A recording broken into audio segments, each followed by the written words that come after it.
try to play it, but you're never gonna beat me. The Adventures of Sherlock Holmes by Sir Arthur Conan Doyle. Adventure 1. A Scandal in Bohemia. To Sherlock Holmes she is always the woman. I have seldom heard him mention her under any other name. In his eyes she eclipses and predominates the whole of her sex. It was not that he felt any emotion akin to love for Irene Adler. All emotions, and that one particularly, were abhorrent to his cold, precise, but admirably balanced mind. He was, I take it, the most perfect reasoning and observing machine that the world has seen, but as a lover he would have placed himself in a false position. He never spoke of the softer passions, save with a gibe and a sneer. They were admirable things for the observer, excellent for drawing the veil from men's motives and actions. But for the trained reasoner to admit such intrusions into his own delicate and finely adjusted temperament was to introduce a distracting factor which might throw a doubt upon all his mental results.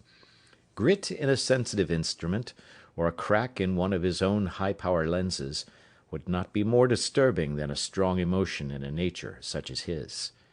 And yet there was but one woman to him, and that woman was the late Irene Adler, of dubious and questionable memory. I had seen little of Holmes lately. My marriage had drifted us away from each other. My own complete happiness, and the home-centred interests which rise up around the man who first finds himself master of his own establishment, was sufficient to absorb all my attention, while Holmes, who loathed every form of society with his whole Bohemian soul, remained in our lodgings in Baker Street, buried among his old books, and alternating from week to week between cocaine and ambition, the drowsiness of the drug, and the fierce energy of his own keen nature. He was still, as ever, deeply attracted by the study of crime, and occupied his immense faculties and extraordinary powers of observation in following out those clues, and clearing up those mysteries which had been abandoned as hopeless by the official police. From time to time I heard some vague account of his doings, of his summons to Odessa in the case of the Trepoff murder, of his clearing up of the singular tragedy of the Atkinson brothers at Trincomalee, and finally of the mission which he had accomplished so delicately and successfully for the reigning family of Holland. Beyond these signs of his activity, however, which I merely shared with all the readers of the daily press, I knew little of my former friend and companion. One night, it was on the 20th of March, 1888, I was returning from a journey to a patient, for I had now returned to civil practice, when my way led me through Baker Street. As I passed the well-remembered door, which must always be associated in my mind with my wooing and with the dark incidents of the study in scarlet, I was seized with a keen desire to see Holmes again, and to know how he was employing his extraordinary powers. His rooms were brilliantly lit, and even as I looked up, I saw his tall, spare figure pass twice in a dark silhouette against the blind. He was pacing the room swiftly, eagerly, with his head sunk upon his chest and his hands clasped behind him. To me, who knew his every mood and habit, his attitude and manner told their own story. He was at work again. He had risen out of his drug-created dreams and was hot upon the scent of some new problem. I rang the bell, and was shown up to the chamber which had formerly been in part my own. His manner was not effusive, it seldom was, but he was glad, I think, to see me. With hardly a word spoken, but with a kindly eye, he waved me to an armchair, threw across his case of cigars, and indicated a spirit case and a gasogene in the corner. Then he stood before the fire and looked me over in his singular introspective fashion. "Wedlock suits you," he remarked. "I think, Watson, that you have put on 7½ pounds since I saw you." "7," I answered. "Indeed, I should have thought a little more. Just a trifle more, I fancy, Watson. and in practice again, I observe. You did not tell me that you intended to go into harness. Then how do you know? I see it, I deduce it. How do I know that you have been getting yourself very wet lately, and that you have a most clumsy and careless servant girl? My dear Holmes, said I, this is too much. You would certainly have been burned had you lived a few centuries ago. It is true that I had a country walk on Thursday and came home in a dreadful mess, but as I have changed my clothes, I can't imagine how you deduce it. As to Mary Jane, she is incorrigible, and my wife has given her notice, but there again, I fail to see how you work it out. He chuckled to himself and rubbed his long, nervous hands together. It is simplicity itself, said he. My eyes tell me that on the inside of your left shoe, just where the firelight strikes it, the leather is scored by 6 almost parallel cuts. Obviously they have been caused by someone who has very carelessly scraped round the edges of the sole in order to remove crusted mud from it.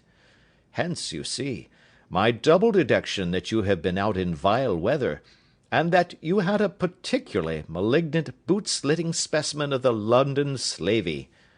As to your practice, if a gentleman walks into my rooms smelling of iodoform, with a black mark of nitrate of silver upon his right forefinger, and a bulge on the right side of his top hat, to show where he has secreted his stethoscope, I must be dull indeed, if I do not pronounce him to be an active member of the medical profession.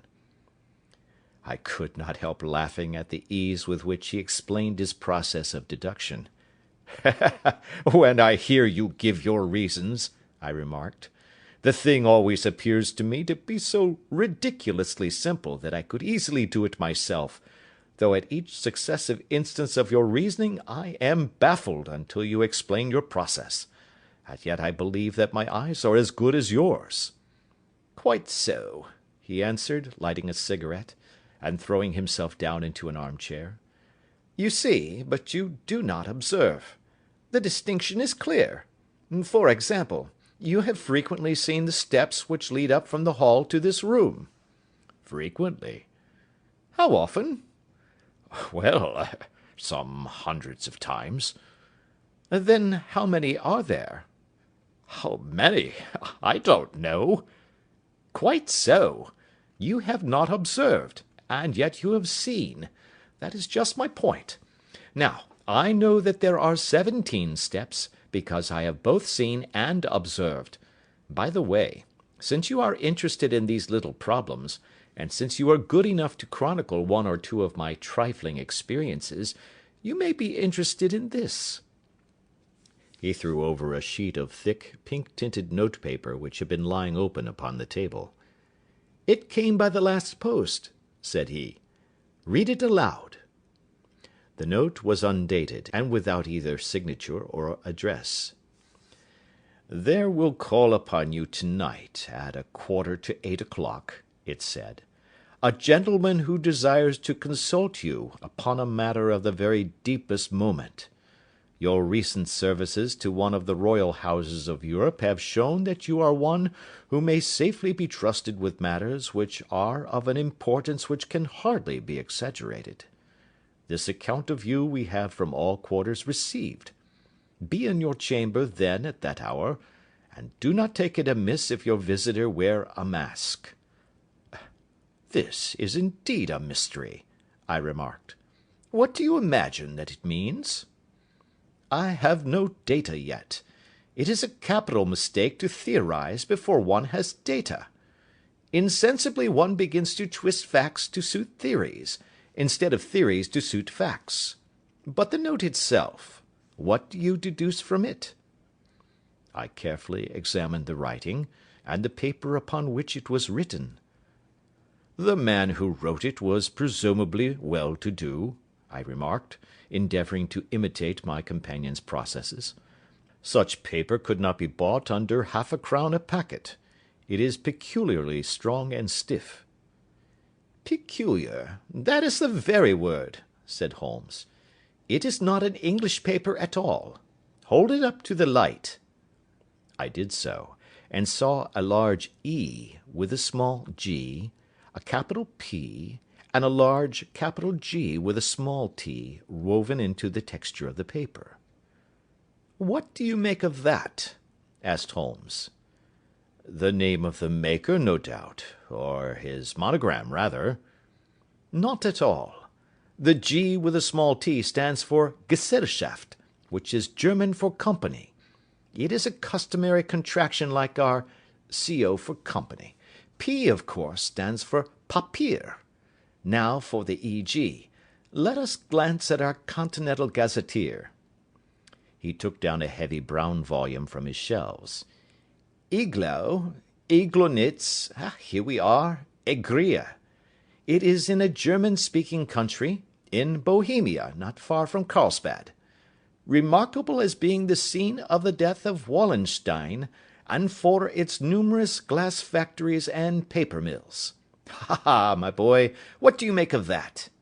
His eyes sparkled, and he sent up a great blue triumphant cloud from his cigarette. "The paper was made in Bohemia," I said.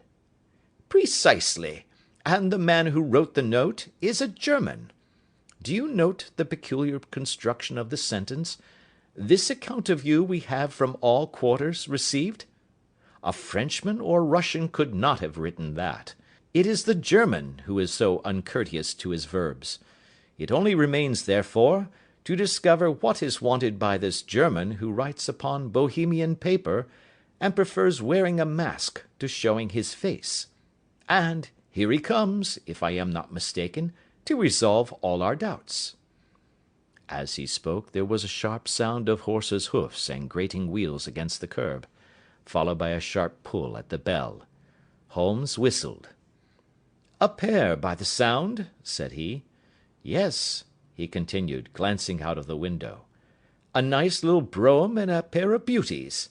150 guineas apiece. There's money in this case, Watson, if there is nothing else." "I think that I had better go, Holmes." "Not a bit, Doctor.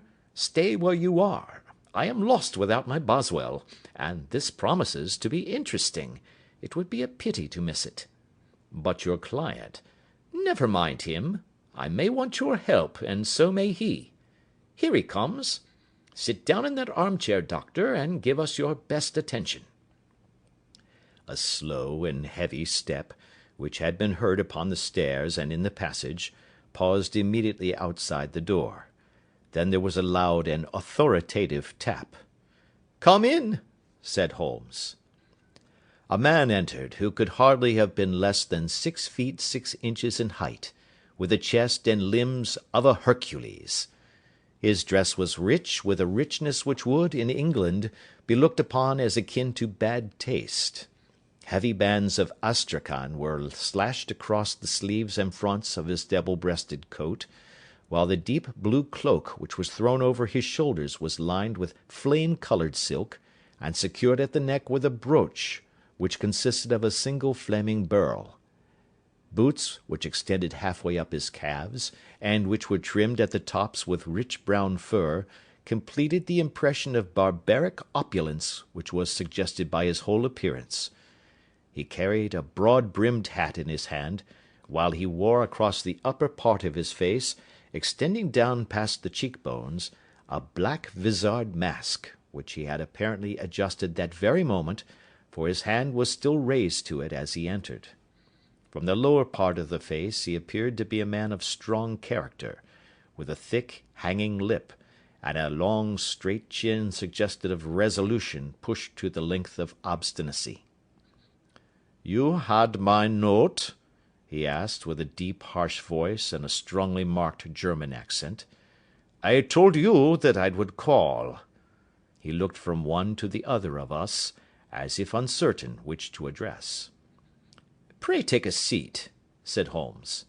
"This is my friend and colleague, Dr. Watson, who is occasionally good enough to help me in my cases.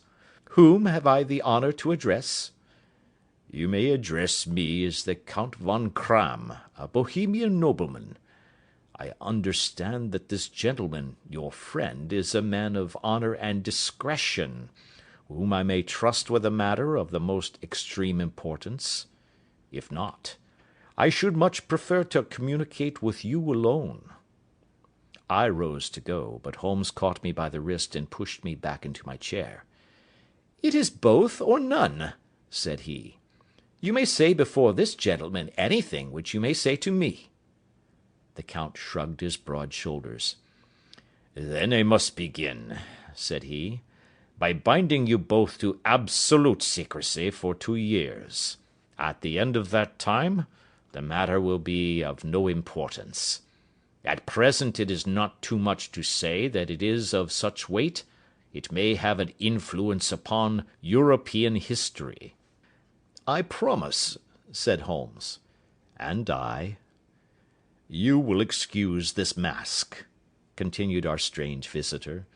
"The august person who employs me wishes his agent to be unknown to you, and I may confess at once that the title by which I have just called myself is not exactly my own." "I was aware of it," said Holmes dryly. "The circumstances are of great delicacy, and every precaution has to be taken to quench what might grow to be an immense scandal, and seriously compromise one of the reigning families of Europe. To speak plainly, the matter implicates the great house of Ormstein, hereditary kings of Bohemia." "I was also aware of that," murmured Holmes, settling himself down in his armchair and closing his eyes. Our visitor glanced with some apparent surprise at the languid, lounging figure of the man who had been no doubt depicted to him as the most incisive reasoner and most energetic agent in Europe. Holmes slowly reopened his eyes, and looked impatiently at his gigantic client. "If your Majesty would condescend to state your case," he remarked, "I should be better able to advise you." The man sprang from his chair and paced up and down the room in uncontrollable agitation. Then, with a gesture of desperation, he tore the mask from his face and hurled it upon the ground. "You are right," he cried. "I am the king. Why should I attempt to conceal it?" "Why, indeed?" murmured Holmes. "Your Majesty had not spoken before I was aware that I was addressing Wilhelm Gottschalk Sigmunds von Ormstein, Grand Duke of Cassel-Felstein, and hereditary king of Bohemia." "But you can understand," said our strange visitor, sitting down once more and passing his hand over his high white forehead, "you can understand that I am not accustomed to doing such business in my own person. Yet the matter was so delicate that I could not confide it to an agent without putting myself in his power. I have come incognito from Prague for the purpose of consulting you." "Then pray consult," said Holmes, shutting his eyes once more. "The facts are briefly these. Some 5 years ago, during a lengthy visit to Warsaw, I made the acquaintance of the well-known adventuress Irene Adler. The name is no doubt familiar to you."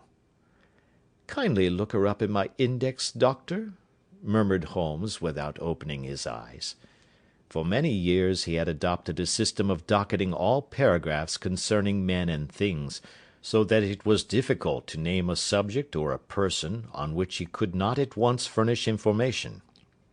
In this case I found her biography sandwiched in between that of a Hebrew rabbi and that of a staff commander who had written a monograph upon the deep-sea fishes. "Let me see," said Holmes.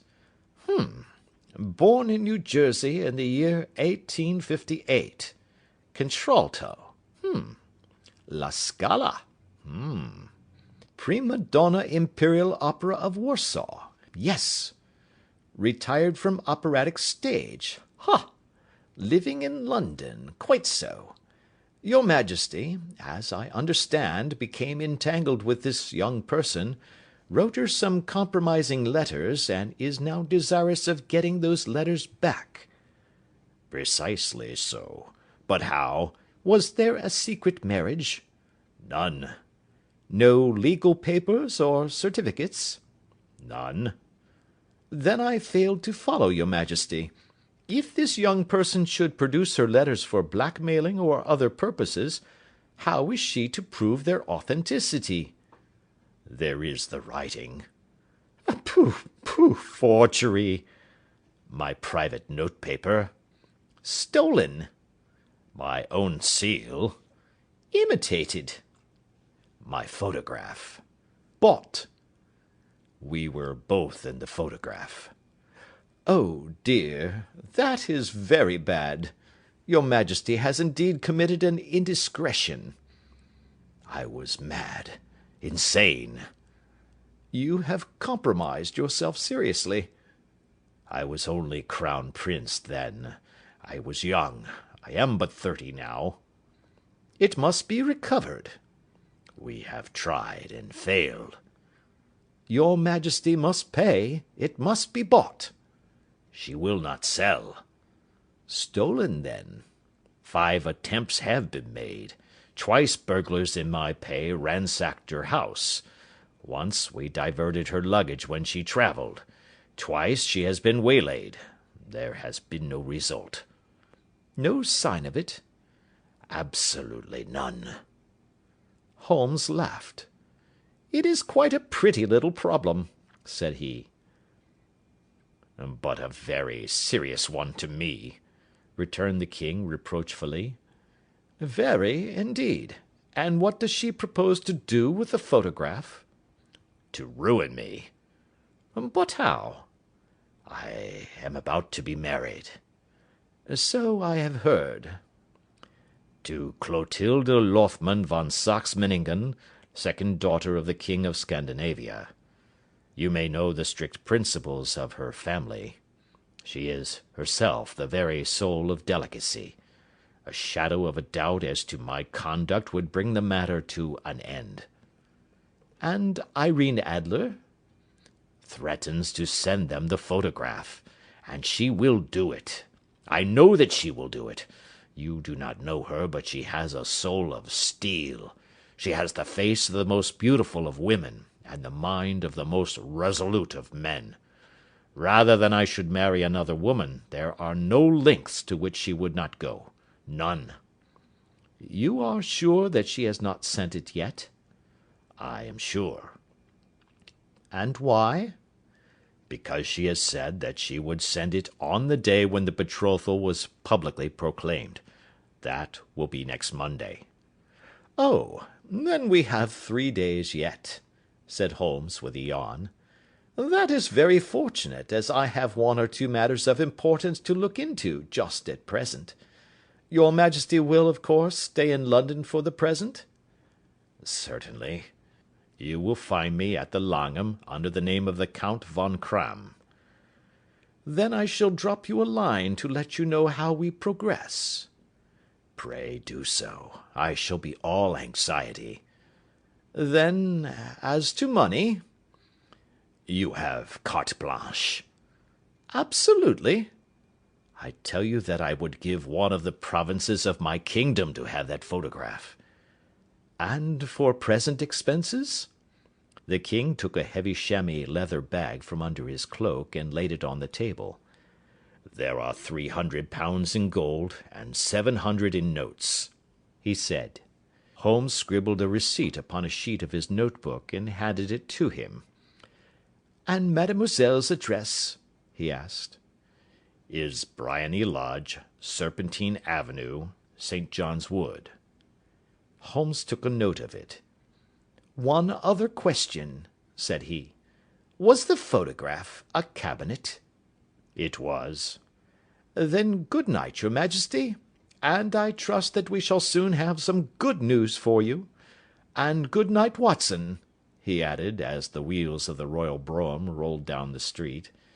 "If you will be good enough to call to-morrow afternoon at 3 o'clock, I should like to chat this little matter over with you." Part 2. At 3 o'clock precisely, I was at Baker Street, but Holmes had not yet returned. The landlady informed me that he had left the house shortly after 8 o'clock in the morning. I sat down before the fire, however, with the intention of awaiting him, however long he might be. I was already deeply interested in his inquiry, for, though it was surrounded by none of the grim and strange features which were associated with the two crimes which I have already recorded, still, the nature of the case and the exalted station of his client gave it a character of its own.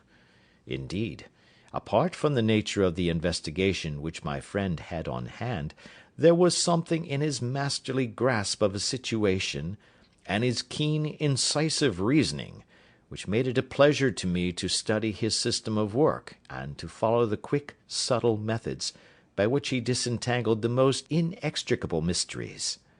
So accustomed was I to his invariable success, that the very possibility of his failing had ceased to enter into my head. It was close upon 4 before the door opened, and a drunken-looking groom, ill-kempt and side-whiskered, with an inflamed face and disreputable clothes, walked into the room. Accustomed as I was to my friend's amazing powers in the use of disguises, I had to look 3 times before I was certain that it was indeed he. With a nod he vanished into the bedroom, whence he emerged in 5 minutes, tweed-suited and respectable as of old. Putting his hands into his pockets, he stretched out his legs in front of the fire, and laughed heartily for some minutes. "Well, really!" he cried, and then he choked and laughed again until he was obliged to lie back, limp and helpless, in the chair. "What is it?" "It's quite too funny. I am sure you could never guess how I employed my morning, or what I ended by doing." "I can't imagine. I suppose that you must have been watching the habits, and perhaps the house, of Miss Irene Adler?" "Quite so, but the sequel was rather unusual. I will tell you, however. I left the house a little after 8 o'clock this morning in the character of a groom out of work. There is a wonderful sympathy and freemasonry among horsey men. Be one of them, and you will know all that there is to know. I soon found Briony Lodge.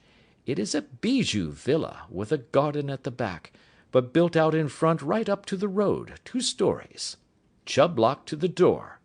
Large sitting room on the right side, well furnished, with long windows almost to the floor, and those preposterous English window fasteners which a child could open. Behind there was nothing remarkable, save that the passage window could be reached from the top of the coach-house. I walked round it, and examined it closely from every point of view, but without noting anything of interest. I then lounged down the street, and found, as I expected, that there was a mews in a lane which runs down by one wall of the garden.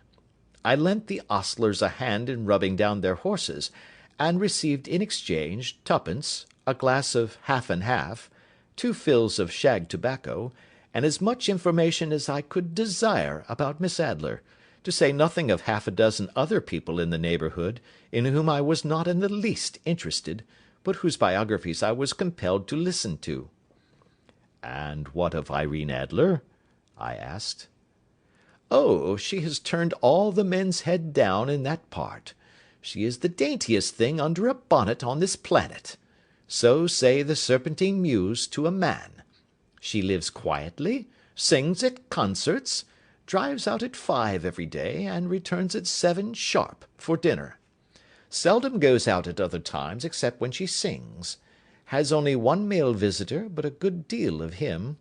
He is dark, handsome, and dashing, never calls less than once a day, and often twice. He is a Mr. Godfrey Norton, of the Inner Temple. See the advantages of a cabman as a confidant. They had driven him home a dozen times from Serpentine Mews, and knew all about him. When I had listened to all they had to tell, I began to walk up and down near Briony Lodge once more, and to think over my plan of campaign.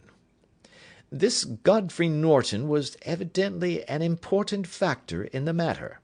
He was a lawyer. That sounded ominous.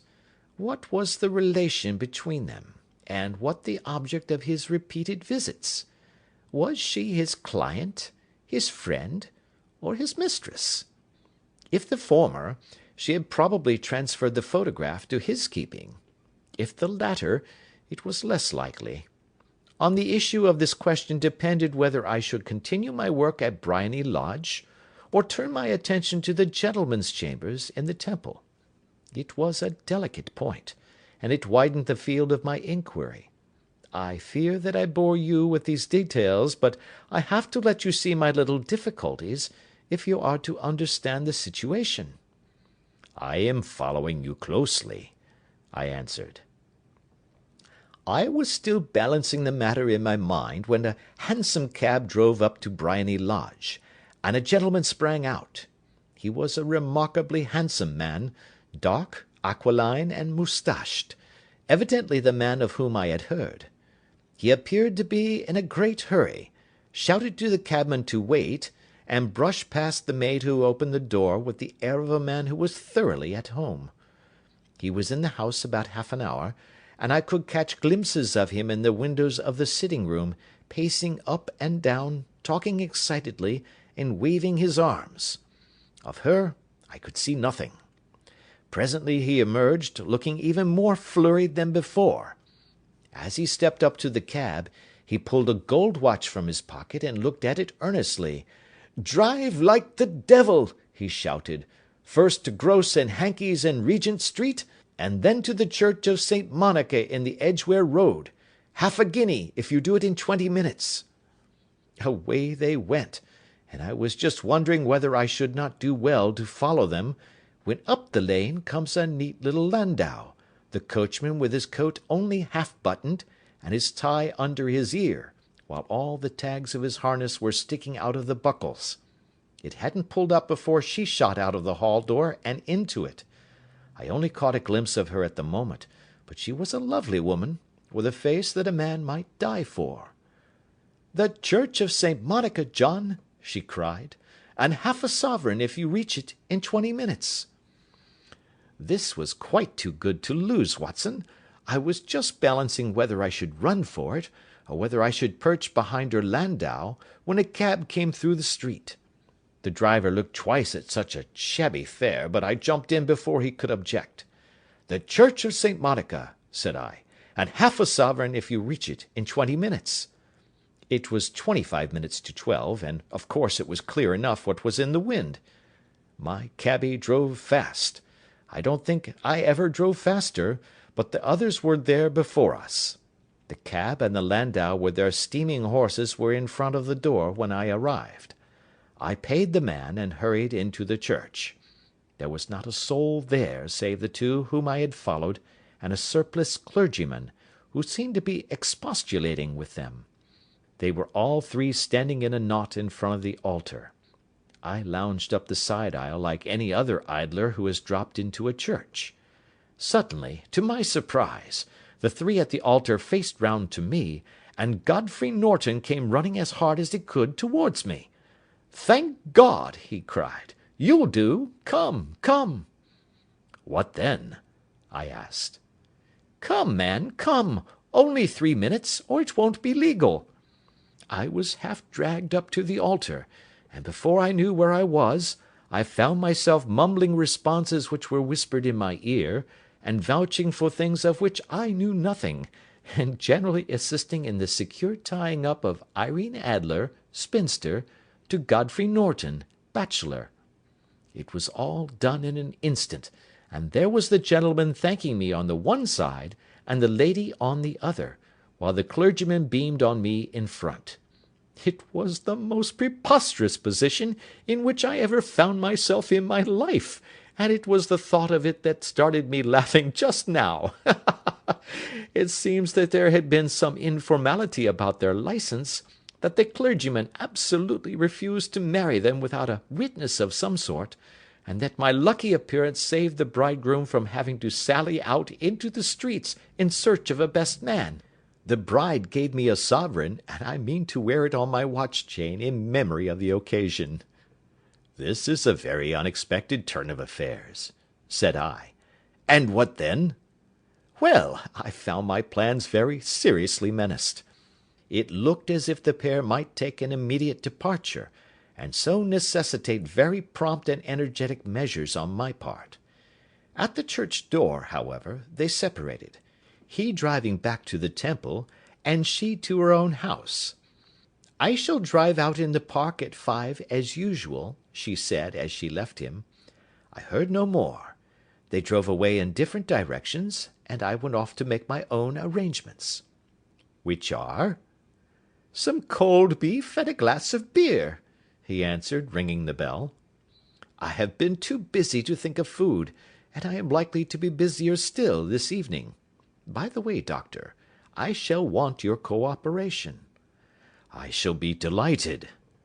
"You don't mind breaking the law?" "Not in the least." "Nor running a chance of arrest?" "Not in a good cause." "Oh, the cause is excellent." "Then I am your man." "I was sure that I might rely on you." "But what is it you wish?" "When Mrs. Turner has brought in the tray I will make it clear to you. Now," he said, as he turned hungrily on the simple fare that our landlady had provided, "I must not discuss it while I eat, for I have not much time. It is nearly 5 now. In 2 hours we must be on the scene of action. Miss Irene, or Madame rather, returns from her drive at 7. We must be at Briony Lodge to meet her." "And what then?" "You must leave that to me. I have already arranged what is to occur. There is only one point on which I must insist. You must not interfere, come what may. You understand?" "I am to be neutral?" "To do nothing whatever. There will probably be some small unpleasantness. Do not join in it. It will end in my being conveyed into the house. 4 or 5 minutes afterwards the sitting-room window will open. You are to station yourself close to that open window." "Yes." "You are to watch me, for I will be visible to you." "Yes." "And when I raise my hand, so, you will throw into the room what I give you to throw, and will, at the same time, raise the cry of fire. You quite follow me?" "Entirely." "It is nothing very formidable," he said, taking a long cigar-shaped roll from his pocket. "It is an ordinary plumber's smoke rocket, fitted with a cap at either end to make it self-lighting. Your task is confined to that. When you raise your cry of fire, it will be taken up by quite a number of people. You may then walk to the end of the street, and I will rejoin you in 10 minutes. I hope that I have made myself clear?" "I am to remain neutral, to get near the window, to watch you, and at the signal to throw in this object, then to raise the cry of fire, and to wait you at the corner of the street." "Precisely." "Then you may entirely rely on me." "That is excellent. I think perhaps it is almost time that I prepare for the new role I have to play." He disappeared into his bedroom, and returned in a few minutes in the character of an amiable and simple-minded nonconformist clergyman. His broad black hat, his baggy trousers, his white tie, his sympathetic smile, and general look of peering and benevolent curiosity were such as Mr. John Hare alone could have equalled. It was not merely that Holmes changed his costume. His expression, his manner, his very soul seemed to vary with every fresh part that he assumed. The stage lost a fine actor, even as science lost an acute reasoner when he became a specialist in crime. It was 6:15 when we left Baker Street, and it still wanted 10 minutes to the hour when we found ourselves in Serpentine Avenue. It was already dusk, and the lamps were just being lighted as we paced up and down in front of Briony Lodge, waiting for the coming of its occupant. The house was just such as I had pictured it from Sherlock Holmes's succinct description, but the locality appeared to be less private than I expected. On the contrary, for a small street in a quiet neighbourhood, it was remarkably animated. There was a group of shabbily dressed men smoking and laughing in a corner, a scissors grinder with his wheel, 2 guardsmen who were flirting with a nurse girl, and several well-dressed young men who were lounging up and down with cigars in their mouths. "You see," remarked Holmes, as we paced to and fro in front of the house, This marriage rather simplifies matters. The photograph becomes a double-edged weapon now. The chances are that she would be as averse to its being seen by Mr. Godfrey Norton as our client is to its coming to the eyes of his princess. Now the question is, where are we to find the photograph? Where indeed? It is most unlikely that she carries it about with her. It is cabinet size, too large for easy concealment about a woman's dress. She knows that the king is capable of having her waylaid and searched. 2 attempts of the sort have already been made. We may take it, then, that she does not carry it about with her. Where, then? Her banker or her lawyer. There is that double possibility. But I am inclined to think neither. Women are naturally secretive, and they like to do their own secreting. Why should she hand it over to any one else?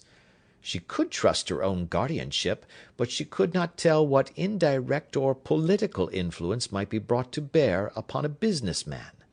Besides, remember that she had resolved to use it within a few days.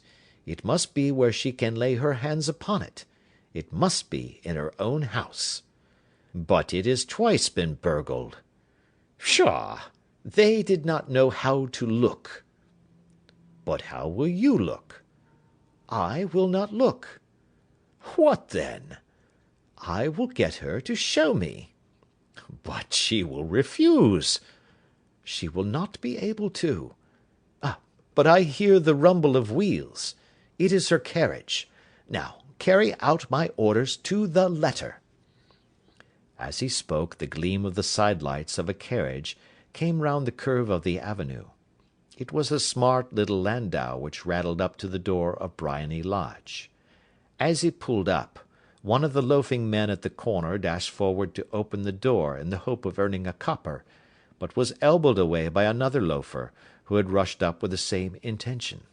A fierce quarrel broke out, which was increased by the 2 guardsmen, who took sides with one of the loungers, and by the scissors grinder, who was equally hot upon the other side.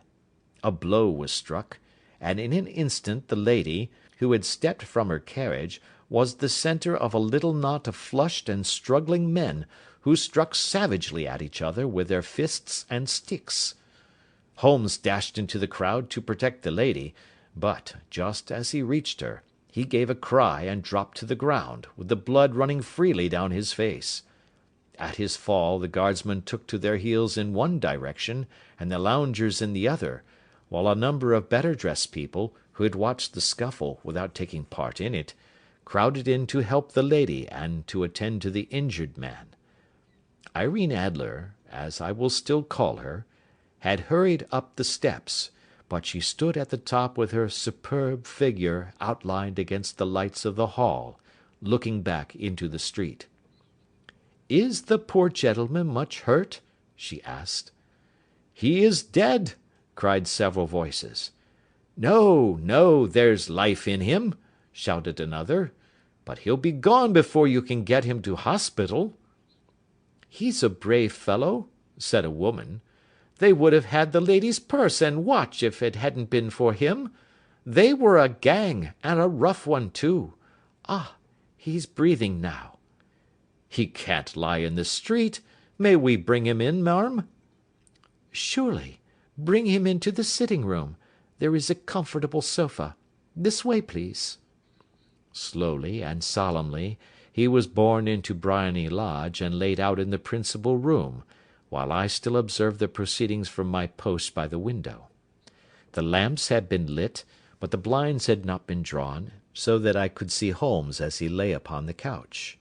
I do not know whether he was seized with compunction at that moment for the part he was playing, but I know that I never felt more heartily ashamed of myself in my life than when I saw the beautiful creature against whom I was conspiring, or the grace and kindliness with which she waited upon the injured man.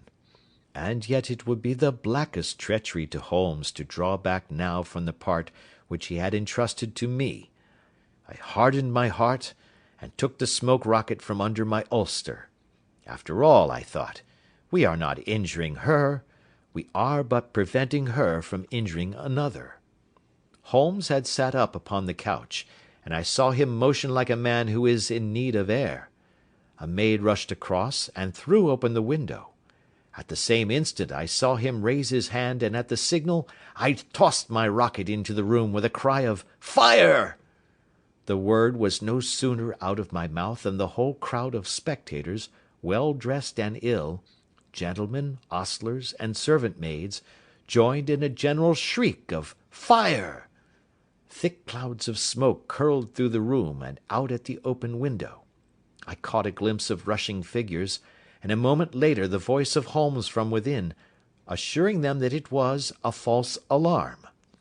Slipping through the shouting crowd, I made my way to the corner of the street, and in 10 minutes was rejoiced to find my friend's arm in mine, and to get away from the scene of uproar.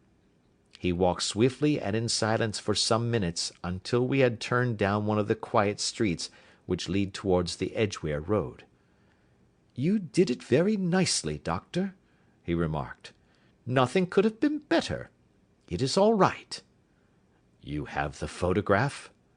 "I know where it is." "And how did you find out?" "She showed me, as I told you she would." "I am still in the dark." "I do not wish to make a mystery," said he, laughing. "The matter was perfectly simple. You, of course, saw that everyone in the street was an accomplice. They were all engaged for the evening." "I guessed as much." "Then, when the row broke out, I had a little moist red paint in the palm of my hand. I rushed forward, fell down, clapped my hand to my face, and became a piteous spectacle.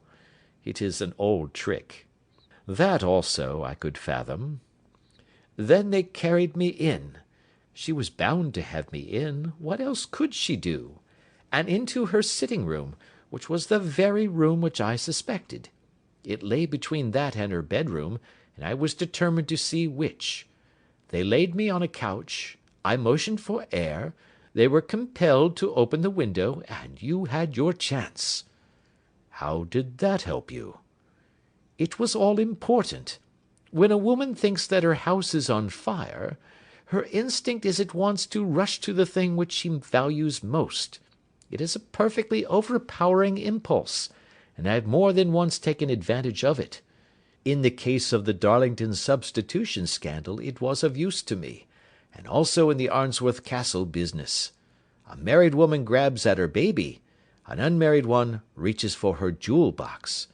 Now it was clear to me that our lady of to-day had nothing in the house more precious to her than what we are in quest of. She would rush to secure it. The alarm of fire was admirably done. The smoke and shouting were enough to shake nerves of steel. She responded beautifully. The photograph is in a recess behind a sliding panel just above the right bell-pull. She was there in an instant, and I caught a glimpse of it as she half drew it out. When I cried out that it was a false alarm, she replaced it, glanced at the rocket, rushed from the room, and I have not seen her since. I rose, and making my excuses, escaped from the house. I hesitated whether to attempt to secure the photograph at once, but the coachman had come in, and as he was watching me narrowly, it seemed safer to wait. A little over-precipitance may ruin all." "And now?" I asked. "Our quest is practically finished. I shall call with the king to-morrow, and with you, if you care to come with us. We will be shown into the sitting-room to wait for the lady, but it is probable that when she comes she may find neither of us nor the photograph. It might be a satisfaction to his majesty to regain it with his own hands." "And when will you call?" "At 8 in the morning. She will not be up, so that we shall have a clear field. Besides, we must be prompt, for this marriage may mean a complete change in her life and habits. I must wire to the king without delay." We had reached Baker Street, and had stopped at the door. He was searching his pockets for the key, when someone passing said, "Good night, Mr. Sherlock Holmes." There were several people on the pavement at the time, but the greeting appeared to come from a slim youth in an ulster who had hurried by. "I've heard that voice before," said Holmes, staring down the dimly lit street. "Now, I wonder who the deuce that could have been." Part 3. I slept at Baker Street that night, and we were engaged upon our toast and coffee in the morning, when the King of Bohemia rushed into the room. "You have really got it?" he cried, grasping Sherlock Holmes by either shoulder, and looking eagerly into his face. "Not yet." "But you have hopes?" "I have hopes." "Then come, I am all impatience to be gone." "We must have a cab." "No, my brougham is waiting." "Then that will simplify matters." We descended, and started off once more for Briony Lodge. "Irene Adler is married," remarked Holmes. "Married? When?" "Yesterday." "But to whom?" "To an English lawyer named Norton." "But she could not love him." "I am in hopes that she does." "And why in hopes?" "Because it would spare your majesty all fear of future annoyance. If the lady loves her husband, she does not love your majesty. If she does not love your majesty, there is no reason why she should interfere with your majesty's plan." "It is true, and yet, well, I wish she had been of my own station.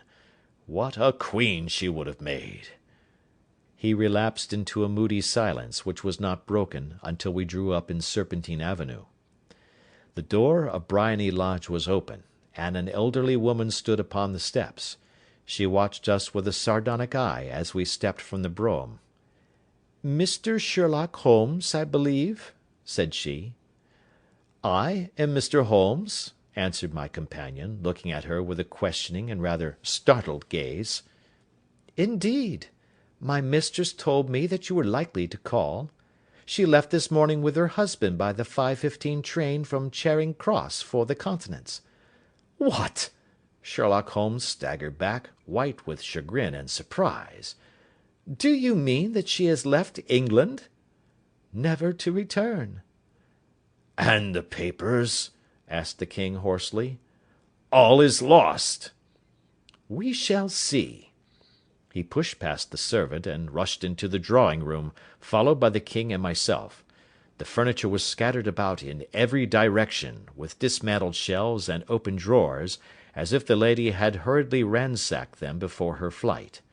Holmes rushed at the bell-pull, tore back a small sliding shutter, and, plunging in his hand, pulled out a photograph and a letter.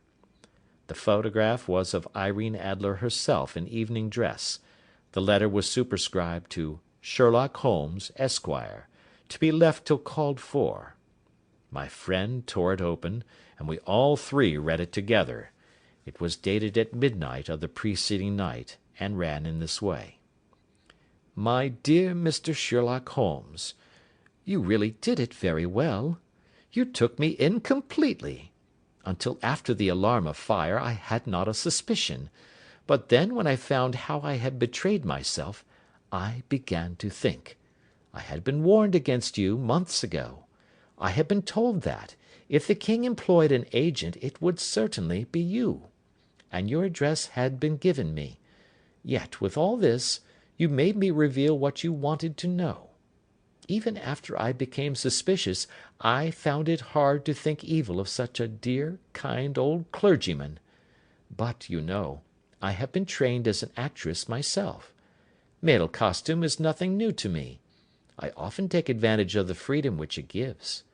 I sent John, the coachman, to watch you, ran upstairs, got into my walking clothes, as I call them, and came down just as you departed.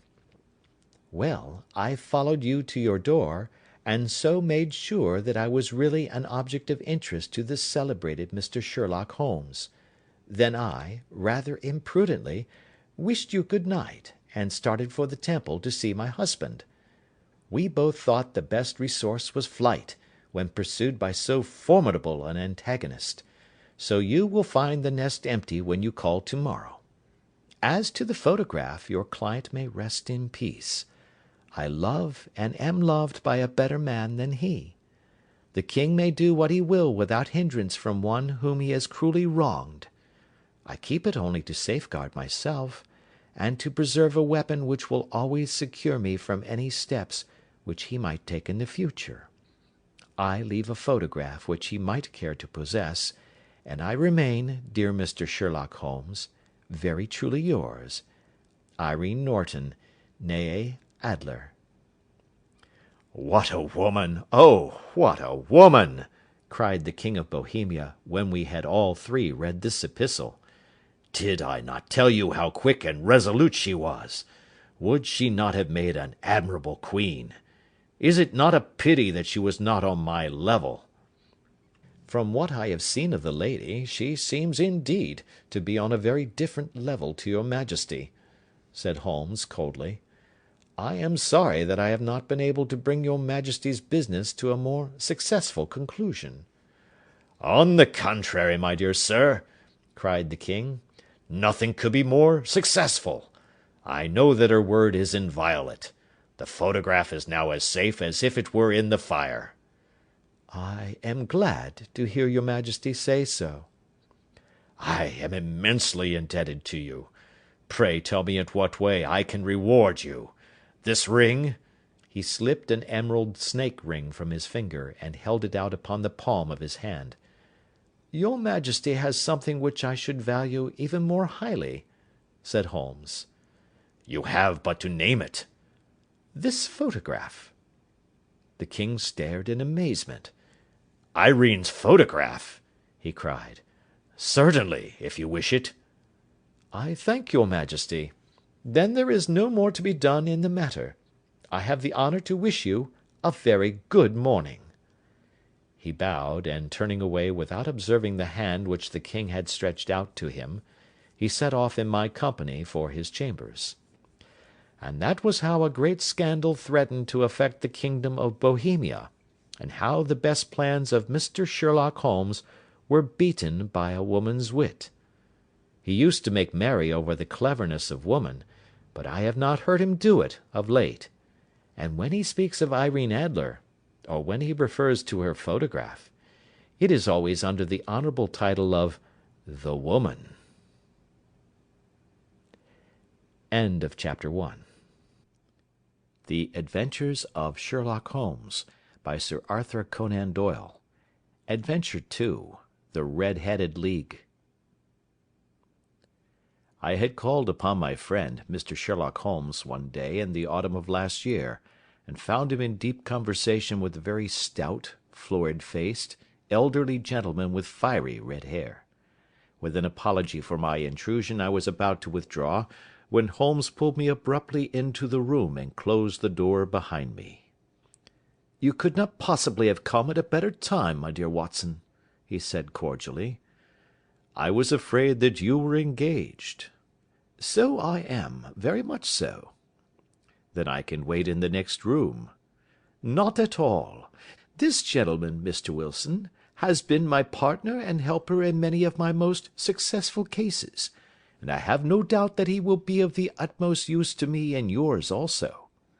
The stout gentleman half rose from his chair and gave a bob of greeting, with a quick little questioning glance from his small, fat encircled eyes. "Try the settee," said Holmes, relapsing into his armchair and putting his fingertips together, as was his custom when in judicial moods. "I know, my dear Watson, that you share my love of all that is bizarre and outside the conventions and humdrum routine of everyday life.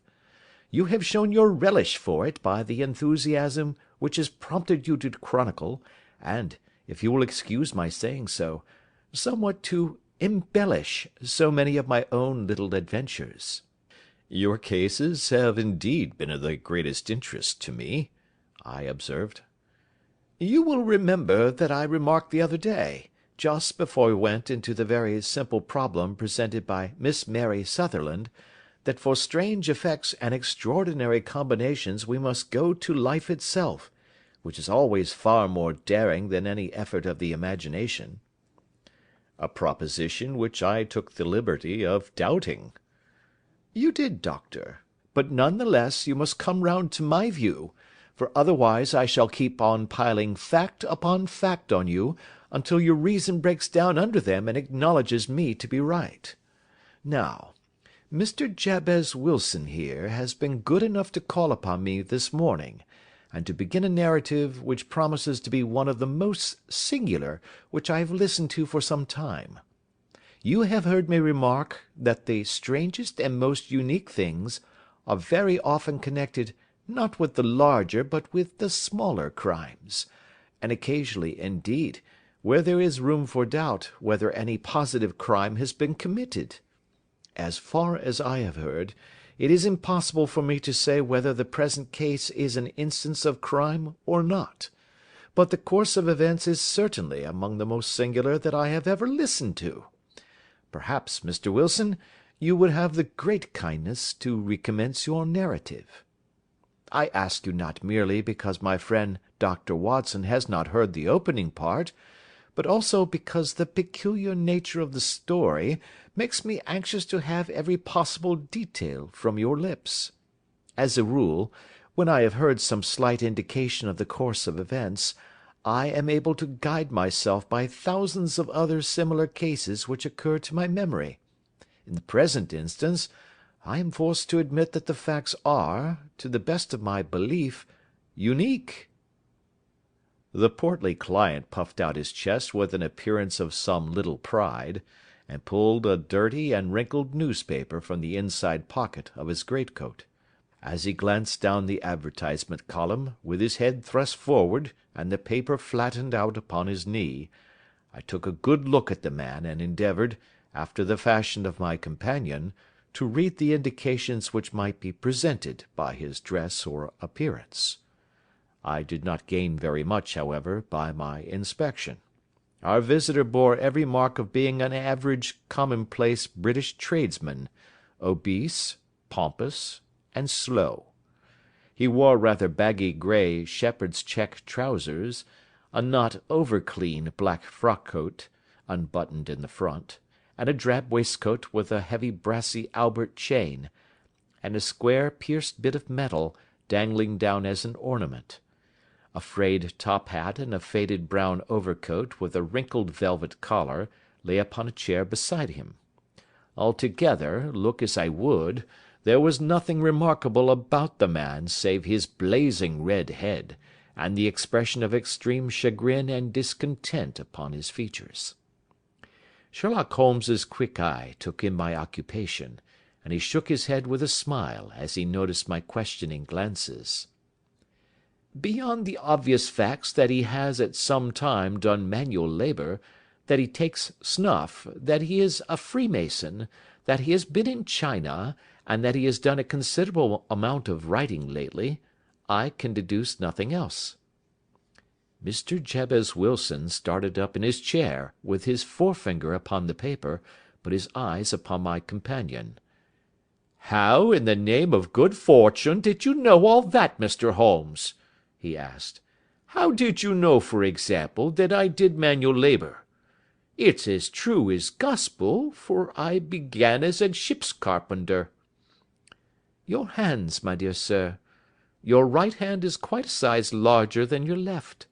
You have worked with it, and the muscles are more developed."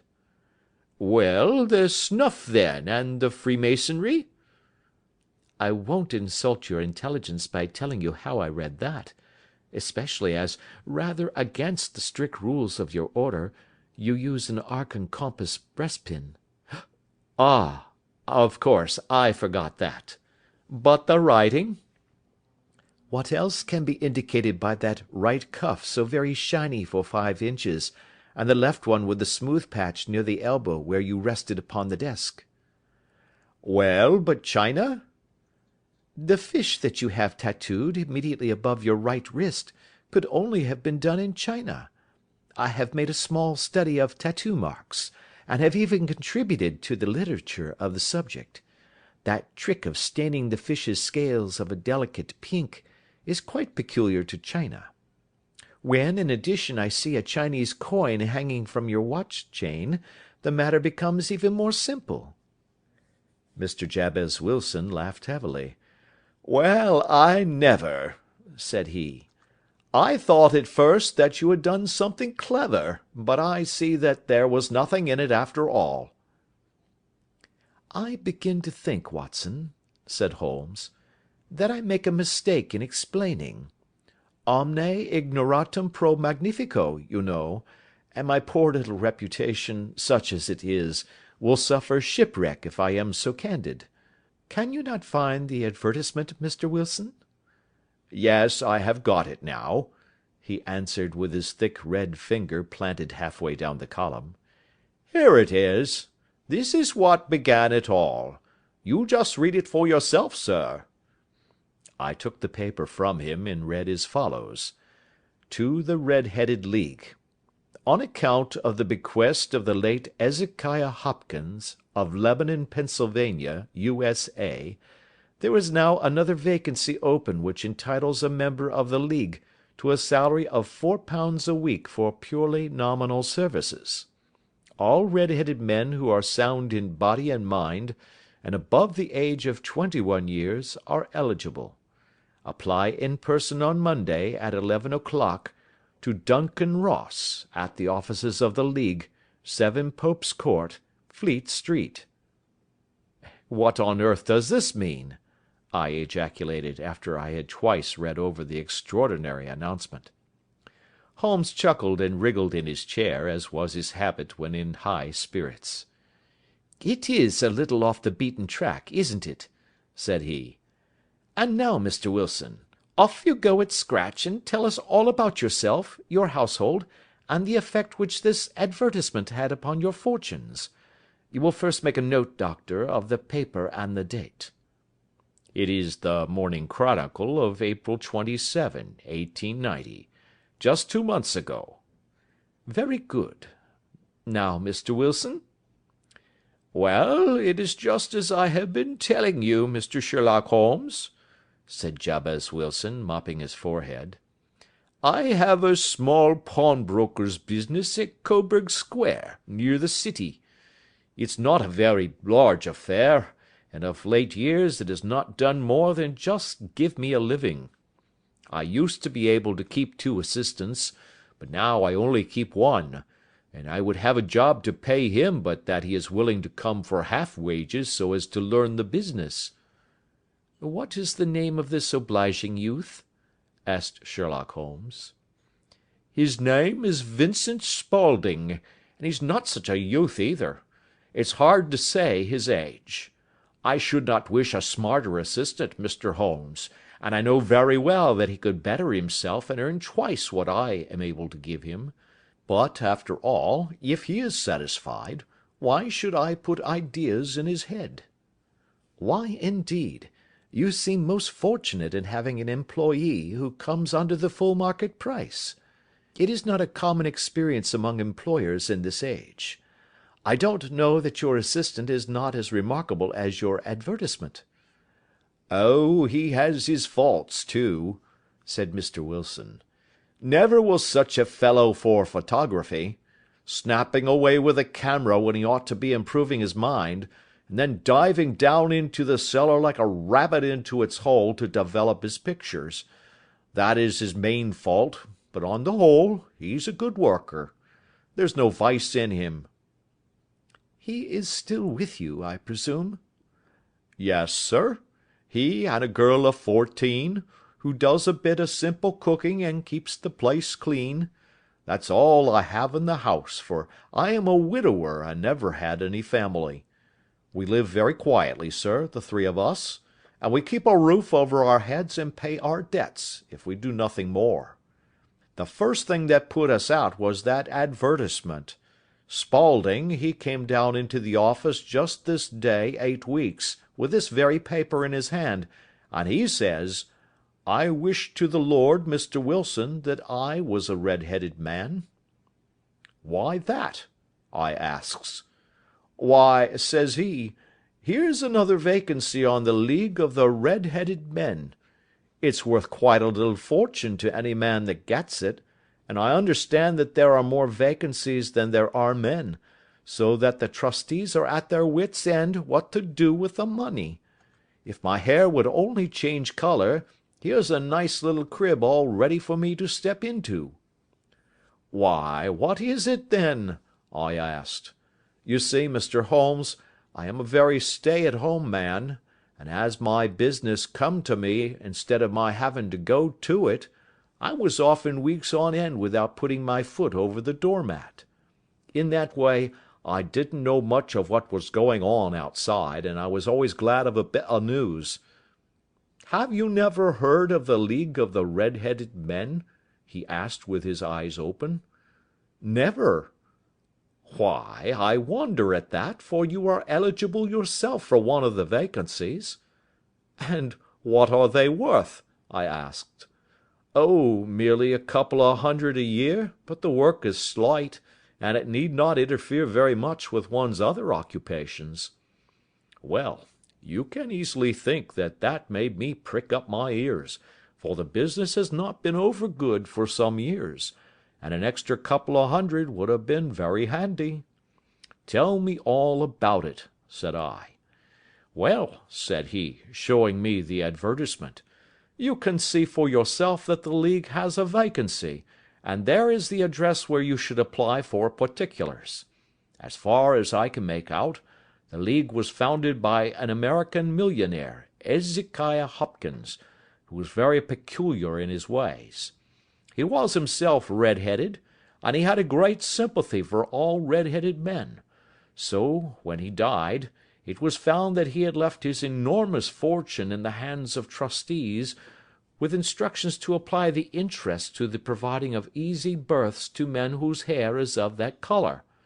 From all I hear, it is splendid pay, and very little to do."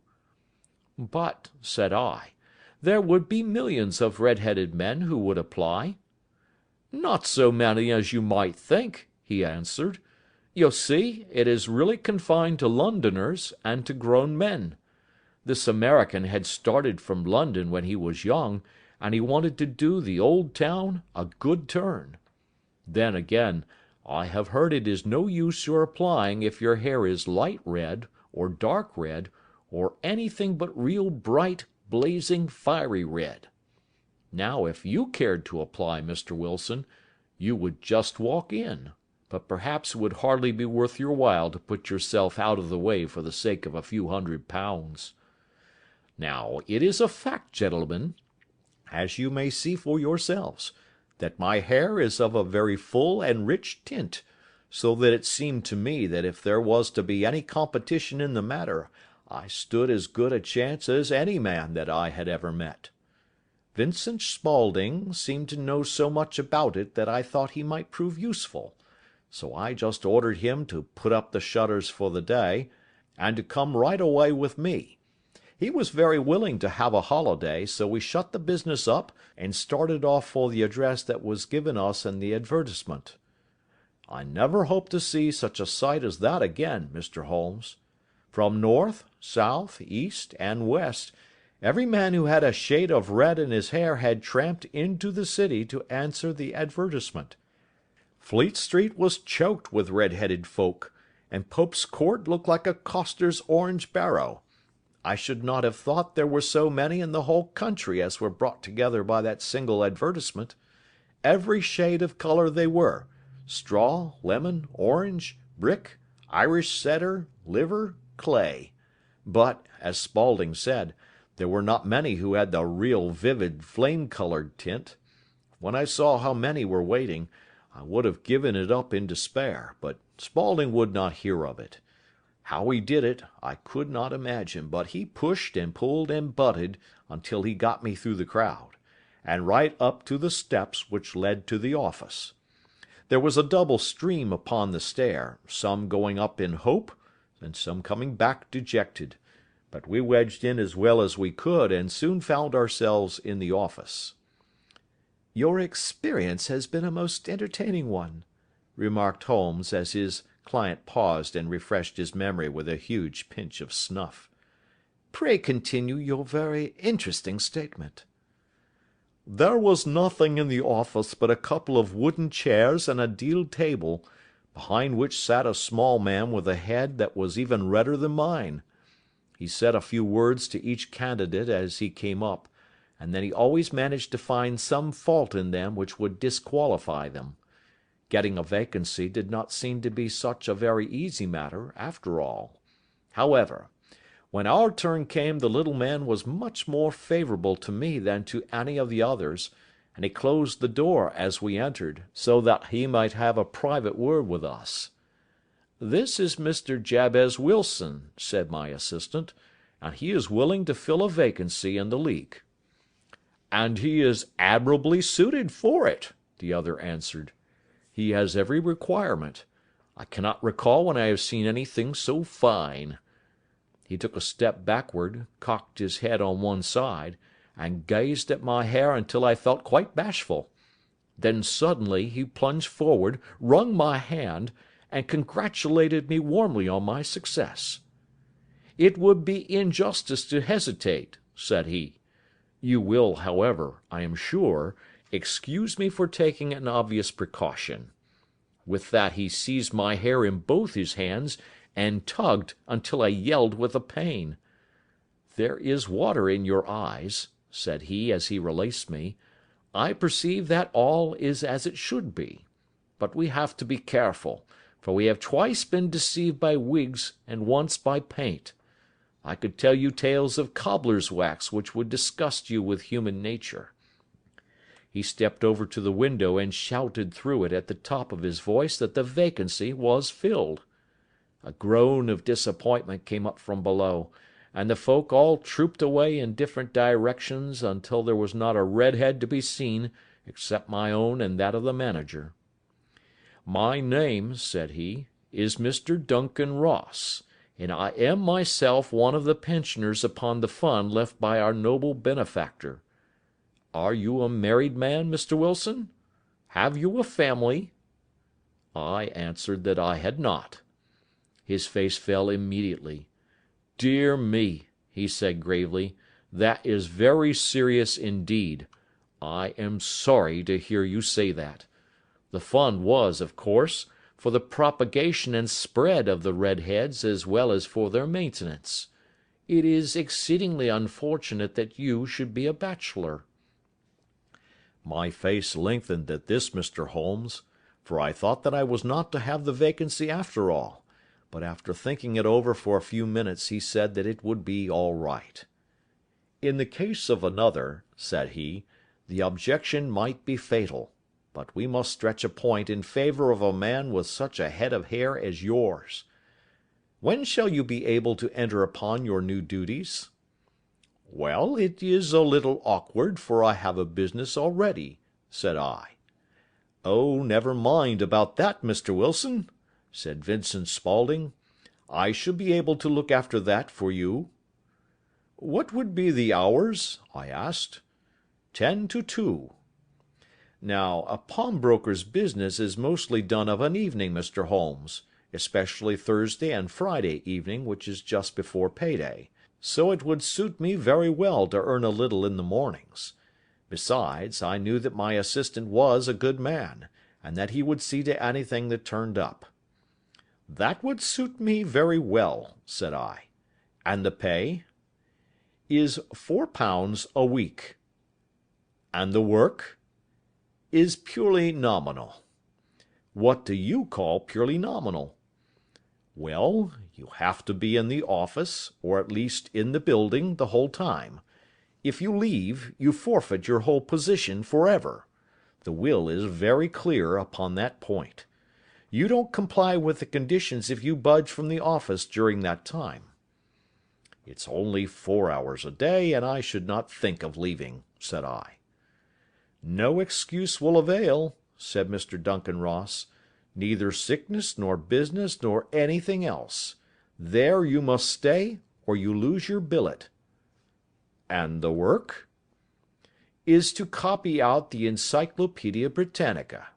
There is the first volume of it in that press.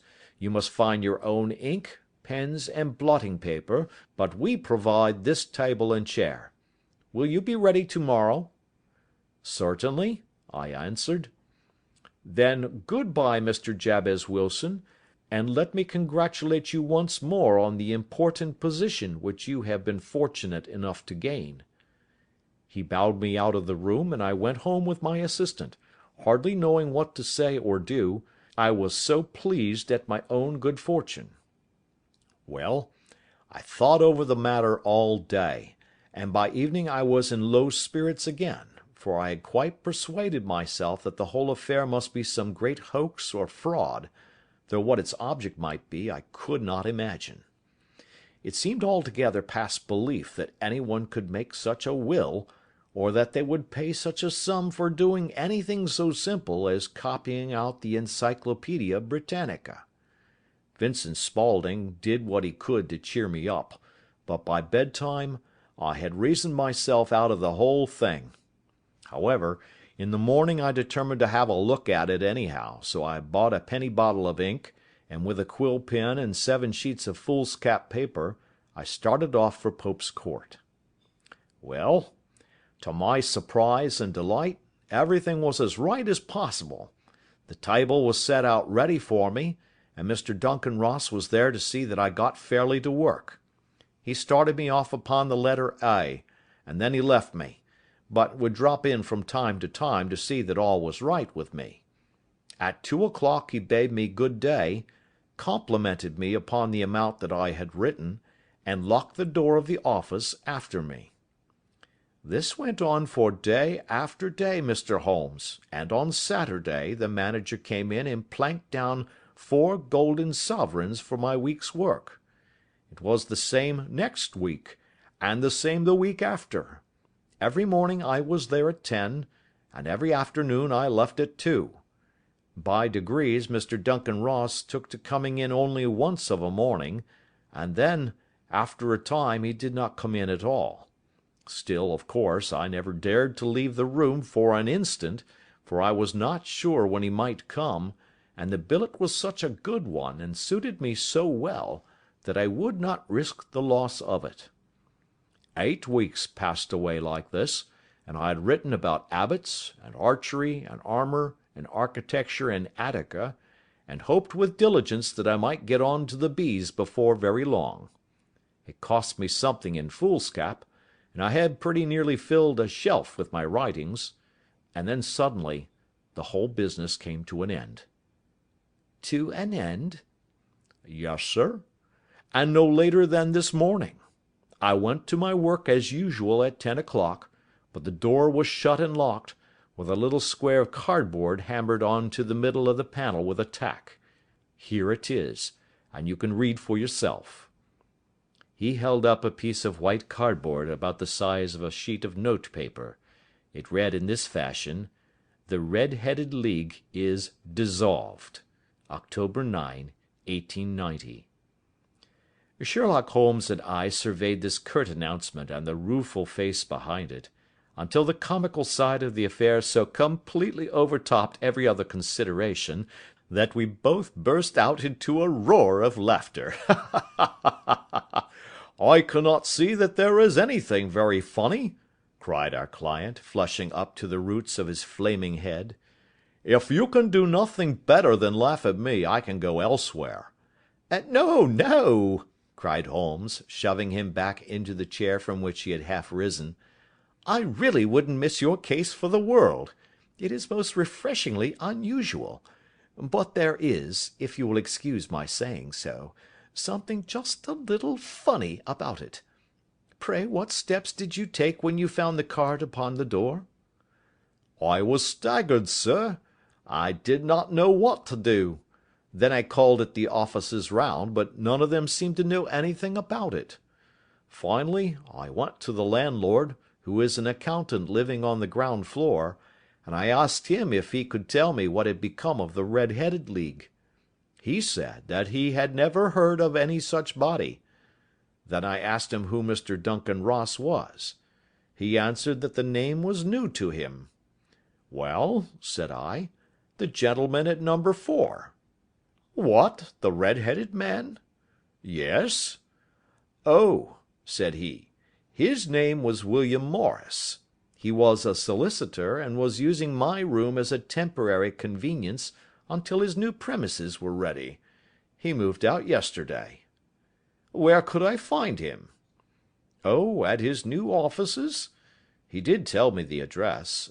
Yes, 17 King Edward Street, near St. Paul's. I started off, Mr. Holmes, but when I got to that address it was a manufactory of artificial knee-caps, and no one in it had ever heard of either Mr. William Morris or Mr. Duncan Ross. And what did you do then? Asked Holmes. I went home to Saxe Coburg Square, and I took the advice of my assistant, but he could not help me in any way.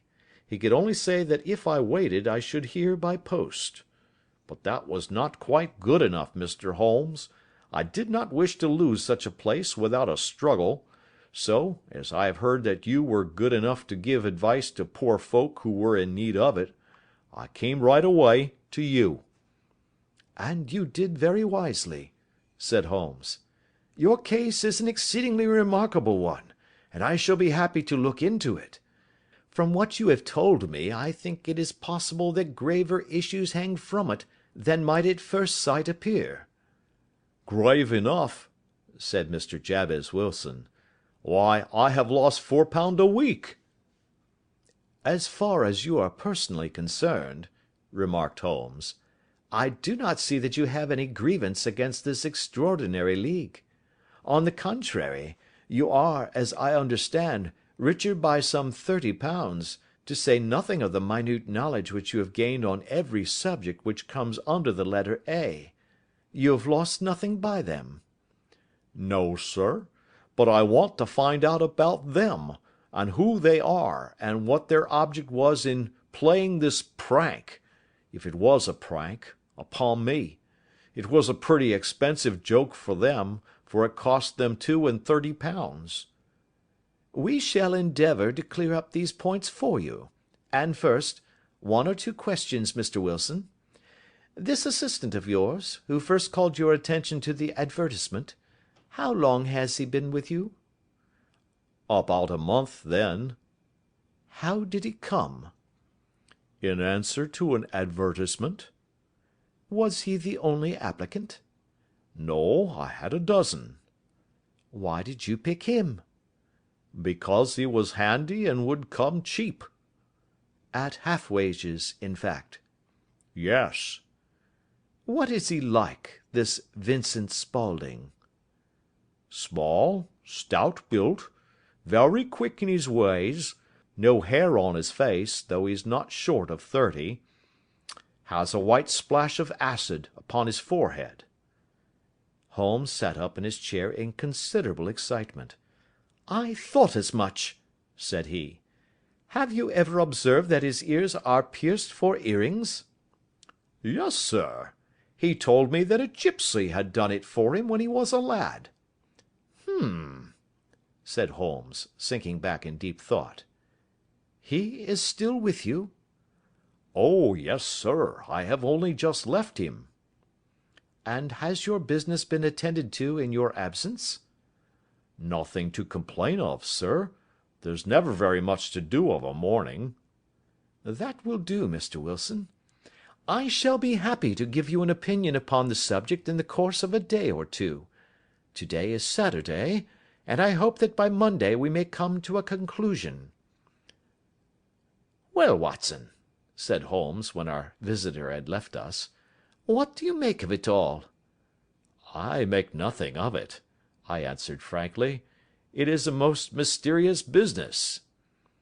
As a rule, said Holmes, the more bizarre a thing is, the less mysterious it proves to be. It is your commonplace featureless crimes which are really puzzling, just as a commonplace face is the most difficult to identify. But I must be prompt over this matter. What are you going to do, then? I asked. To smoke, he answered. It is quite a three-pipe problem, and I beg that you won't speak to me for 50 minutes. He curled himself up in his chair, with his thin knees drawn up to his hawk-like nose, and there he sat with his eyes closed and his black clay pipe thrusting out like the bill of some strange bird. I had come to the conclusion that he had dropped asleep, and indeed was nodding myself, when he suddenly sprang out of his chair with the gesture of a man who has made up his mind, and put his pipe down upon the mantelpiece. "Sarasate plays at St. James's Hall this afternoon," he remarked. "What do you think, Watson? Could your patient spare you for a few hours?" "I have nothing to do to-day. My practice is never very absorbing." "Then put on your hat and come. I am going through the city first, and we can have some lunch on the way. I observe that there is a good deal of German music on the programme, which is rather more to my taste than Italian or French. It is introspective, and I want to introspect. Come along." We travelled by the Underground as far as Aldersgate, and a short walk took us to Saxe Coburg Square, the scene of the singular story which we had listened to in the morning. It was a poky, little, shabby genteel place, where 4 lines of dingy 2-storied brick houses looked out into a small railed-in enclosure, where a lawn of weedy grass and a few clumps of faded laurel bushes made a hard fight against a smoke-laden and uncongenial atmosphere. 3 gilt balls and a brown board with Jabez Wilson in white letters upon a corner house announced the place where our red-headed client carried on his business. Sherlock Holmes stopped in front of it with his head on one side and looked it all over, with his eyes shining brightly between puckered lids. Then he walked slowly up the street, and then down again to the corner, still looking keenly at the houses.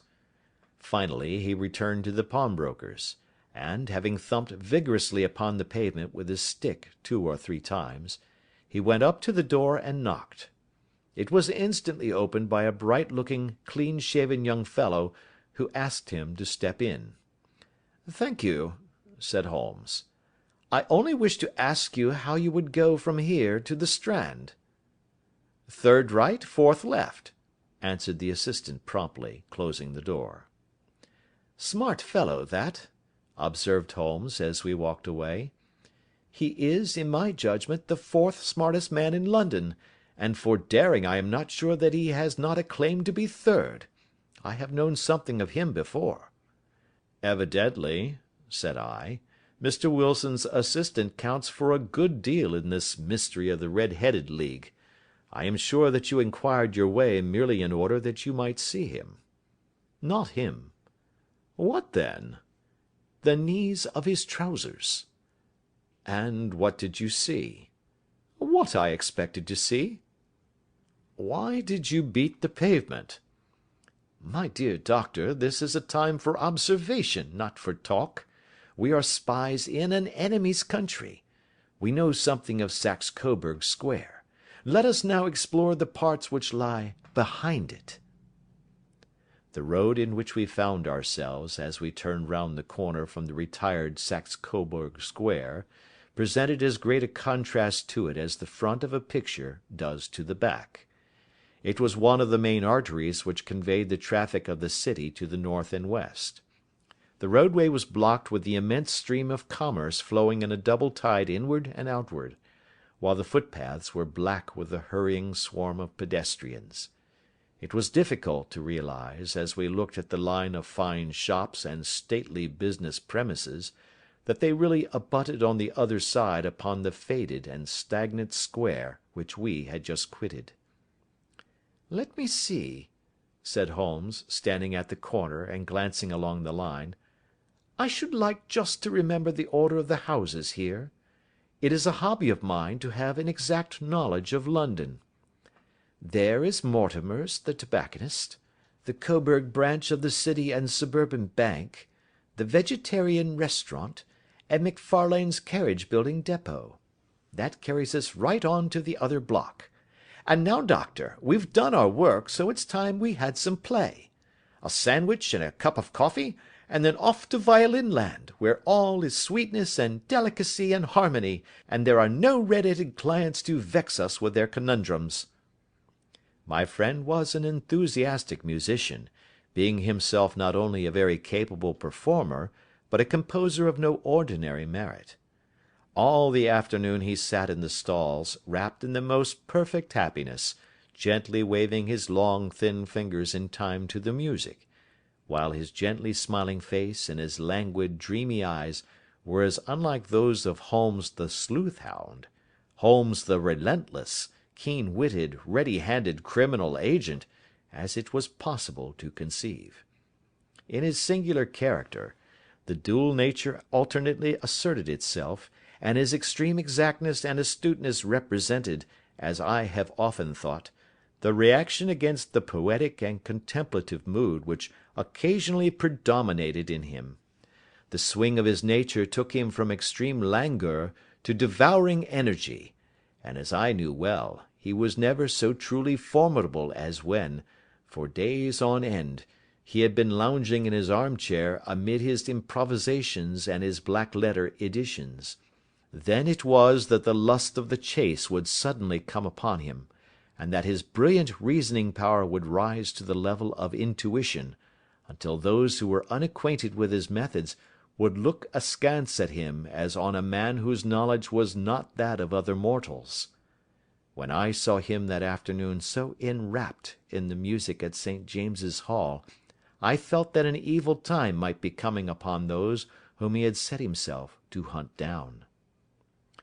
"You want to go home, no doubt, Doctor?" he remarked as we emerged. "Yes, it could be as well." "And I have some business to do which will take some hours. This business at Coburg Square is serious." "Why serious?" "A considerable crime is in contemplation. I have every reason to believe that we shall be in time to stop it. But to-day being Saturday rather complicates matters. I shall want your help to-night." "At what time?" 10 will be early enough. I shall be at Baker Street at 10. "Very well. And, I say, Doctor, there may be some little danger, so kindly put your army revolver in your pocket." He waved his hand, turned on his heel, and disappeared in an instant among the crowd. I trust that I am not more dense than my neighbours, but I was always oppressed with a sense of my own stupidity in my dealings with Sherlock Holmes. Here I had heard what he had heard, I had seen what he had seen, and yet from his words it was evident that he saw clearly not only what had happened but what was about to happen, while to me the whole business was still confused and grotesque. As I drove home to my house in Kensington, I thought over it all, with the extraordinary story of the red-headed copier of the Encyclopaedia, down to the visit to Saxe Coburg Square, and the ominous words with which he had parted from me. What was this nocturnal expedition, and why should I go armed? Where were we going, and what were we to do? I had the hint from Holmes that this smooth-faced pawnbroker's assistant was a formidable man, a man who might play a deep game. I tried to puzzle it out, but only gave it up in despair and set the matter aside until night should bring an explanation. It was 9:15 when I started from home and made my way across the park, and so through Oxford Street to Baker Street. 2 hansoms were standing at the door, and as I entered the passage I heard the sound of voices from above. On entering his room, I found Holmes in animated conversation with 2 men, one of whom I recognised as Peter Jones, the official police agent, while the other was a long, thin, sad-faced man, with a very shiny hat and oppressively respectable frock coat. "Ha! Our party is complete," said Holmes, buttoning up his pea-jacket, and taking his heavy hunting crop from the rack. "Watson, I think you know Mr. Jones of Scotland Yard? Let me introduce you to Mr. Merryweather, who is to be our companion in to-night's adventure." "We're hunting in couples again, Doctor, you see," said Jones in his consequential way. "Our friend here is a wonderful man for starting a chase. All he wants is an old dog to help him do the running down." "I hope a wild goose may not prove to be the end of our chase," observed Mr. Merryweather gloomily. "You may place considerable confidence in Mr. Holmes, sir," said the police agent loftily. "He has his own little methods, which are, if you won't mind my saying so, just a little too theoretical and fantastic, but he has the makings of a detective in him. It is not too much to say that once or twice, as in that business of the Sholto murder and the Agra treasure, he has been more nearly correct than the official force." "Oh, if you say so, Mr. Jones, it is all right," said the stranger, with deference. "Still, I confess that I miss my rubber. It is the first Saturday night for 27 years that I have not had my rubber." "I think you will find," said Sherlock Holmes, "that you will play for a higher stake tonight than you have ever done yet, and that the play will be more exciting. For you, Mr. Merryweather, the stake will be some £30,000, and for you, Jones, it will be the man upon whom you wish to lay your hands." "John Clay, the murderer, thief, smasher, and forger. He's a young man, Mr. Merryweather, but he is at the head of his profession, and I would rather have my bracelets on him than on any criminal in London. He's a remarkable man, is young John Clay. His grandfather was a royal duke, and he himself has been to Eton and Oxford. His brain is as cunning as his fingers, and though we meet signs of him at every turn, we never know where to find the man himself. He'll crack a crib in Scotland one week, and be raising money to build an orphanage in Cornwall the next. I've been on his track for years and have never set eyes on him yet." "I hope that I may have the pleasure of introducing you tonight. I've had one or two little turns also with Mr. John Clay, and I agree with you that he is at the head of his profession. It is past 10, however, and quite time that we started. If you two will take the first hansom, Watson and I will follow in the second." Sherlock Holmes was not very communicative during the long drive, and lay back in the cab humming the tunes which he had heard in the afternoon. We rattled through an endless labyrinth of gas-lit streets until we emerged into Farrington Street. "We are close there now," my friend remarked. "This fellow Merryweather is a bank director, and personally interested in the matter. I thought it as well to have Jones with us also. He is not a bad fellow, though an absolute imbecile in his profession. He has one positive virtue: he is as brave as a bulldog, and as tenacious as a lobster if he gets his claws upon any one. Here we are, and they are waiting for us." We had reached the same crowded thoroughfare in which we had found ourselves in the morning.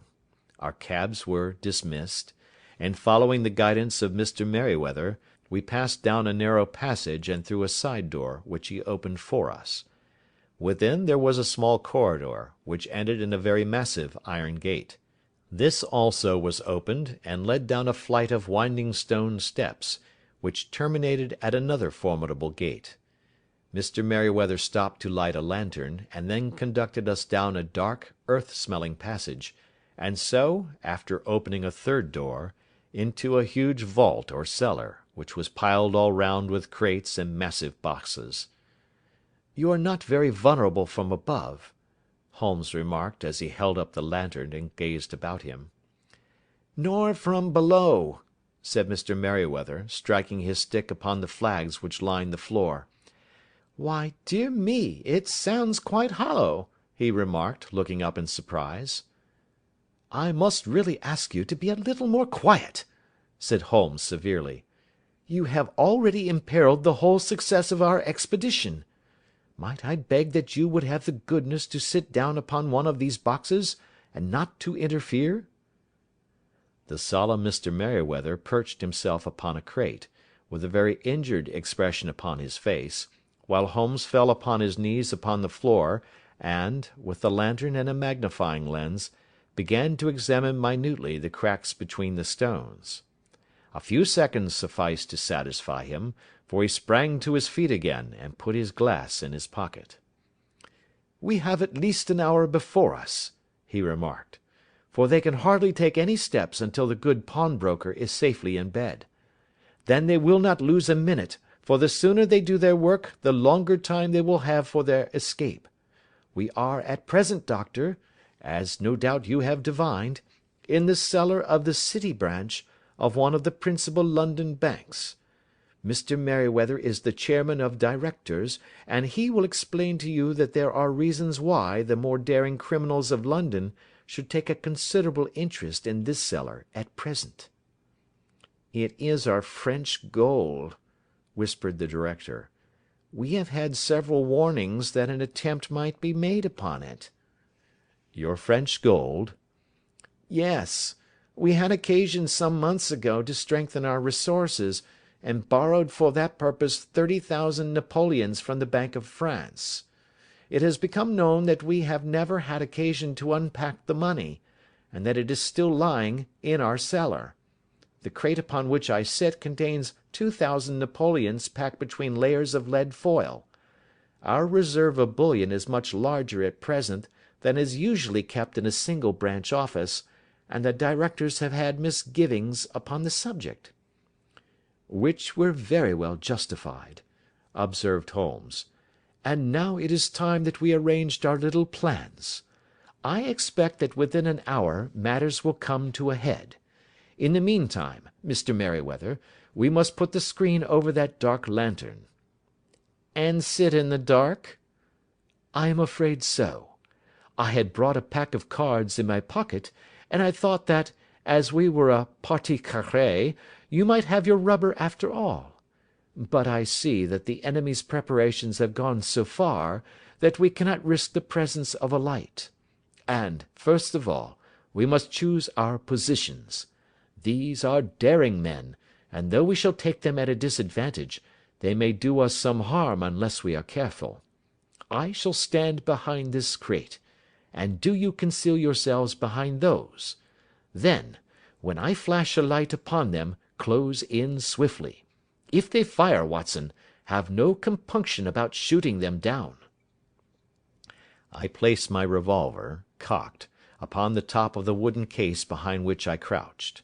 Holmes shot the slide across the front of his lantern and left us in pitch darkness, such an absolute darkness as I have never before experienced.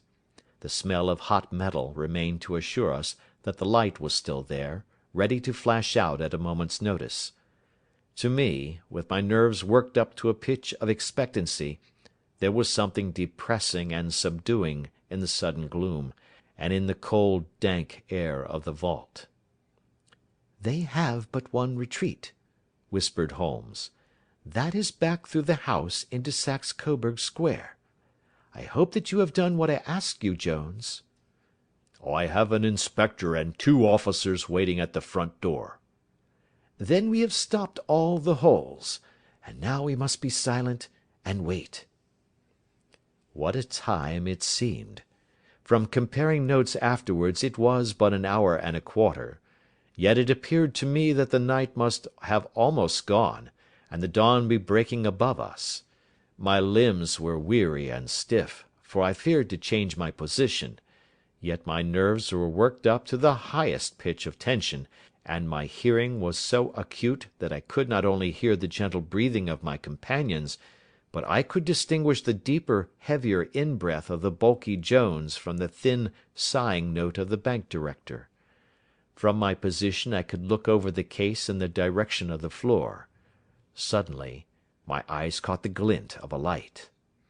At first it was but a lurid spark upon the stone pavement.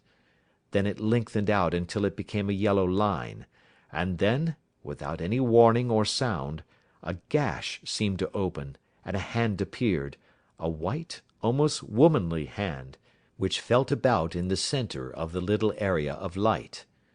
For a minute or more the hand, with its writhing fingers, protruded out of the floor. Then it was withdrawn as suddenly as it appeared, and all was dark again save the single lurid spark which marked a chink between the stones. Its disappearance, however, was but momentary. With a rending, tearing sound, one of the broad white stones turned over upon its side and left a square, gaping hole, through which streamed the light of a lantern. Over the edge there peeped a clean-cut, boyish face, which looked keenly about it, and then, with a hand on either side of the aperture, drew itself shoulder-high and waist-high, until one knee rested upon the edge. In another instant he stood at the side of the hole and was hauling after him a companion, lithe and small like himself, with a pale face, and a shock of very red hair. "It's all clear," he whispered. "Have you the chisel and the bags? Great Scott! Jump, Archie, jump, and I'll swing for it." Sherlock Holmes had sprung out and seized the intruder by the collar. The other dived down the hole, and I heard the sound of rending cloth as Jones clutched at his skirts. The light flashed upon the barrel of a revolver, but Holmes's hunting crop came down on the man's wrist, and the pistol clinked upon the stone floor. "It's no use, John Clay," said Holmes blandly. "You have no chance at all." "So I see," the other answered with the utmost coolness. "I fancy that my pal is all right, though I see you have got his coat-tails." "There are 3 men waiting for him at the door," said Holmes. "Oh, indeed. You seem to have done the thing very completely. I must compliment you." "And I you," Holmes answered. "Your red-headed idea was very new and effective." "You'll see your pal again presently," said Jones. "He's quicker at climbing down holes than I am. Just hold out while I fix the derbies." "I beg that you will not touch me with your filthy hands," remarked our prisoner as the handcuffs clattered upon his wrist. "You may not be aware that I have royal blood in my veins. Have the goodness also, when you address me, always to say sir and please." "All right," said Jones, with a stare and a snigger. "Well, would you please, sir, march upstairs where we can get a cab to carry your highness to the police station?"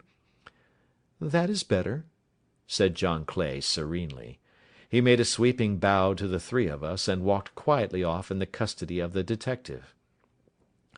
"Really, Mr. Holmes," said Mr. Merryweather, as we followed them from the cellar, "I do not know how the bank can thank you or repay you.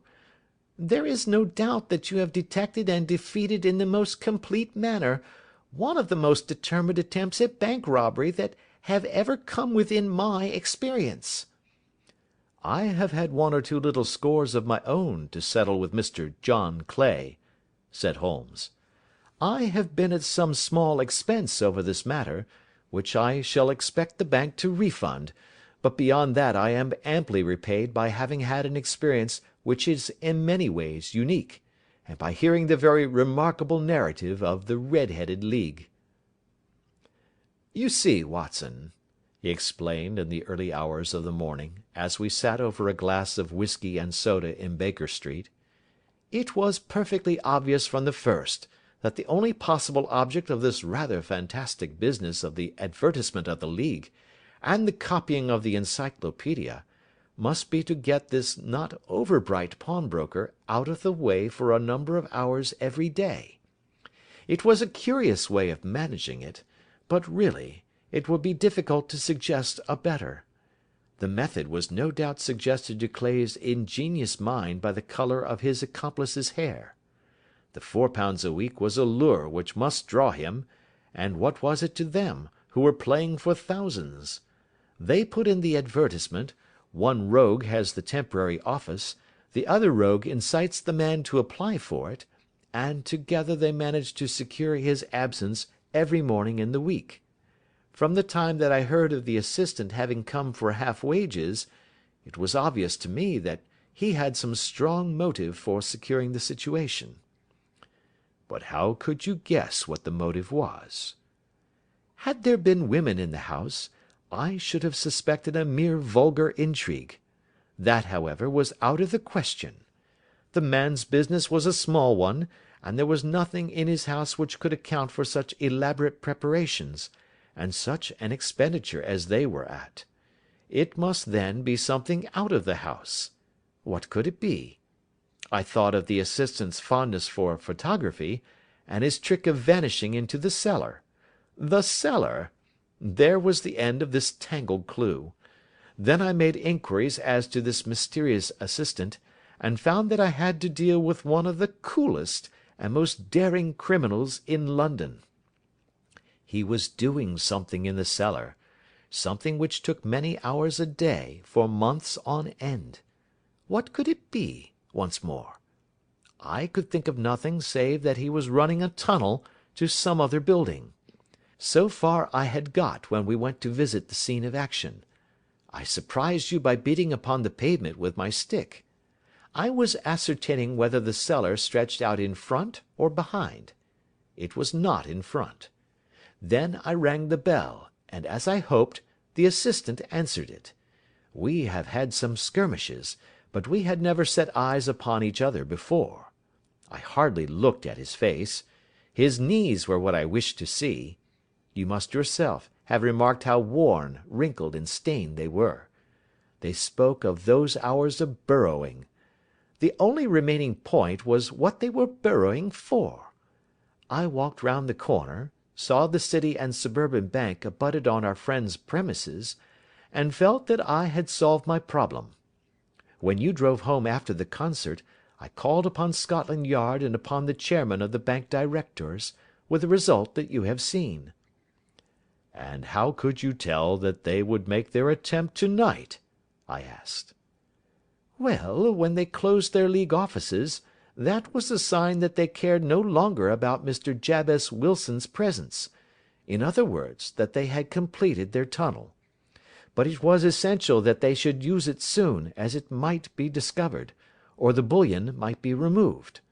Saturday would suit them better than any other day, as it would give them 2 days for their escape.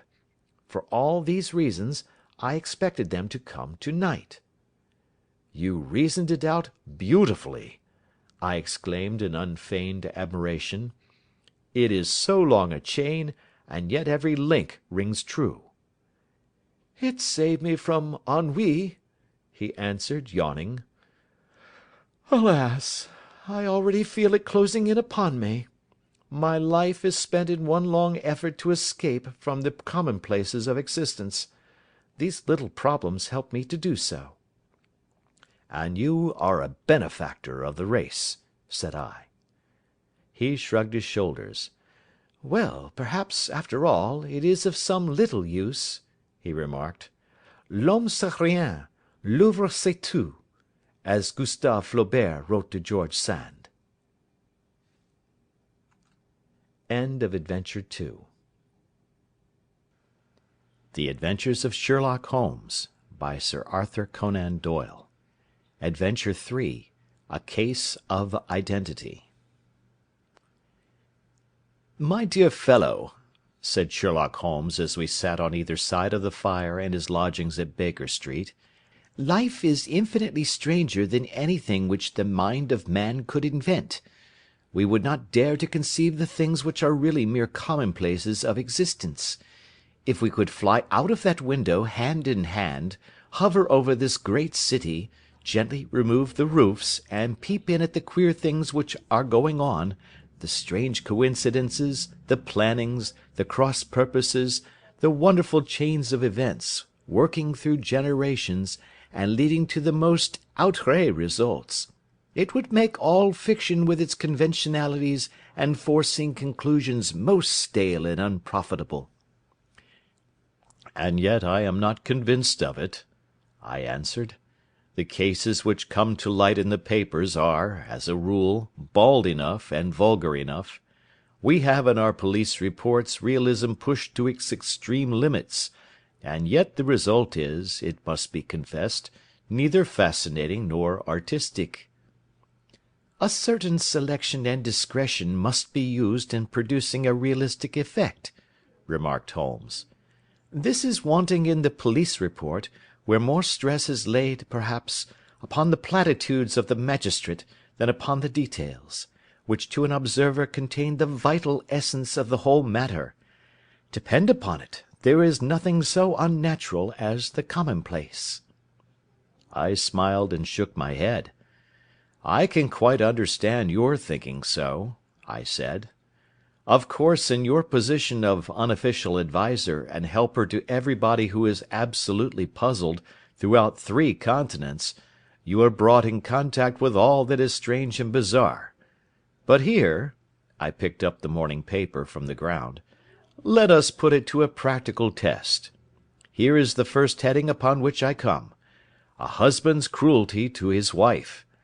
There is half a column of print, but I know without reading it that it is all perfectly familiar to me. There is, of course, the other woman, the drink, the push, the blow, the bruise, the sympathetic sister or landlady. The crudest of writers could invent nothing more crude. "Indeed, your example is an unfortunate one for your argument," said Holmes, taking the paper and glancing his eye down it. "This is the Dundas separation case, and, as it happens, I was engaged in clearing up some small points in connection with it. The husband was a teetotaler. There was no other woman, and the conduct complained of was that he had drifted into the habit of winding up every meal by taking out his false teeth and hurling them at his wife, which, you will allow, is not an action likely to occur to the imagination of the average story-teller. Take a pinch of snuff, doctor, and acknowledge that I have scored over you in your example." He held out his snuff-box of old gold, with a great amethyst in the centre of the lid. Its splendour was in such contrast to his homely ways and simple life, that I could not help commenting upon it. "Ah," said he, "I forgot that I had not seen you for some weeks. It is a little souvenir from the King of Bohemia, in return for my assistance in the case of the Irene Adler papers." "And the ring?" I asked, glancing at a remarkable brilliant which sparkled upon his finger. "It was from the reigning family of Holland, though the matter in which I served them was of such delicacy that I cannot confide it even to you, who have been good enough to chronicle one or two of my little problems." "And have you any on hand just now?" I asked with interest. "Some 10 or 12, but none which present any feature of interest. They are important, you understand, without being interesting. Indeed, I have found that it is usually in unimportant matters that there is a field for the observation, and for the quick analysis of cause and effect which gives the charm to an investigation.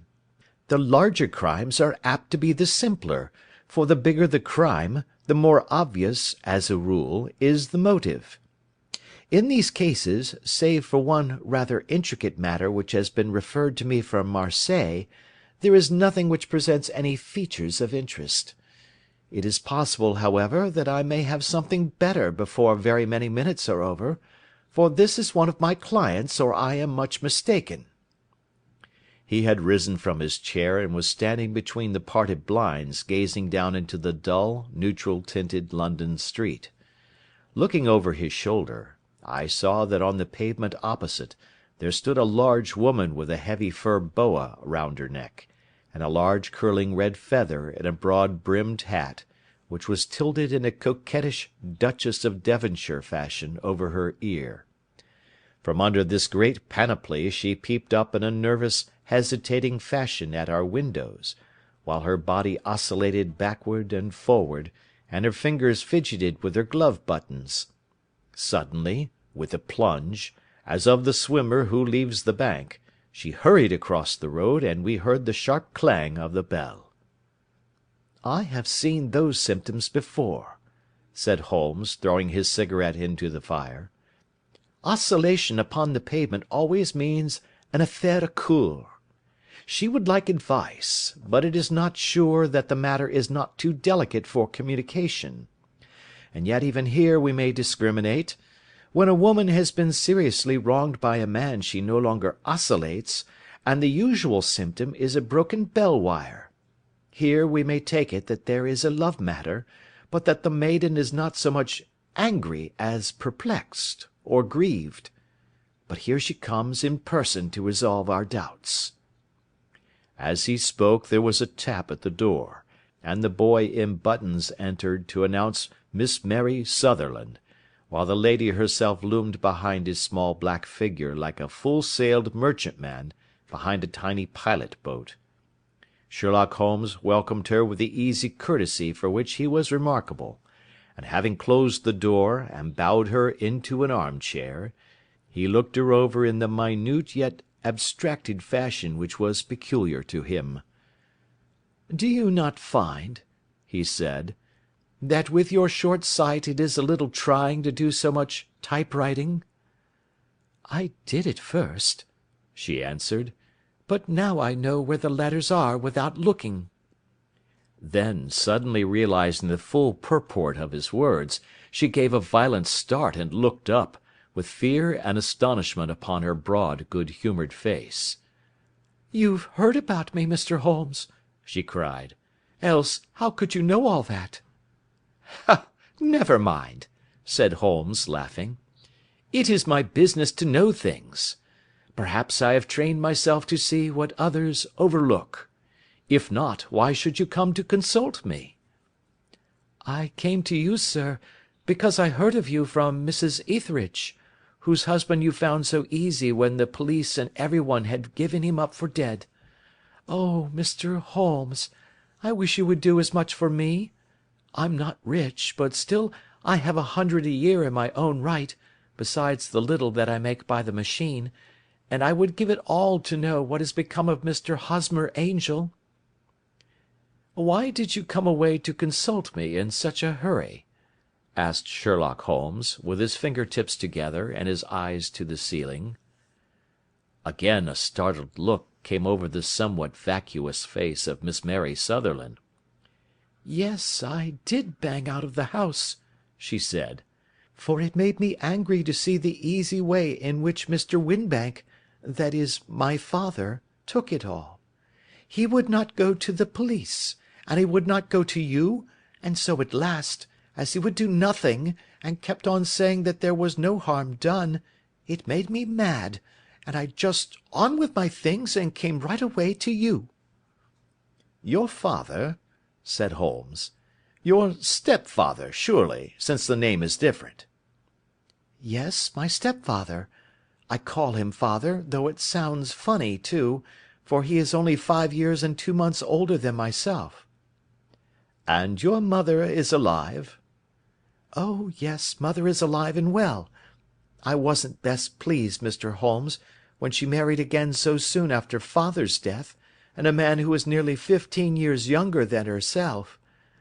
Father was a plumber in the Tottenham Court Road, and he left a tidy business behind him, which mother carried on with Mr. Hardy, the foreman, but when Mr. Windibank came he made her sell the business, for he was very superior, being a traveller in wines. They got £4,700 for the goodwill and interest, which wasn't near as much as father could have got if he had been alive." I had expected to see Sherlock Holmes impatient under this rambling and inconsequential narrative, but, on the contrary, he had listened with the greatest concentration of attention. "Your own little income," he asked, "does it come out of the business?" "Oh, no, sir. It is quite separate and was left me by my Uncle Ned in Auckland. It is in New Zealand stock, paying 4.5%. £2,500 was the amount, but I can only touch the interest." "You interest me extremely," said Holmes, "and since you draw so large a sum as 100 a year, with what you earn into the bargain, you no doubt travel a little and indulge yourself in every way. I believe that a single lady can get on very nicely upon an income of about £60. "I could do with much less than that, Mr. Holmes, but you understand that as long as I live at home I don't wish to be a burden to them, and so they have the use of the money just while I am staying with them. Of course, that is only just for the time. Mr. Windibank draws my interest every quarter and pays it over to mother, and I find that I can do pretty well with what I earn at typewriting. It brings me 2d. a sheet, and I can often do from 15 to 20 sheets in a day." "You have made your position very clear to me," said Holmes. "This is my friend, Dr. Watson, before whom you can speak as freely as before myself. Kindly tell us now all about your connection with Mr. Hosmer Angel." A flush stole over Miss Sutherland's face, and she picked nervously at the fringe of her jacket. "I met him first at the gasfitters' ball," she said. "They used to send father tickets when he was alive, and then afterwards they remembered us, and sent them to mother. Mr. Windibank did not wish us to go. He never did wish us to go anywhere. He would get quite mad if I wanted so much as to join a Sunday school treat. But this time I was set on going, and I would go, for what right had he to prevent? He said the folk were not fit for us to know, when all father's friends were to be there, and he said that I had nothing fit to wear, when I had my purple plush that I had never so much as taken out of the drawer. At last, when nothing else would do, he went off to France upon the business of the firm, but we went, mother and I, with Mr. Hardy, who used to be our foreman, and it was there I met Mr. Hosmer Angel." "I suppose," said Holmes, "that when Mr. Windibank came back from France, he was very annoyed at your having gone to the ball." "Oh, well, he was very good about it.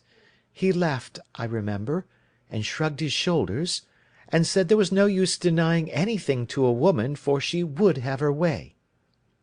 "I see.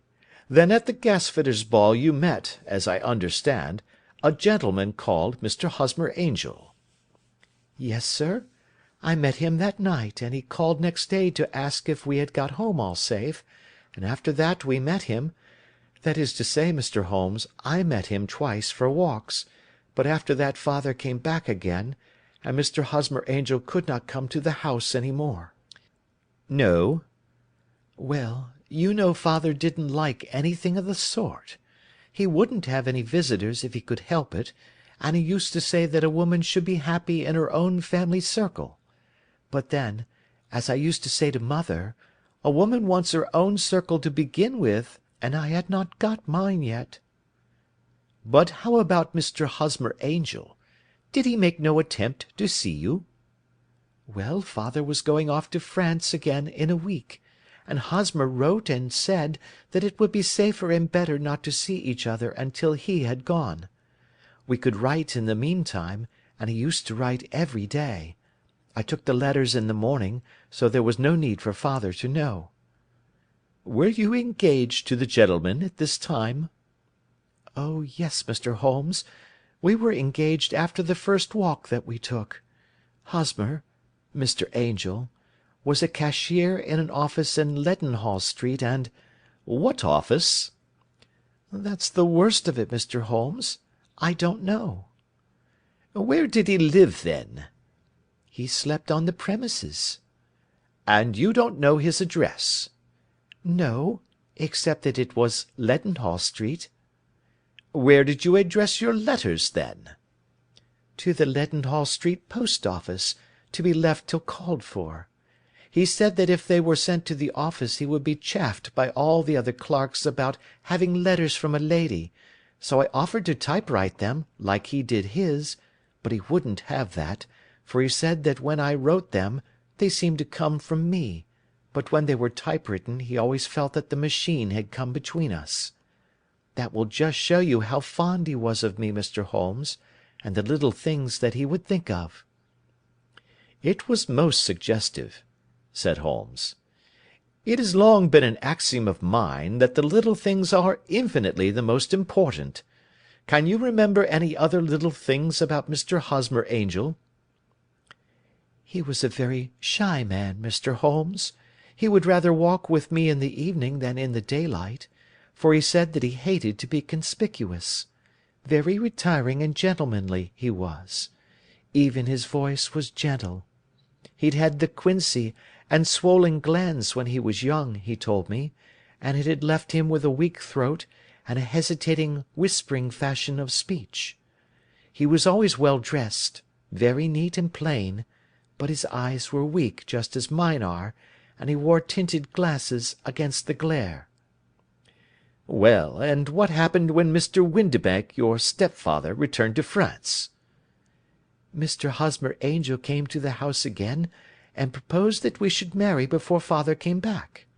He was in dreadful earnest, and made me swear, with my hands on the Testament, that whatever happened I would always be true to him. Mother said he was quite right to make me swear, and that it was a sign of his passion. Mother was all in his favour from the first, and was even fonder of him than I was.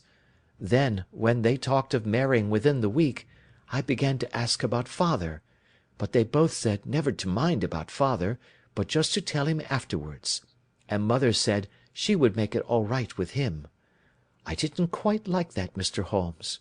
It seemed funny that I should ask his leave, as he was only a few years older than me, but I didn't want to do anything on the sly, so I wrote to father at Bordeaux, where the company has its French offices, but the letter came back to me on the very morning of the wedding."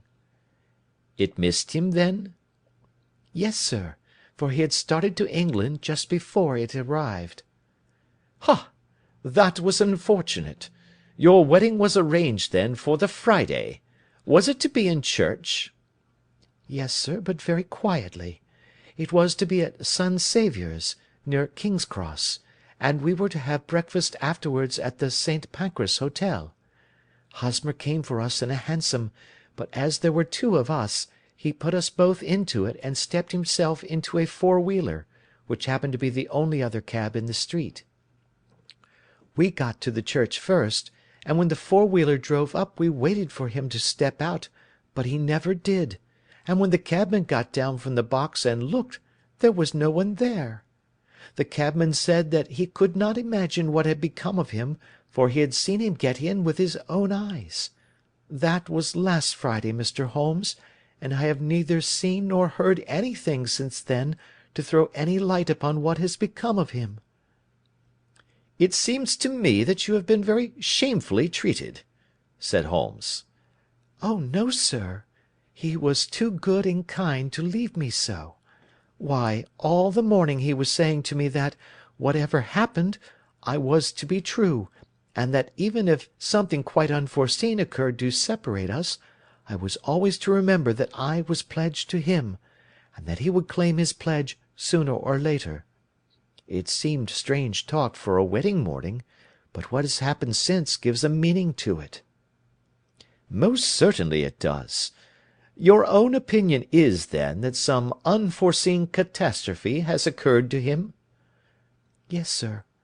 I believe that he foresaw some danger, or else he would not have talked so, and then I think that what he foresaw happened." "But you have no notion as to what it could have been?" "None." "One more question. How did your mother take the matter?" "She was angry, and said that I was never to speak of the matter again." "And your father? Did you tell him?" "Yes, and he seemed to think, with me, that something had happened, and that I should hear of Hosmer again. As he said, what interest could any one have in bringing me to the doors of the church, and then leaving me? Now, if he had borrowed my money, or if he had married me and got my money settled on him, there might be some reason, but Hosmer was very independent about money, and never would look at a shilling of mine.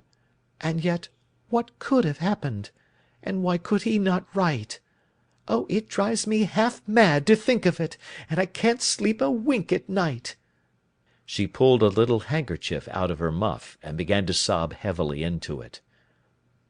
"I shall glance into the case for you," said Holmes, rising, "and I have no doubt that we shall reach some definite result.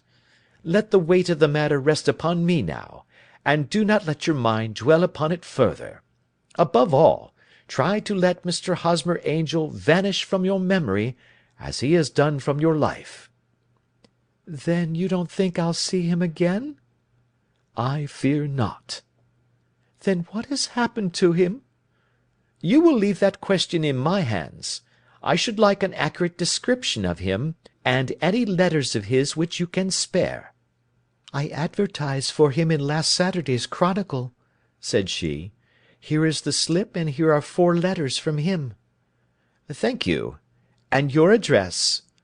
"Number 31 Lion Place, Camberwell." "Mr. Angel's address you never had, I understand. Where is your father's place of business?" "He travels for Westhouse and Marbank, the great claret importers of Fenchurch Street." "Thank you. You have made your statement very clearly. You will leave the papers here, and remember the advice which I have given you. Let the whole incident be a sealed book, and do not allow it to affect your life." "You are very kind, Mr. Holmes, but I cannot do that. I shall be true to Hosmer. He shall find me ready when he comes back." For all the preposterous hat and the vacuous face, there was something noble in the simple faith of our visitor which compelled our respect. She laid her little bundle of papers upon the table and went her way, with a promise to come again whenever she might be summoned. Sherlock Holmes sat silent for a few minutes with his finger-tips still pressed together, his legs stretched out in front of him, and his gaze directed upward to the ceiling. Then he took down from the rack the old and oily clay pipe, which was to him as a counsellor, and, having lit it, he leaned back in his chair, with the thick blue cloud-wreaths spinning up from him, and a look of infinite languor in his face. "Quite an interesting study, that maiden," he observed. "I found her more interesting than her little problem, which, by the way, is rather a trite one. You will find parallel cases, if you consult my index, in Andover in '77, and there was something of the sort at The Hague last year.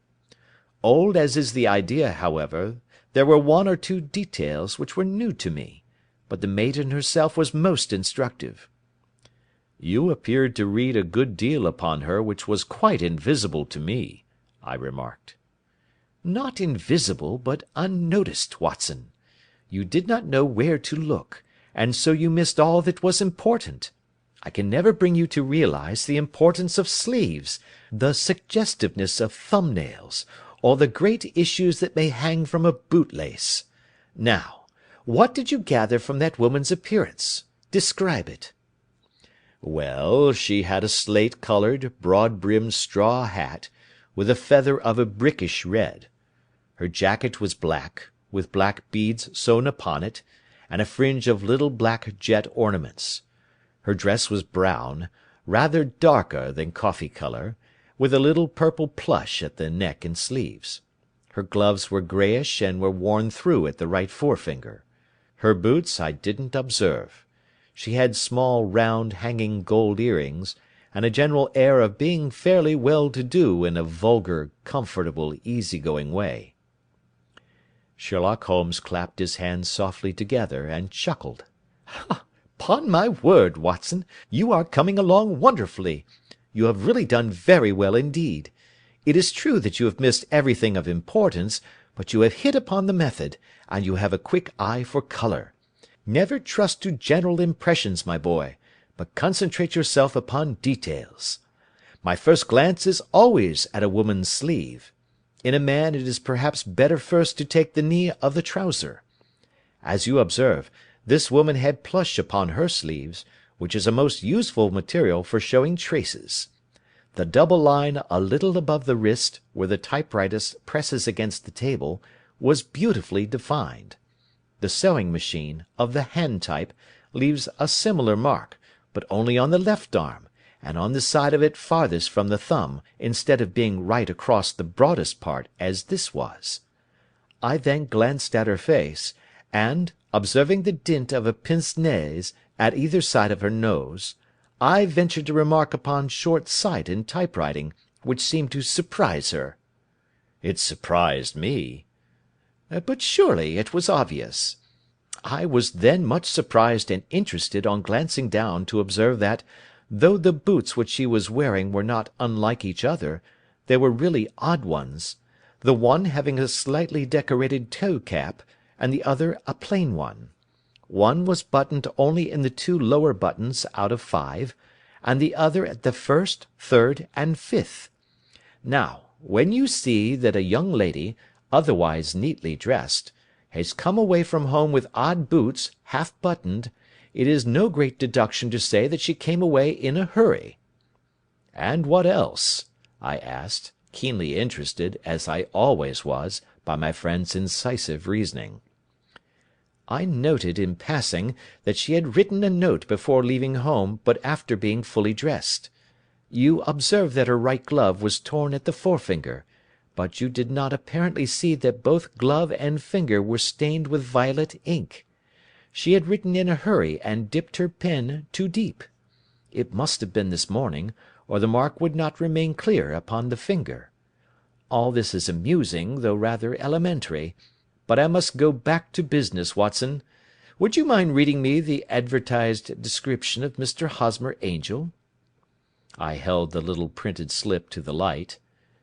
Missing, it said, on the morning of the 14th, a gentleman named Hosmer Angel, about 5 feet 7 inches in height, strongly built, sallow complexion, black hair, a little bald in the centre, bushy, black side whiskers and moustache, tinted glasses, slight infirmity of speech, was dressed when last seen in black frock-coat faced with silk, black waistcoat, gold Albert chain, and grey Harris tweed trousers, with brown gaiters over elastic-sided boots, known to have been employed in an office in Leadenhall Street.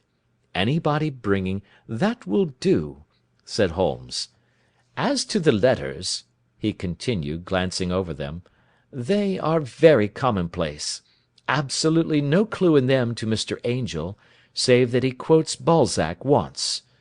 There is one remarkable point, however, which will no doubt strike you." "They are typewritten," I remarked.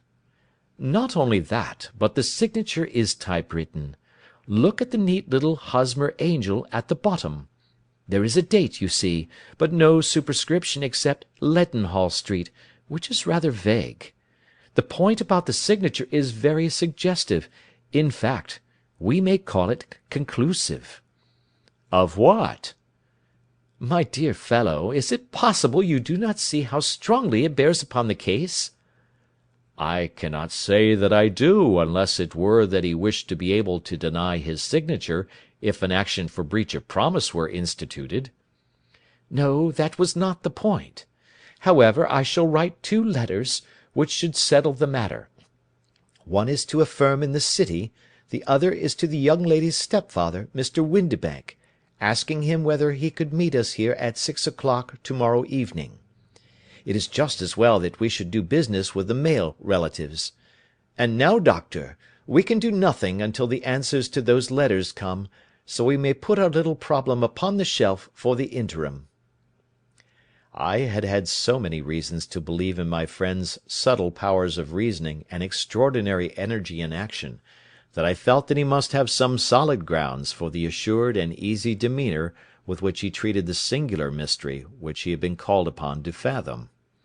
Once only had I known him to fail, in the case of the King of Bohemia and the Irene Adler photograph; but when I looked back to the weird business of the sign of 4, and the extraordinary circumstances connected with the study in scarlet, I felt that it would be a strange tangle indeed which he could not unravel. I left him then, still puffing at his black clay pipe, with the conviction that when I came again on the next evening, I would find that he held in his hands all the clues which would lead up to the identity of the disappearing bridegroom of Miss Mary Sutherland. A professional case of great gravity was engaging my own attention at the time, and the whole of next day I was busy at the bedside of the sufferer. It was not until close upon 6 o'clock that I found myself free, and was able to spring into a hansom and drive to Baker Street, half afraid that I might be too late to assist at the dénouement of the little mystery. I found Sherlock Holmes alone, however, half asleep, with his long, thin form curled up in the recesses of his arm-chair. A formidable array of bottles and test-tubes, with the pungent cleanly smell of hydrochloric acid, told me that he had spent his day in the chemical work which was so dear to him. "Well, have you solved it?" I asked as I entered. "Yes, it was the bisulphate of baryta." "No, no, the mystery!" I cried. "Oh, that! I thought of the salt that I had been working upon. There was never any mystery in the matter, though, as I said yesterday, some of the details are of interest. The only drawback is that there is no law, I fear, that can touch the scoundrel." "Who was he, then, and what was his object in deserting Miss Sutherland?" The question was hardly out of my mouth, and Holmes had not yet opened his lips to reply, when we heard a heavy footfall in the passage, and a tap at the door. "This is the girl's stepfather, Mr. James Windibank," said Holmes. "He has written to me to say that he would be here at 6. Come in." The man who entered was a sturdy, middle-sized fellow, some 30 years of age, clean-shaven, and sallow-skinned, with a bland, insinuating manner, and a pair of wonderfully sharp and penetrating grey eyes. He shot a questioning glance at each of us, placed his shiny top-hat upon the sideboard, and with a slight bow sidled down into the nearest chair. "Good evening, Mr. James Windibank," said Holmes. "I think that this typewritten letter is from you, in which you have made an appointment with me for 6 o'clock?" "Yes, sir. I am afraid that I am a little late, but I am not quite my own master, you know. I am sorry that Miss Sutherland has troubled you about this little matter, for I think it is far better not to wash linen of the sort in public. It was quite against my wishes that she came, but she is a very excitable, impulsive girl, as you may have noticed, and she is not easily controlled when she has made up her mind on a point. Of course, I did not mind you so much, as you are not connected with the official police, but it is not pleasant to have a family misfortune like this noised abroad. Besides, it is a useless expense, for how could you possibly find this Hosmer Angel?" "On the contrary," said Holmes quietly, "I have every reason to believe that I will succeed in discovering Mr. Hosmer Angel." Mr. Windibank gave a violent start and dropped his gloves. "I am delighted to hear it," he said. "It is a curious thing," remarked Holmes, "that a typewriter has really quite as much individuality as a man's handwriting. Unless they are quite new, no two of them write exactly alike. Some letters get more worn than others, and some wear only on one side. Now, you remark in this note of yours, Mr. Windibank, that in every case there is some little slurring over of the E, and a slight defect in the tail of the R. There are 14 other characteristics, but those are the more obvious." "We do all our correspondence with this machine at the office, and no doubt it is a little worn," our visitor answered, glancing keenly at Holmes with his bright little eyes. "And now I will show you what is really a very interesting study, Mr. Windibank," Holmes continued. "I think of writing another little monograph some of these days on the typewriter and its relation to crime. It is a subject to which I have devoted some little attention. I have here 4 letters which purport to come from the missing man. They are all typewritten. In each case, not only are the E's slurred and the R's tailless, but you will observe, if you care to use my magnifying lens, that the 14 other characteristics to which I have alluded are there as well." Mr. Windibank sprang out of his chair and picked up his hat. "I cannot waste time over this sort of fantastic talk, Mr. Holmes," he said. "If you can catch the man, catch him, and let me know when you have done it." "Certainly," said Holmes, stepping over and turning the key in the door. "I let you know then that I have caught him." "What? Where?" shouted Mr. Windibank, turning white to his lips and glancing about him like a rat in a trap. "Oh, it won't do. Really it won't," said Holmes suavely. "There is no possible getting out of it, Mr. Windibank. It is quite too transparent, and it was a very bad compliment when you said that it was impossible for me to solve so simple a question. That's right. Sit down and let us talk it over." Our visitor collapsed into a chair, with a ghastly face and a glitter of moisture on his brow. It's not actionable," he stammered. "I am very much afraid that it is not. But between ourselves, Windibank, it was as cruel and selfish and heartless a trick in a petty way as ever came before me. Now, let me just run over the course of events, and you will contradict me if I go wrong." The man sat huddled up in his chair, with his head sunk upon his breast, like one who is utterly crushed. Holmes stuck his feet up on the corner of the mantelpiece, and leaning back with his hands in his pockets, began talking, rather to himself, as it seemed, than to us. "The man married a woman very much older than himself for her money," said he, "and he enjoyed the use of the money of the daughter as long as she lived with them. It was a considerable sum, for people in their position, and the loss of it would have made a serious difference. It was worth an effort to preserve it. The daughter was of a good, amiable disposition, but affectionate and warm-hearted in her ways, so that it was evident that with her fair personal advantages, and her little income, she would not be allowed to remain single long. Now her marriage would mean, of course, the loss of 100 a year, so what does her stepfather do to prevent it?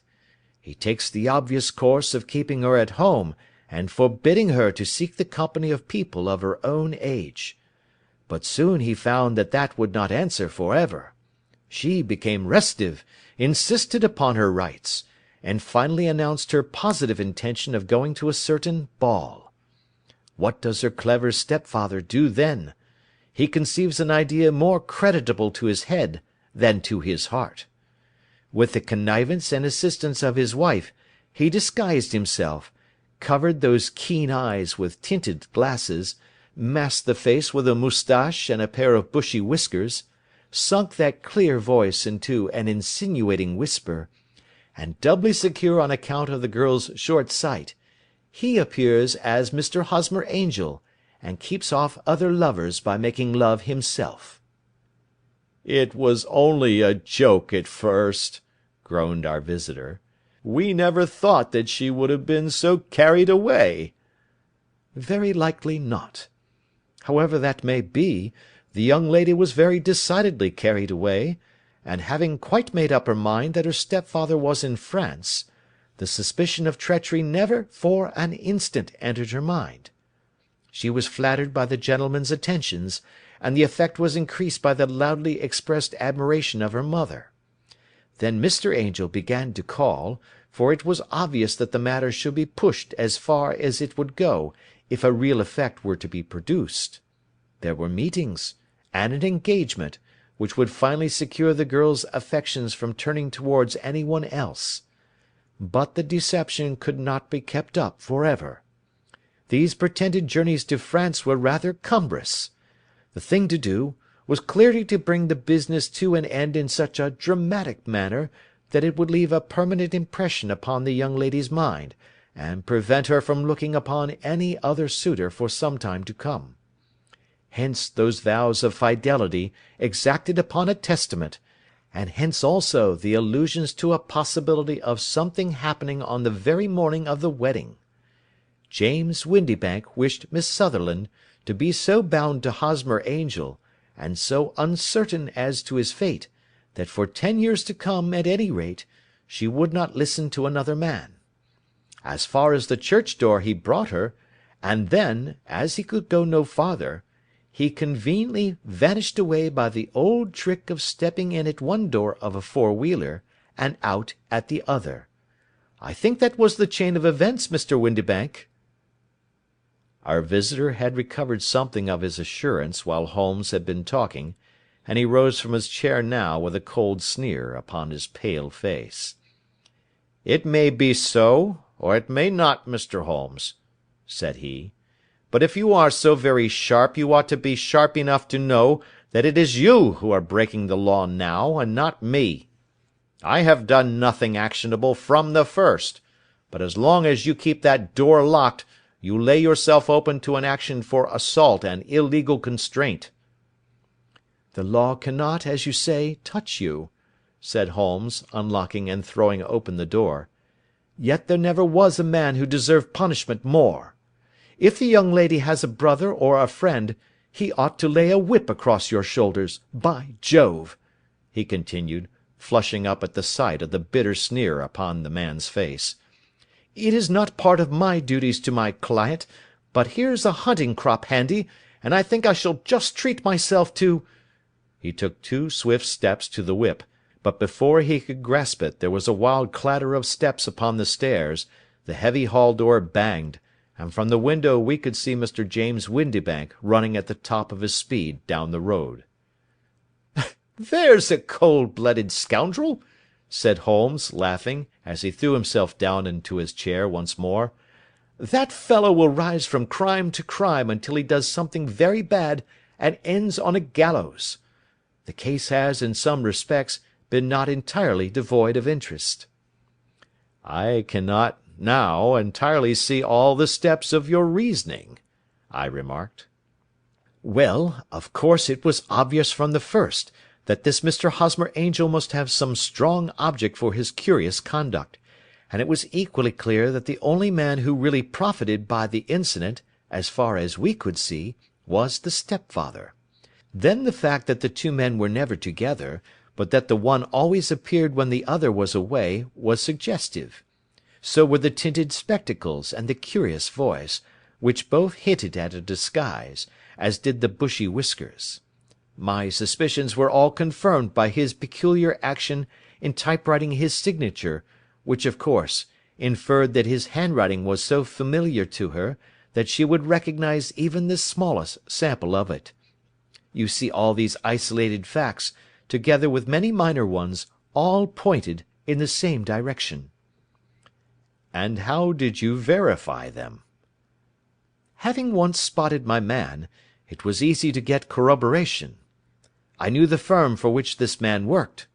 Having taken the printed description, I eliminated everything from it which could be the result of a disguise, the whiskers, the glasses, the voice, and I sent it to the firm, with a request that they would inform me whether it answered to the description of any of their travellers. I had already noticed the peculiarities of the typewriter, and I wrote to the man himself at his business address, asking him if he would come here. As I expected, his reply was typewritten, and revealed the same trivial but characteristic defects. The same post brought me a letter from Westhouse and Marbank, of Fenchurch Street, to say that the description tallied in every respect with that of their employee, James Windibank. Voilà tout." "And Miss Sutherland?" "If I tell her she will not believe me. You may remember the old Persian saying, 'There is danger for him who taketh the tiger cub, and danger also for whoso snatches a delusion from a woman.' There is as much sense in Hafiz as in Horace, and as much knowledge of the world." End of Adventure 3. The Adventures of Sherlock Holmes, by Sir Arthur Conan Doyle. Adventure 4. The Boscombe Valley Mystery. We were seated at breakfast one morning, my wife and I, when the maid brought in a telegram. It was from Sherlock Holmes, and ran in this way: "Have you a couple of days to spare? Have just been wired for from the west of England in connection with Boscombe Valley tragedy. Shall be glad if you will come with me. Air and scenery perfect. Leave Paddington by the 11:15. "What do you say, dear?" said my wife, looking across at me. "Will you go?" "I really don't know what to say. I have a fairly long list at present." "Oh, Anstruther would do your work for you. You have been looking a little pale lately. I think that the change would do you good, and you are always so interested in Mr. Sherlock Holmes's cases." "I should be ungrateful if I were not, seeing what I gained through one of them," I answered. "But if I am to go, I must pack at once, for I have only half an hour." My experience of camp life in Afghanistan had at least had the effect of making me a prompt and ready traveller. My wants were few and simple, so that in less than the time stated I was in a cab with my valise, rattling away to Paddington Station. Sherlock Holmes was pacing up and down the platform, his tall, gaunt figure made even gaunter and taller by his long grey travelling cloak and close-fitting cloth cap. "It is really very good of you to come, Watson," said he. "It makes a considerable difference to me, having someone with me on whom I can thoroughly rely. Local aid is always either worthless or else biased. If you will keep the two corner seats, I shall get the tickets." We had the carriage to ourselves, save for an immense litter of papers which Holmes had brought with him. Among these he rummaged and read, with intervals of note-taking and of meditation, until we were past Reading. Then he suddenly rolled them all into a gigantic ball, and tossed them up on to the rack. "Have you heard anything of the case?" he asked. "Not a word. I have not seen a paper for some days." The London press has not had very full accounts. I have just been looking through all the recent papers in order to master the particulars. It seems, from what I gather, to be one of those simple cases which are so extremely difficult." That sounds a little paradoxical. But it is profoundly true. Singularity is almost invariably a clue. The more featureless and commonplace a crime is, the more difficult it is to bring it home. In this case, however, they have established a very serious case against the son of the murdered man." It is a murder, then? Well, it is conjectured to be so. I shall take nothing for granted until I have the opportunity of looking personally into it. I will explain the state of things to you, as far as I have been able to understand it, in a very few words. Boscombe Valley is a country district not very far from Ross, in Herefordshire. The largest landed proprietor in that part is a Mr. John Turner, who made his money in Australia, and returned some years ago to the old country. One of the farms which he held, that of Hatherley, was let to Mr. Charles McCarthy, who was also an ex-Australian. The men had known each other in the colonies, so that it was not unnatural that when they came to settle down, they should do so as near each other as possible. Turner was apparently the richer man, so McCarthy became his tenant, but still remained, it seems, upon terms of perfect equality, as they were frequently together. McCarthy had one son, a lad of 18, and Turner had an only daughter of the same age, but neither of them had wives living. They appeared to have avoided the society of the neighbouring English families and to have led retired lives, though both the McCarthys were fond of sport, and were frequently seen at the race meetings of the neighbourhood. McCarthy kept 2 servants, a man and a girl. Turner had a considerable household, some half-dozen at the least. That is as much as I have been able to gather about the families. Now for the facts. On June 3rd, that is, on Monday last, McCarthy left his house at Hatherley about 3 in the afternoon, and walked down to the Boscombe Pool, which is a small lake formed by the spreading out of the stream which runs down the Boscombe valley. He had been out with his serving man in the morning at Ross, and he had told the man that he must hurry, as he had an appointment of importance to keep at 3. From that appointment he never came back alive. From Hatherley farmhouse to the Boscombe Pool is a quarter of a mile, and 2 people saw him as he passed over this ground. One was an old woman, whose name is not mentioned, and the other was William Crowder, a gamekeeper in the employ of Mr. Turner. Both these witnesses depose that Mr. McCarthy was walking alone. The gamekeeper adds that within a few minutes of his seeing McCarthy pass, he had seen his son, Mr. James McCarthy, going the same way with a gun under his arm. To the best of his belief, the father was actually in sight at the time, and the son was following him. He thought no more of the matter until he heard in the evening of the tragedy that had occurred. The 2 McCarthys were seen after the time when William Crowder, the gamekeeper, lost sight of them. The Boscombe Pool is thickly wooded round, with just a fringe of grass and of reeds around the edge. A girl of 14, Patience Moran, who is the daughter of the lodge-keeper of the Boscombe Valley estate, was in one of the woods, picking flowers. She states that while she was there she saw, at the border of the wood, and close by the lake, Mr. McCarthy and his son, and that they appeared to be having a violent quarrel. She heard Mr. McCarthy the elder using very strong language to his son, and she saw the latter raise up his hand as if to strike his father. She was so frightened by their violence that she ran away and told her mother, when she reached home, that she had left the 2 McCarthys quarrelling near Boscombe Pool, and that she was afraid that they were going to fight. She had hardly said the words when young Mr. McCarthy came running up to the lodge to say that he had found his father dead in the wood, and to ask for the help of the lodge-keeper. He was much excited, without either his gun or his hat, and his right hand and sleeve were observed to be stained with fresh blood. On following him, they found the dead body stretched out upon the grass beside the pool. The head had been beaten in by repeated blows of some heavy and blunt weapon. The injuries were such as might very well have been inflicted by the butt end of his son's gun, which was found lying on the grass within a few paces of the body. Under these circumstances the young man was instantly arrested, and a verdict of wilful murder having been returned at the inquest on Tuesday, he was on Wednesday brought before the magistrates at Ross, who have referred the case to the next assizes. Those are the main facts of the case, as they came out before the coroner and the police court."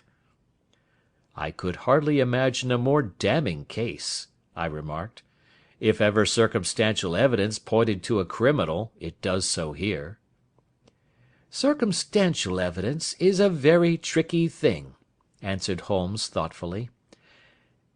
"It may seem to point very straight to one thing, but if you shift your own point of view a little, you will find it pointing in an equally uncompromising manner to something entirely different.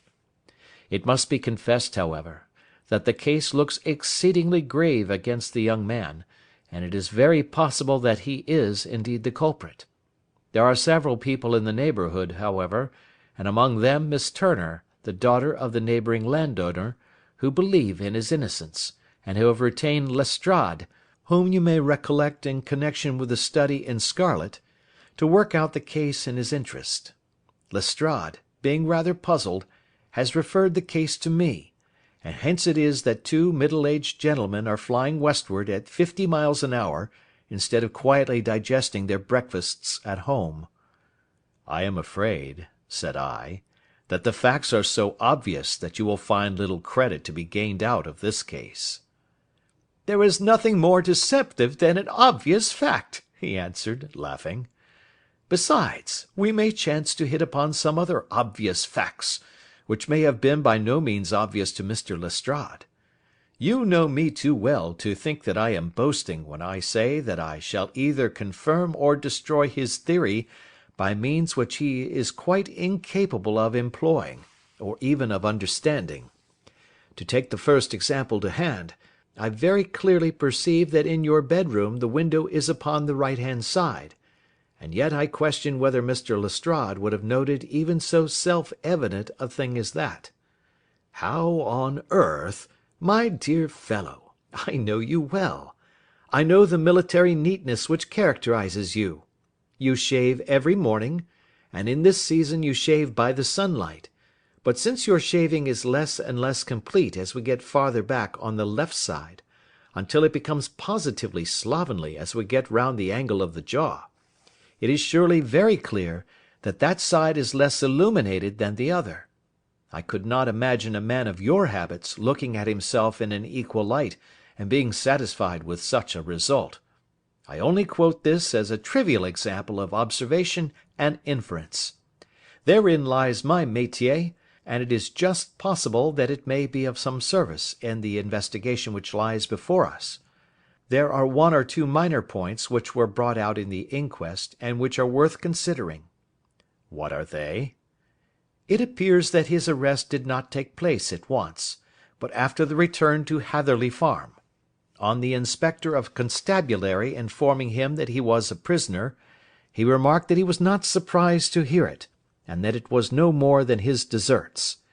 This observation of his had the natural effect of removing any traces of doubt which might have remained in the minds of the coroner's jury. "It was a confession," I ejaculated. "No, for it was followed by a protestation of innocence."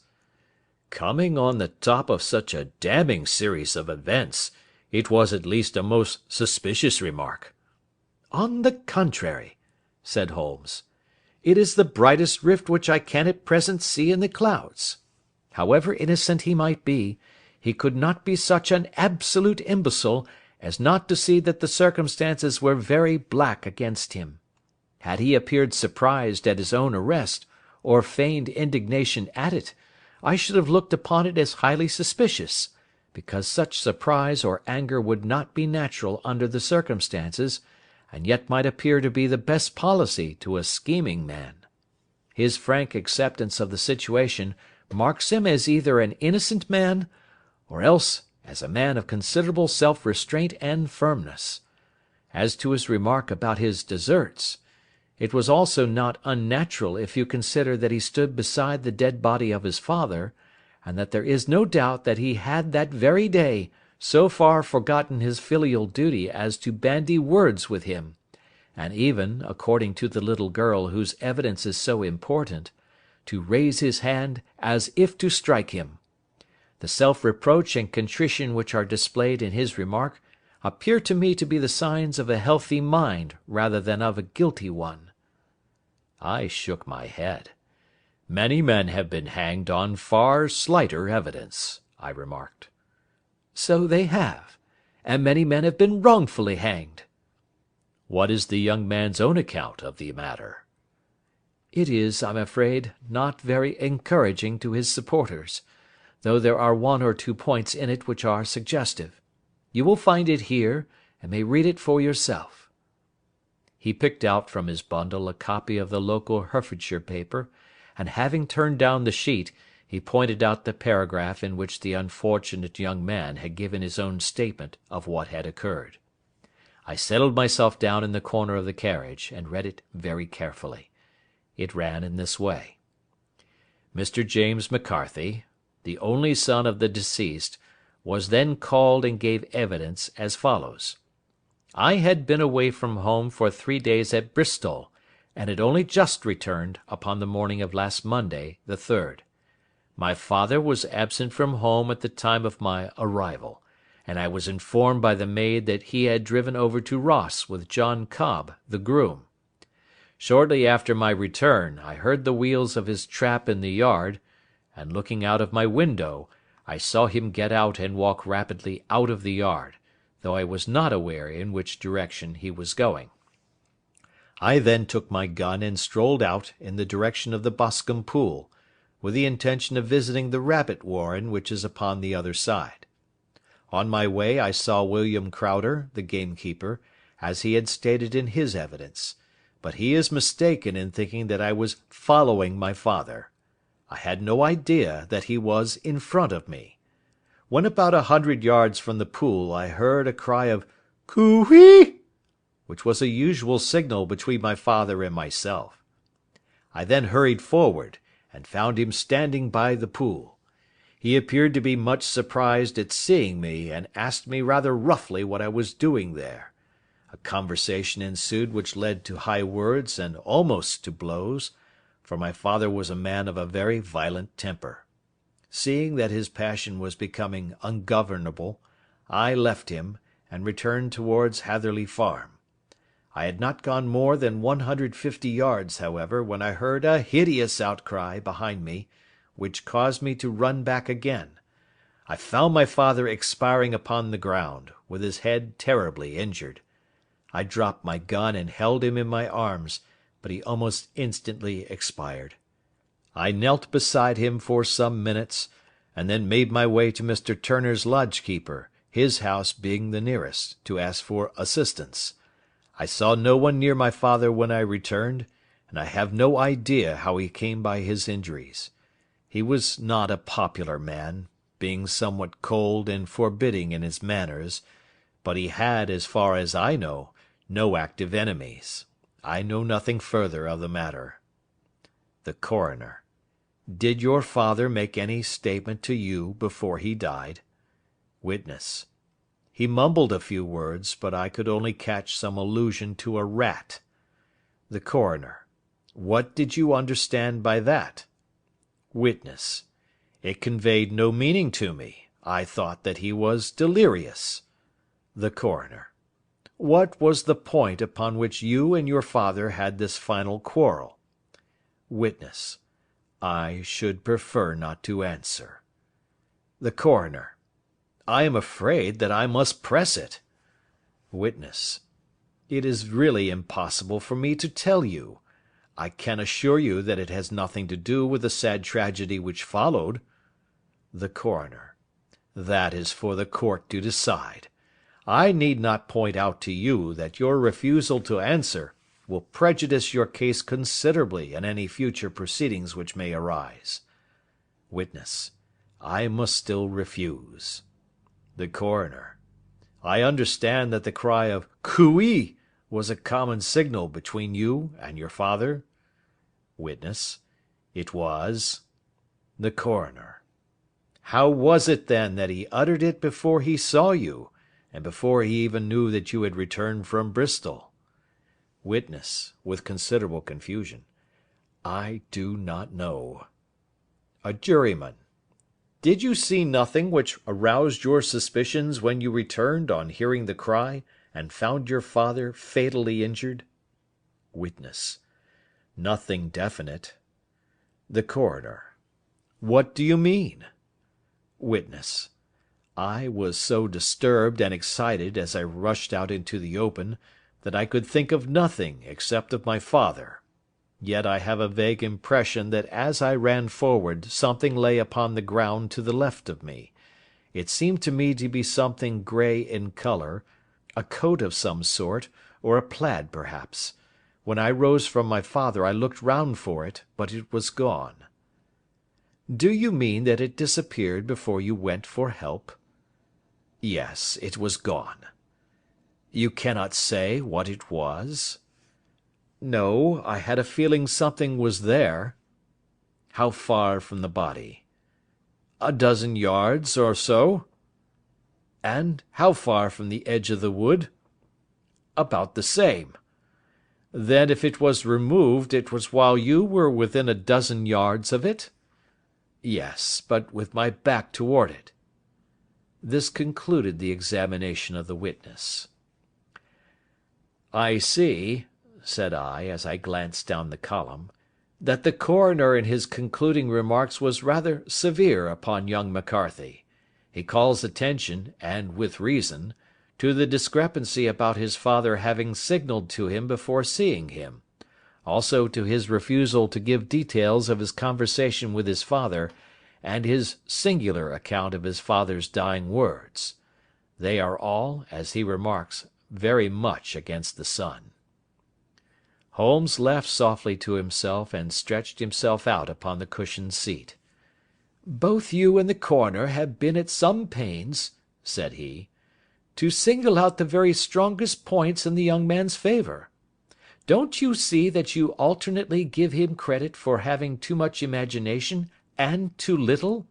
Too little, if he could not invent a cause of quarrel which would give him the sympathy of the jury; too much, if he evolved from his own inner consciousness anything so outré as a dying reference to a rat, and the incident of the vanishing cloth. No, sir, I shall approach this case from the point of view that what this young man says is true, and we shall see whither that hypothesis will lead us. And now here is my pocket Petrarch, and not another word shall I say of this case until we are on the scene of action. We lunch at Swindon, and I see that we shall be there in 20 minutes. It was nearly 4 o'clock when we at last, after passing through the beautiful Stroud Valley, and over the broad gleaming Severn, found ourselves at the pretty little country town of Ross. A lean, ferret-like man, furtive and sly-looking, was waiting for us upon the platform.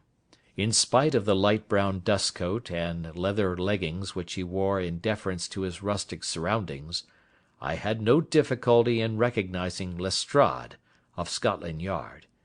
With him we drove to the Hereford Arms, where a room had already been engaged for us. "I have ordered a carriage," said Lestrade, as we sat over a cup of tea. "I knew your energetic nature, and that you would not be happy until you had been on the scene of the crime." "It was very nice and complimentary of you," Holmes answered. "It is entirely a question of barometric pressure." Lestrade looked startled. "I do not quite follow," he said. "How is the glass? 29, I see. No wind, and not a cloud in the sky. I have a caseful of cigarettes here which need smoking, and the sofa is very much superior to the usual country hotel abomination. I do not think that it is probable that I shall use the carriage to-night." Lestrade laughed indulgently. "You have, no doubt, already formed your conclusions from the newspapers," he said. The case is as plain as a pikestaff, and the more one goes into it, the plainer it becomes. Still, of course, one can't refuse a lady, and such a very positive one too. She has heard of you, and would have your opinion, though I repeatedly told her that there was nothing which you could do which I have not already done. Why, bless my soul, here is her carriage at the door." He had hardly spoken before there rushed into the room one of the most lovely young women that I have ever seen in my life. Her violet eyes shining, her lips parted, a pink flush upon her cheeks, all thought of her natural reserve lost in her overpowering excitement and concern. "Oh, Mr. Sherlock Holmes!" she cried, glancing from one to the other of us, and finally, with a woman's quick intuition, fastening upon my companion. "I am so glad that you have come. I have driven down to tell you so. I know that James didn't do it. I know it, and I want you to start upon your work knowing it, too. Never let yourself doubt upon that point. We have known each other since we were little children, and I know his faults as no one else does, but he is too tender-hearted to hurt a fly. Such a charge is absurd to anyone who really knows him." "I hope we may clear him, Miss Turner," said Sherlock Holmes. "You may rely upon my doing all that I can." "But you have read the evidence? You have formed some conclusion? Do you not see some loophole, some flaw? Do you not yourself think that he is innocent?" "I think that it is very probable." "There now!" she cried, throwing back her head and looking defiantly at Lestrade. "You hear? He gives me hopes." Lestrade shrugged his shoulders. "I am afraid that my colleague has been a little quick in forming his conclusions," he said. "But he is right. Oh, I know that he is right. James never did it, and about his quarrel with his father, I am sure that the reason why he would not speak about it to the coroner was because I was concerned in it." "In what way?" asked Holmes. "It is no time for me to hide anything. James and his father had many disagreements about me. Mr. McCarthy was very anxious that there should be a marriage between us. James and I have always loved each other as brother and sister, but of course he is young and has seen very little of life yet, well, he naturally did not wish to do anything like that yet. And there were quarrels, and this I am sure was one of them." "And your father?" asked Holmes. "Was he in favour of such a union?" "No, he was quite averse to it also. No one but Mr. McCarthy was in favour of it." A quick blush passed over her fresh young face as Holmes shot one of his keen questioning glances at her. "Thank you for this information," said he. "May I see your father if I call to-morrow?" "I am afraid the doctor won't allow it." "The doctor?" "Yes. Have you not heard? Poor father has never been strong for years back, but this has broken him down completely. He is taken to his bed, and Dr. Willows says that he is a wreck, and that his nervous system is shattered. Mr. McCarthy was the only man alive who had known Dad in the old days in Victoria." "Ha! In Victoria! That is important." "Yes, at the mines." "Quite so, at the gold mines, where, as I understand, Mr. Turner made his money." "Yes, certainly." "Thank you, Miss Turner. You have been of material assistance to me." "You will tell me if you have any news to-morrow. No doubt you will go to the prison to see James. Oh, if you do, Mr. Holmes, do tell him that I know him to be innocent." "I will, Miss Turner." "I must go home now, for Dad is very ill, and he misses me so if I leave him. Good-bye, and God help you in your undertaking." She hurried from the room as impulsively as she had entered, and we heard the wheels of her carriage rattle off down the street. "I am ashamed of you, Holmes," said Lestrade with dignity after a few minutes' silence. Why should you raise up hopes which you are bound to disappoint? I am not over tender of heart, but I call it cruel." "I think that I see my way to clearing James McCarthy," said Holmes. "Have you an order to see him in prison?" "Yes, but only for you and me." "Then I shall reconsider my resolution about going out. We have still time to take a train to Hereford and see him to-night?" "Ample." "Then let us do so. Watson, I fear that you will find it very slow, but I shall only be away a couple of hours." I walked down to the station with them, and then wandered through the streets of the little town, finally returning to the hotel, where I lay upon the sofa and tried to interest myself in a yellow-backed novel.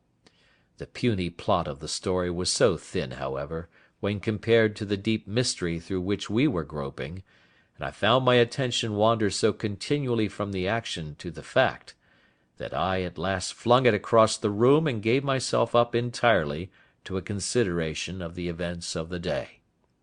Supposing that this unhappy young man's story were absolutely true, then what hellish thing, what absolutely unforeseen and extraordinary calamity, could have occurred between the time when he parted from his father and the moment when, drawn back by his screams, he rushed into the glade? It was something terrible and deadly. What could it be? Might not the nature of the injuries reveal something to my medical instincts? I rang the bell, and called for the weekly county paper, which contained a verbatim account of the inquest. In the surgeon's deposition it was stated that the posterior third of the left parietal bone and the left half of the occipital bone had been shattered by a heavy blow from a blunt weapon. I marked the spot upon my own head. Clearly such a blow must have been struck from behind. That was to some extent in favour of the accused, as when seen quarrelling he was face to face with his father. Still it did not go for very much, for the older man might have turned his back before the blow fell. Still, it might be worth while to call Holmes's attention to it. Then there was the peculiar dying reference to a rat. What could that mean? It could not be delirium. A man dying from a sudden blow does not commonly become delirious. No, it was more likely to be an attempt to explain how he met his fate. But what could it indicate? I cudgelled my brains to find some possible explanation. And then the incident of the grey cloth seen by young McCarthy. If that were true, the murderer must have dropped some part of his dress, presumably his overcoat, in his flight, and must have had the hardihood to return and to carry it away at the instant when the son was kneeling with his back turned not a dozen paces off. What a tissue of mysteries and improbabilities the whole thing was! I did not wonder at Lestrade's opinion, and yet I had so much faith in Sherlock Holmes's insight that I could not lose hope as long as every fresh fact seemed to strengthen his conviction of young McCarthy's innocence. It was late before Sherlock Holmes returned. He came back alone, for Lestrade was staying in lodgings in the town. "The glass still keeps very high," he remarked as he sat down. "It is of importance that it should not rain before we are able to go over the ground. On the other hand, a man should be at his very best and keenest for such nice work as that, and I did not wish to do it when fagged by a long journey. I have seen young McCarthy." "And what did you learn from him?" "Nothing." "Could he throw no light?" "None at all. I was inclined to think at one time that he knew who had done it, and was screening him or her, but I am convinced now that he is as puzzled as every one else. He is not a very quick-witted youth, though comely to look at and, I should think, sound at heart." "I cannot admire his taste," I remarked, "if it is indeed a fact that he was averse to a marriage with so charming a young lady as this Miss Turner." "Ah, thereby hangs a rather painful tale.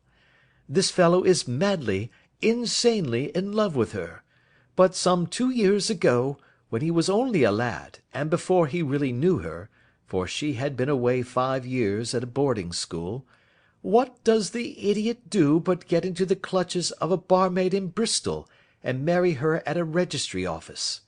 No one knows a word of the matter, but you can imagine how maddening it must be to him to be upbraided for not doing what he would give his very eyes to do, but what he knows to be absolutely impossible. It was sheer frenzy of this sort which made him throw his hands up into the air when his father, at their last interview, was goading him on to propose to Miss Turner. On the other hand, he had no means of supporting himself, and his father, who was by all accounts a very hard man, would have thrown him over utterly had he known the truth. It was with his barmaid wife that he had spent the last 3 days in Bristol, and his father did not know where he was. Mark that point. It is of importance.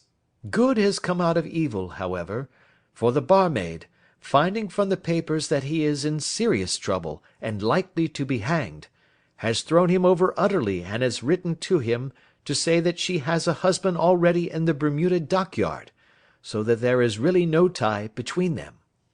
I think that that bit of news has consoled young McCarthy for all that he has suffered. But if he is innocent, who has done it? Ah, who? I would call your attention very particularly to 2 points. One is that the murdered man had an appointment with someone at the pool, and that the someone could not have been his son, for his son was away, and he did not know when he would return. The second is that the murdered man was heard to cry "Cooee" before he knew that his son had returned. Those are the crucial points upon which the case depends. And now let us talk about George Meredith, if you please, and we shall leave all minor matters until to-morrow. There was no rain, as Holmes had foretold, and the morning broke bright and cloudless. At 9 o'clock Lestrade called for us with the carriage, and we set off for Hatherley Farm and the Boscombe Pool. "There is serious news this morning," Lestrade observed. "It is said that Mr. Turner, of the Hall, is so ill that his life is despaired of." "An elderly man, I presume?" said Holmes. "About 60. But his constitution has been shattered by his life abroad, and he has been in failing health for some time. This business has had a very bad effect upon him. He was an old friend of McCarthy's, and, I may add, a great benefactor to him, for I have learned that he gave him Hatherley Farm rent-free." "Indeed, that is interesting," said Holmes. "Oh yes, in 100 other ways he has helped him. Everybody about here speaks of his kindness to him. Really, does it not strike you as a little singular that this McCarthy, who appears to have had little of his own, and to have been under such obligations to Turner, should still talk of marrying his son to Turner's daughter, who is presumably heiress to the estate, and that in such a very cocksure manner, as if it were merely a case of a proposal and all else would follow? It is the more strange, since we know that Turner himself was averse to the idea. The daughter told us as much. Do you not deduce something from that?" "We have got to the deductions and the inferences," said Lestrade, winking at me. "I find it hard enough to tackle facts, Holmes, without flying away after theories and fancies." "You are right," said Holmes demurely.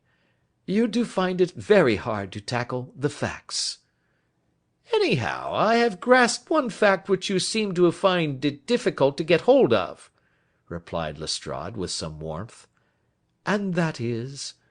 "That McCarthy senior met his death from McCarthy junior, and that all theories to the contrary are the merest moonshine." "Well, moonshine is a brighter thing than fog," said Holmes, laughing. "But I am very much mistaken if this is not Hatherley Farm upon the left." "Yes, that is it." It was a wide-spread, comfortable-looking building, 2-storied, slate-roofed, with great yellow blotches of lichen upon the grey walls. The drawn blinds and the smokeless chimneys, however, gave it a stricken look, as though the weight of this horror still lay heavy upon it. We called at the door, when the maid, at Holmes's request, showed us the boots which her master wore at the time of his death, and also a pair of the son's, though not the pair which he had then had. Having measured these very carefully from 7 or 8 different points, Holmes desired to be led to the courtyard, from which we all followed the winding track which led to Boscombe Pool. Sherlock Holmes was transformed when he was hot upon such a scent as this. Men who had only known the quiet thinker and logician of Baker Street would have failed to recognize him. His face flushed and darkened. His brows were drawn into 2 hard black lines, while his eyes shone out from beneath them with a steely glitter. His face was bent downward, his shoulders bowed, his lips compressed, and a vein stood out like whipcord in his long sinewy neck. His nostrils seemed to dilate with a purely animal lust for the chase, and his mind was so absolutely concentrated upon the matter before him, that a question or remark fell unheeded upon his ears, or at the most only provoked a quick, impatient snarl in reply. Swiftly and silently he made his way along the track which ran through the meadows, and so by way of the woods to the Boscombe Pool. It was damp, marshy ground, as is all that district, and there were marks of many feet, both upon the path and amid the short grass which bounded it on either side. Sometimes Holmes would hurry on, sometimes stop dead, and once he made quite a little detour into the meadow. Lestrade and I walked behind him, the detective indifferent and contemptuous, while I watched my friend with the interest which sprang from the conviction that every one of his actions was directed towards a definite end. The Boscombe Pool, which is a little reed-girt sheet of water some 50 yards across, is situated at the boundary between the Hatherley farm and the private park of the wealthy Mr. Turner. Above the woods which lined it upon the farther side we could see the red jutting pinnacles which marked the site of the rich landowner's dwelling. On the Hatherley side of the pool the woods grew very thick, and there was a narrow belt of sodden grass 20 paces across, between the edge of the trees and the reeds which lined the lake. Lestrade showed us the exact spot at which the body had been found, and indeed, so moist was the ground, that I could plainly see the traces which had been left by the fall of the stricken man. To Holmes, as I could see by his eager face and peering eyes, very many other things were to be read upon the trampled grass. He ran round like a dog who is picking up a scent, and then turned upon my companion. "What did you go into the pool for?" he asked. "I fished about with a rake. I thought there might be some weapon or other trace. But how on earth—" "Oh, tut, tut, I have no time. That left foot of yours with its inward twist is all over the place. A mole could trace it, and there it vanishes among the reeds. Oh, how simple it would all have been had I been here before they came like a herd of buffalo and wallowed all over it. Here is where the party with the lodge-keeper came, and they have covered all tracks for 6 or 8 feet round the body. But here are 3 separate tracks of the same feet." He drew out a lens, and lay down upon his waterproof to have a better view, talking all the time rather to himself than to us. "These are young McCarthy's feet. Twice he was walking, and once he ran swiftly, so that the soles are deeply marked and the heels hardly visible. That bears out his story. He ran when he saw his father on the ground. Then here are the father's feet as he paced up and down. What is this, then? It is the butt end of the gun as the son stood listening. And this? Ha ha! What have we here? Tiptoes! Tiptoes! Square, too, quite unusual boots. They come, they go, they come again. Of course, that was for the cloak. Now where did they come from?" He ran up and down, sometimes losing, sometimes finding the track until we were well within the edge of the wood, and under the shadow of a great beech, the largest tree in the neighbourhood. Holmes traced his way to the farther side of this, and lay down once more upon his face with a little cry of satisfaction. For a long time he remained there, turning over the leaves and dried sticks, gathering up what seemed to me to be dust into an envelope, and examining with his lens not only the ground, but even the bark of the tree as far as he could reach. A jagged stone was lying among the moss, and this also he carefully examined and retained.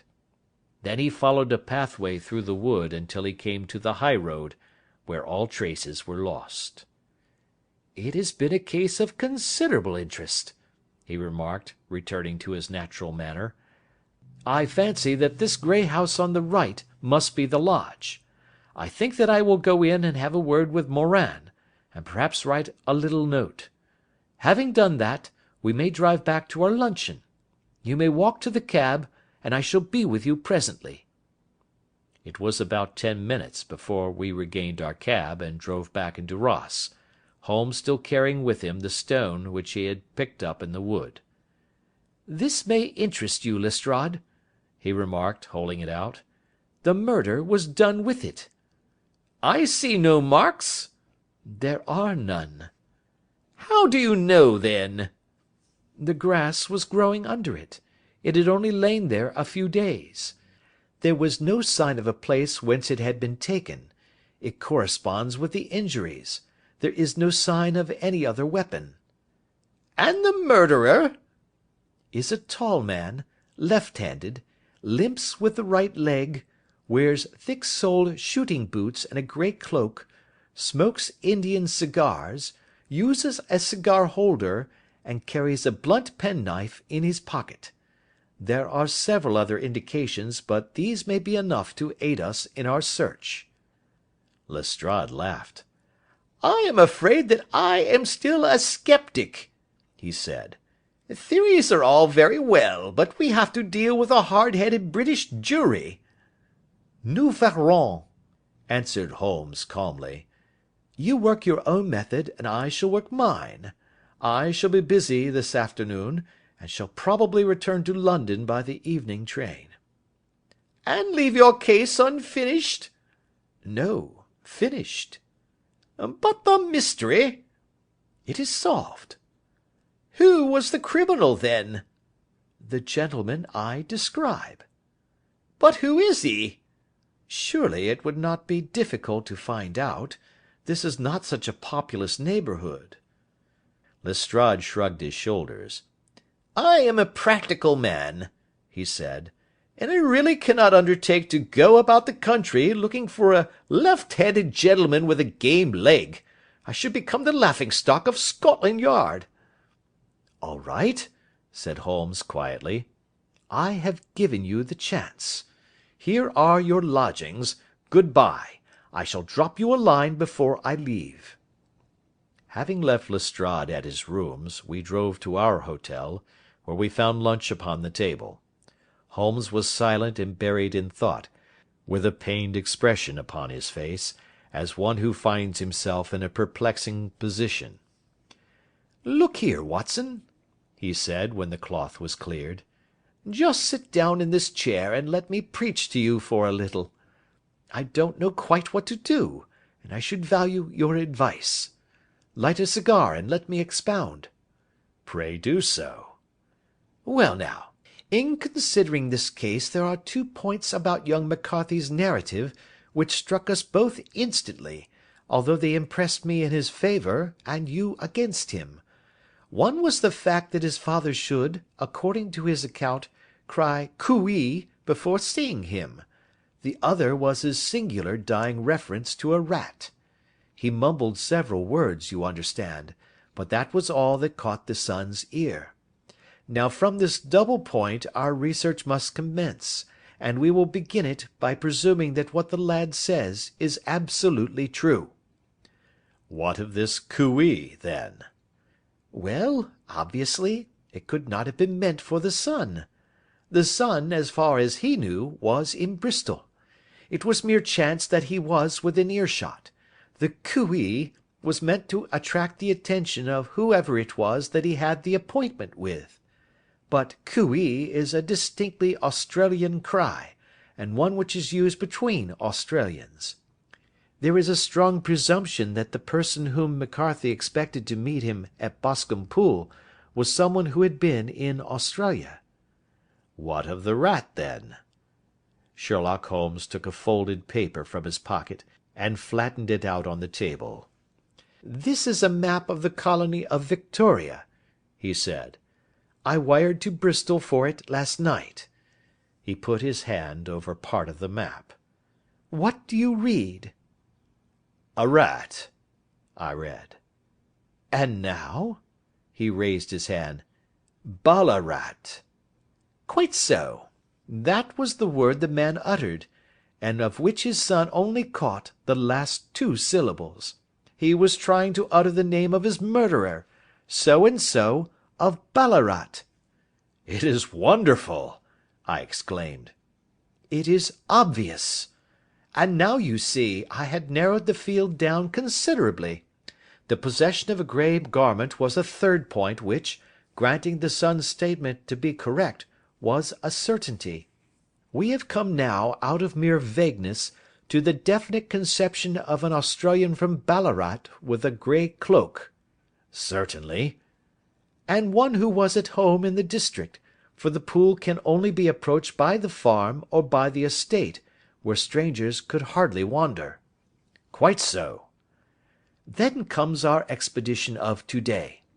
By an examination of the ground I gained the trifling details which I gave to that imbecile Lestrade, as to the personality of the criminal."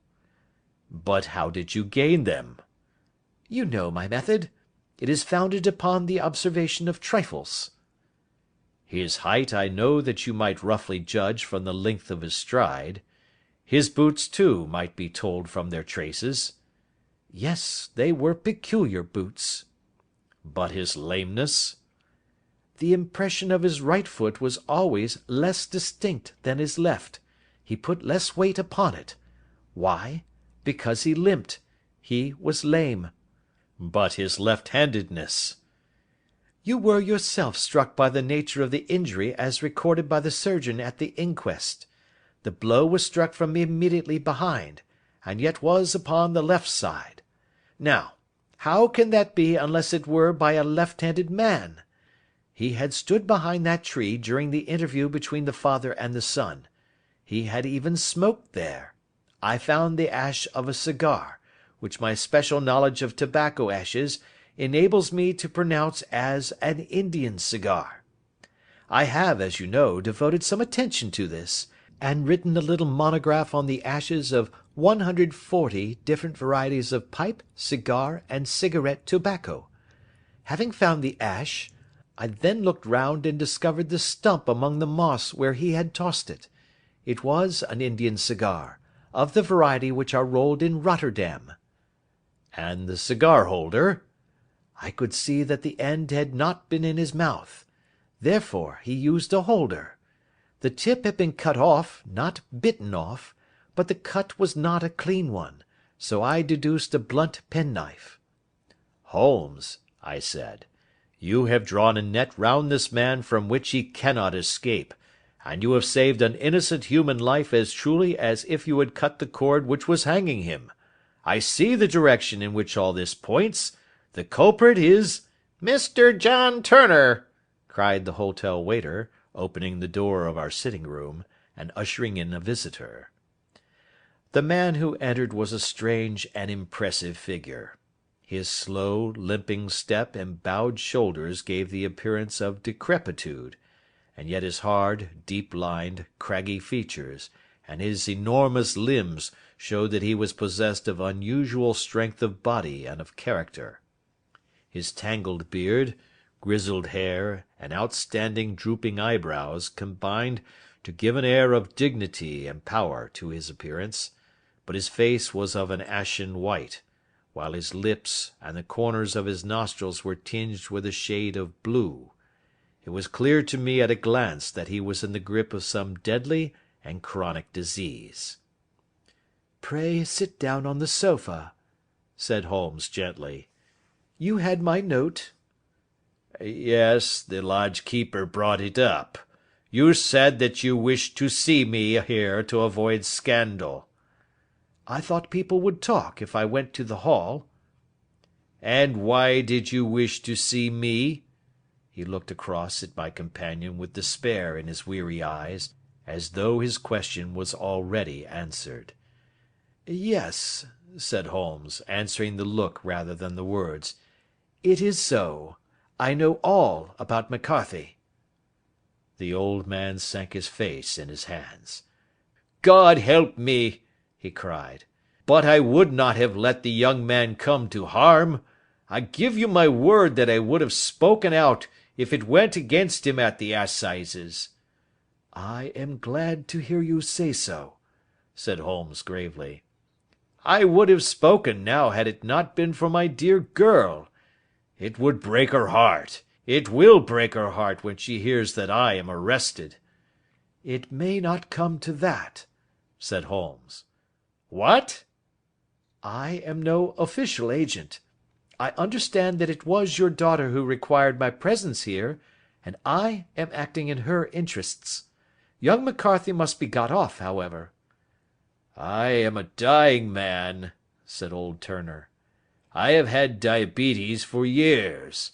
My doctor says it is a question whether I shall live a month. Yet I would rather die under my own roof than in a jail. Holmes rose and sat down at the table with his pen in his hand and a bundle of paper before him. Just tell us the truth, he said. I shall jot down the facts. You will sign it, and Watson here can witness it. Then I could produce your confession at the last extremity to save young McCarthy. I promise you that I shall not use it unless it is absolutely needed. It's as well, said the old man. It's a question whether I shall live to the assizes, so it matters little to me, but I should wish to spare Alice the shock. And now I will make the thing clear to you. It has been a long time in the acting, but will not take me long to tell. You didn't know this dead man, McCarthy. He was a devil incarnate. I tell you that. God keep you out of the clutches of such a man as he. His grip has been upon me these 20 years, and he has blasted my life. I'll tell you first how I came to be in his power. It was in the early 60s at the diggings. I was a young chap then, hot-blooded and reckless, ready to turn my hand at anything. I got among bad companions, took to drink, had no luck with my claim, took to the bush, and in a word became what you would call over here a highway robber. There were 6 of us, and we had a wild, free life of it, sticking up a station from time to time, or stopping the wagons on the road to the diggings. Black Jack of Ballarat was the name I went under, and our party is still remembered in the colony as the Ballarat Gang. One day, a gold convoy came down from Ballarat to Melbourne, and we lay in wait for it and attacked it. There were 6 troopers and 6 of us, so it was a close thing, but we emptied 4 of their saddles at the first volley. 3 of our boys were killed, however, before we got the swag. I put my pistol to the head of the wagon driver, who was this very man McCarthy. I wished to the Lord that I had shot him then, but I spared him, though I saw his wicked little eyes fixed on my face, as though to remember every feature. We got away with the gold, became wealthy men, and made our way over to England without being suspected. There I parted from my old pals and determined to settle down to a quiet and respectable life. I bought this estate, which chanced to be in the market, and I set myself to do a little good with my money, to make up for the way in which I had earned it. I married, too, and though my wife died young, she left me my dear little Alice. Even when she was just a baby, her wee hand seemed to lead me down the right path as nothing else had ever done. In a word, I turned over a new leaf, and did my best to make up for the past. All was going well when McCarthy laid his grip upon me. I had gone up to town about an investment, and I met him in Regent Street with hardly a coat to his back or a boot to his foot. "Here we are, Jack," says he, touching me on the arm. "We'll be as good as a family to you. There's two of us, me and my son, and you can have the keeping of us. If you don't, it's a fine law-abiding country is England, and there's always a policeman within hail." Well, down they came to the West Country, there was no shaking them off, and there they have lived rent-free on my best land ever since. There was no rest for me, no peace, no forgetfulness. Turn where I would, there was his cunning, grinning face at my elbow. It grew worse as Alice grew up, for he soon saw I was more afraid of her knowing my past than of the police. Whatever he wanted he must have, and whatever it was I gave him without question, land, money, houses, until at last he asked a thing which I could not give. He asked for Alice. His son, you see, had grown up, and so had my girl, and as I was known to be in weak health, it seemed a fine stroke to him that his lad should step into the whole property. But there I was firm. I would not have his cursed stock mixed with mine. Not that I had any dislike to the lad, but his blood was in him, and that was enough. I stood firm. McCarthy threatened. I braved him to do his worst. We were to meet at the pool midway between our houses to talk it over. When I went down there I found him talking with his son, so I smoked a cigar and waited behind a tree until he should be alone. But as I listened to his talk, all that was black and bitter in me seemed to come uppermost. He was urging his son to marry my daughter, with as little regard for what she might think as if she were a slut from off the streets. It drove me mad to think that I and all that I held most dear should be in the power of such a man as this. Could I not snap the bond? I was already a dying and desperate man. Though clear of mind and fairly strong of limb, I knew that my own fate was sealed. But my memory and my girl, both could be saved if I could but silence that foul tongue. I did it, Mr. Holmes. I would do it again. Deeply as I have sinned, I have led a life of martyrdom to atone for it. But that my girl should be entangled in the same meshes which held me was more than I could suffer. I struck him down with no more compunction than if he had been some foul and venomous beast. His cry brought back his son, but I had gained the cover of the wood, though I was forced to go back to fetch the cloak which I had dropped in my flight. That is the true story, gentlemen, of all that occurred. "Well, it is not for me to judge you," said Holmes, as the old man signed the statement which had been drawn out. "I pray that we may never be exposed to such a temptation." "I pray not, sir. And what do you intend to do?" "In view of your health, nothing. You are yourself aware that you will soon have to answer for your deed at a higher court than the assizes. I will keep your confession, and if McCarthy is condemned I shall be forced to use it. If not, it shall never be seen by mortal eye, and your secret, whether you be alive or dead, shall be safe with us." "Farewell, then," said the old man solemnly. "Your own deathbeds, when they come, will be the easier for the thought of the peace which you have given to mine." Tottering and shaking in all his giant frame, he stumbled slowly from the room. "God help us," said Holmes after a long silence. "Why does fate play such tricks with poor helpless worms?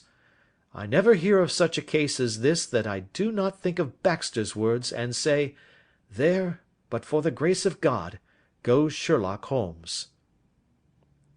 James McCarthy was acquitted at the assizes on the strength of a number of objections which had been drawn out by Holmes and submitted to the defending counsel.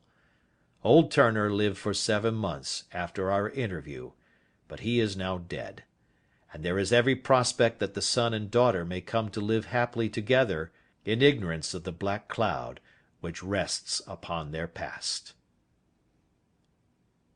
End of Adventure 4. The Adventures of Sherlock Holmes, by Sir Arthur Conan Doyle. Adventure 5. The 5 Orange Pips. When I glance over my notes and records of the Sherlock Holmes cases between the years '82 and '90, I am faced by so many which present strange and interesting features that it is no easy matter to know which to choose and which to leave. Some, however, have already gained publicity through the papers, and others have not offered a field for those peculiar qualities which my friend possessed in so high a degree, and which it is the object of these papers to illustrate. Some, too, have baffled his analytical skill, and would be, as narratives, beginnings without an ending, while others have been but partially cleared up, and have their explanations founded rather upon conjecture and surmise than on the absolute logical proof which was so dear to him. There is, however, one of these last which was so remarkable in its details, and so startling in its results, that I am tempted to give some account of it, in spite of the fact that there are points in connection with it which never have been, and probably never will be, entirely cleared up. The year '87 furnished us with a long series of cases of greater or less interest, of which I retain the records. Among my headings under this one 12 months, I find an account of the adventure of the Paradol Chamber, of the Amateur Mendicant Society, who held a luxurious club in the lower vault of a furniture warehouse; of the facts connected with the loss of the British bark Sophie Anderson; of the singular adventures of the Grice Pattersons in the island of Uffa; and finally of the Camberwell poisoning case. In the latter, as may be remembered, Sherlock Holmes was able, by winding up the dead man's watch, to prove that it had been wound up 2 hours before, and that therefore the deceased had gone to bed within that time, a deduction which was of the greatest importance in clearing up the case. All these I may sketch out at some future date, but none of them present such singular features as the strange train of circumstances which I have now taken up my pen to describe. It was in the latter days of September, and the equinoctial gales had set in with exceptional violence. All day the wind had screamed and the rain had beaten against the windows, so that even here, in the heart of great, hand-made London, we were forced to raise our minds for the instant from the routine of life and to recognize the presence of those great elemental forces which shriek at mankind through the bars of his civilization, like untamed beasts in a cage. As evening drew in, the storm grew higher and louder, and the wind cried and sobbed like a child in the chimney. Sherlock Holmes sat moodily at one side of the fireplace, cross-indexing his records of crime, while I at the other was deep in one of Clark Russell's fine sea stories, until the howl of the gale from without seemed to blend with the text, and the splash of the rain to lengthen out into the long swash of the sea waves. My wife was on a visit to her mother's, and for a few days I was a dweller once more in my old quarters at Baker Street. "Why," said I, glancing up at my companion, "that was surely the bell. Who could come to-night? Some friend of yours, perhaps?" "Except yourself, I have none," he answered. "I do not encourage visitors." "A client, then?" "If so, it is a serious case. Nothing less would bring a man out on such a day and at such an hour. But I take it that it is more likely to be some crony of the landlady's." Sherlock Holmes was wrong in his conjecture, however, for there came a step in the passage and a tapping at the door. He stretched out his long arm to turn the lamp away from himself, and towards the vacant chair upon which a newcomer must sit. "Come in," said he. The man who entered was young, some 22 at the outside, well groomed and trimly clad, with something of refinement and delicacy in his bearing. The streaming umbrella which he held in his hand, and his long shining waterproof told of the fierce weather through which he had come. He looked about him anxiously in the glare of the lamp, and I could see that his face was pale and his eyes heavy, like those of a man who is weighed down with some great anxiety. "I owe you an apology," he said, raising his golden pince-nez to his eyes. "I trust that I am not intruding. I fear that I have brought some traces of the storm and rain into your snug chamber." "Give me your coat and umbrella," said Holmes. "They may rest here on the hook, and will be dry presently. You have come up from the southwest, I see." "Yes, from Horsham." "That clay and chalk mixture which I see upon your toe-caps is quite distinctive." "I have come for advice." "That is easily got." "And help." "That is not always so easy." "I have heard of you, Mr. Holmes. I heard from Major Prendergast how you saved him in the Tankerville Club scandal." "Ah, of course. He was wrongfully accused of cheating at cards." "He said that you could solve anything." "He said too much." "That you are never beaten." "I have been beaten 4 times, 3 times by men and once by a woman." "But what is that compared with the number of your successes?" "It is true that I have been generally successful." "Then you may be so with me." "I beg that you will draw your chair up to the fire and favour me with some details as to your case." "It is no ordinary one." "None of those which come to me are. I am the last court of appeal." "And yet I question, sir, whether, in all your experience, you have ever listened to a more mysterious and inexplicable chain of events than those which have happened to my own family." "You fill me with interest," said Holmes. "Pray give us the essential facts from the commencement, and I can afterwards question you as to those details which seem to me to be most important." The young man pulled his chair up and pushed his wet feet out towards the blaze.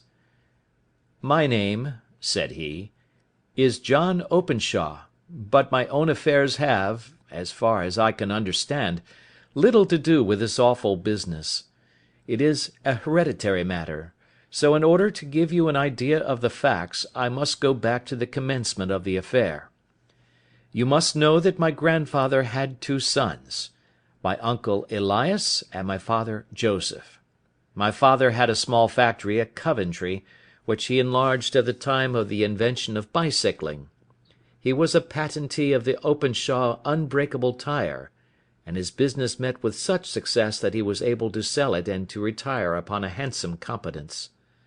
My uncle Elias emigrated to America when he was a young man, and became a planter in Florida, where he was reported to have done very well. At the time of the war he fought in Jackson's army, and afterwards under Hood, where he rose to be a colonel.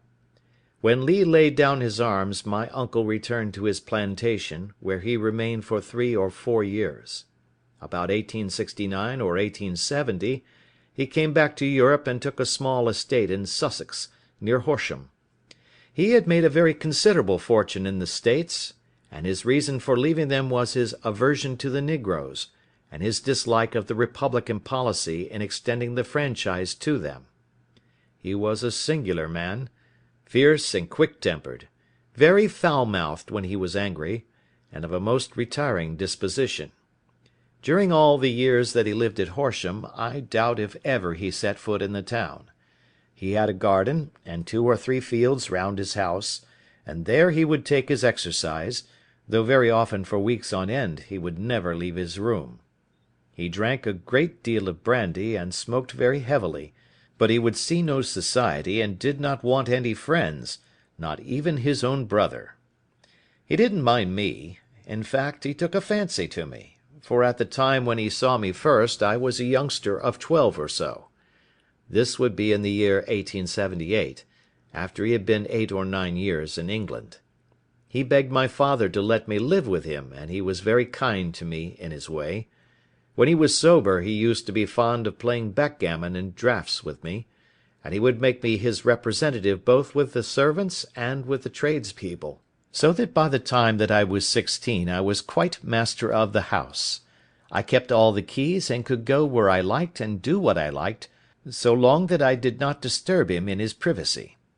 There was one singular exception, however, for he had a single room, a lumber room up among the attics, which was invariably locked, and which he would never permit either me or any one else to enter. With a boy's curiosity I have peeped through the keyhole, but I was never able to see more than such a collection of old trunks and bundles as would be expected in such a room. One day, it was in March, 1883, a letter with a foreign stamp lay upon the table in front of the Colonel's plate. It was not a common thing for him to receive letters, for his bills were all paid in ready money, and he had no friends of any sort. "From India," said he, as he took it up. "Pondicherry postmark. What can this be?" Opening it hurriedly, out there jumped 5 little dried orange pips, which pattered down upon his plate. I began to laugh at this, but the laugh was struck from my lips at the sight of his face. His lip had fallen, his eyes were protruding, his skin the colour of putty, and he glared at the envelope which he still held in his trembling hand. "K," he shrieked, and then, my God, my sins have overtaken me." "What is it, uncle?" I cried. "Death," said he, and rising from the table he retired to his room, leaving me palpitating with horror.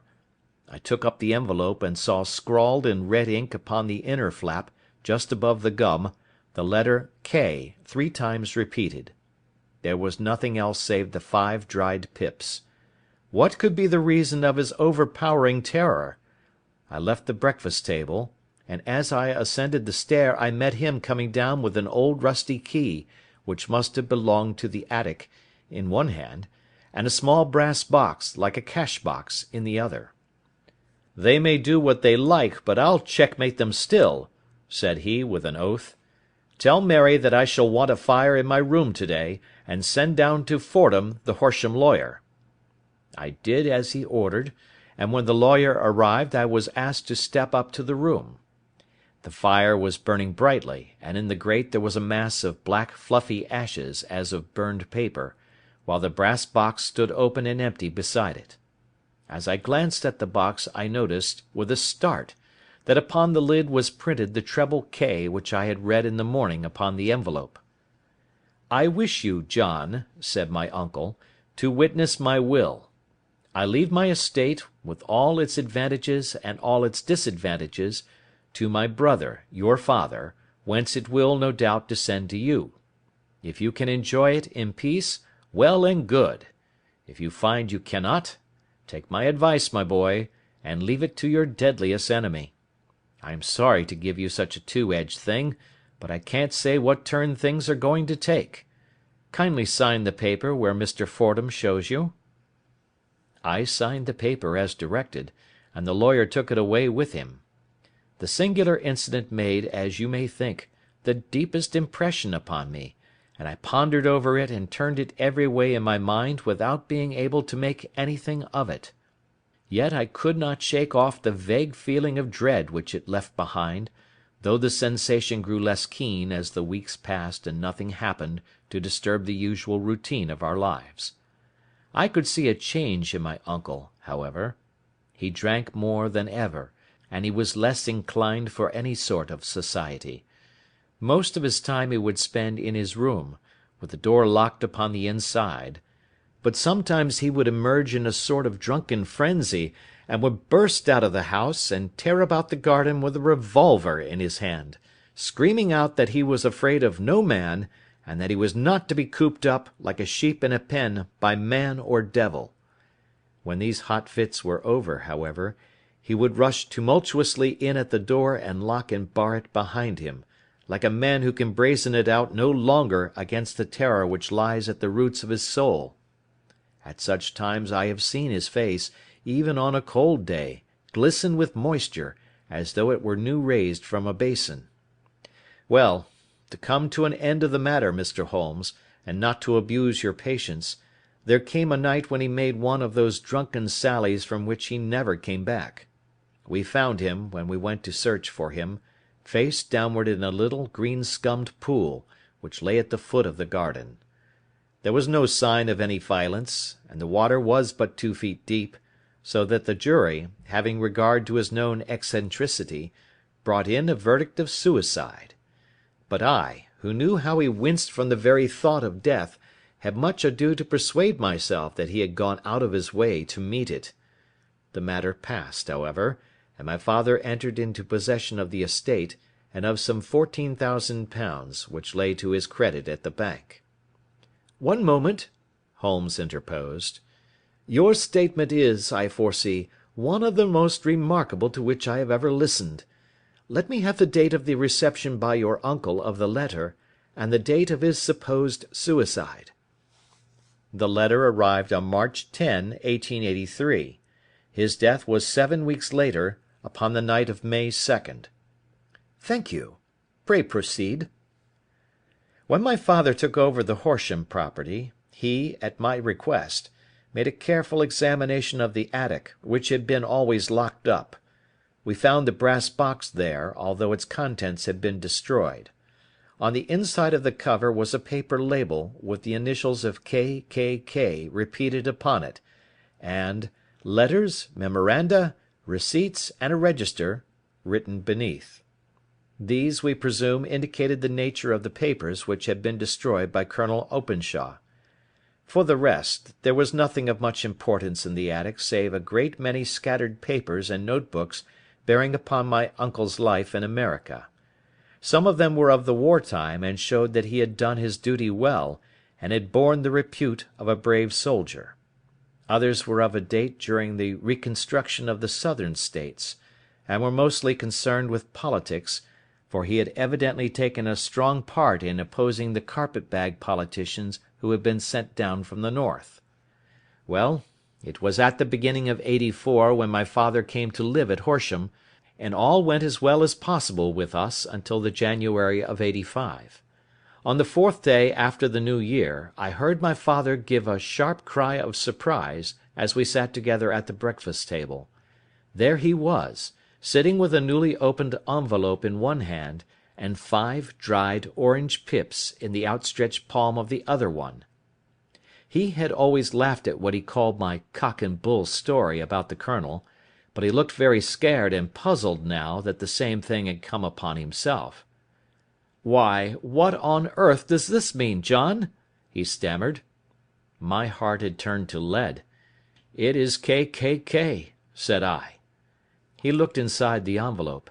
"So it is!" he cried. "Here are the very letters. But what is this written above them?" "Put the papers on the sundial," I read, peeping over his shoulder. "What papers? What sundial?" he asked. "The sundial in the garden. There is no other," said I. "But the papers must be those that are destroyed." "Pooh!" said he, gripping hard at his courage. "We are in a civilised land here, and we can't have tomfoolery of this kind. Where does the thing come from?" "From Dundee," I answered, glancing at the postmark. "Some preposterous practical joke," said he. "What have I to do with sundials and papers? I shall take no notice of such nonsense." "I should certainly speak to the police," I said. "And to be laughed at for my pains. Nothing of the sort." "Then let me do so?" "No, I forbid you. I won't have a fuss made about such nonsense." It was in vain to argue with him, for he was a very obstinate man. I went about, however, with a heart which was full of forebodings. On the 3rd day after the coming of the letter my father went from home to visit an old friend of his, Major Freebody, who is in command of one of the forts upon Portsdown Hill. I was glad that he should go up, for it seemed to me that he was farther from danger when he was away from home. In that, however, I was in error. Upon the 2nd day of his absence I received a telegram from the Major, imploring me to come at once. My father had fallen over one of the deep chalk pits which abound in the neighbourhood, and was lying senseless, with a shattered skull. I hurried to him, but he passed away without having ever recovered his consciousness. He had, as it appears, been returning from Fareham in the twilight, and as the country was unknown to him, and the chalk pit unfenced, the jury had no hesitation in bringing in a verdict of death from accidental causes. Carefully as I examined every fact connected with his death, I was unable to find anything which could suggest the idea of murder. There were no signs of violence, no footmarks, no robbery, no record of strangers having been seen upon the roads. And yet I need not tell you that my mind was far from at ease, and that I was well nigh certain that some foul plot had been woven round him. In this sinister way I came into my inheritance. You will ask me why I did not dispose of it? I answer, because I was well convinced that our troubles were in some way dependent upon an incident in my uncle's life, and that the danger would be as pressing in one house as in another. It was in January, '85, that my poor father met his end, and 2 years and 8 months have elapsed since then. During that time I have lived happily at Horsham, and I had begun to hope that his curse had passed away from the family, and that it had ended with the last generation. I had begun to take comfort too soon, however. Yesterday morning the blow fell in the very shape in which it had come upon my father. The young man took from his waistcoat a crumpled envelope, and turning to the table he shook out upon it 5 little dried orange pips. "This is the envelope," he continued. "The postmark is London, Eastern Division. Within are the very words which were upon my father's last message, K, K, K, and then, 'Put the papers on the sundial.'" "What have you done?" asked Holmes. "Nothing." "Nothing?" "To tell the truth," he sank his face into his thin white hands, "I have felt helpless. I have felt like one of those poor rabbits when the snake is writhing towards it. I seem to be in the grasp of some resistless, inexorable evil, which no foresight and no precautions can guard against." "Tut, tut!" cried Sherlock Holmes. "You must act, man, or you are lost. Nothing but energy can save you. This is no time for despair." "I have seen the police." "Ah! But they listened to my story with a smile. I am convinced that the inspector has formed the opinion that the letters are all practical jokes, and that the deaths of my relations were really accidents, as the jury stated, and were not to be connected with the warnings." Holmes shook his clenched hands in the air. "Incredible imbecility!" he cried. "They have, however, allowed me a policeman, who may remain in the house with me." "Has he come with you to-night?" "No, his orders were to stay in the house." Again Holmes raved in the air. "Why did you come to me?" he cried, "and, above all, why did you not come at once?" "I did not know. It was only today that I spoke to Major Prendergast about my troubles, and was advised by him to come to you." "It is really 2 days since you had the letter. We should have acted before this. You have no further evidence, I suppose, than that which you have placed before us? No suggestive detail which might help us?" "There is one thing," said John Openshaw. He rummaged in his coat pocket, and drawing out a piece of discoloured blue-tinted paper, he laid it out upon the table. "I have some remembrance," said he, "that on the day when my uncle burned the papers I observed that the small unburned margins which lay amid the ashes were of this particular colour. I found this single sheet upon the floor of his room, and I am inclined to think that it may be one of the papers which has, perhaps, fluttered out from among the others, and in that way has escaped destruction. Beyond the mention of pips, I do not see that it helps us much. I think myself that it is a page from some private diary. The writing is undoubtedly my uncle's." Holmes moved the lamp, and we both bent over the sheet of paper, which showed by its ragged edge that it had indeed been torn from a book. It was headed March, 1869, and beneath were the following enigmatical notices: 4th. Hudson came. Same old platform. 7th. Set the pips on Macaulay, Paramore, and John Swain of St. Augustine. 9th. Macaulay cleared. 10th. John Swain cleared. 12th. Visited Paramore. All well. "Thank you," said Holmes, folding up the paper, and returning it to our visitor. "And now you must on no account lose another instant. We cannot spare time even to discuss what you have told me. You must get home instantly and act." "What shall I do?" "There is but one thing to do. It must be done at once. You must put this piece of paper which you have shown us into the brass box which you have described. You must also put in a note to say that all the other papers were burned by your uncle, and that this is the only one which remains. You must assert that in such words as will carry conviction with them. Having done this, you must at once put the box out upon the sundial as directed. Do you understand?" "Entirely." "Do not think of revenge, or anything of the sort, at present. I think that we may gain that by means of the law, but we have our web to weave, while theirs is already woven. The first consideration is to remove the pressing danger which threatens you. The second is to clear up the mystery, and to punish the guilty parties." "I thank you," said the young man, rising and pulling on his overcoat. "You have given me fresh life and hope. I shall certainly do as you advise." "Do not lose an instant. And, above all, take care of yourself in the meanwhile, for I do not think that there can be a doubt that you are threatened by a very real and imminent danger. How do you go back?" "By train from Waterloo." "It is not yet 9. The streets will be crowded, so I trust that you may be in safety, and yet you cannot guard yourself too closely." "I am armed." "That is well. Tomorrow I shall set to work upon your case." "I shall see you at Horsham, then?" "No, your secret lies in London. It is there that I shall seek it." "Then I shall call upon you in a day, or in 2 days, with news as to the box and the papers. I shall take your advice in every particular." He shook hands with us, and took his leave. Outside the wind still screamed and the rain splashed and pattered against the windows. This strange, wild story seemed to have come to us from amid the mad elements, blown in upon us like a sheet of seaweed in a gale, and now to have been reabsorbed by them once more.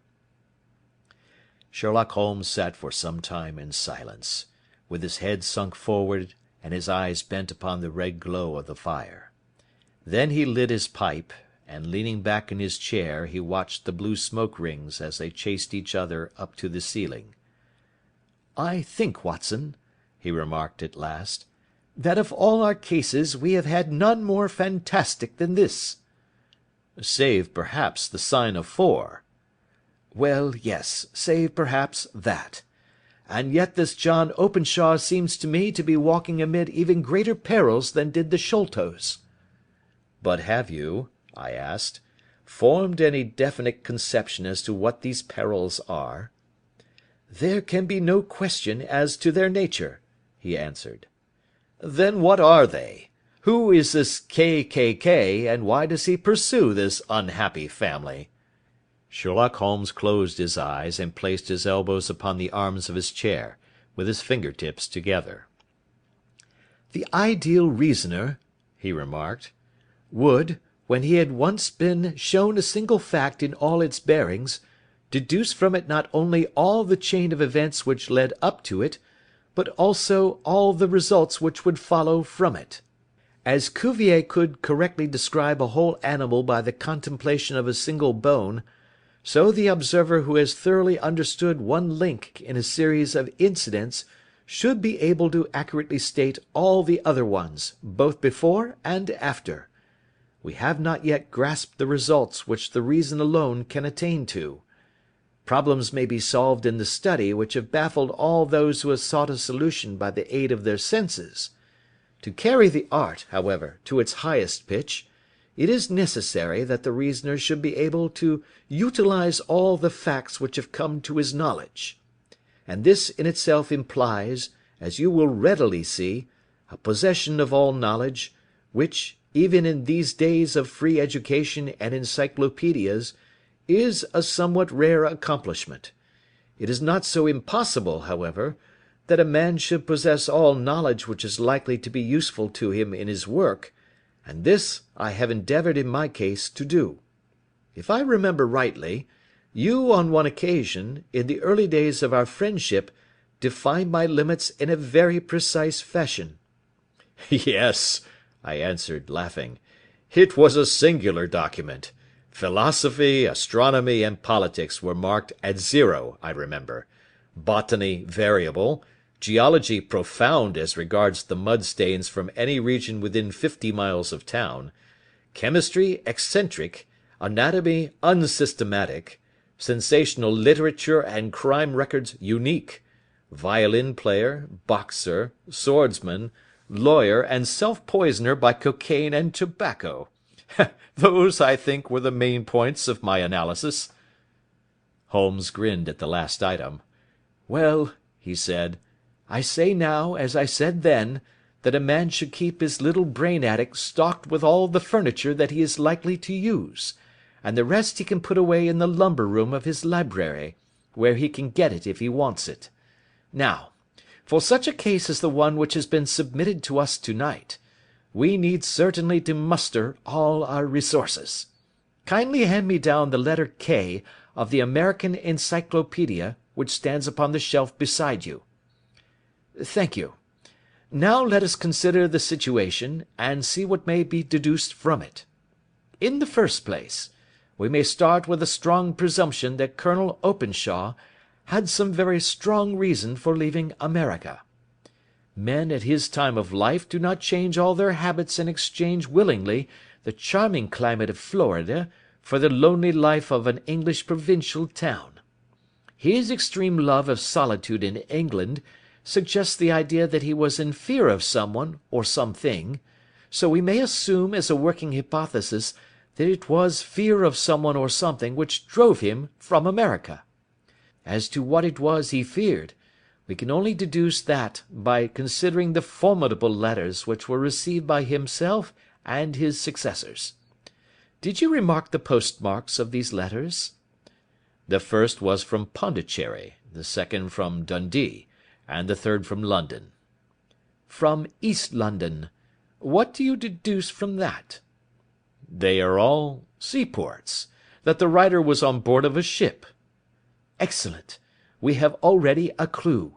There can be no doubt that the probability, the strong probability, is that the writer was on board of a ship.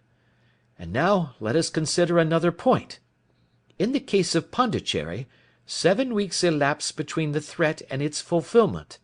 In Dundee it was only some 3 or 4 days. Does that suggest anything? A greater distance to travel. But the letter had also a greater distance to come. Then I do not see the point. There is at least a presumption that the vessel in which the man or men are is a sailing ship. It looks as if they always send their singular warning or token before them when starting upon their mission.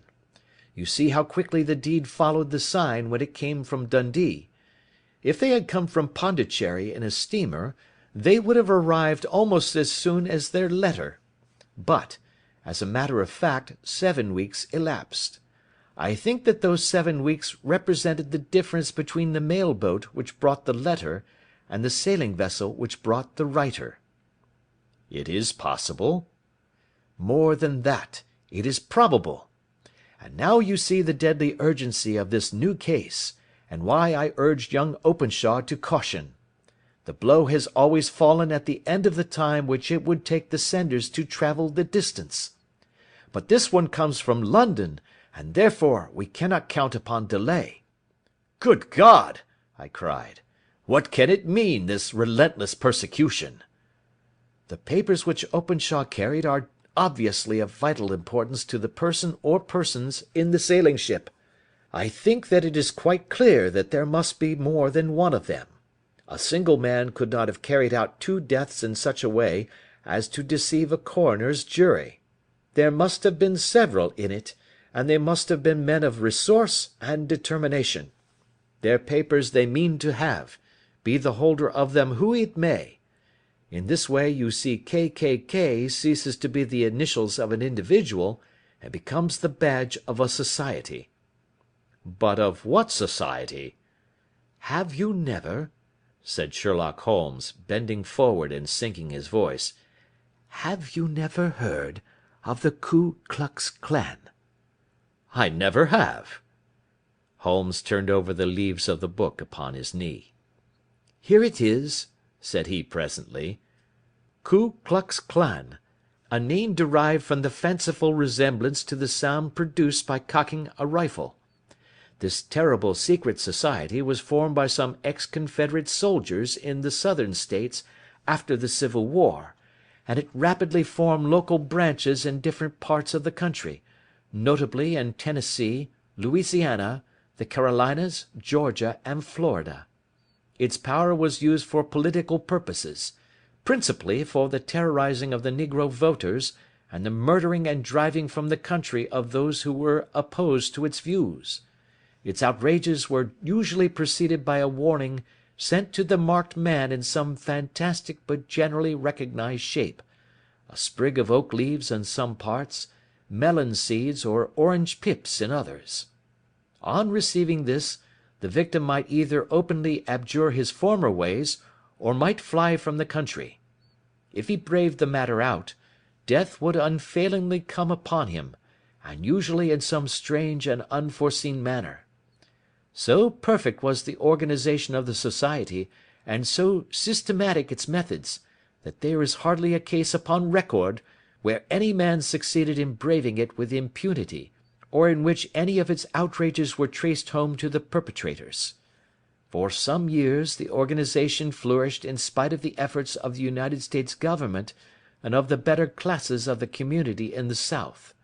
Eventually, in the year 1869, the movement rather suddenly collapsed, although there have been sporadic outbreaks of the same sort since that date.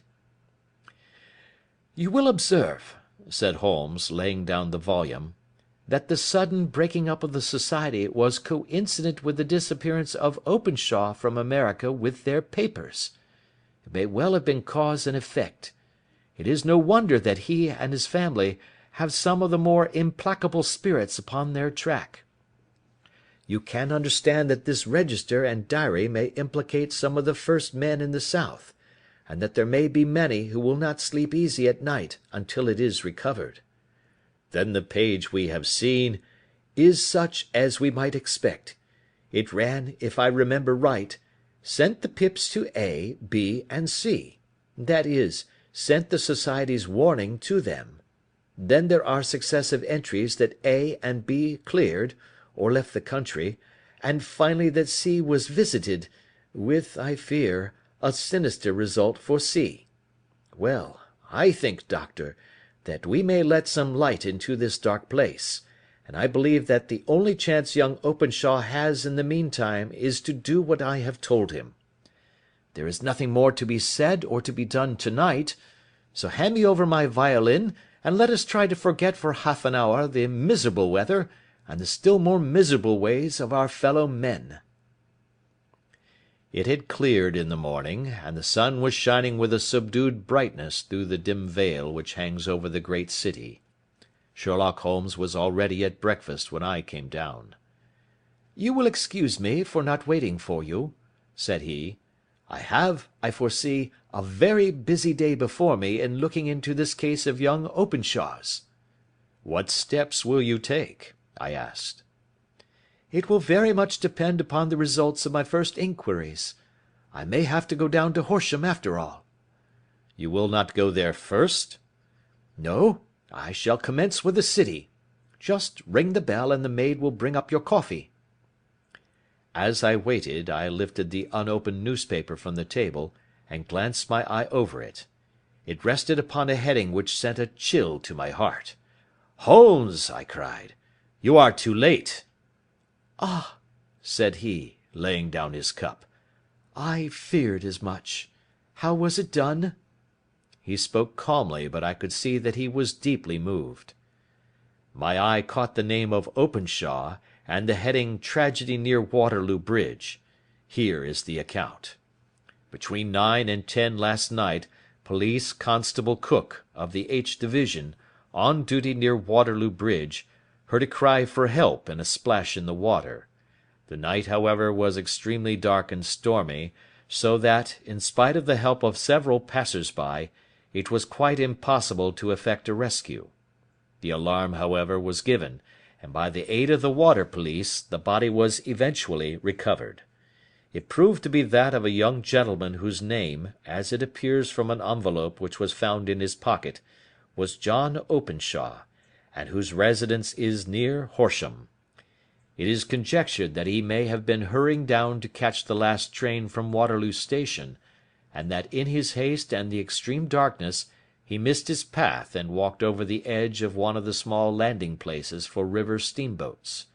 The body exhibited no traces of violence, and there can be no doubt that the deceased had been the victim of an unfortunate accident, which should have the effect of calling the attention of the authorities to the condition of the riverside landing stages. We sat in silence for some minutes, Holmes more depressed and shaken than I had ever seen him. "That hurts my pride, Watson," he said at last. "It is a petty feeling, no doubt, but it hurts my pride. It becomes a personal matter with me now, and if God sends me health, I shall set my hand upon this gang. That he should come to me for help, and that I should send him away to his death—" He sprang from his chair, and paced about the room in uncontrollable agitation, with a flush upon his sallow cheeks, and a nervous clasping and unclasping of his long thin hands. "They must be cunning devils," he exclaimed at last. "How could they have decoyed him down there? The embankment is not on the direct line to the station. The bridge no doubt was too crowded, even on such a night, for their purpose. Well, Watson, we shall see who will win in the long run. I am going out now." "To the police?" "No, I shall be my own police. When I have spun the web they may take the flies, but not before."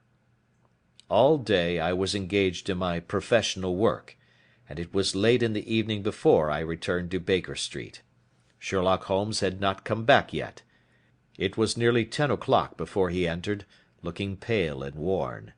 He walked up to the sideboard, and tearing a piece from the loaf he devoured it voraciously, washing it down with a long draught of water. "You are hungry," I remarked. "Starving. It had escaped my memory. I have had nothing since breakfast." "Nothing?" "Not a bite. I had no time to think of it." "And how have you succeeded?" "Well." "You have a clue?" "I have them in the hollow of my hand. Young Openshaw shall not long remain unavenged. Why, Watson, let us put their own devilish trademark upon them. It is well thought of." "What do you mean?" He took an orange from the cupboard, and tearing it to pieces he squeezed out the pips upon the table. Of these he took 5 and thrust them into an envelope. On the inside of the flap he wrote S.H. for J.O. Then he sealed it and addressed it to Captain James Calhoun, Bark Lone Star, Savannah, Georgia. "This will await him when he enters port," said he, chuckling.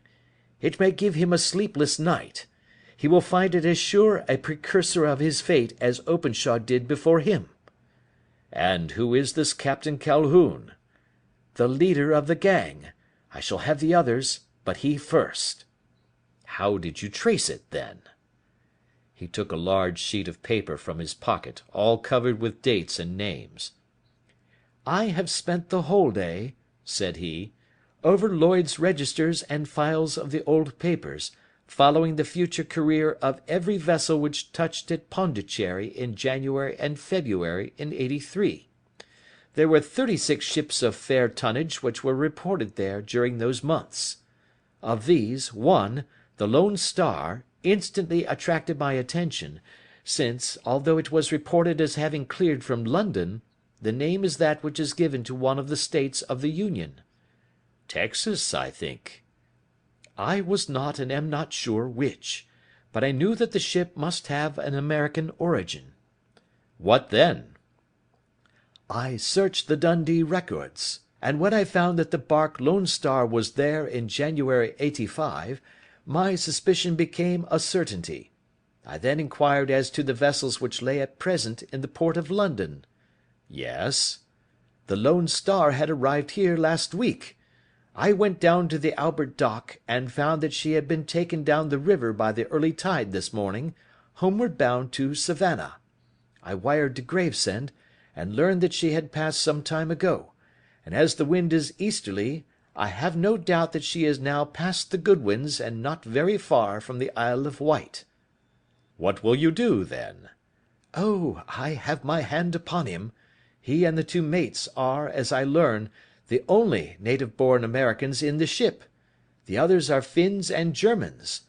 I know also that they were all 3 away from the ship last night. I had it from the stevedore who has been loading their cargo. By the time that their sailing ship reaches Savannah, the mail boat will have carried this letter, and the cable will have informed the police of Savannah that these 3 gentlemen are badly wanted here upon a charge of murder. There is ever a flaw, however, in the best laid of human plans, and the murderers of John Openshaw were never to receive the orange pips which would show them that another, as cunning and as resolute as themselves, was upon their track.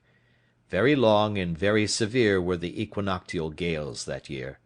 We waited long for news of the Lone Star of Savannah, but none ever reached us. We did at last hear that somewhere, far out in the Atlantic, a shattered sternpost of a boat was seen swinging in the trough of a wave, with the letters L.S. carved upon it, and that is all which we shall ever know of the fate of the Lone Star. End of Adventure 5. The Adventures of Sherlock Holmes, by Sir Arthur Conan Doyle. Adventure 6, The Man with the Twisted Lip. Isa Whitney, brother of the late Elias Whitney, D.D., principal of the Theological College of St. George's, was much addicted to opium. The habit grew upon him, as I understand, from some foolish freak when he was at college, for having read De Quincey's description of his dreams and sensations, he had drenched his tobacco with laudanum in an attempt to produce the same effects. He found, as so many more have done, that the practice is easier to attain than to get rid of, and for many years he continued to be a slave to the drug, an object of mingled horror and pity to his friends and relatives. I can see him now, with yellow pasty face, drooping lids, and pinpoint pupils, all huddled in a chair, the wreck and ruin of a noble man. One night, it was in June '89, there came a ring to my bell, about the hour when a man gives his first yawn and glances at the clock. I sat up in my chair, and my wife laid her needlework down in her lap and made a little face of disappointment. "A patient," said she. "You'll have to go out." I groaned, for I was newly come back from a weary day. We heard the door open, a few hurried words, and then quick steps upon the linoleum. Our own door flew open, and a lady, clad in some dark-coloured stuff, with a black veil, entered the room. "You will excuse my calling so late," she began, and then, suddenly losing her self-control, she ran forward, threw her arms about my wife's neck, and sobbed upon her shoulder. "Oh, I'm in such trouble!" she cried. "I do so want a little help." "Why," said my wife, pulling up her veil, "it is Kate Whitney. How you startled me, Kate! I had not an idea who you were when you came in." "I don't know what to do, so I came straight to you." That was always the way. Folk who were in grief came to my wife like birds to a lighthouse. "It was very sweet of you to come. Now, you must have some wine and water, and sit here comfortably and tell us all about it. Or should you rather that I sent James off to bed?" "Oh, no, no! I want the doctor's advice and help too. It's about Isa. He's not been home for 2 days. I'm so frightened about him." It was not the first time that she had spoken to us of her husband's trouble, to me as a doctor, to my wife as an old friend and school companion. We soothed and comforted her by such words as we could find. Did she know where her husband was? Was it possible that we could bring him back to her? It seems that it was. She had the surest information that of late he had, when the fit was on him, made use of an opium den in the farthest east of the city. Hitherto his orgies had always been confined to one day, and he had come back twitching and shattered in the evening. But now the spell had been upon him 48 hours, and he lay there, doubtless among the dregs of the docks, breathing in the poison or sleeping off the effects. There he was to be found, she was sure of it, at the Bar of Gold, in Upper Swandam Lane. But what was she to do?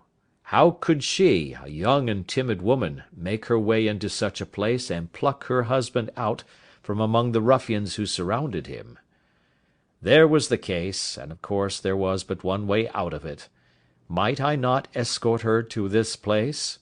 And then, as a second thought, why should she come at all? I was Isa Whitney's medical adviser, and as such I had influence over him. I could manage it better if I were alone. I promised her on my word that I would send him home in a cab within 2 hours, if he were indeed at the address which she had given me. And so in 10 minutes I had left my armchair and cheery sitting-room behind me, and was speeding eastward in a hansom on a strange errand, as it seemed to me at the time, though the future only could show how strange it was to be. But there was no great difficulty in the first stage of my adventure. Upper Swandam Lane is a vile alley lurking behind the high wharves which line the north side of the river to the east of London Bridge. Between a slop shop and a gin shop, approached by a steep flight of steps leading down to a black gap like the mouth of a cave, I found the den of which I was in search.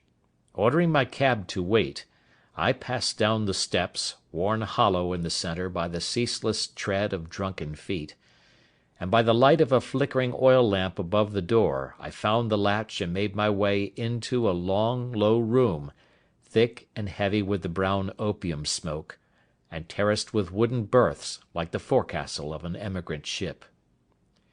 Through the gloom one could dimly catch a glimpse of bodies lying in strange, fantastic poses, bowed shoulders, bent knees, heads thrown back, and chins pointing upward, with here and there a dark, lack-lustre eye turned upon the newcomer.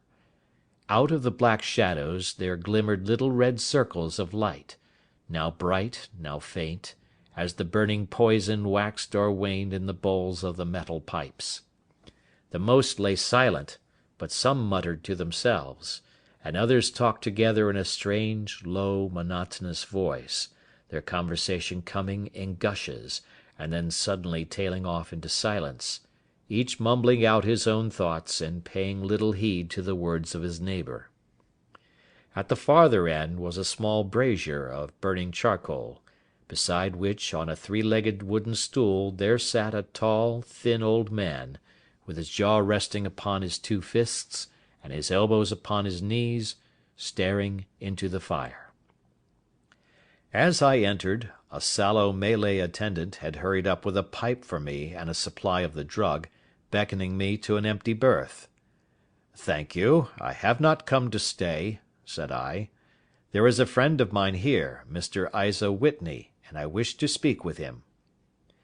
There was a movement and an exclamation from my right, and peering through the gloom, I saw Whitney, pale, haggard, and unkempt, staring out at me. "My God, it's Watson!" said he.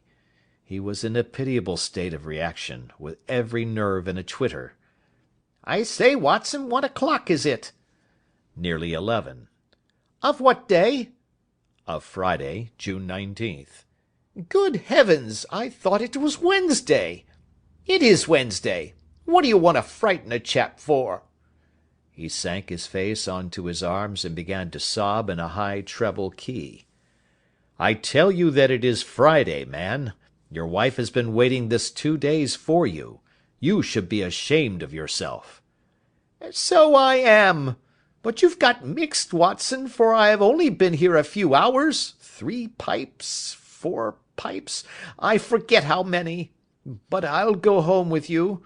I wouldn't frighten Kate, poor little Kate. Give me your hand. Have you a cab?" "Yes, I have one waiting."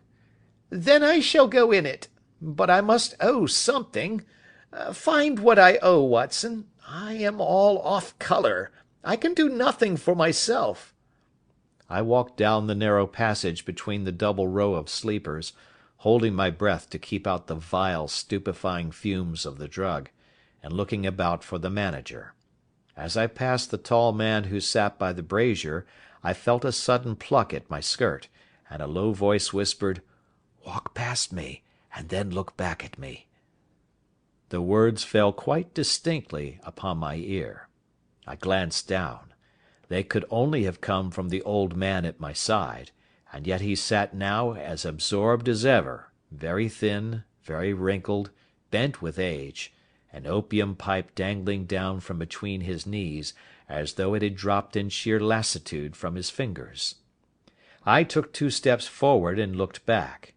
It took all my self-control to prevent me from breaking out into a cry of astonishment. He had turned his back so that none could see him but I. His form had filled out, his wrinkles were gone, the dull eyes had regained their fire, and there, sitting by the fire and grinning at my surprise, was none other than Sherlock Holmes. He made a slight motion to me to approach him, and instantly, as he turned his face half round to the company once more, subsided into a doddering, loose-lipped senility. "Holmes," I whispered, "what on earth are you doing in this den?" "As low as you can," he answered. "I have excellent ears. If you would have the great kindness to get rid of that sottish friend of yours, I should be exceedingly glad to have a little talk with you." "I have a cab outside." "Then pray send him home in it. You may safely trust him, for he appears to be too limp to get into any mischief. I should recommend you also to send a note by the cabman to your wife to say that you have thrown in your lot with me. If you will wait outside, I shall be with you in 5 minutes." It was difficult to refuse any of Sherlock Holmes's requests, for they were always so exceedingly definite, and put forward with such a quiet air of mastery. I felt, however, that when Whitney was once confined in the cab my mission was practically accomplished, and for the rest, I could not wish anything better than to be associated with my friend in one of those singular adventures which were the normal condition of his existence. In a few minutes I had written my note, paid Whitney's bill, led him out to the cab, and seen him driven through the darkness. In a very short time a decrepit figure had emerged from the opium den, and I was walking down the street with Sherlock Holmes. For 2 streets he shuffled along with a bent back and an uncertain foot. Then, glancing quickly round, he straightened himself out and burst into a hearty fit of laughter. "I suppose, Watson," said he, "that you imagine that I have added opium smoking to cocaine injections, and all the other little weaknesses on which you have favoured me with your medical views." "I was certainly surprised to find you there." "But not more so than I to find you." "I came to find a friend." "And I to find an enemy." "An enemy?" "Yes, one of my natural enemies, or, shall I say, my natural prey. Briefly, Watson, I am in the midst of a very remarkable inquiry, and I have hoped to find a clue in the incoherent ramblings of these sots, as I have done before now. Had I been recognised in that den my life would not have been worth an hour's purchase, for I have used it before now for my own purposes, and the rascally Lascar who runs it has sworn to have vengeance upon me. There is a trap-door at the back of that building, near the corner of Paul's Wharf, which could tell some strange tales of what has passed through it upon the moonless nights." "What? You do not mean bodies?" "Ay, bodies, Watson. We should be rich men if we had £1,000 for every poor devil who has been done to death in that den. It is the vilest murder trap on the whole river side, and I fear that Neville St. Clair has entered it never to leave it more. But our trap should be here."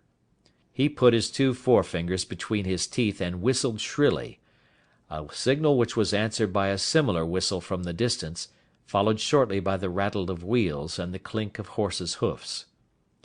"Now, Watson," said Holmes, as a tall dog-cart dashed up through the gloom, throwing out two golden tunnels of yellow light from its side lanterns, "you'll come with me, won't you?" "If I can be of use." "Oh, a trusty comrade is always of use, and a chronicler still more so. My room at the Cedars is a double-bedded one." "The Cedars?" "Yes, that is Mr. St. Clair's house. I am staying there while I conduct the inquiry." "Where is it, then?" "Near Lee, in Kent. We have a 7-mile drive before us." "But I am all in the dark." "Of course you are. You'll know all about it presently. Jump up here. All right, John, we shall not need you. Here's half-a-crown. Look out for me tomorrow about 11. Give her head. So long, then." He flicked the horse with his whip, and we dashed away through the endless succession of sombre and deserted streets, which widened gradually, until we were flying across a broad balustraded bridge, with the murky river flowing sluggishly beneath us. Beyond lay another dull wilderness of bricks and mortar, its silence broken only by the heavy, regular footfall of the policemen, or the songs and shouts of some belated party of revellers. A dull wrack was drifting slowly across the sky, and a star or two twinkled dimly here and there through the rifts of the clouds.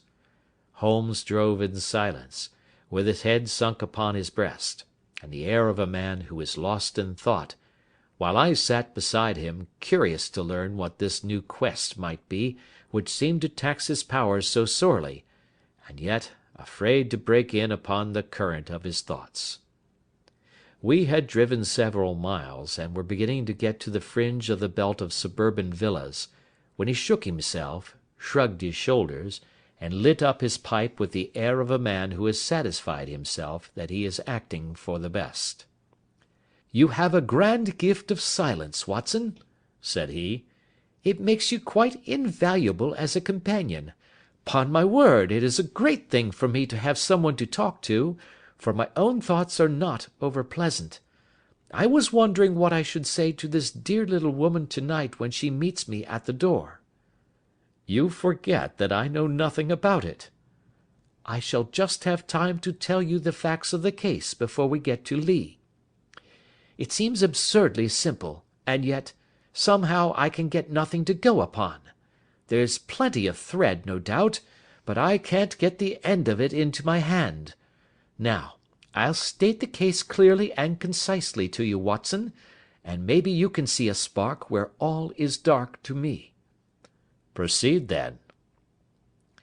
"Some years ago, to be definite, in May 1884, there came to Lee a gentleman, Neville St. Clair by name, who appeared to have plenty of money. He took a large villa, laid out the grounds very nicely, and lived generally in good style. By degrees he made friends in the neighbourhood, and in 1887 he married the daughter of a local brewer, by whom he now has 2 children. He had no occupation, but was interested in several companies, and went into town, as a rule, in the morning, returning by the 5:14 from Cannon Street every night. Mr. St. Clair is now 37 years of age, is a man of temperate habits, a good husband, a very affectionate father, and a man who is popular with all who know him. I may add that his whole debts at the present moment, as far as we have been able to ascertain, amount to £88 10s, while he has £220 standing to his credit in the Capital and Counties Bank.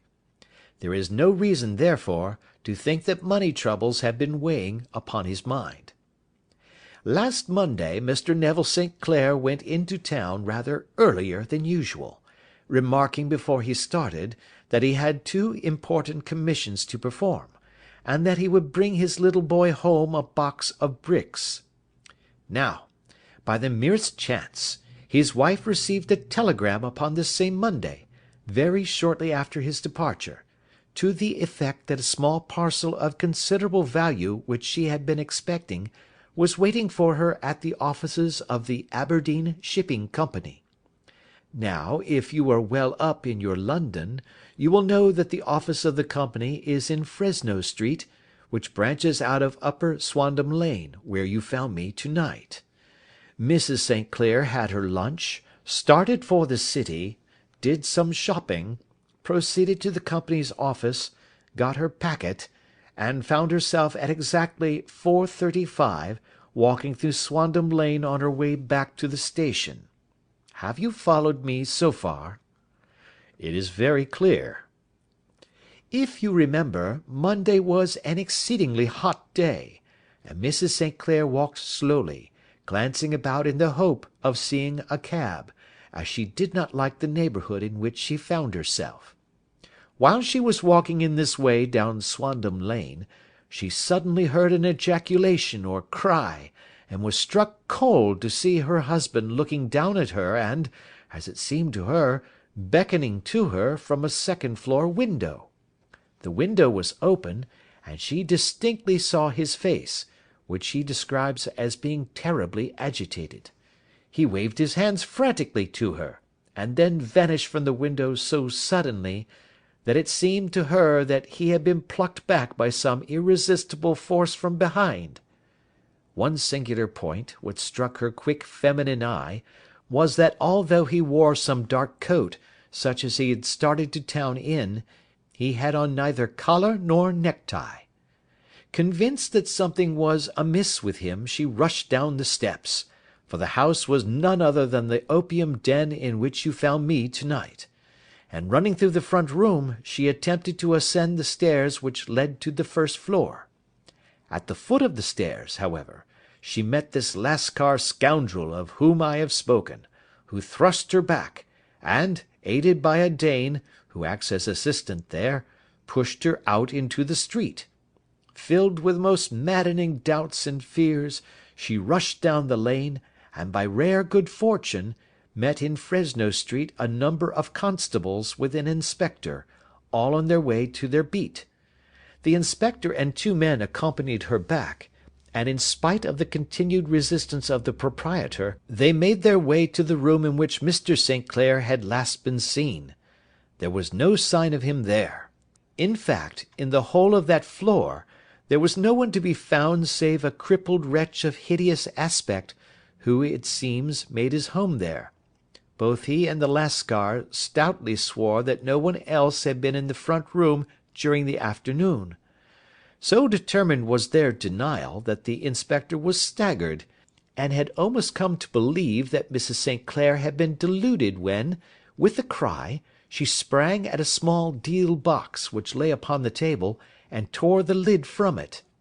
Out there fell a cascade of children's bricks. It was the toy which he had promised to bring home. This discovery, and the evident confusion which the cripple showed, made the inspector realise that the matter was serious. The rooms were carefully examined, and results all pointed to an abominable crime. The front room was plainly furnished as a sitting-room, and led into a small bedroom, which looked out upon the back of one of the wharves. Between the wharf and the bedroom window is a narrow strip, which is dry at low tide, but is covered at high tide with at least 4½ feet of water. The bedroom window was a broad one and opened from below. On examination, traces of blood were to be seen upon the window-sill, and several scattered drops were visible upon the wooden floor of the bedroom. Thrust away behind a curtain in the front room were all the clothes of Mr. Neville St. Clair, with the exception of his coat. His boots, his socks, his hat, and his watch, all were there. There were no signs of violence upon any of these garments, and there were no other traces of Mr. Neville St. Clair. Out of the window he must apparently have gone, for no other exit could be discovered, and the ominous bloodstains upon the sill gave little promise that he could save himself by swimming, for the tide was at its very highest at the moment of the tragedy. And now, as to the villains who seemed to be immediately implicated in the matter. The Lascar was known to be a man of the vilest antecedents, but as, by Mrs. St. Clair's story, he was known to have been at the foot of the stair within a very few seconds of her husband's appearance at the window, he could hardly have been more than an accessory to the crime.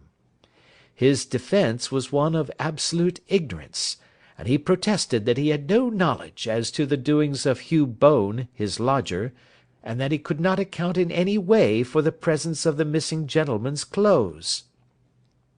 So much for the Lascar manager. Now for the sinister cripple who lives upon the second floor of the opium den, and who was certainly the last human being whose eyes rested upon Neville St. Clair. His name is Hugh Bone, and his hideous face is one which is familiar to every man who goes much to the city. He is a professional beggar, though, in order to avoid the police regulations, he pretends to a small trade in wax vestas. Some little distance down Threadneedle Street, upon the left-hand side, there is, as you may have remarked, a small angle in the wall. Here it is that this creature takes his daily seat, cross-legged with his tiny stock of matches on his lap, and as he is a piteous spectacle, a small rain of charity descends into the greasy leather cap which lies upon the pavement beside him. I have watched the fellow more than once before ever I thought of making his professional acquaintance, and I have been surprised at the harvest which he has reaped in a short time. His appearance, you see, is so remarkable that no one can pass him without observing him. A shock of orange hair, a pale face disfigured by a horrible scar, which, by its contraction, has turned up the outer edge of his upper lip, a bulldog chin, and a pair of very penetrating dark eyes, which present a singular contrast to the colour of his hair, all mark him out from amid the common crowd of mendicants, and so too does his wit, for he is ever ready with a reply to any piece of chaff which may be thrown at him by the passers-by. This is the man whom we now learn to have been the lodger at the opium den, and to have been the last man to see the gentleman of whom we are in quest. "But a cripple," said I. "What could he have done single-handed against a man in the prime of life?" "He is a cripple in the sense that he walks with a limp, but in other respects he appears to be a powerful and well-nurtured man. Surely your medical experience would tell you, Watson, that weakness in one limb is often compensated for by exceptional strength in the others." "Pray continue your narrative." "Mrs. St. Clair had fainted at the sight of the blood upon the window, and she was escorted home in a cab by the police, as her presence could be of no help to them in their investigations. Inspector Barton, who had charge of the case, made a very careful examination of the premises, but without finding anything which threw any light upon the matter. One mistake had been made in not arresting Boone instantly, as he was allowed some few minutes during which he might have communicated with his friend the Lascar, but this fault was soon remedied, and he was seized and searched, without anything being found which could incriminate him.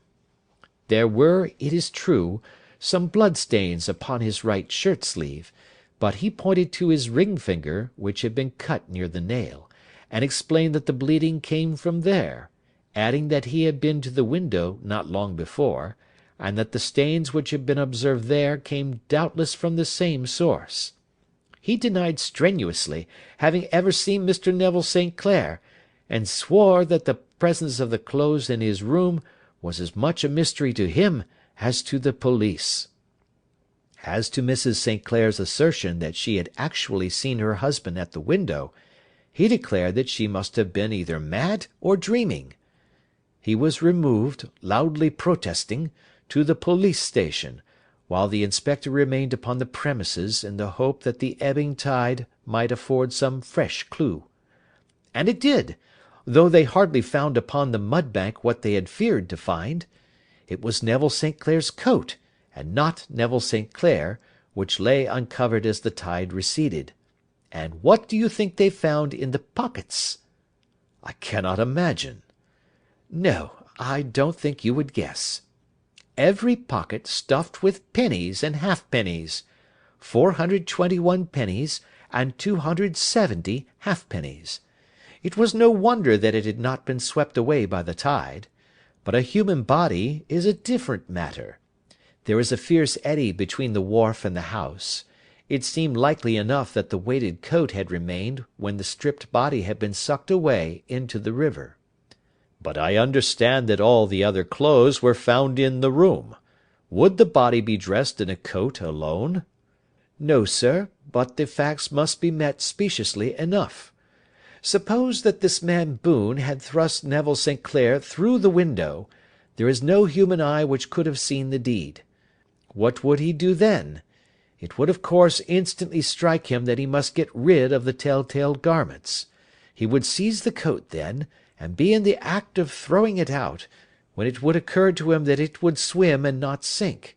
He has little time, for he has heard the scuffle downstairs when the wife tried to force her way up, and perhaps he has already heard from his Lascar confederate that the police are hurrying up the street. There is not an instant to be lost. He rushes to some secret hoard, where he has accumulated the fruits of his beggary, and he stuffs all the coins upon which he can lay his hands into the pockets to make sure of the coat's sinking. He throws it out, and would have done the same with the other garments had not he heard the rush of steps below, and only just had time to close the window when the police appeared. It certainly sounds feasible. Well, we will take it as a working hypothesis for want of a better. Boone, as I have told you, was arrested and taken to the station, but it could not be shown that there had ever before been anything against him. He had for years been known as a professional beggar, but his life appeared to have been a very quiet and innocent one. There the matter stands at present, and the questions which have to be solved: what Neville St. Clair was doing in the opium den, what happened to him when there, where he is now, and what Hugh Boone had to do with his disappearance, are all as far from a solution as ever. I confess that I cannot recall any case within my experience which looked at the first glance so simple, and yet which presented such difficulties. While Sherlock Holmes had been detailing this singular series of events, we had been whirling through the outskirts of the great town until the last straggling houses had been left behind, and we rattled along with a country hedge upon either side of us. Just as he finished, however, we drove through two scattered villages, where a few lights still glimmered in the windows. "We are on the outskirts of Lee," said my companion. "We have touched on 3 English counties in our short drive, starting in Middlesex, passing over an angle of Surrey, and ending in Kent. See that light among the trees? That is the Cedars, and beside that lamp sits a woman whose anxious ears have already, I have little doubt, caught the clink of our horses' feet." "But why are you not conducting the case from Baker Street?" I asked.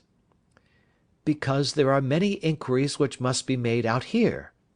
Mrs. St. Clair has most kindly put 2 rooms at my disposal, and you may rest assured that she will have nothing but a welcome for my friend and colleague.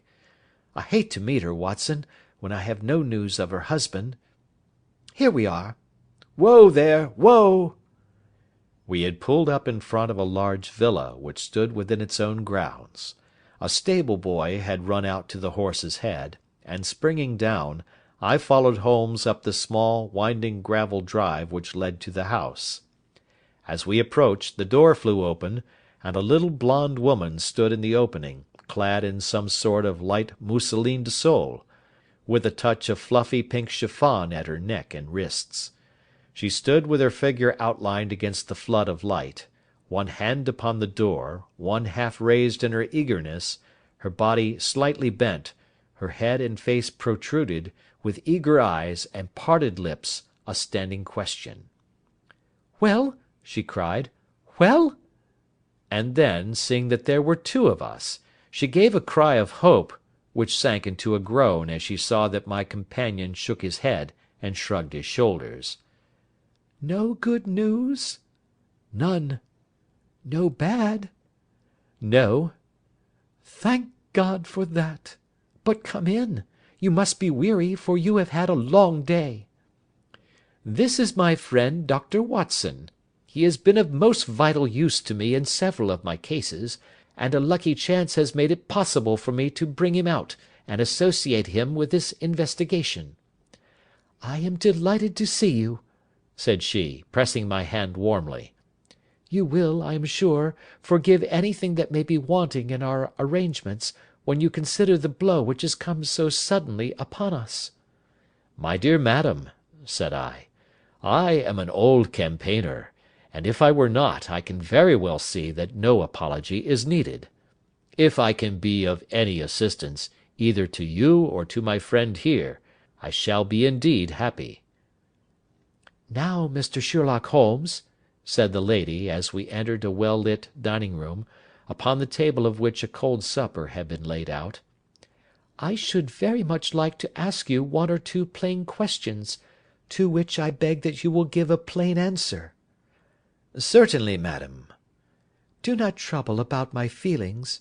I am not hysterical, nor given to fainting. I simply wish to hear your real opinion." "Upon what point?" "In your heart of hearts, do you think that Neville is alive?" Sherlock Holmes seemed to be embarrassed by the question. "Frankly now," she repeated, standing upon the rug and looking keenly down at him as he leaned back in a basket chair. "Frankly, then, madam, I do not." "You think that he is dead?" "I do." "Murdered?" "I don't say that. Perhaps." "And on what day did he meet his death?" "On Monday." "Then perhaps, Mr. Holmes, you will be good enough to explain how it is that I have received a letter from him to day." Sherlock Holmes sprang out of his chair as if he had been galvanized. "What?" he roared. "Yes, to day." She stood smiling, holding up a little slip of paper in the air. "May I see it?" "Certainly."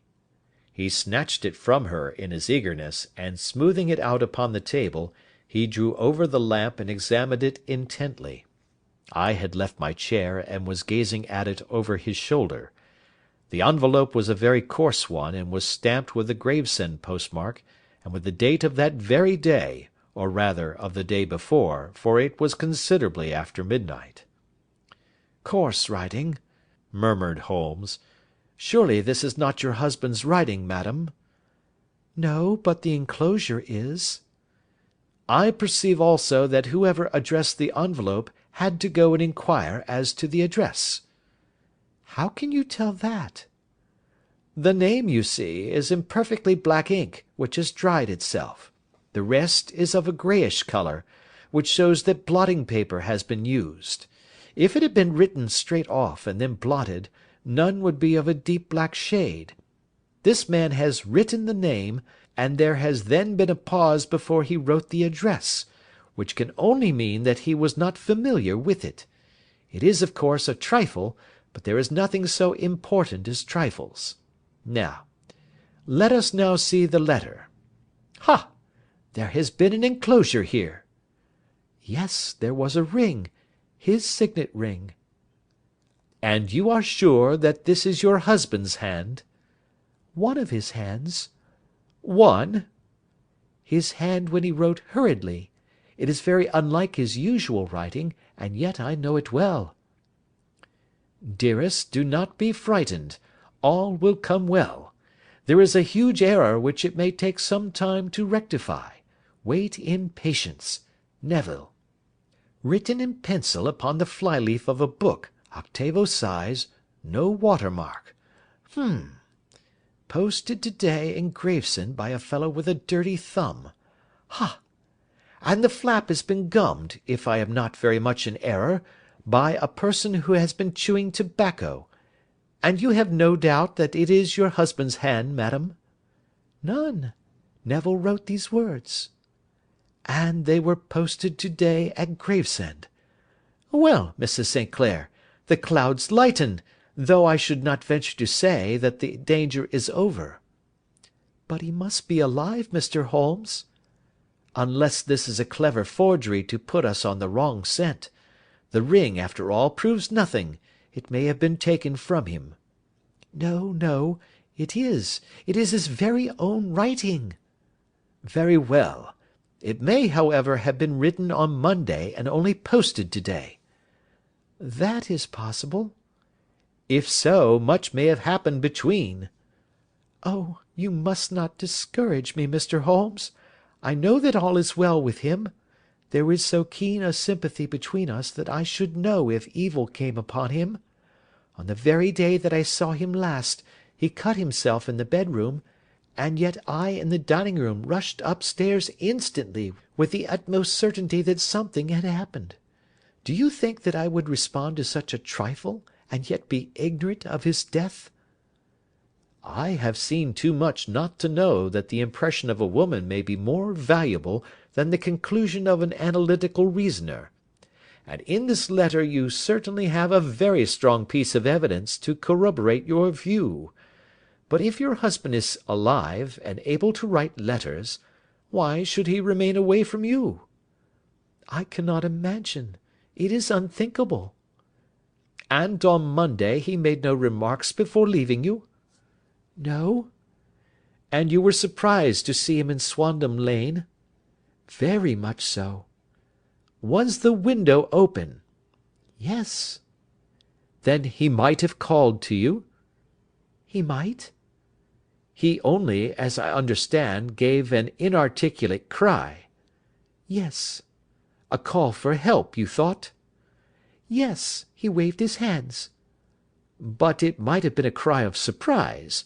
Astonishment at the unexpected sight of you might cause him to throw up his hands? It is possible. And you thought he was pulled back?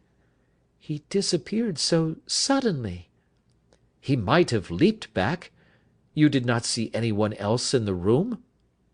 No, but this horrible man confessed to having been there, and the Lascar was at the foot of the stairs. Quite so. Your husband, as far as you could see, had his ordinary clothes on? But without his collar or tie. I distinctly saw his bare throat. Had he ever spoken of Swandam Lane? Never. Had he ever showed any signs of having taken opium? Never. Thank you, Mrs. St. Clair. Those are the principal points about which I wish to be absolutely clear. We shall now have a little supper, and then retire, for we may have a very busy day to-morrow. A large and comfortable double-bedded room had been placed at our disposal, and I was quickly between the sheets, for I was weary after my night of adventure.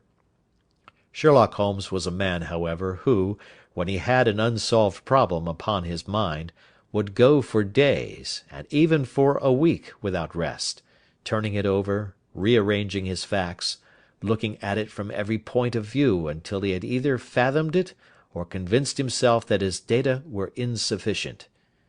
It was soon evident to me that he was now preparing for an all-night sitting. He took off his coat and waistcoat, put on a large blue dressing-gown, and then wandered about the room collecting pillows from his bed and cushions from the sofa and armchairs. With these he constructed a sort of Eastern divan, upon which he perched himself cross-legged, with an ounce of shag tobacco and a box of matches laid out in front of him. In the dim light of the lamp I saw him sitting there, an old briar pipe between his lips, his eyes fixed vacantly upon the corner of the ceiling, the blue smoke curling up from him, silent, motionless, and the light shining upon his strong-set aquiline features. So he sat as I dropped off to sleep, and so he sat when a sudden ejaculation caused me to wake up, and I found the summer sun shining into the apartment. The pipe was still between his lips, the smoke still curled upward, and the room was full of a dense tobacco haze, but nothing remained of the heap of shag which I had seen upon the previous night. "Awake, Watson?" he asked. "Yes." Game for a morning drive?" "Certainly." "Then dress. No one is stirring yet, but I know where the stable boy sleeps, and we shall soon have the trap out." He chuckled to himself as he spoke, his eyes twinkled, and he seemed a different man to the sombre thinker of the previous night. As I dressed I glanced at my watch. It was no wonder that no one was stirring. It was 25 minutes past 4. I had hardly finished when Holmes returned with the news that the boy was putting in the horse. "I want to test a little theory of mine," said he, pulling on his boots. "I think, Watson, that you are now standing in the presence of one of the most absolute fools in Europe. I deserve to be kicked from here to Charing Cross. But I think I have the key of the affair now." "And where is it?" I asked, smiling. "In the bathroom," he answered. "Oh, yes, I am not joking," he continued, seeing my look of incredulity. "I have just been there, and I have taken it out, and I have got it in this Gladstone bag. Come on, my boy, and we shall see whether it will fit the lock." We made our way downstairs as quietly as possible, and out into the bright morning sunshine.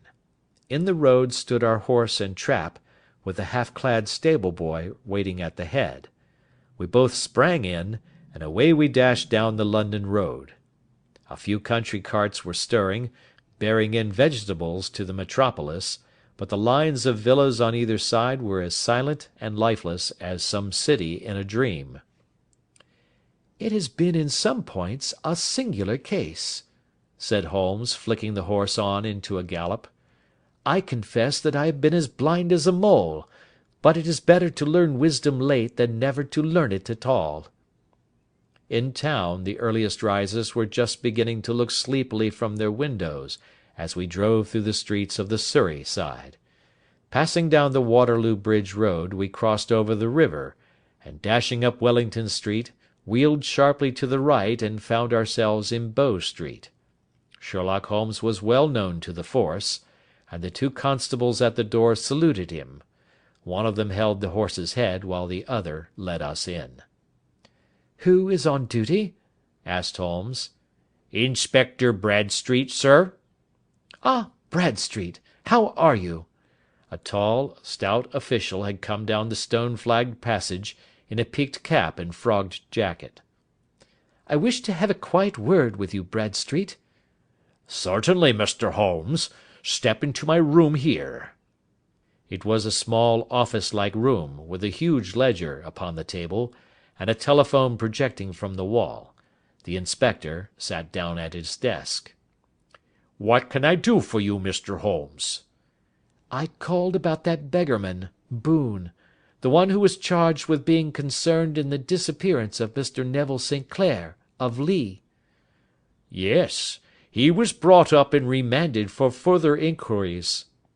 "So I heard. You have him here?" "In the cells." "Is he quiet?"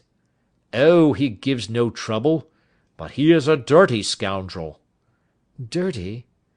"Yes, it is all we can do to make him wash his hands, and his face is as black as a tinker's.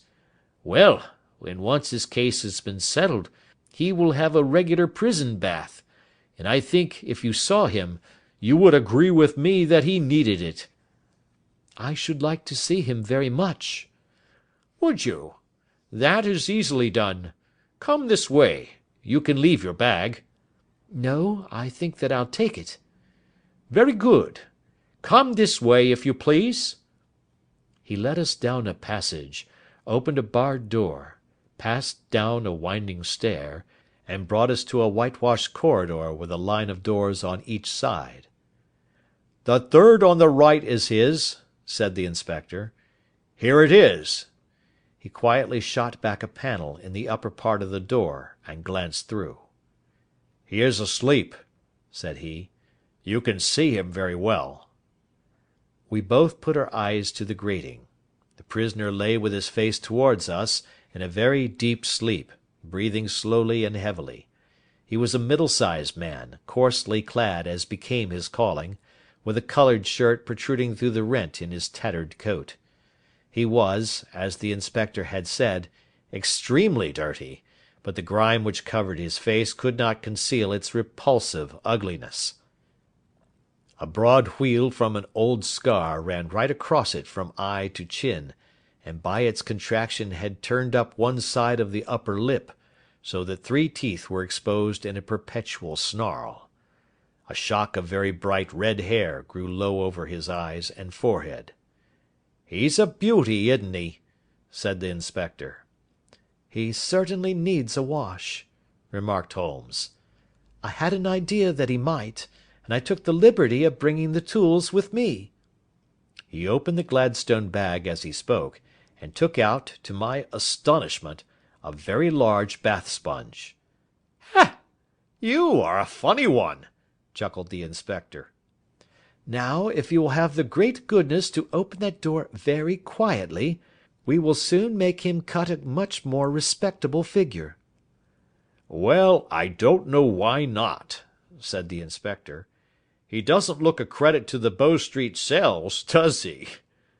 He slipped his key into the lock, and we all very quietly entered the cell. The sleeper half turned, and then settled down once more into a deep slumber. Holmes stooped to the water jug, moistened his sponge, and then rubbed it twice vigorously across and down the prisoner's face. "Let me introduce you," he shouted, "to Mr. Neville St. Clair, of Lee, in the county of Kent." Never in my life had I seen such a sight. The man's face peeled off under the sponge like the bark from a tree.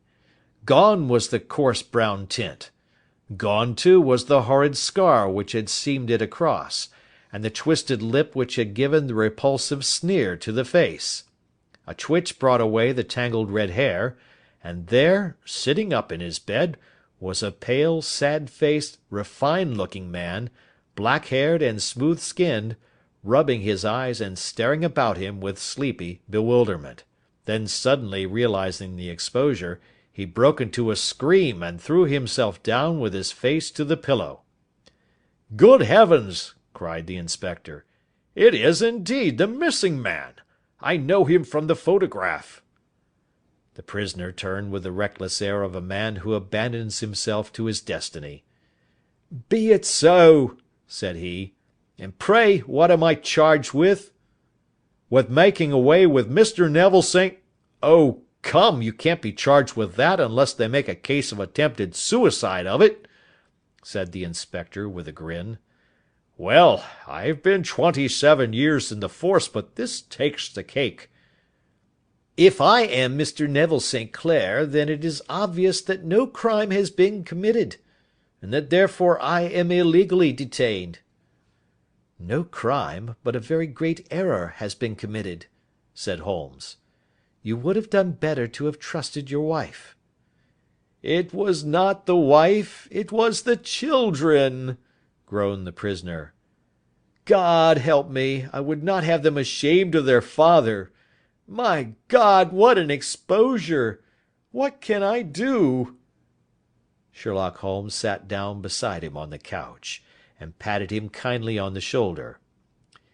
"If you leave it to a court of law to clear the matter up," said he, "of course you can hardly avoid publicity. On the other hand, if you convince the police authorities that there is no possible case against you, I do not know that there is any reason that the details should find their way into the papers. Inspector Bradsheet would, I am sure, make notes upon anything which you might tell us and submit it to the proper authorities. The case would then never go into court at all." "God bless you!" cried the prisoner passionately. "I would have endured imprisonment, aye, even execution, rather than have left my miserable secret as a family blot to my children. You are the first who have ever heard my story. My father was a schoolmaster in Chesterfield, where I received an excellent education. I travelled in my youth, took to the stage, and finally became a reporter on an evening paper in London. One day my editor wished to have a series of articles upon begging in the metropolis, and I volunteered to supply them. There was the point from which all my adventures started, It was only by trying begging as an amateur that I could get the facts upon which to base my articles. When an actor, I had, of course, learned all the secrets of making up, and had been famous in the green room for my skill. I took advantage now of my attainments. I painted my face, and to make myself as pitiable as possible, I made a good scar and fixed one side of my lip in a twist by the aid of a small slip of flesh-coloured plaster. Then, with a red head of hair, and an appropriate dress, I took my station in the business part of the city, ostensibly as a match-seller, but really as a beggar. For 7 hours I plied my trade, and when I returned home in the evening, I found to my surprise that I had received no less than 26 shillings 4 pence. I wrote my articles and thought little more of the matter until, some time later, I backed a bill for a friend and had a writ served upon me for £25. I was at my wits' end where to get the money, but a sudden idea came to me.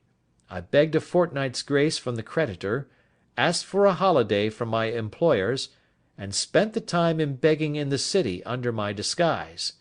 In 10 days I had the money, and had paid the debt. Well, you can imagine how hard it was to settle down to arduous work at £2 a week, when I knew that I could earn as much in a day by smearing my face with a little paint, laying my cap on the ground, and sitting still. It was a long fight between my pride and the money, but the dollars won at last, and I threw up reporting and sat day after day in the corner which I had first chosen, inspiring pity by my ghastly face, and filling my pockets with coppers. Only one man knew my secret. He was the keeper of a low den in which I used to lodge in Swandam Lane, where I could every morning emerge as a squalid beggar, and in the evenings transform myself into a well-dressed man about town. This fellow, a Lascar, was well paid by me for his rooms, so that I knew that my secret was safe in his possession. Well, very soon I found that I was saving considerable sums of money. I do not mean that any beggar in the streets of London could earn £700 a year, which is less than my average takings, but I had exceptional advantages in my power of making up, and also in a facility of repartee, which improved by practice and made me quite a recognised character in the city. All day a stream of pennies, varied by silver, poured in upon me, and it was a very bad day in which I failed to take £2. As I grew richer I grew more ambitious, took a house in the country, and eventually married, without anyone having a suspicion as to my real occupation. My dear wife knew that I had business in the city. She little knew what. Last Monday I had finished for the day and was dressing in my room above the opium den, when I looked out of my window and saw, to my horror and astonishment, that my wife was standing in the street, with her eyes fixed full upon me. I gave a cry of surprise, threw up my arms to cover my face, and, rushing to my confidant, the Lascar, entreated him to prevent anyone from coming up to me. I heard her voice downstairs, but I knew that she could not ascend. Swiftly I threw off my clothes, pulled on those of a beggar, and put on my pigments and wig. Even a wife's eyes could not pierce so complete a disguise. But then it occurred to me that there might be a search in the room, and that the clothes might betray me. I threw open the window, reopening by my violence a small cut which I had inflicted upon myself in the bedroom that morning. Then I seized my coat, which was weighted by the coppers which I had just transferred to it from the leather bag in which I carried my takings. I hurled it out of the window, and it disappeared into the Thames. The other clothes would have followed, but at that moment there was a rush of constables up the stair, and a few minutes after I found, rather, I confess, to my relief, that instead of being identified as Mr. Neville St. Clair, I was arrested as his murderer. I do not know that there is anything else for me to explain. I was determined to preserve my disguise as long as possible, and hence my preference for a dirty face. Knowing that my wife would be terribly anxious, I slipped off my ring and confided it to the Lascar at a moment when no constable was watching me, together with a hurried scrawl, telling her that she had no cause to fear. "That note only reached her yesterday," said Holmes. "Good God! What a week she must have spent!" "The police have watched this Lascar," said Inspector Bradstreet, "and I can quite understand that he might find it difficult to post a letter unobserved. Probably he handed it to some sailor customer of his who forgot all about it for some days." "That was it," said Holmes, nodding approvingly. "I have no doubt of it. But have you never been prosecuted for begging?" "Many times. But what was a fine to me?" "It must stop here, however," said Bradstreet. "If the police are to hush this thing up, there must be no more of Hugh Boone." "I have sworn it by the most solemn oaths which a man can take." "In that case, I think that it is probable that no further steps may be taken. But if you are found again, then all must come out. I am sure, Mr. Holmes, that we are very much indebted to you for having cleared the matter up. I wish I knew how you reach your results." "I reached this one," said my friend, "by sitting upon 5 pillows and consuming an ounce of shag. I think, Watson, that if we drive to Baker Street we shall be just in time for breakfast." End of Adventure 6. The Adventures of Sherlock Holmes, by Sir Arthur Conan Doyle. Adventure 7. The Adventure of the Blue Carbuncle. I had called upon my friend Sherlock Holmes upon the second morning after Christmas, with the intention of wishing him the compliments of the season. He was lounging upon the sofa in a purple dressing-gown, a pipe-rack within his reach upon the right, and a pile of crumpled morning papers, evidently newly studied, near at hand. Beside the couch was a wooden chair, and on the angle of the back hung a very seedy and disreputable hard felt hat, much the worse for wear, and cracked in several places. A lens and a forceps lying upon the seat of the chair suggested that the hat had been suspended in this manner for the purpose of examination. "You are engaged," said I. "Perhaps I interrupt you." "Not at all. I am glad to have a friend with whom I can discuss my results. The matter is a perfectly trivial one." He jerked his thumb in the direction of the old hat. "But there are points in connection with it which are not entirely devoid of interest and even of instruction." I seated myself in his armchair and warmed my hands before his crackling fire, for a sharp frost had set in, and the windows were thick with the ice crystals. "I suppose," I remarked, "that, homely as it looks, this thing has some deadly story linked on to it, that it is the clue which will guide you in the solution of some mystery and the punishment of some crime." "No, no, no crime," said Sherlock Holmes, laughing. "Only one of those whimsical little incidents which will happen when you have 4,000,000 human beings all jostling each other within the space of a few square miles. Amid the action and reaction of so dense a swarm of humanity, every possible combination of events may be expected to take place, and many a little problem will be presented which may be striking and bizarre without being criminal. We already had experience of such." "So much so," I remarked, "that of the last 6 cases which I have added to my notes, 3 have been entirely free of any legal crime." "Precisely. You allude to my attempt to recover the Irene Adler papers, to the singular case of Miss Mary Sutherland, and to the adventure of the man with the twisted lip. Well, I have no doubt that this small matter will fall into the same innocent category. You know Peterson, the commissionaire?" "Yes." "It is to him that this trophy belongs?" "It is his hat." "No, no, he found it.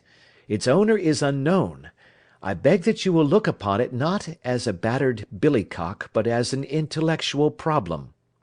And, first, as to how it came here. It arrived upon Christmas morning, in company with good fat goose, which is, I have no doubt, roasting at this moment in front of Peterson's fire. The facts are these. About 4 o'clock on Christmas morning, Peterson, who, as you know, is a very honest fellow, was returning from some small jollification, and was making his way homeward down Tottenham Court Road. In front of him he saw, in the gaslight, a tallish man, walking with a slight stagger, and carrying a white goose slung over his shoulder. As he reached the corner of Goodge Street, a row broke out between this stranger and a little knot of roughs. One of the latter knocked off the man's hat, on which he raised his stick to defend himself, and swinging it over his head, smashed the shop window behind him. Peterson had rushed forward to protect the stranger from his assailants, but the man, shocked at having broken the window, and seeing an official-looking person in uniform rushing towards him, dropped his goose, took to his heels, and vanished amid the labyrinth of small streets which lie at the back of Tottenham Court Road. The roughs had also fled at the appearance of Peterson, so that he was left in possession of the field of battle, and also of the spoils of victory, in the shape of this battered hat and a most unimpeachable Christmas goose. Which surely he restored to their owner. My dear fellow, there lies the problem. It is true that "For Mrs. Henry Baker" was printed upon a small card which was tied to the bird's left leg, and it is also true that the initials H.B. are legible upon the lining of his hat, but as there are some thousands of Bakers, and some hundreds of Henry Bakers in this city of ours, it is not easy to restore lost property to any one of them. What, then, did Peterson do? He brought round both hat and goose to me on Christmas morning, knowing that even the smallest problems are of interest to me. The goose we retained until this morning, when there were signs that, in spite of the slight frost, it would be well that it should be eaten without unnecessary delay. Its finder has carried it off, therefore, to fulfil the ultimate destiny of a goose, while I continue to retain the hat of the unknown gentleman who lost his Christmas dinner. Did he not advertise? No. Then what clue could you have as to his identity?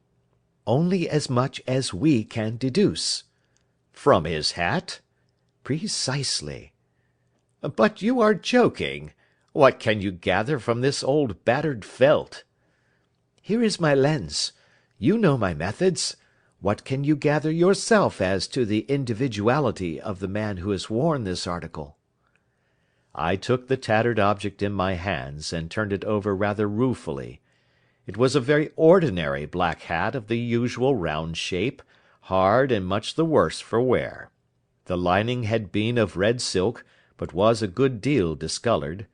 There was no maker's name, but, as Holmes had remarked, the initials H.B. were scrawled upon one side. It was pierced in the brim for a hat securer, but the elastic was missing. For the rest, it was cracked, exceedingly dusty, and spotted in several places, although there seemed to have been some attempt to hide the discoloured patches by smearing them with ink. "I can see nothing," said I, handing it back to my friend. On the contrary, Watson, you can see everything. You fail, however, to reason from what you see. You are too timid in drawing your inferences. Then pray tell me what it is that you can infer from this hat. He picked it up, and gazed at it in the peculiar introspective fashion which was characteristic of him. It is perhaps less suggestive than it might have been, he remarked, and yet there are a few inferences which are very distinct, and a few others which represent at least a strong balance of probability. That the man was highly intellectual is of course obvious upon the face of it, and also that he was fairly well-to-do within the last 3 years, although he has now fallen upon evil days. He had foresight, but has less now than formerly, pointing to a moral retrogression, which, when taken with the decline of his fortunes, seems to indicate some evil influence, probably drink, at work upon him. This may account also for the obvious fact that his wife has ceased to love him. My dear Holmes! He has, however, retained some degree of self-respect, he continued, disregarding my remonstrance. He is a man who leads a sedentary life, goes out little, is out of training entirely, is middle-aged, has grizzled hair which he has had cut within the last few days, and which he anoints with lime cream. These are the more patent facts which are to be deduced from this hat. Also, by the way, that it is extremely improbable that he has gas laid on in his house." "You are certainly joking, Holmes." "Not in the least. Is it possible that even now, when I give you these results, you are unable to see how they are attained?" "I have no doubt that I am very stupid, but I must confess that I am unable to follow you. For example, how did you deduce that this man was intellectual?" For answer Holmes clapped the hat upon his head. It came right over the forehead and settled upon the bridge of his nose. "It is a question of cubic capacity," said he. "A man with so large a brain must have something in it." "The decline of his fortunes, then?" "This hat is 3 years old. These flat brims curled at the edge came in then. It is a hat of the very best quality. Look at the band of ribbed silk and the excellent lining. If this man could afford to buy so expensive a hat 3 years ago, and has had no hat since, then he has assuredly gone down in the world." "Well, that is clear enough, certainly. But how about the foresight and the moral retrogression?" Sherlock Holmes laughed. "Here is the foresight," said he, putting his finger upon the little disc and loop of the hat securer. "They are never sold upon hats. If this man ordered one, it is a sign of a certain amount of foresight, since he went out of his way to take this precaution against the wind. But since we see that he has broken the elastic and has not troubled to replace it, it is obvious that he has less foresight now than formerly, which is a distinct proof of a weakening nature. On the other hand, he has endeavoured to conceal some of these stains upon the felt by daubing them with ink, which is a sign that he has not entirely lost his self-respect." "Your reasoning is certainly plausible." "The further points, that he is middle-aged, that his hair is grizzled, that it has been recently cut, and that he uses lime cream, are all to be gathered from a close examination of the lower part of the lining. The lens discloses a large number of hair ends, clean cut by the scissors of the barber. They all appear to be adhesive, and there is a distinct odour of lime cream. This dust, you will observe, is not the gritty grey dust of the street, but the fluffy brown dust of the house, showing that it has been hung up indoors most of the time, while the marks of moisture upon the inside are proof positive that the wearer perspired very freely, and could therefore hardly be in the best of training." "But his wife? You said that she had ceased to love him." "This hat has not been brushed for weeks. When I see you, my dear Watson, with a week's accumulation of dust upon your hat, and when your wife allows you to go out in such a state, I shall fear that you also have been unfortunate enough to lose your wife's affection." "But he might be a bachelor." "Nay, he was bringing home the goose as a peace offering to his wife. Remember the card upon the bird's leg." "You have an answer to everything. But how on earth do you deduce that the gas is not laid on in his house?" "One tallow stain, or even 2, might come by chance, but when I see no less than 5, I think that there can be little doubt that the individual must be brought into frequent contact with burning tallow.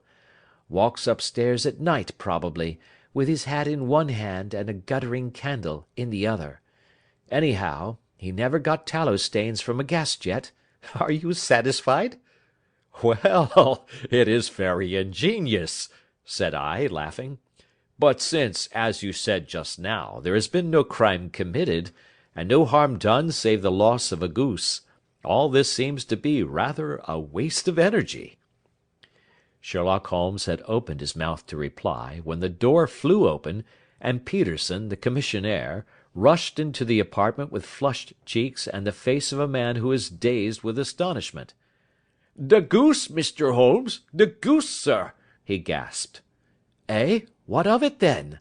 Has it returned to life and flapped off through the kitchen window?" Holmes twisted himself round upon the sofa to get a fairer view of the man's excited face. "See here, sir, see what my wife found in its crop." He held out his hand, and displayed upon the centre of the palm a brilliantly scintillating blue stone, rather smaller than a bean in size, but of such purity and radiance that it twinkled like an electric point in the dark hollow of his hand. Sherlock Holmes sat up with a whistle. "By Jove, Peterson," said he, "this is a treasure trove indeed. I suppose you know what you have got?" "A diamond, sir? A precious stone. It cuts into glass as though it were putty." "It's more than a precious stone. It is the precious stone." "Not the Countess of Morcar's blue carbuncle!" I ejaculated. "Precisely so. I ought to know its size and shape, seeing that I have read the advertisement about it in the Times every day lately. It is absolutely unique, and its value can only be conjectured, but the reward offered of £1,000 is certainly not within a 20th part of the market price." "£1,000! Great Lord of mercy!" The commissionaire plumped down into a chair, and stared from one to the other of us. "That is the reward, and I have reason to know that there are sentimental considerations in the background which would induce the Countess to part with half her fortune if she could but recover the gem." "It was lost, if I remember aright, at the Hotel Cosmopolitan," I remarked. "Precisely so, on December 22nd, just 5 days ago. John Horner, a plumber, was accused of having abstracted it from the lady's jewel case. The evidence against him was so strong that the case has been referred to the assizes. I have some account of the matter here, I believe." He rummaged amid his newspapers, glancing over the dates, until at last he smoothed one out, doubled it over, and read the following paragraph: "Hotel Cosmopolitan jewel robbery. John Horner, 26, plumber, was brought up upon the charge of having upon the 22nd instant abstracted from the jewel case of the Countess of Morcar the valuable gem known as the blue carbuncle. James Ryder, upper attendant at the hotel, gave his evidence to the effect that he had shown Horner up to the dressing room of the Countess of Morcar upon the day of the robbery, in order that he might solder the second bar of the grate, which was loose. He had remained with Horner some little time, but had finally been called away. On returning, he found that Horner had disappeared, that the bureau had been forced open, and that the small morocco casket in which, as it afterwards transpired, the Countess was accustomed to keep her jewel, was lying empty upon the dressing-table. Ryder instantly gave the alarm, and Horner was arrested the same evening, but the stone could not be found either upon his person or in his rooms. Catherine Cusack, maid to the Countess, deposed to having heard Ryder's cry of dismay on discovering the robbery, and to having rushed into the room, where she found matters as described by the last witness. Inspector Bradstreet, B Division, gave evidence as to the arrest of Horner, who struggled frantically, and protested his innocence in the strongest terms. Evidence of a previous conviction for robbery having been given against the prisoner, the magistrate refused to deal summarily with the offence, but referred it to the assizes. Horner, who had shown signs of intense emotion during the proceedings, fainted away at the conclusion, and was carried out of court. So much for the police court," said Holmes thoughtfully, tossing aside the paper.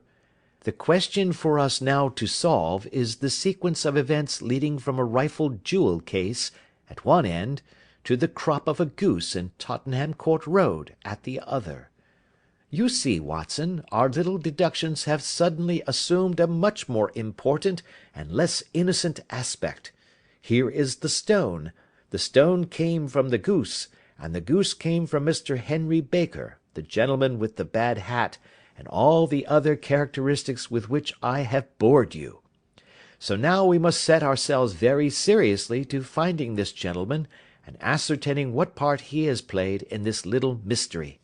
To do this, We must try the simplest means first, and these lie undoubtedly in an advertisement in all the evening papers. If this fail, I shall have recourse to other methods." "What will you say?" "Give me a pencil and that slip of paper. Now then, found at the corner of Goodge Street, a goose and a black felt hat. Mr. Henry Baker can have the same by applying at 6:30 this evening at 221B, Baker Street. That is clear and concise." "Very. But will he see it?" "Well, he is sure to keep an eye on the papers, since, to a poor man, the loss was a heavy one. He was clearly so scared by his mischance in breaking the window, and by the approach of Peterson, that he thought of nothing but flight. But since then he must have bitterly regretted the impulse which caused him to drop his bird. Then again, the introduction of his name will cause him to see it, for every one who knows him will direct his attention to it. Here you are, Peterson. Run down to the advertising agency and have this put in the evening papers." "In which, sir?" "Oh, in the Globe, Star, Pell Mell, St. James's, Evening News, Standard, Echo, and any others that occur to you." "Very well, sir. And this stone?" "Ah, yes. I shall keep the stone. Thank you. And I say, Peterson, just buy a goose on your way back and leave it here with me, for we must have one to give to this gentleman in place of the one which your family is now devouring." When the commissionaire had gone, Holmes took up the stone and held it against the light. "It's a bonny thing," said he. "Just see how it glints and sparkles. Of course it is the nucleus and focus of crime. Every good stone is. They are the devil's pet baits. In the larger and older jewels every facet may stand for a bloody deed. This stone is not yet 20 years old. It was found in the banks of the Amoy River in southern China, and is remarkable in having every characteristic of the carbuncle, save that it is blue in shade instead of ruby red. In spite of its youth, it has already a sinister history. There have been 2 murders, a vitriol throwing, a suicide, and several robberies brought about for the sake of this 40-grain weight of crystallized charcoal. Who would think that so pretty a toy would be a purveyor to the gallows and the prison? I'll lock it up in my strong box now and drop a line to the Countess to say that we have it." "Do you think that this man Horner is innocent?" "I cannot tell." "Well, then, do you imagine that this other one, Henry Baker, had anything to do with the matter?" "It is, I think, much more likely that Henry Baker is an absolutely innocent man, who had no idea that the bird which he was carrying was of considerably more value than if it were made of solid gold. That, however, I shall determine by a very simple test, if we have an answer to our advertisement." "And you can do nothing until then?" "Nothing." "In that case I shall continue my professional round. But I shall come back in the evening at the hour you have mentioned, for I should like to see the solution of so tangled a business." "Very glad to see you. I dine at 7. There is a woodcock, I believe. By the way, in view of recent occurrences, perhaps I ought to ask Mrs. Hudson to examine its crop." I had been delayed at a case, and it was a little after 6:30 when I found myself in Baker Street once more. As I approached the house I saw a tall man in a Scotch bonnet, with a coat which was buttoned up to its chin, waiting outside in the bright semicircle which was thrown from the fanlight. Just as I arrived the door was opened, and we were shown up together to Holmes's room. "Mr. Henry Baker, I believe," said he, rising from his armchair and greeting his visitor with the easy air of geniality which he could so readily assume. "Pray take this chair by the fire, Mr. Baker. It is a cold night, and I observe that your circulation is more adapted for summer than for winter. Ah, Watson, you have just come at the right time. Is that your hat, Mr. Baker?" "Yes, sir, That is undoubtedly my hat." He was a large man, with rounded shoulders, a massive head, and a broad, intelligent face, sloping down to a pointed beard of grizzled brown. A touch of red in nose and cheeks, with a slight tremor of his extended hand, recalled Holmes's surmise as to his habits. His rusty black frock-coat was buttoned right up in front, with the collar turned up, and his lank wrists protruded from his sleeves without a sign of cuff or shirt. He spoke in a slow staccato fashion, choosing his words with care, and gave the impression generally of a man of learning and letters, who had had ill usage at the hands of fortune. "We have retained these things for some days," said Holmes, "because we expected to see an advertisement from you giving your address. I am at a loss to know why you did not advertise." Our visitor gave a rather shamefaced laugh. "Shillings have not been so plentiful with me as they once were," he remarked. "I had no doubt that the gang of roughs who assaulted me had carried off both my hat and the bird. I did not care to spend more money in a hopeless attempt at recovering them." "Very naturally. By the way, about the bird, we were compelled to eat it." "To eat it!" Our visitor half rose from his chair in his excitement. "Yes, it would have been of no use to any one had we not done so.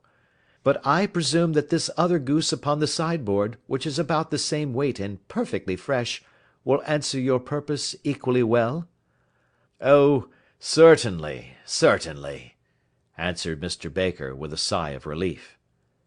"Of course, we still have the feathers, legs, crop, and so on of your own bird, so if you wish—" The man burst into a hearty laugh. "They might be useful to me as relics of my adventure," said he, "but beyond that I can hardly see what use the disjecta membra of my late acquaintance are going to be to me. No, sir, I think that, with your permission, I will confine my attentions to the excellent bird which I perceive upon the sideboard." Sherlock Holmes glanced sharply across at me with a slight shrug of his shoulders. "There is your hat, then, and there your bird," said he. "By the way, would it bore you to tell me where you got the other one from? I am somewhat of a fowl fancier, and I have seldom seen a better grown goose." "Certainly, sir," said Baker, who had risen and tucked his newly gained property under his arm. "There are a few of us who frequent the Alpha Inn, near the Museum. We are to be found in the Museum itself during the day, you understand. This year our good host, Windigate by name, instituted a goose club, by which, on consideration of some few pence every week, we were each to receive a bird at Christmas.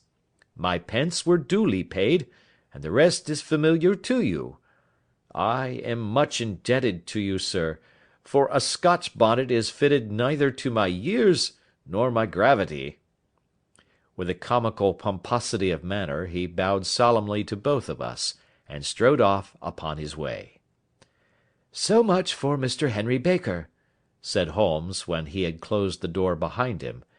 "It is quite certain that he knows nothing whatever about the matter. Are you hungry, Watson?" "Not particularly." "Then I suggest that we turn our dinner into a supper, and follow up this clue while it is still hot." "By all means." It was a bitter night, so we drew on our ulsters and wrapped cravats about our throats. Outside, the stars were shining coldly in a cloudless sky, and the breath of the passers-by blew out into smoke like so many pistol shots. Our footfalls rang out crisply and loudly as we swung out through the Doctor's Quarter, Wimpole Street, Harley Street, and so through Wigmore Street into Oxford Street. In a quarter of an hour we were in Bloomsbury at the Alpha Inn, which is a small public house at the corner of one of the streets which runs down into Holborn. Holmes pushed open the door of the private bar, and ordered 2 glasses of beer from the ruddy-faced, white-aproned landlord. "Your beer should be excellent if it is as good as your geese," said he. My geese! The man seemed surprised. "Yes, I was speaking only half an hour ago to Mr. Henry Baker, who was a member of your goose club." Ah, yes, I see. But you see, sir, them's not our geese. "Indeed. Whose then?" Well, I got the 2 dozen from a salesman in Covent Garden. "Indeed. I know some of them. Which was it?" Breckenridge is his name. "Ah, I don't know him. Well, here's your good health, landlord, and prosperity to your house. Good night. Now for Mr. Breckenridge," he continued, buttoning up his coat as we came out into the frosty air. "Remember, Watson, that though we have so homely a thing as a goose at one end of this chain, we have at the other a man who will certainly get 7 years' penal servitude unless we can establish his innocence. It is possible that our inquiry may but confirm his guilt, but in any case, we have a line of investigation which has been missed by the police, and which a singular chance has placed in our hands. Let us follow it out to the bitter end. Faces to the south, then, and quick march." We passed across Holborn, down Endell Street, and so through a zigzag of slums to Covent Garden Market. One of the largest stalls bore the name of Breckenridge upon it, and the proprietor, a horsey-looking man, with a sharp face and trim side whiskers, was helping a boy to put up the shutters. "Good evening. It's a cold night," said Holmes. The salesman nodded, and shot a questioning glance at my companion. "Sold out of geese, I see," continued Holmes, pointing at the bare slabs of marble. "Let you have 500 tomorrow morning." "That's no good." "Well, there are some on the stall with the gas flare." "Ah, but I was recommended to you." "Who by?" "The landlord of the Alpha." "Oh, yes, I sent him a couple of dozen." "Fine birds they were, too. Now where did you get them from?" To my surprise, the question provoked a burst of anger from the salesman. "Now then, mister," said he, with his head cocked and his arms akimbo, "what are you driving at? Let's have it straight now." "It is straight enough. I should like to know who sold you the geese which you supplied to the Alpha." "Well then, I shan't tell you. So now." "Oh, it is a matter of no importance, but I don't know why you should be so warm over such a trifle." "Warm? You'd be as warm, maybe, if you were as pestered as I am. When I pay good money for a good article there should be an end of the business. But it's 'Where are the geese?' and 'Who did you sell the geese to?' and 'What will you take for the geese?' One would think they were the only geese in the world, to hear the fuss that is made over them." "Well, I have no connection with any other people who have been making inquiries," said Holmes carelessly. "If you won't tell us, the bet is off, that is all. But I'm always ready to back my opinion on a matter of fowls, and I have a fiver on it that the bird I ate is country bred." "Well, then, you've lost your fiver, for it's town bred," snapped the salesman. "It's nothing of the kind." "I say it is." "I don't believe it." "Do you think you know more about fowls than I, who have handled them ever since I was a nipper? I tell you, all those birds that went to the Alpha were town bred." "You'll never persuade me to believe that." "Will you bet, then?" "It's merely taking your money, for I know that I am right. But I'll have a sovereign on with you just to teach you not to be obstinate." The salesman chuckled grimly. "Bring me the books, Bill," said he. The small boy brought round a small thin volume, and a great greasy-backed one, laying them out together beneath the hanging lamp. "Now then, Mr. Cocksure," said the salesman, "I thought that I was out of geese, But before I finish, you'll find that there is still one left in my shop. You see this little book? Well? That's the list of the folk from whom I buy. Do you see? Well, then, here on this page are the country folk, and the numbers after their names are where their accounts are in the big ledger. Now then, you see this other page in red ink? Well, that is a list of my town suppliers. Now, look at that third name. Just read it out to me. Mrs. Oakshott, 117 Brixton Road, 249, read Holmes. Quite so. Now turn that up in the ledger. Holmes turned to the page indicated. Here you are. Mrs. Oakshott, 117 Brixton Road, egg and poultry supplier. Now then, what's the last entry? December 22nd, 24 geese at 7 shillings 6 pence. Quite so. There you are. And underneath, sold to Mr. Windicate of the Alpha at 12 shillings. What have you to say now?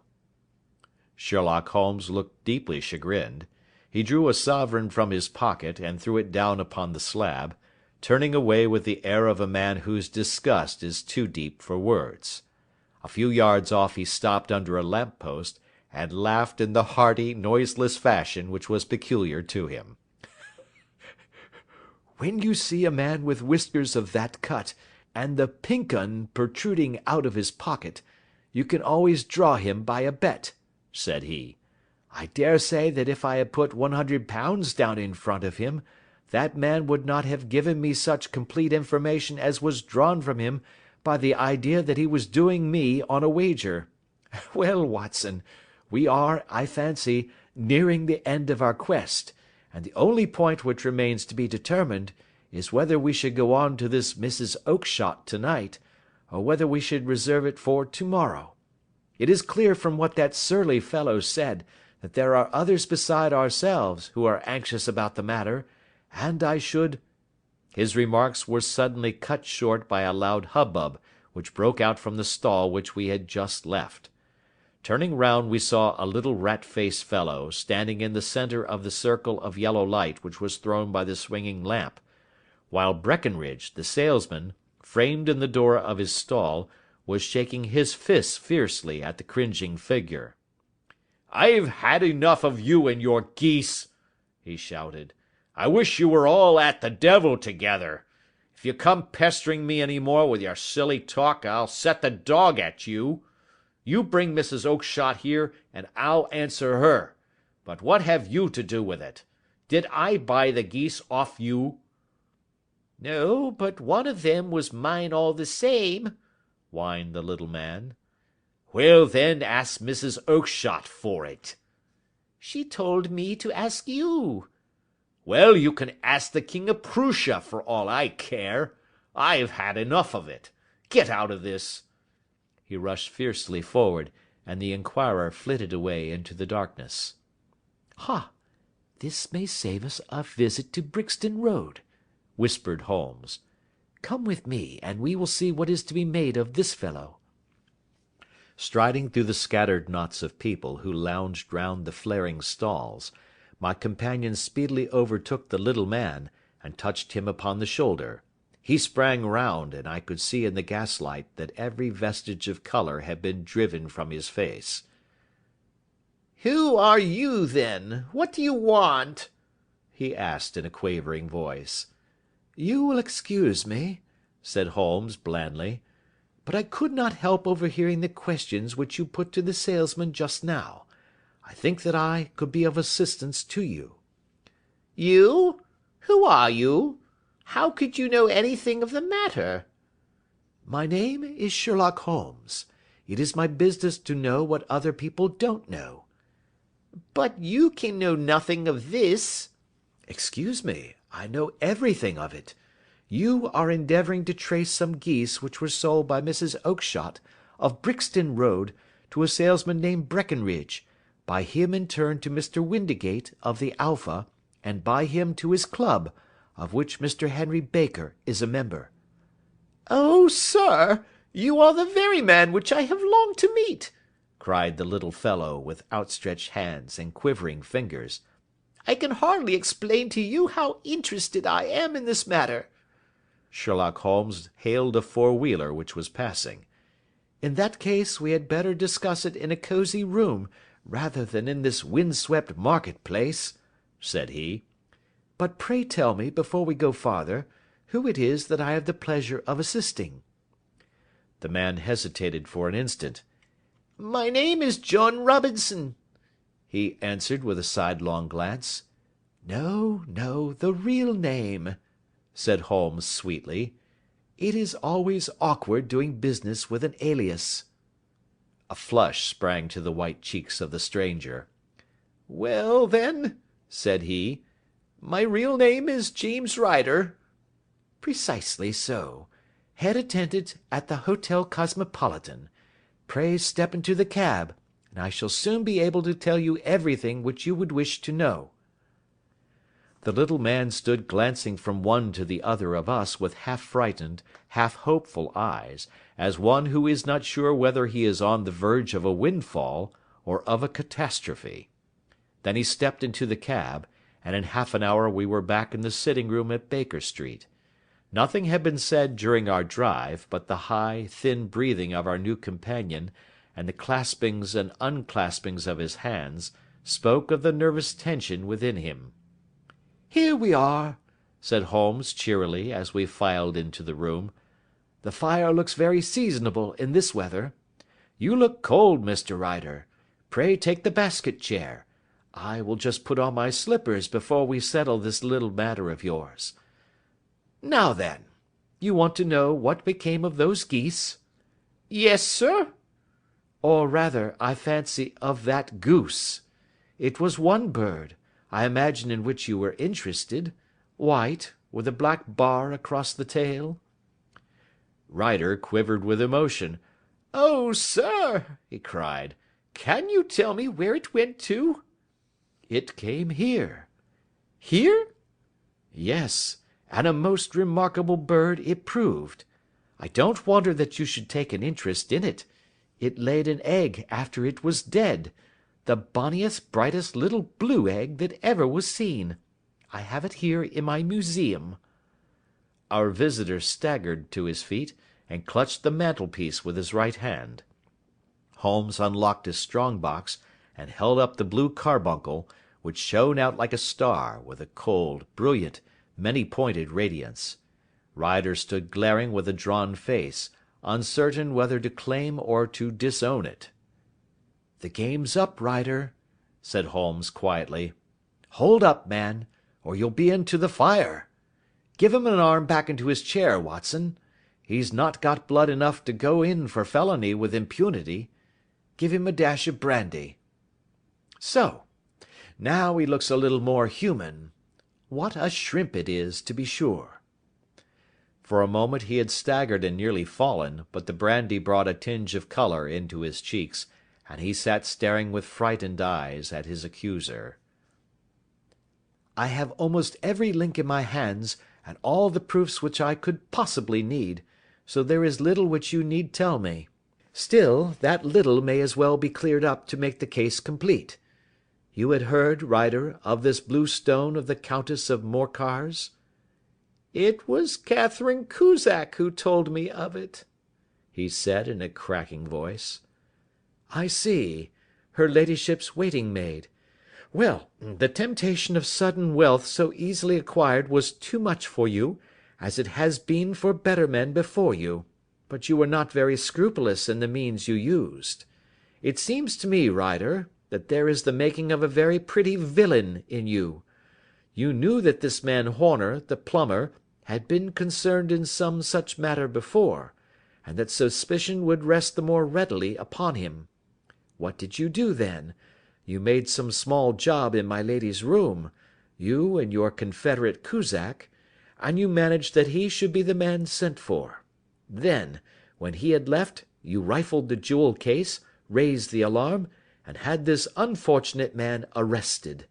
You then— Ryder threw himself down suddenly upon the rug and clutched at my companion's knees, For God's sake, have mercy!"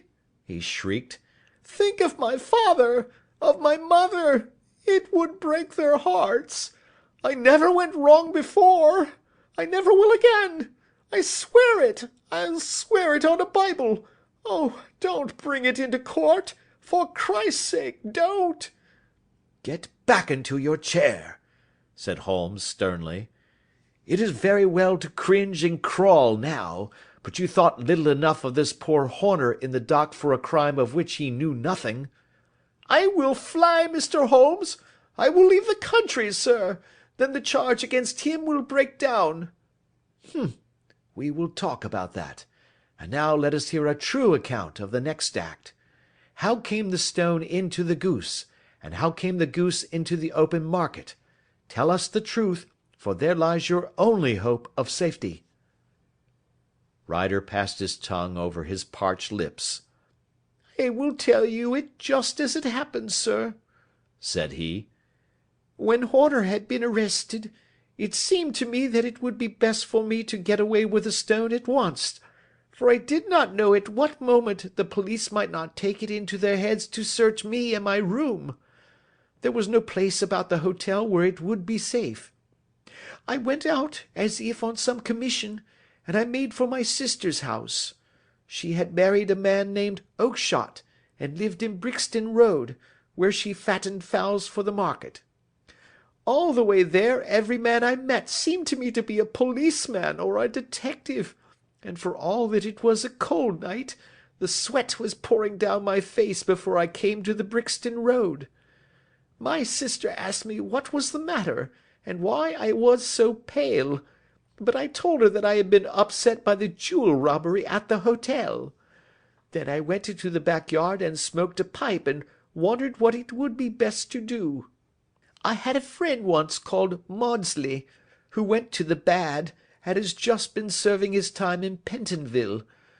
One day he had met me, and fell into talk about the ways of thieves, and how they could get rid of what they stole. I knew that he would be true to me, for I knew one or two things about him, so I made up my mind to go right on to Kilburn, where he lived, and take him into my confidence. He would show me how to turn the stone into money, but how to get to him in safety. I thought of the agonies I had gone through in coming from the hotel. I might at any moment be seized and searched, and there would be the stone in my waistcoat pocket. I was leaning against the wall at the time, and looking at the geese which were waddling about round my feet, and suddenly an idea came into my head which showed me how I could beat the best detective that ever lived. My sister had told me some weeks before that I might have the pick of her geese for a Christmas present, and I knew that she was always as good as her word. I would take my goose now, and in it I would carry my stone to Kilburn. There was a little shed in the yard, and behind this I drove one of the birds, a fine big one, white, with a barred tail. I caught it, and prying its bill open, I thrust the stone down its throat as far as my finger could reach. The bird gave a gulp, and I felt the stone pass along its gullet and down into its crop. But the creature flapped and struggled, and out came my sister to know what was the matter. As I turned to speak to her, the brute broke loose and fluttered off among the others. 'Whatever were you doing with that bird, Jim?' says she. 'Well,' says I, 'you said you'd give me one for Christmas, and I was feeling which was the fattest.' 'Oh,' says she, 'we've set yours aside for you. Jem's bird, we call it. It's the big white one over yonder. There's 26 of them, which makes one for you, and one for us, and 24 for the market.' 'Thank you, Maggie,' says I, 'but if it is all the same to you, I'd rather have that one I was handling just now.' 'The other is a good 3 pound heavier,' said she, 'and we fattened it expressly for you.' 'Never mind, I'll have the other, and I'll take it now,' said I. 'Oh, just as you like,' said she, a little huffed. 'Which is it you want, then?' 'That white one with the barred tail, right in the middle of the flock.' 'Oh, very well, kill it and take it with you.' Well, I did what she said, Mr. Holmes, and I carried the bird all the way to Kilburn. I told my pal what I had done, for he was a man that it was easy to tell a thing like that to. He laughed until he choked, and we got a knife and opened the goose. My heart turned to water, for there was no sign of the stone, and I knew that some terrible mistake had occurred. I left the bird, rushed back to my sister's, and hurried into the backyard. There was not a bird to be seen there. "Where are they all, Maggie?" I cried. "Gone to the dealers, Jem." "Which dealers?" "Breckenridge, of Covent Garden." "But was there another with a barred tail?" I asked. "The same as the one I chose?" "Yes, Jem, there were two barred-tailed ones, and I never could tell them apart." "Well, then, of course I saw it all, and I ran off as hard as my feet would carry me to this man Breckenridge, but he had sold the lot at once, and not one word would he tell me as to where they had gone. You heard him yourselves to-night. Well, he has always answered me like that. My sister thinks that I am going mad. Sometimes I think that I am myself, and now I am myself a branded thief, without ever having touched the wealth for which I sold my character. God help me! God help me!" He burst into convulsive sobbing, with his face buried in his hands. There was a long silence, broken only by his heavy breathing and by the measured tapping of Sherlock Holmes's finger-tips upon the edge of the table. Then my friend rose and threw open the door. "Get out," said he. "What, sir? Oh, heaven bless you!" "No more words. Get out." And no more words were needed. There was a rush, a clatter upon the stairs, the bang of a door, and the crisp rattle of running footfalls from the street. "After all, Watson," said Holmes, reaching up his hand for his clay pipe, "I am not retained by the police to supply their deficiencies. If Horner were in danger it would be another thing, but this fellow will not appear against him, and the case must collapse. I suppose that I am commuting a felony, but it is just possible that I am saving a soul. This fellow will not go wrong again. He is too terribly frightened. Send him to jail now, and you will make him a jailbird for life. Besides, it is the season of forgiveness. Chance has put in our way a most singular and whimsical problem, and its solution is its own reward. If you will have the goodness to touch the bell, doctor, we will begin another investigation, in which also a bird will be the chief feature." End of Adventure 7. The Adventures of Sherlock Holmes, by Sir Arthur Conan Doyle. Adventure 8. The Adventure of the Speckled Band. On glancing over my notes of the 70-odd cases in which I have during the last 8 years studied the methods of my friend Sherlock Holmes, I find many tragic, some comic, a large number merely strange, but none commonplace; for, working as he did rather for the love of his art than for the acquirement of wealth, he refused to associate himself with any investigation which did not tend towards the unusual, and even the fantastic.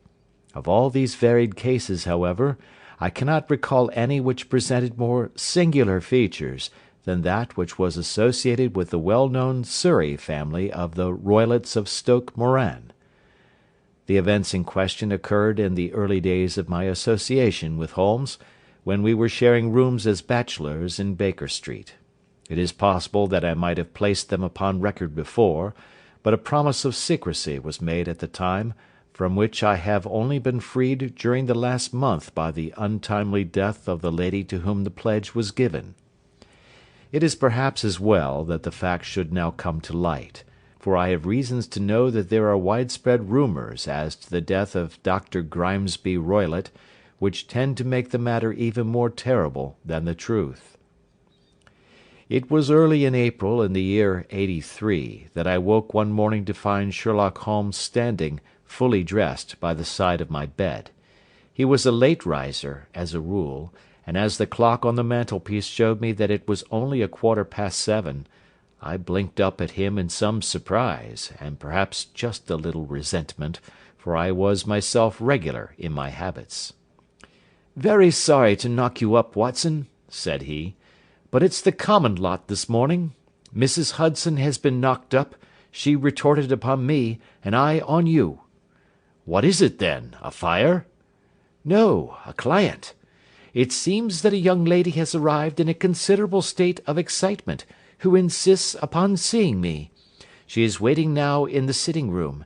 Now, when young ladies wander about the metropolis at this hour of the morning, and knock sleepy people up out of their beds, I presume that it is something very pressing which they have to communicate.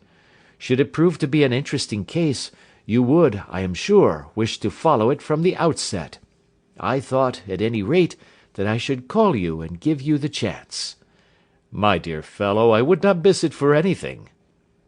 I had no keener pleasure than in following Holmes in his professional investigations, and in admiring the rapid deductions, as swift as intuitions, and yet always founded on a logical basis with which he unravelled the problems which were submitted to him. I rapidly threw on my clothes, and was ready in a few minutes to accompany my friend down to the sitting-room. A lady, dressed in black, and heavily veiled, who had been sitting in the window, rose as we entered. "Good morning, madam," said Holmes cheerily. "My name is Sherlock Holmes. This is my intimate friend and associate, Dr. Watson, before whom you can speak as freely as before myself. Ha! I am glad to see that Mrs. Hudson has had the good sense to light the fire. Pray draw up to it, and I shall order you a cup of hot coffee, for I observe that you are shivering." "It is not cold which makes me shiver," said the woman in a low voice, changing her seat as requested. "What then?" "It is fear, Mr. Holmes. It is terror." She raised her veil as she spoke, and we could see that she was indeed in a pitiable state of agitation, her face all drawn and grey, with restless, frightened eyes, like those of some hunted animal. Her features and figure were those of a woman of 30, but her hair was shot with premature grey, and her expression was weary and haggard. Sherlock Holmes ran her over with one of his quick, all-comprehensive glances. "You must not fear," said he, soothingly, bending forward and patting her forearm. "We shall soon set matters right, I have no doubt. You have come in by train this morning, I see."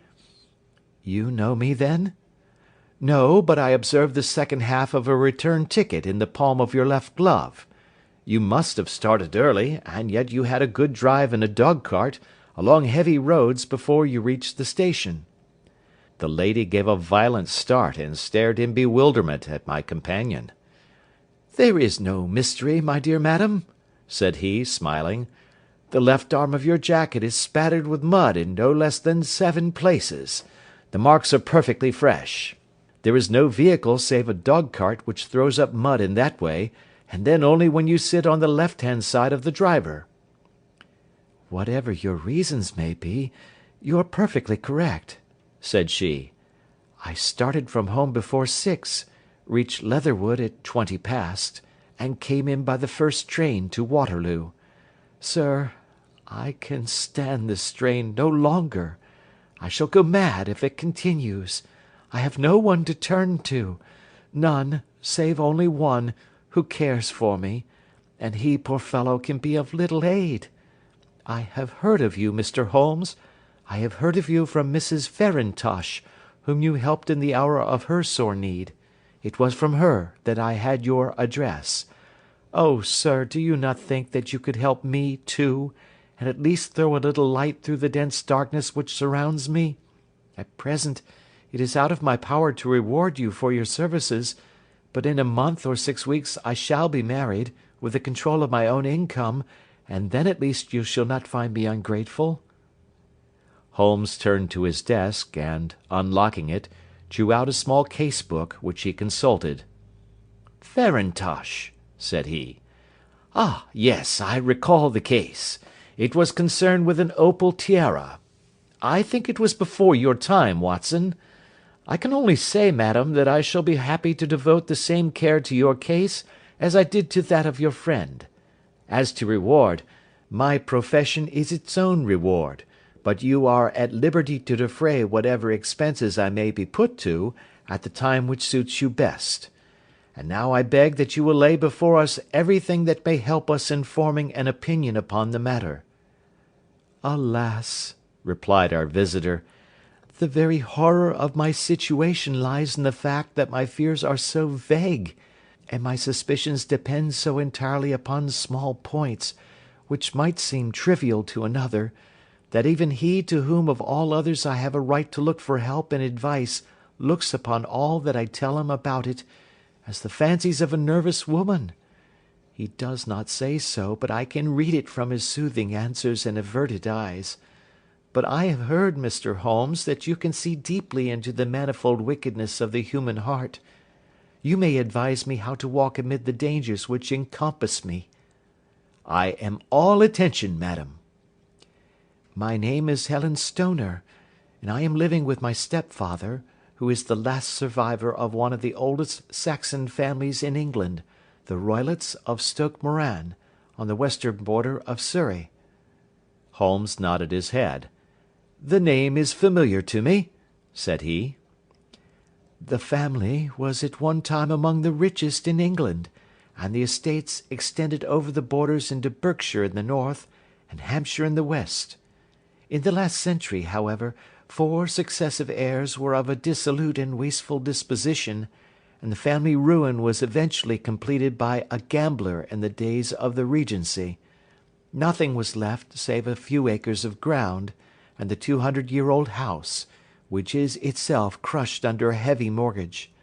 The last squire dragged out his existence there, living the horrible life of an aristocratic pauper, but his only son, my stepfather, seeing that he must adapt himself to the new conditions, obtained an advance from a relative, which enabled him to take a medical degree, and went out to Calcutta, where, by his professional skill and his force of character, he established a large practice. In a fit of anger, however, caused by some robberies which had been perpetrated in the house, he beat his native butler to death and narrowly escaped a capital sentence.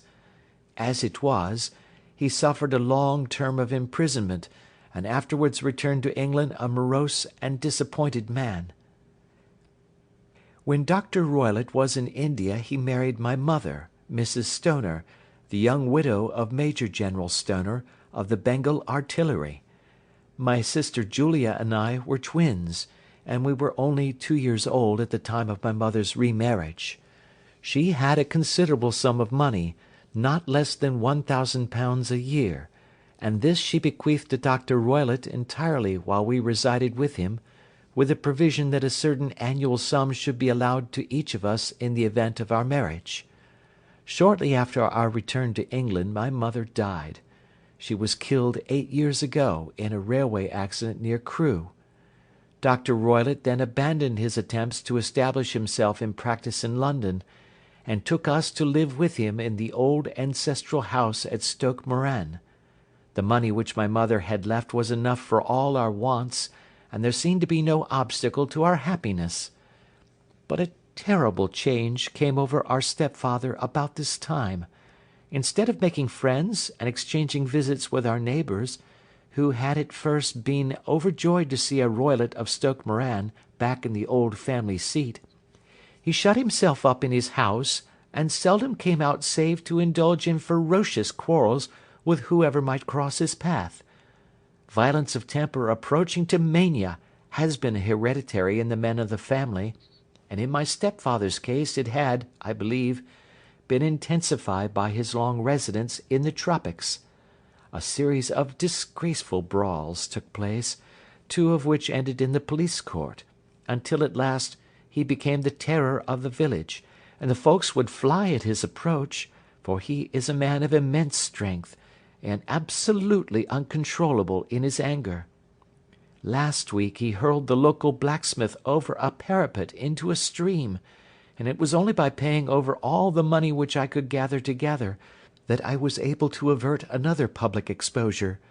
He had no friends at all, save the wandering gipsies, and he would give these vagabonds leave to encamp upon the few acres of bramble-covered land which represent the family estate, and would accept in return the hospitality of their tents, wandering away with them sometimes for weeks on end.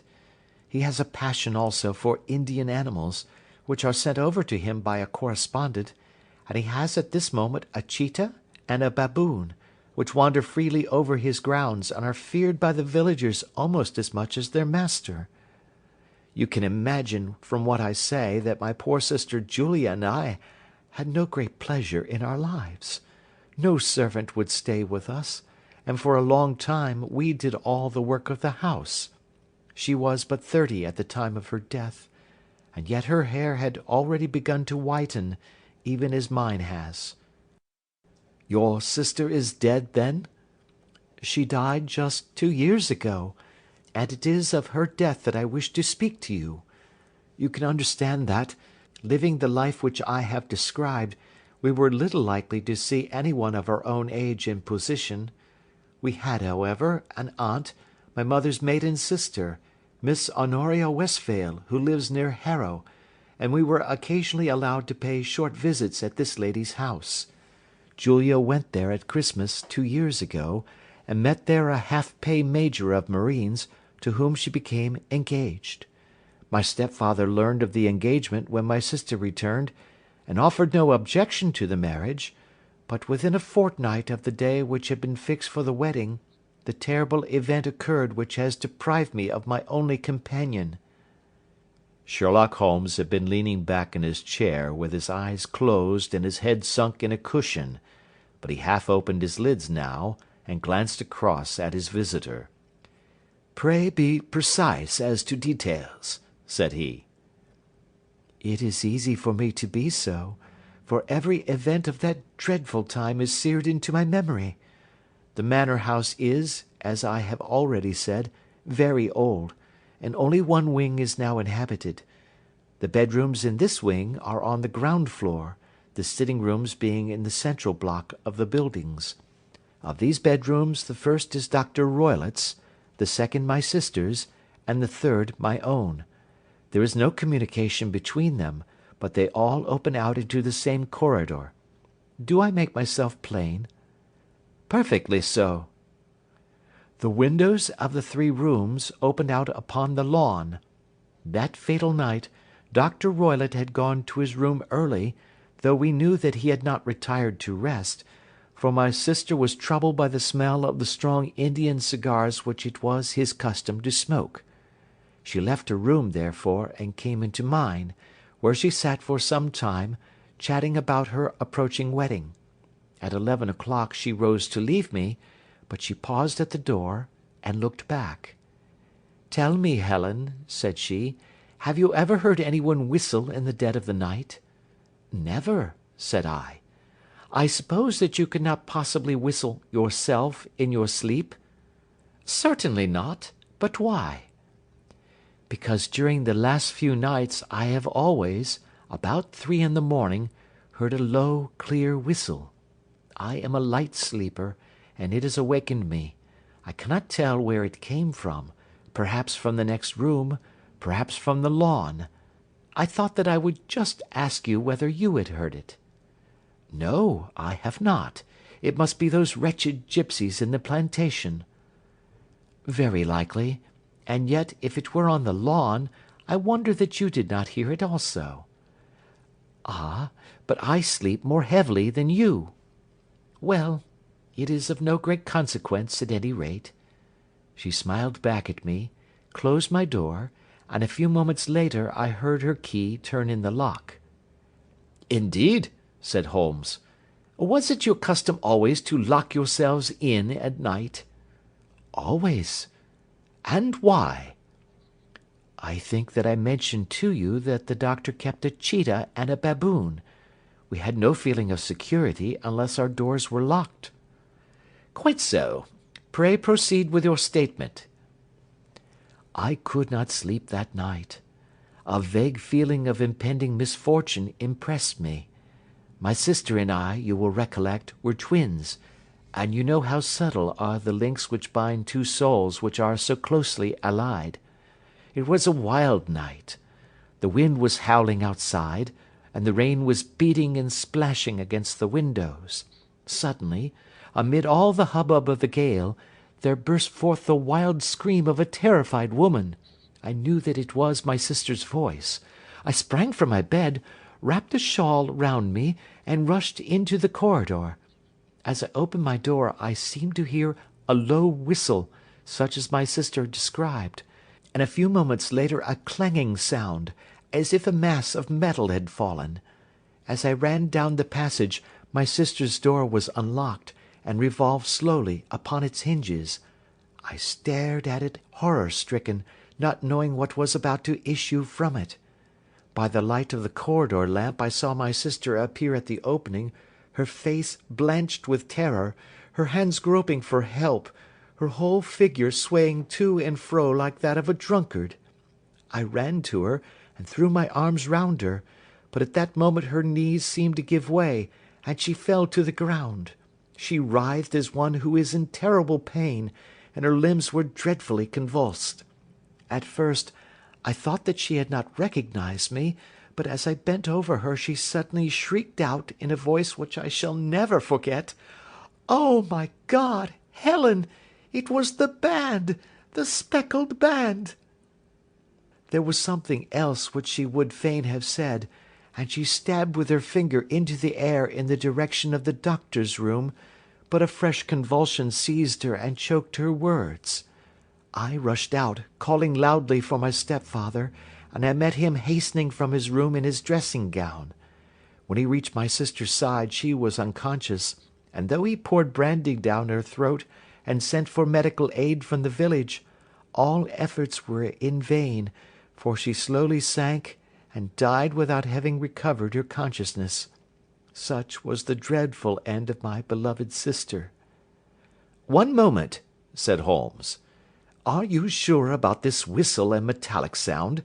Could you swear to it?" "That was what the county coroner asked me at the inquiry.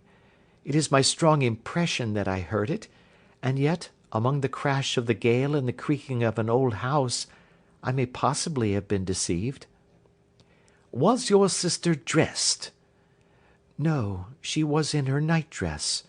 In her right hand was found the charred stump of a match, and in her left a match-box." "Showing that she had struck a light and looked about her when the alarm took place. That is important. And what conclusions did the coroner come to?" "He investigated the case with great care, for Dr. Roylott's conduct had long been notorious in the county, but he was unable to find any satisfactory cause of death. My evidence showed that the door had been fastened upon the inner side, and the windows were blocked by old-fashioned shutters with broad iron bars, which were secured every night. The walls were carefully sounded, and were shown to be quite solid all round, and the flooring was also thoroughly examined, with the same result. The chimney is wide, but is barred up by 4 large staples. It is certain, therefore, that my sister was quite alone when she met her end. Besides, there were no marks of any violence upon her." "How about poison?" "The doctors examined her for it, but without success." "What do you think that this unfortunate lady died of, then?" "It is my belief that she died of pure fear and nervous shock, though what it was that frightened her, I cannot imagine." "Were there gipsies in the plantation at the time?" "Yes, there were nearly always some there." "Ah, and what did you gather from this allusion to a band, a speckled band?" "Sometimes I have thought that it was merely the wild talk of delirium. Sometimes that it may have referred to some band of people, perhaps to these very gipsies in the plantation. I do not know whether the spotted handkerchiefs which so many of them wear over their heads might have suggested the strange adjective which he used." Holmes shook his head like a man who is far from being satisfied. "These are very deep waters," said he. "Pray go on with your narrative." 2 years have passed since then, and my life has been until lately lonelier than ever. A month ago, however, a dear friend, whom I have known for many years, has done me the honour to ask my hand in marriage. His name is Armitage, Percy Armitage, the second son of Mr. Armitage of Crane Water, near Reading. My stepfather has offered no opposition to the match, and we are to be married in the course of the spring. 2 days ago, some repairs were started in the west wing of the building, and my bedroom wall has been pierced, so that I have had to move into the chamber in which my sister died, and to sleep in the very bed in which she slept. Imagine, then, my thrill of terror when last night, as I lay awake, thinking over her terrible fate, I suddenly heard in the silence of the night the low whistle which had been the herald of her own death. I sprang up and lit the lamp, but nothing was to be seen in the room. I was too shaken to go to bed again, however, so I dressed, and as soon as it was daylight I slipped down, got a dog-cart at the Crown Inn, which is opposite, and drove to Leatherhead, from whence I have come on this morning with the one object of seeing you, and asking your advice." "You have done wisely," said my friend. "But have you told me all?" "Yes, all." "Miss Roylott, you have not. You are screening your stepfather." "Why, what do you mean?" For answer Holmes pushed back the frill of black lace which fringed the hand that lay upon our visitor's knee. 5 little livid spots, the marks of 4 fingers and a thumb, were printed upon the white wrist. "You have been cruelly used," said Holmes. The lady coloured deeply, and covered over her injured wrist. "He is a hard man," she said, "and perhaps he hardly knows his own strength." There was a long silence, during which Holmes leaned his chin upon his hands, and stared into the crackling fire. "This is a very deep business," he said at last. "There are 1,000 details which I should desire to know before I decide upon our course of action. Yet we have not a moment to lose. If we were to come to Stoke Moran to-day, would it be possible for us to see over these rooms without the knowledge of your stepfather?" "As it happens, he spoke of coming into town to-day upon some most important business. It is probable that he will be away all day, and that there will be nothing to disturb you. We have a housekeeper now, but she is old and foolish, and I could easily get her out of the way." "Excellent. You are not averse to this trip, Watson?" "By no means." "Then we shall both come. What are you going to do yourself?" "I have 1 or 2 things which I would wish to do now that I am in town, but I shall return by the 12 o'clock train, so as to be there in time for your coming." "And you may expect us early in the afternoon. I have myself some small business matters to attend to. Will you not wait and breakfast?" "No, I must go. My heart is lightened already since I have confided my trouble to you. I shall look forward to seeing you again this afternoon." She dropped her thick black veil over her face and glided from the room. "And what do you think of it all, Watson?" asked Sherlock Holmes, leaning back in his chair. "It seems to me to be a most dark and sinister business." "Dark enough and sinister enough." "Yet if the lady is correct in saying that the flooring and walls are sound, and that the door, window, and chimney are impassable, then her sister must have been undoubtedly alone when she met her mysterious end." "What becomes then of these nocturnal whistles, and what of the very peculiar words of the dying woman?" "I cannot think." "When you combine the ideas of whistles at night, the presence of a band of gipsies who are on intimate terms with this old doctor, the fact that we have every reason to believe that the doctor has an interest in preventing his stepdaughter's marriage, the dying allusion to a band, and finally, the fact that Miss Helen Stoner heard a metallic clang, which might have been caused by one of those metal bars that secured the shutters falling back into its place, I think that there is good ground to think that the mystery may be cleared along those lines." But what, then, did the gipsies do? I cannot imagine.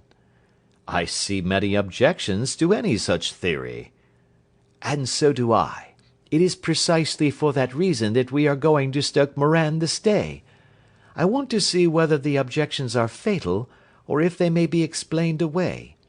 But what in the name of the devil—" The ejaculation had been drawn from my companion by the fact that our door had been suddenly dashed open, and that a huge man had framed himself in the aperture. His costume was a peculiar mixture of the professional and of the agricultural, having a black top hat, a long frock coat, and a pair of high gaiters, with a hunting crop swinging in his hand. So tall was he that his hat actually brushed the crossbar of the doorway, and his breadth seemed to span it across from side to side. A large face, seared with 1,000 wrinkles, burned yellow with the sun, and marked with every evil passion, was turned from one to the other of us, while his deep-set, bile-shot eyes, and his high, thin, fleshless nose gave him somewhat the resemblance to a fierce old bird of prey. "Which of you is Holmes?" asked this apparition. "My name, sir, but you have the advantage of me," said my companion quietly. "I am Dr. Grimesby Roylott of Stoke Moran." "Indeed, doctor," said Holmes blandly. "Pray take a seat." "I will do nothing of the kind. My stepdaughter has been here. I have traced her. What has she been saying to you?" "It is a little cold for the time of the year," said Holmes. "What has she been saying to you?" cried the old man furiously. "But I have heard that the crocuses promise well," continued my companion imperturbably. "Ha! You put me off, do you?" said our new visitor, taking a step forward and shaking his hunting crop. "I know you, you scoundrel. I have heard of you before. You are Holmes the meddler." My friend smiled. "Holmes the busybody." His smile broadened. "Holmes the Scotland Yard Jack-in-office." Holmes chuckled heartily. "Your conversation is most entertaining," said he. "When you go out, close the door, for there is a decided draught." "I will go when I have said my say. Don't you dare to meddle with my affairs. I know that Miss Stoner has been here. I traced her. I am a dangerous man to fall foul of. See here." He stepped swiftly forward, seized the poker, and bent it into a curve with his huge brown hands. "See that you keep yourself out of my grip," he snarled, and hurling the twisted poker into the fireplace, he strode out of the room. "He seems a very amiable person," said Holmes, laughing. "Ha, ha! I am not quite so bulky, but if he had remained I might have shown him that my grip was not much more feeble than his own." As he spoke he picked up the steel poker and, with a sudden effort, straightened it out again. "Fancy his having the insolence to confound me with the official detective force! This incident gives zest to our investigation, however, and I only trust that our little friend will not suffer from her imprudence in allowing this brute to trace her. And now, Watson, we shall order breakfast, and afterwards I shall walk down to Doctors' Commons, where I hope to get some data which may help us in this matter." It was nearly 1 o'clock when Sherlock Holmes returned from his excursion. He held in his hand a sheet of blue paper, scrawled over with notes and figures. "I have seen the will of the deceased wife," said he.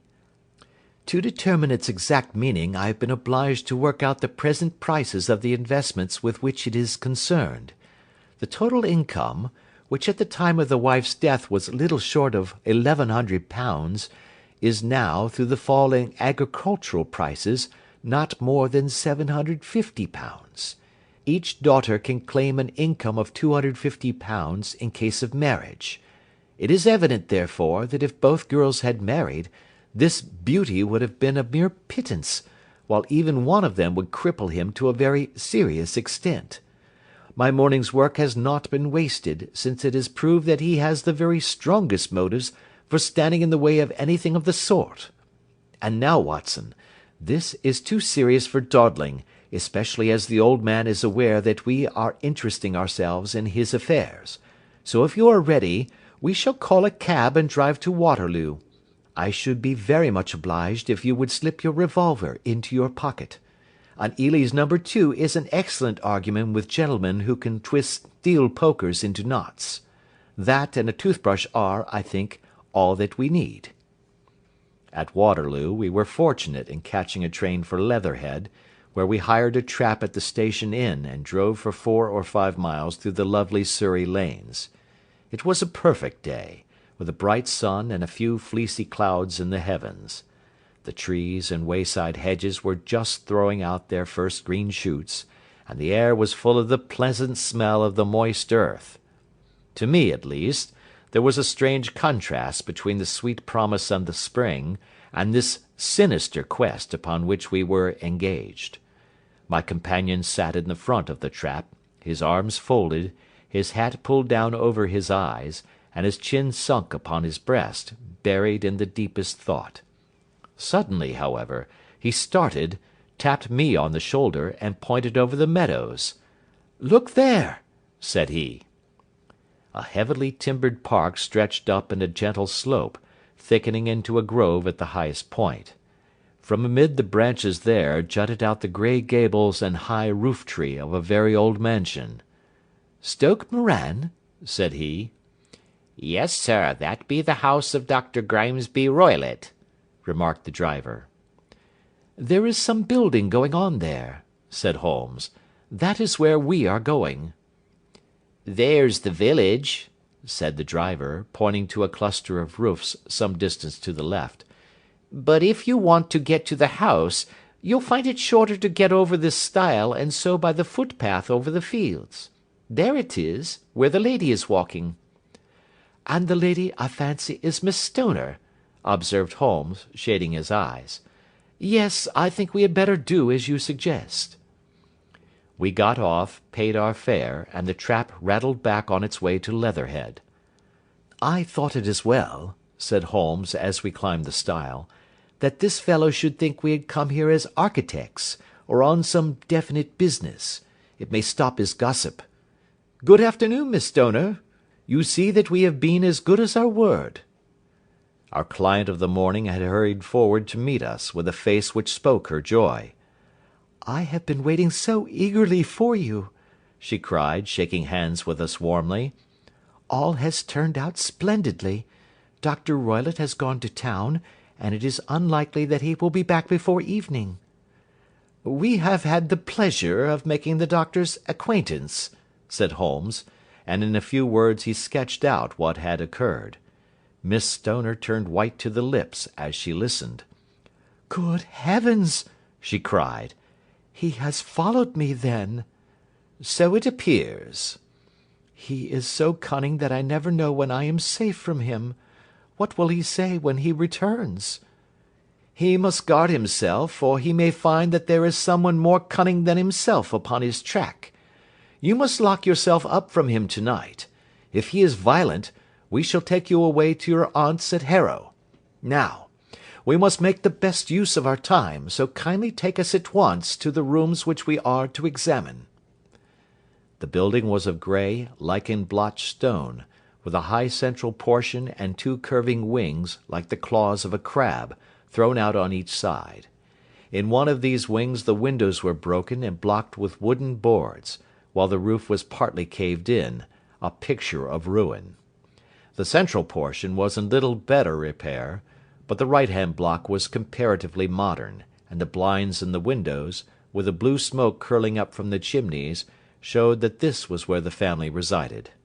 Some scaffolding had been erected against the end wall, and the stonework had been broken into, but there were no signs of any workmen at the moment of our visit. Holmes walked slowly up and down the ill-trimmed lawn, and examined with deep attention the outsides of the windows. "This, I take it, belongs to the room in which you used to sleep, the centre one to your sister's, and the one next to the main building to Dr. Roylott's chamber?"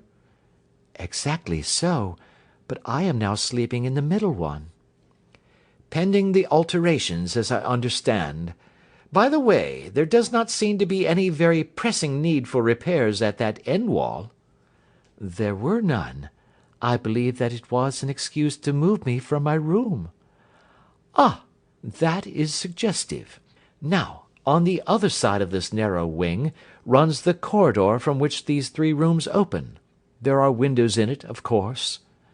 "Yes, but very small ones, too narrow for anyone to pass through."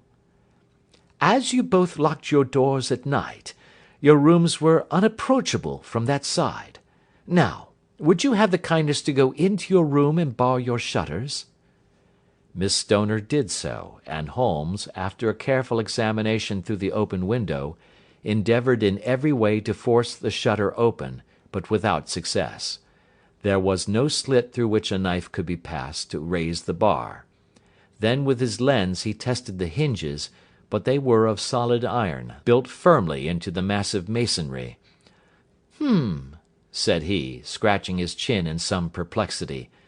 "My theory certainly presents some difficulties. No one could pass these shutters if they were bolted. Well, we shall see if the inside throws any light upon the matter." A small side door led into the whitewashed corridor from which the 3 bedrooms opened. Holmes refused to examine the 3rd chamber, so he passed at once to the 2nd, that in which Miss Stoner was now sleeping, and in which her sister had met with her fate.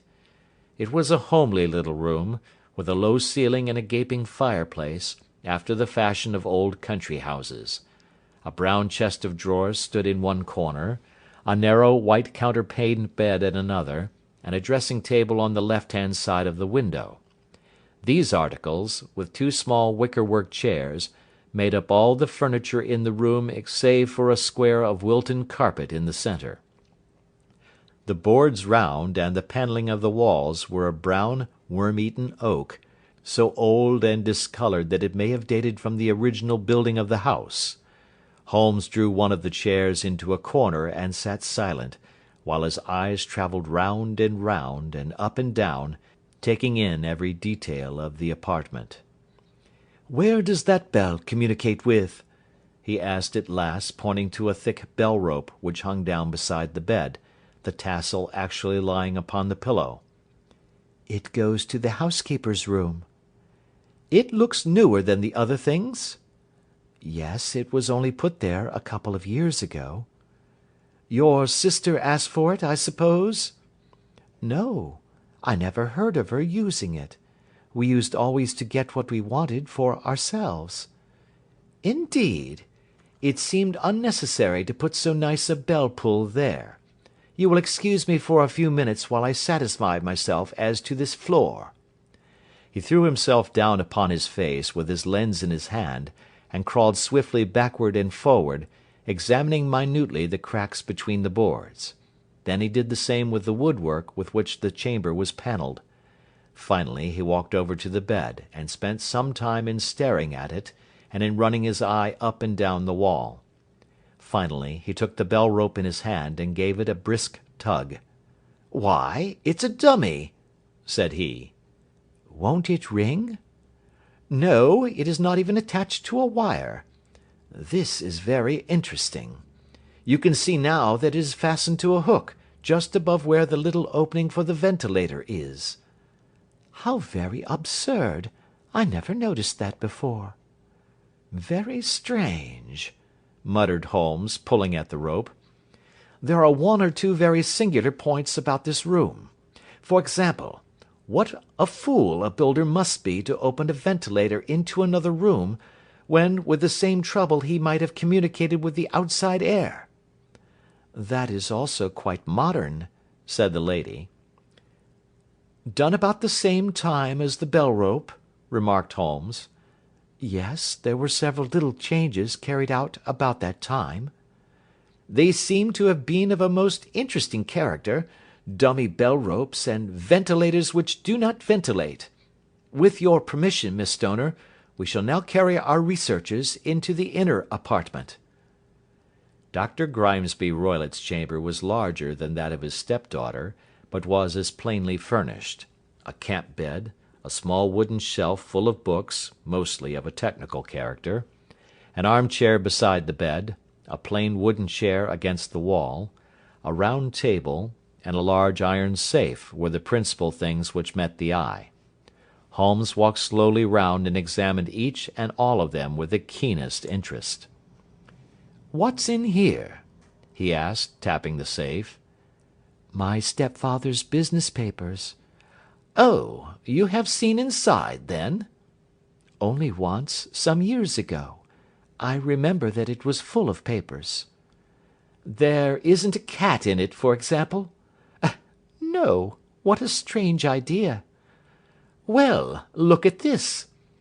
He took up a small saucer of milk which stood on the top of it.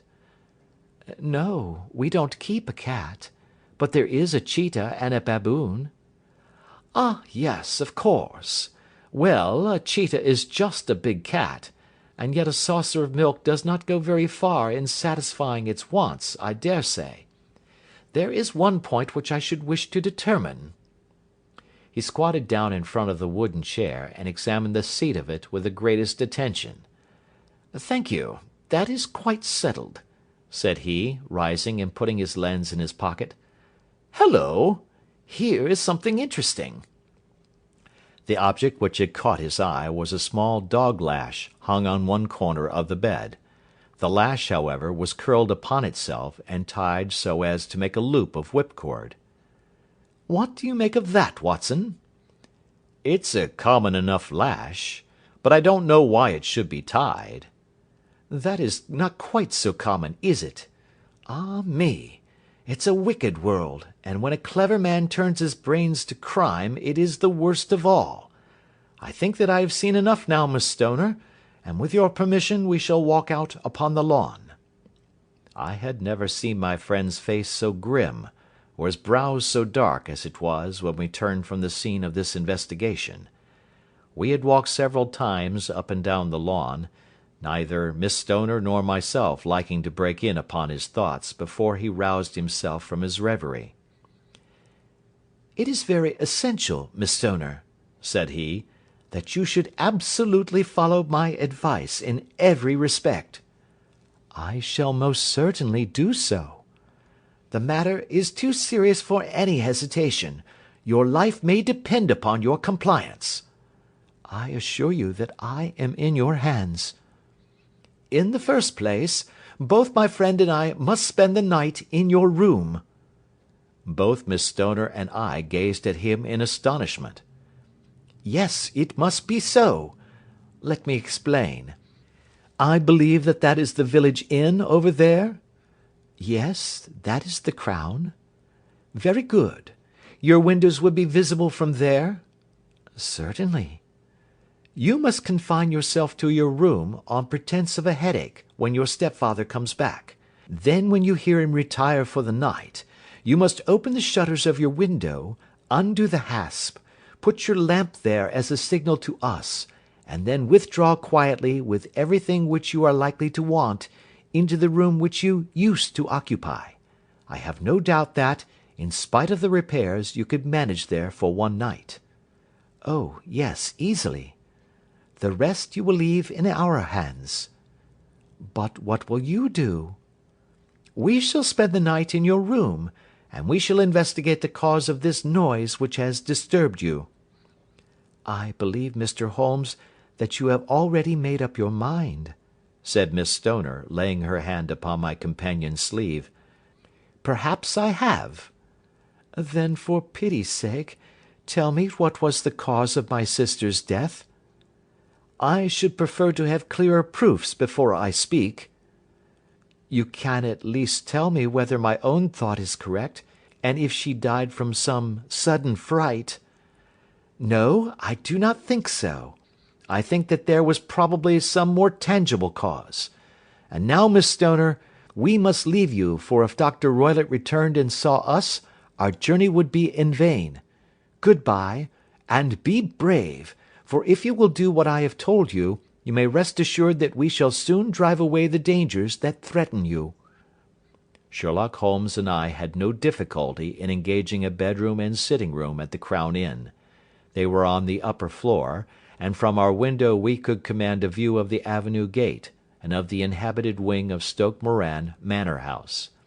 At dusk we saw Dr. Grimesby Roylott drive past, his huge form looming up beside the little figure of the lad who drove him.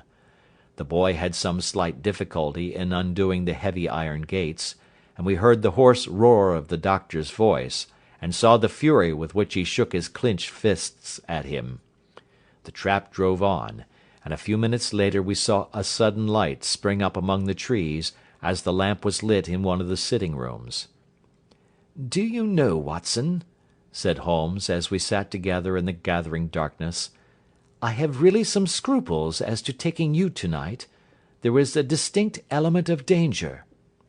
"Can I be of assistance?" "Your presence might be invaluable." "Then I shall certainly come." "It is very kind of you." "You speak of danger.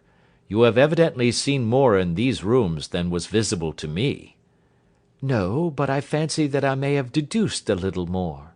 I imagine that you saw all that I did." "I saw nothing remarkable save the bell rope, and what purpose that could answer I confess is more than I can imagine." "You saw the ventilator too?" "Yes, but I do not think that it is such a very unusual thing to have a small opening between two rooms. It was so small that a rat could hardly pass through."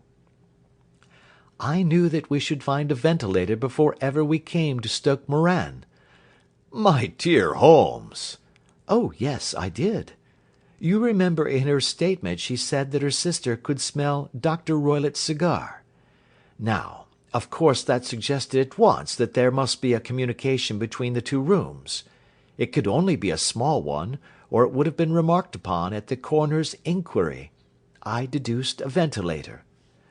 "But what harm can there be in that?"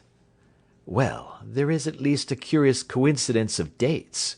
A ventilator is made, a cord is hung, and a lady who sleeps in the bed dies. Does that not strike you?" "I cannot as yet see any connection." "Did you observe anything very peculiar about that bed?" "No." "It was clamped to the floor. Did you ever see a bed fastened like that before?" "I cannot say that I have." "The lady could not move her bed. It must always be in the same relative position to the ventilator and to the rope. Or so we may call it, since it was clearly never meant for a bell pull." "Holmes," I cried, "I seem to see dimly what you are hinting at. We are only just in time to prevent some subtle and horrible crime." "Subtle enough, and horrible enough. When a doctor does go wrong he is the first of criminals. He has nerve and he has knowledge. Palmer and Pritchard were among the heads of their profession. This man strikes even deeper, but I think, Watson, that we shall be able to strike deeper still. Yet, we shall have horrors enough before the night is over. For goodness' sake let us have a quiet pipe, and turn our minds for a few hours to something more cheerful." About 9 o'clock the light among the trees was extinguished, and all was dark in the direction of the manor house. 2 hours passed slowly away, and then suddenly, just at the stroke of 11, a single bright light shone out right in front of us. "That is our signal," said Holmes, springing to his feet. "It comes from the middle window." As we passed out he exchanged a few words with the landlord, explaining that we were going on a late visit to an acquaintance, and that it was possible that we might spend the night there. A moment later we were out on the dark road, a chill wind blowing in our faces, and one yellow light twinkling in front of us through the gloom, to guide us on our sombre errand. There was little difficulty in entering the grounds, for unrepaired breaches gaped in the old park wall. Making our way among the trees, we reached the lawn, crossed it, and were about to enter through the window, when out from a clump of laurel bushes there darted what seemed to be a hideous and distorted child, who threw itself upon the grass with writhing limbs, and then ran swiftly across the lawn into the darkness. "My God!" I whispered. "Did you see it?" Holmes was for the moment as startled as I. His hand closed like a vice upon my wrist in his agitation. Then he broke into a low laugh and put his lips to my ear. "It is a nice household," he murmured. "That is the baboon." I had forgotten the strange pets which the doctor affected. There was a cheetah, too. Perhaps we might find it upon our shoulders at any moment. I confess that I felt easier in my mind when, after following Holmes's example and slipping off my shoes, I found myself inside the bedroom. My companion noiselessly closed the shutters, moved the lamp onto the table, and cast his eyes round the room. All was as we had seen it in the daytime. Then creeping up to me and making a trumpet of his hand, he whispered into my ear again so gently that it was all that I could do to distinguish the words. "The least sound would be fatal to our plans." I nodded to show that I had heard. "We must sit without light. He would see it through the ventilator." I nodded again. "Do not go asleep. Your very life may depend upon it. Have your pistol ready in case we should need it. I will sit on the side of the bed, and you in that chair." I took out my revolver and laid it on the corner of the table. Holmes had brought up a long thin cane, and this he placed upon the bed beside him. By it he laid the box of matches and the stump of a candle. Then he turned down the lamp, and we were left in darkness. How shall I ever forget that dreadful vigil? I could not hear a sound, not even the drawing of a breath, and yet I knew that my companion sat open-eyed, within a few feet of me, in the same state of nervous tension in which I was myself. The shutters cut off the least ray of light, and we waited in absolute darkness. From outside came the occasional cry of a night bird, and once at our very window a long-drawn cat-like whine, which told us that the cheetah was indeed at liberty. Far away we could hear the deep tones of the parish clock, which boomed out every quarter of an hour. How long they seemed, those quarters! 12 struck, and 1, and 2, and 3, and still we sat waiting silently for whatever might befall. Suddenly there was the momentary gleam of a light up in the direction of the ventilator, which vanished immediately, but was succeeded by a strong smell of burning oil and heated metal. Someone in the next room had lit a dark lantern. I heard a gentle sound of movement, and then all was silent once more, though the smell grew stronger. For half an hour I sat with straining ears. Then suddenly another sound became audible, a very gentle, soothing sound, like that of a small jet of steam escaping continually from a kettle. The instant that we heard it, Holmes sprang from the bed, struck a match, and lashed furiously with his cane at the bell-pull. "You see it, Watson?" he yelled. "You see it?" But I saw nothing. At the moment when Holmes struck the light, I heard a low, clear whistle, but the sudden glare flashing into my weary eyes made it impossible for me to tell what it was at which my friend lashed so savagely. I could, however, see that his face was deadly pale and filled with horror and loathing. He had ceased to strike and was gazing up at the ventilator, when suddenly there broke from the silence of the night the most horrible cry to which I have ever listened. It swelled up louder and louder, a hoarse yell of pain and fear and anger all mingled in the one dreadful shriek. They say that away down in the village, and even in the distant parsonage, that cry raised the sleepers from their beds. It struck cold to our hearts, and I stood gazing at Holmes, and he at me, until the last echoes of it had died away into the silence from which it rose. "What can it mean?" I gasped. "It means that it is all over," Holmes answered, "and perhaps, after all, it is for the best. Take your pistol and we will enter Dr. Roylott's room." With a grave face he lit the lamp and led the way down the corridor. Twice he struck at the chamber door without any reply from within. Then he turned the handle and entered, I at his heels, with the cocked pistol in my hand. It was a singular sight which met our eyes. On the table stood a dark lantern with the shutter half open, throwing a brilliant beam of light upon the iron safe, the door of which was ajar.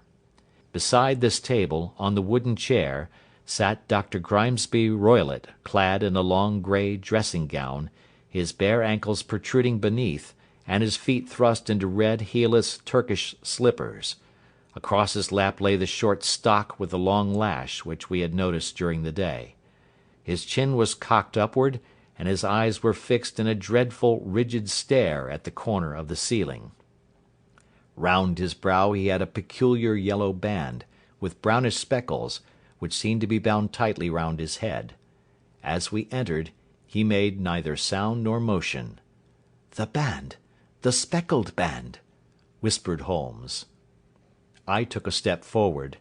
In an instant his strange headgear began to move, and there reared itself from among his hair the squat diamond-shaped head and puffed neck of a loathsome serpent. "It is a swamp adder!" cried Holmes. "The deadliest snake in India. He has died within 10 seconds of being bitten. Violence does in truth recoil upon the violent, and the schemer falls into the pit which he digs for another. Let us thrust this creature back into its den, and we can then remove Miss Stoner to some place of shelter, and let the county police know what has happened." As he spoke he drew the dog-whip swiftly from the dead man's lap, and throwing the noose round the reptile's neck he drew it from its horrid perch, and carrying it at arm's length, threw it into the iron safe, which he closed upon it. Such are the true facts of the death of Dr. Grimesby Roylott of Stoke Moran. It is not necessary that I should prolong a narrative which has already run to too great a length by telling how we broke the sad news to the terrified girl, how we conveyed her by the morning train to the care of her good aunt at Harrow, of how the slow process of official inquiry came to the conclusion that the doctor met his fate while indiscreetly playing with a dangerous pet. The little which I had yet to learn of the case was told me by Sherlock Holmes as we travelled back next day. "I had," said he, "come to an entirely erroneous conclusion which shows, my dear Watson, how dangerous it always is to reason from insufficient data. The presence of the gipsies, and the use of the word band, which was used by the poor girl, no doubt, to explain the appearance which she had caught a hurried glimpse of by the light of her match, were sufficient to put me upon an entirely wrong scent. I can only claim the merit that I instantly reconsidered my position when, however, it became clear to me that whatever danger threatened an occupant of the room could not come either from the window or the door. My attention was speedily drawn, as I have already remarked to you, to this ventilator, and to the bell rope which hung down to the bed. The discovery that this was a dummy, and that the bed was clamped to the floor, instantly gave rise to the suspicion that the rope was there as a bridge for something passing through the hole and coming to the bed. The idea of a snake instantly occurred to me, and when I coupled it with my knowledge that the doctor was furnished with a supply of creatures from India, I felt that I was probably on the right track. The idea of using a form of poison which could not possibly be discovered by any chemical test was just such a one as would occur to a clever and ruthless man who had had an Eastern training. The rapidity with which such a poison would take effect would also, from his point of view, be an advantage. It would be a sharp-eyed coroner, indeed, who could distinguish the 2 little dark punctures which would show where the poisoned fangs had done their work. Then I thought of the whistle. Of course, he must recall the snake before the morning light revealed it to the victim. He had trained it, probably by the use of the milk which we saw, to return to him when summoned. He would put it through this ventilator at the hour that he thought best, with the certainty that it would crawl down the rope and land on the bed. It might or might not bite the occupant, perhaps she might escape every night for a week, but sooner or later she must fall a victim. I had come to these conclusions before ever I had entered his room. An inspection of his chair showed me that he had been in the habit of standing on it, which of course would be necessary in order that he should reach the ventilator. The sight of the safe, the saucer of milk, and the loop of whipcord were enough to finally dispel any doubts which may have remained. the metallic clang heard by Miss Stoner, was obviously caused by her stepfather hastily closing the door of his safe upon its terrible occupant. Having once made up my mind, you know the steps which I took in order to put the matter to the proof. I heard the creature hiss, as I have no doubt that you did also, and I instantly lit the light and attacked it. With the result of driving it through the ventilator. And also with the result of causing it to turn upon its master at the other side. Some of the blows of my cane came home and roused its snakish temper, so that it flew upon the first person it saw. In this way I am no doubt indirectly responsible for Dr. Grimesby Roylott's death, and I cannot say that it is likely to weigh very heavily upon my conscience. End of Adventure 8. The Adventures of Sherlock Holmes, by Sir Arthur Conan Doyle. Adventure 9. The Adventure of the Engineer's Thumb. Of all the problems which have been submitted to my friend, Mr. Sherlock Holmes, for solution during the years of our intimacy, there were only two which I was the means of introducing to his notice, that of Mr. Hatherley's thumb, and that of Colonel Warburton's madness. Of these the latter may have afforded a finer field for an acute and original observer, but the other was so strange in its inception, and so dramatic in its details, that it may be the more worthy of being placed upon record, even if it gave my friend fewer openings for those deductive methods of reasoning by which he achieved such remarkable results. The story has, I believe, been told more than once in the newspapers, but, like all such narratives, its effect is much less striking when set forth en bloc in a single half-column of print than when the facts slowly evolve before your own eyes, and the mystery clears gradually away as each new discovery furnishes a step which leads on to the complete truth. At the time the circumstances made a deep impression upon me, and the lapse of 2 years has hardly served to weaken the effect. It was in the summer of '89, not long after my marriage, that the events occurred which I am now about to summarize. I had returned to civil practice, and had finally abandoned Holmes in his Baker Street rooms, although I continually visited him, and occasionally even persuaded him to forego his Bohemian habits so far as to come and visit us. My practice had steadily increased, and as I happened to live at no very great distance from Paddington Station, I got a few patients from among the officials. One of these, whom I had cured of a painful and lingering disease, was never weary of advertising my virtues, and of endeavouring to send me on every sufferer over whom he might have any influence.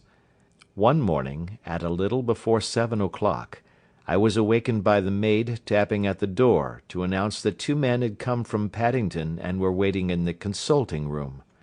I dressed hurriedly, for I knew by experience that railway cases were seldom trivial, and hastened downstairs. As I descended, my old ally, the guard, came out of the room and closed the door tightly behind him. "I've got him here," he whispered, jerking his thumb over his shoulder. "He's all right." "What is it, then?" I asked, for his manner suggested that it was some strange creature which he had caged up in my room. "It's a new patient," he whispered. "I thought I'd bring him round myself. Then he couldn't slip away. There he is, all safe and sound. I must go now, doctor. I have my duties just the same as you." And off he went, this trusty Toot, without even giving me time to thank him. I entered my consulting room and found a gentleman seated by the table. He was quietly dressed in a suit of heather tweed, with a soft cloth cap which he had laid down upon my books. Round one of his hands he had a handkerchief wrapped, which was mottled all over with blood stains. He was young, not more than 25, I should say, with a strong masculine face, but he was exceedingly pale, and gave me the impression of a man who was suffering from some strong agitation, which it took all his strength of mind to control. "I am sorry to knock you up so early, doctor," said he, but I have had a very serious accident during the night. I came in by train this morning, and on inquiring at Paddington as to where I might find a doctor, a worthy fellow very kindly escorted me here. I gave the maid a card, but I see that she has left it upon the side table." I took it up and glanced at it. Mr. Victor Hatherley, Hydraulic Engineer, 16A, Victoria Street, 3rd floor. That was the name, style, and abode of my morning visitor. "I regret that I have kept you waiting," said I, sitting down in my library chair. "You are fresh from a night journey, I understand, which is in itself a monotonous occupation." "Oh, my night could not be called monotonous," said he, and laughed. He laughed very heartily, with a high, ringing note, leaning back in his chair and shaking his sides. All my medical instincts rose up against that laugh. "Stop it!" I cried. "Pull yourself together!" And I poured out some water from a carafe. It was useless, however. He was off in one of those hysterical outbursts which come upon a strong nature when some great crisis is over and gone. Presently he came to himself once more, very weary and pale-looking. "I have been making a fool of myself," he gasped. "Not at all. Drink this." I dashed some brandy into the water, and the colour began to come back to his bloodless cheeks. "That's better," said he. "And now, doctor, perhaps you would kindly attend to my thumb, or rather to the place where my thumb used to be?" He unwound the handkerchief and held out his hand. It gave even my hardened nerves a shudder to look at it. There were 4 protruding fingers and a horrid red, spongy surface where the thumb should have been. It had been hacked or torn right out from the roots. "Good heavens!" I cried. "This is a terrible injury. It must have bled considerably." "Yes, it did. I fainted when it was done, and I think that I must have been senseless for a long time. When I came to, I found that it was still bleeding, so I tied one end of my handkerchief very tightly round the wrist and braced it up with a twig." "Excellent. You should have been a surgeon." "It is a question of hydraulics, you see, and came within my own province." "This has been done," said I, examining the wound, "by a very heavy and sharp instrument." "A thing like a cleaver," said he. "An accident, I presume?" "By no means." "What? A murderous attack?" "Very murderous indeed." "You horrify me." I sponged the wound, cleaned it, dressed it, and finally covered it over with cotton wadding and carbolized bandages. He lay back without wincing, though he bit his lip from time to time. "How is that?" I asked when I had finished. "Capital. Between your brandy and your bandage, I feel a new man. I was very weak, but I have had a good deal to go through." "Perhaps you had better not speak of the matter. It is evidently trying to your nerves." "Oh, no, not now. I shall have to tell my tale to the police. But, between ourselves, if it were not for the convincing evidence of this wound of mine, I should be surprised if they believed my statement, for it is a very extraordinary one, and I have not much in the way of proof with which to back it up. And even if they believe me, the clues which I can give them are so vague that it is a question whether justice will be done." "Ha!" cried I.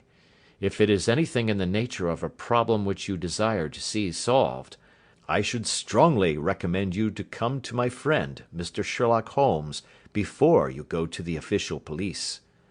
"Oh, I have heard of that fellow," answered my visitor, "and I should be very glad if he would take the matter up, though of course I must use the official police as well. Would you give me an introduction to him?" "I'll do better. I'll take you round to him myself." "I should be immensely obliged to you." "We'll call a cab and go together. We shall just be in time to have a little breakfast with him. Do you feel equal to it?" "Yes, I shall not feel easy until I have told my story." Then my servant will call a cab, and I shall be with you in an instant." I rushed upstairs, explained the matter shortly to my wife, and in 5 minutes was inside a hansom driving with my new acquaintance to Baker Street. Sherlock Holmes was, as I expected, lounging about his sitting room in his dressing gown, reading the agony column of the Times and smoking his before breakfast pipe, which was composed of all the plugs and dottles left from his smokes of the day before, all carefully dried and collected on the corner of the mantelpiece. He received us in his quietly genial fashion, ordered fresh rashers and eggs, and joined us in a hearty meal. When it was concluded he settled our new acquaintance upon the sofa, placed a pillow beneath his head, and laid a glass of brandy and water within his reach. "It is easy to see that your experience has been no common one, Mr. Hatherley," said he. "Pray lie down there and make yourself absolutely at home.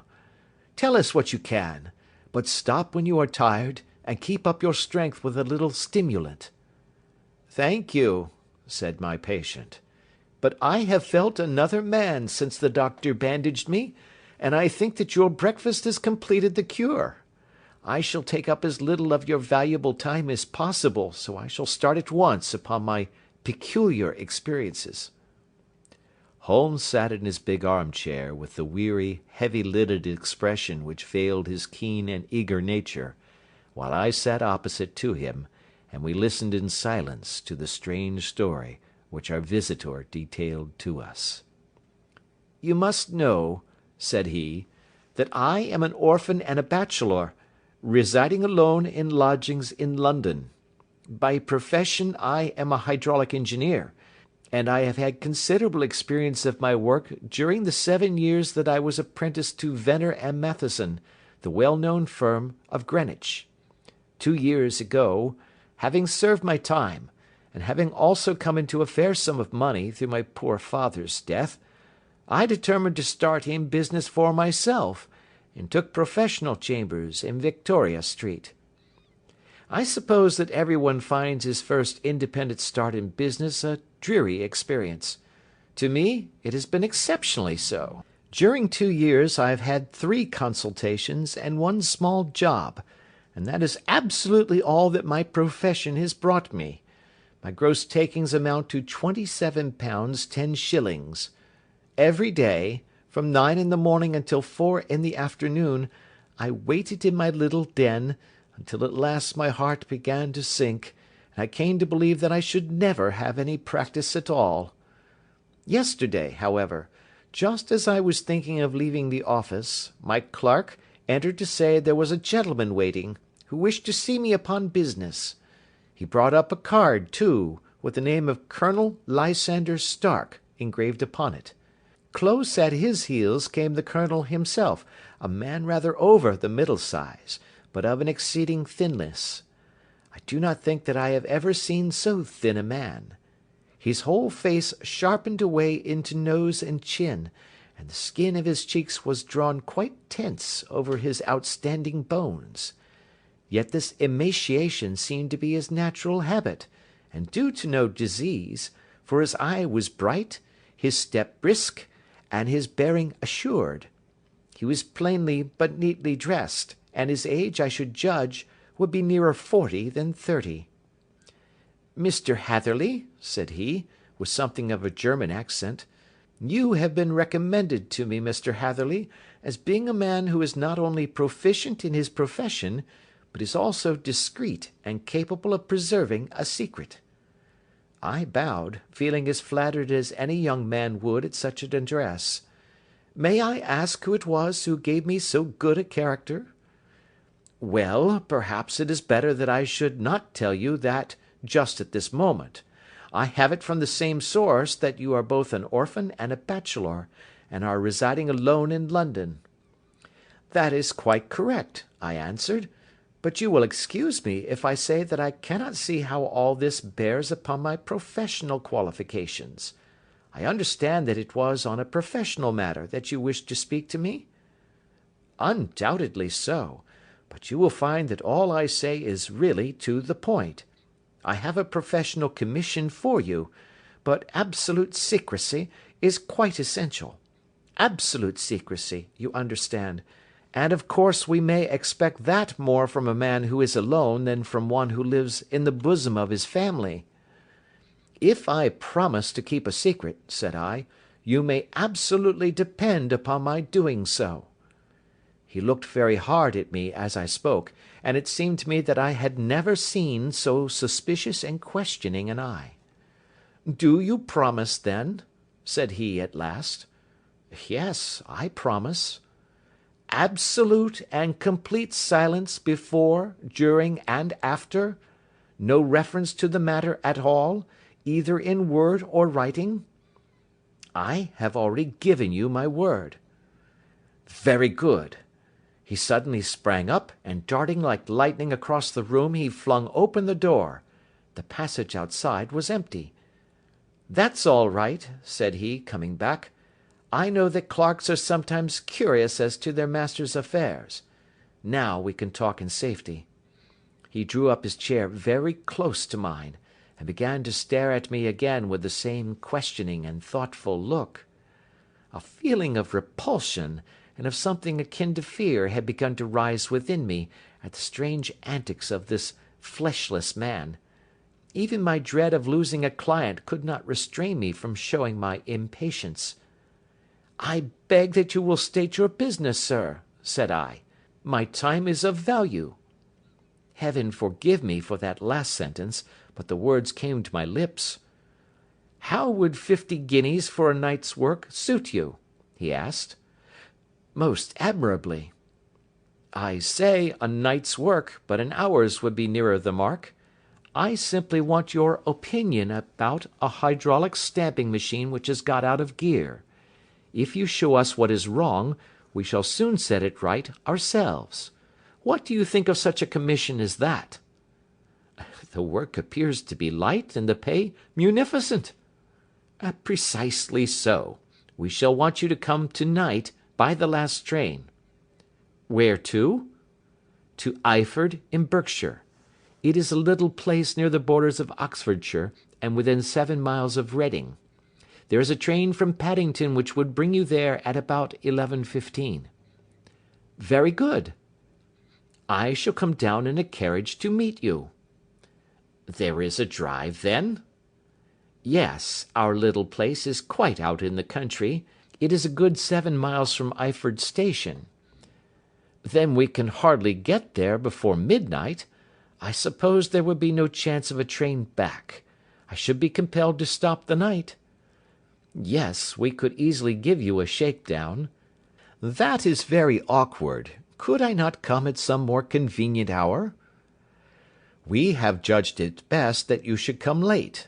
It is to recompense you for any inconvenience that we are paying to you, a young and unknown man, a fee which would buy an opinion from the very heads of your profession.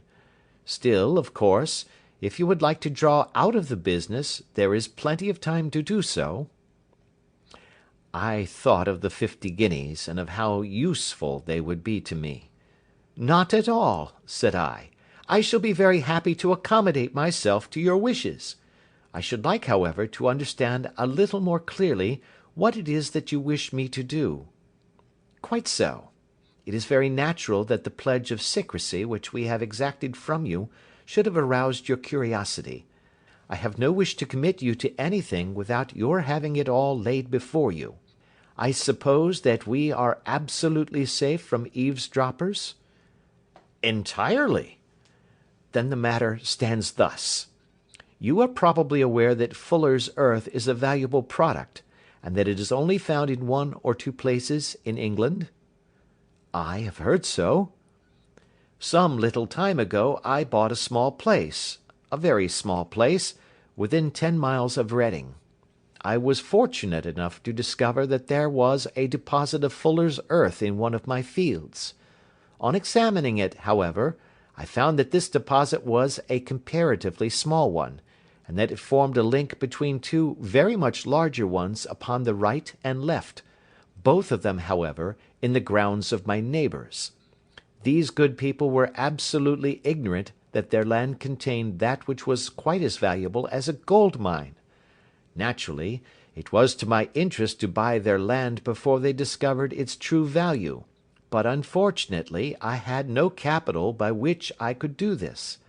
I took a few of my friends into the secret, however, and they suggested that we should quietly and secretly work our own little deposit, and that in this way we should earn the money which would enable us to buy the neighbouring fields. This we have now been doing for some time, and in order to help us in our operations we erected a hydraulic press. This press, as I have already explained, has got out of order, and we wish your advice upon the subject.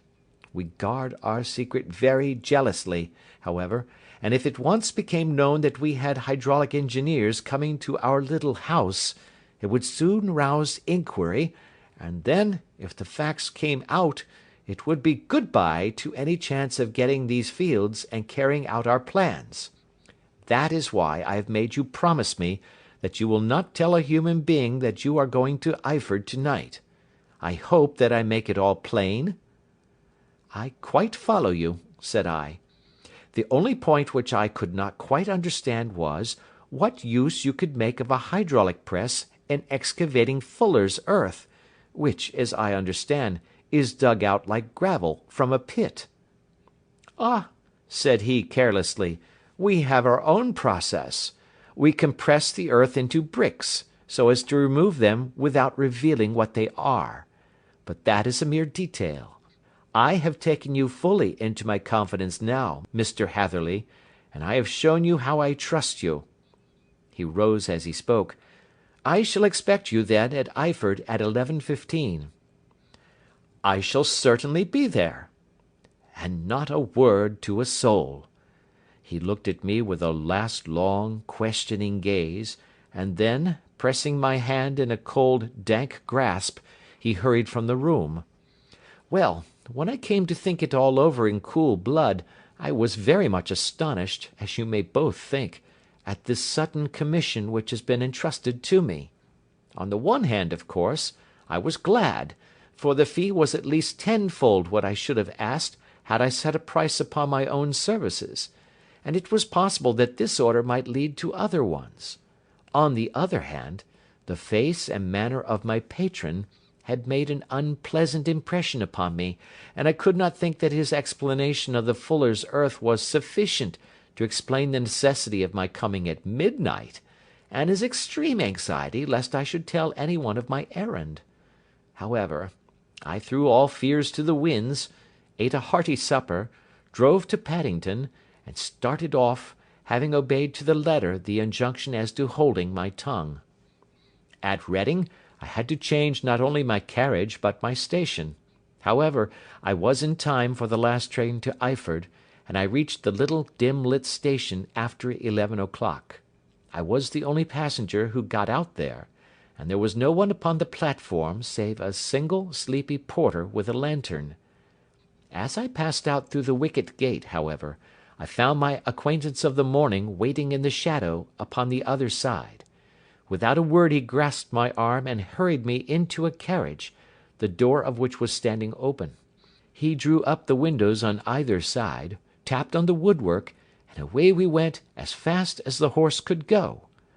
"One horse?" interjected Holmes. "Yes, only one." "Did you observe the colour?" "Yes, I saw it by the side lights when I was stepping into the carriage. It was a chestnut." "Tired looking or fresh?" "Oh, fresh and glossy."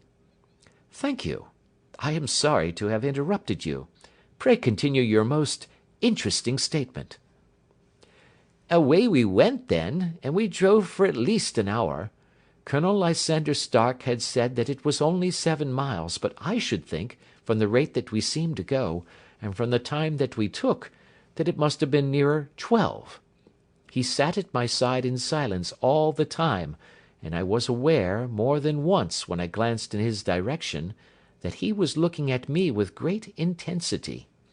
The country roads seemed to be not very good in that part of the world, for we lurched and jolted terribly. I tried to look out of the windows to see something of where we were, but they were made of frosted glass, and I could make out nothing save the occasional bright blur of a passing light. Now and then I hazarded some remark to break the monotony of the journey, but the Colonel answered only in monosyllables, and the conversation soon flagged. At last, however, the bumping of the road was exchanged for the crisp smoothness of a gravel drive, and the carriage came to a stand. Colonel Lysander Stark sprang out, and, as I followed after him, pulled me swiftly into a porch which gaped in front of us.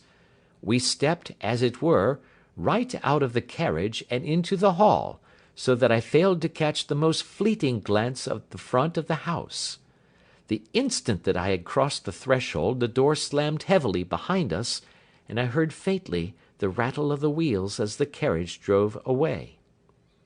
It was pitch dark inside the house, and the Colonel fumbled about looking for matches and muttering under his breath.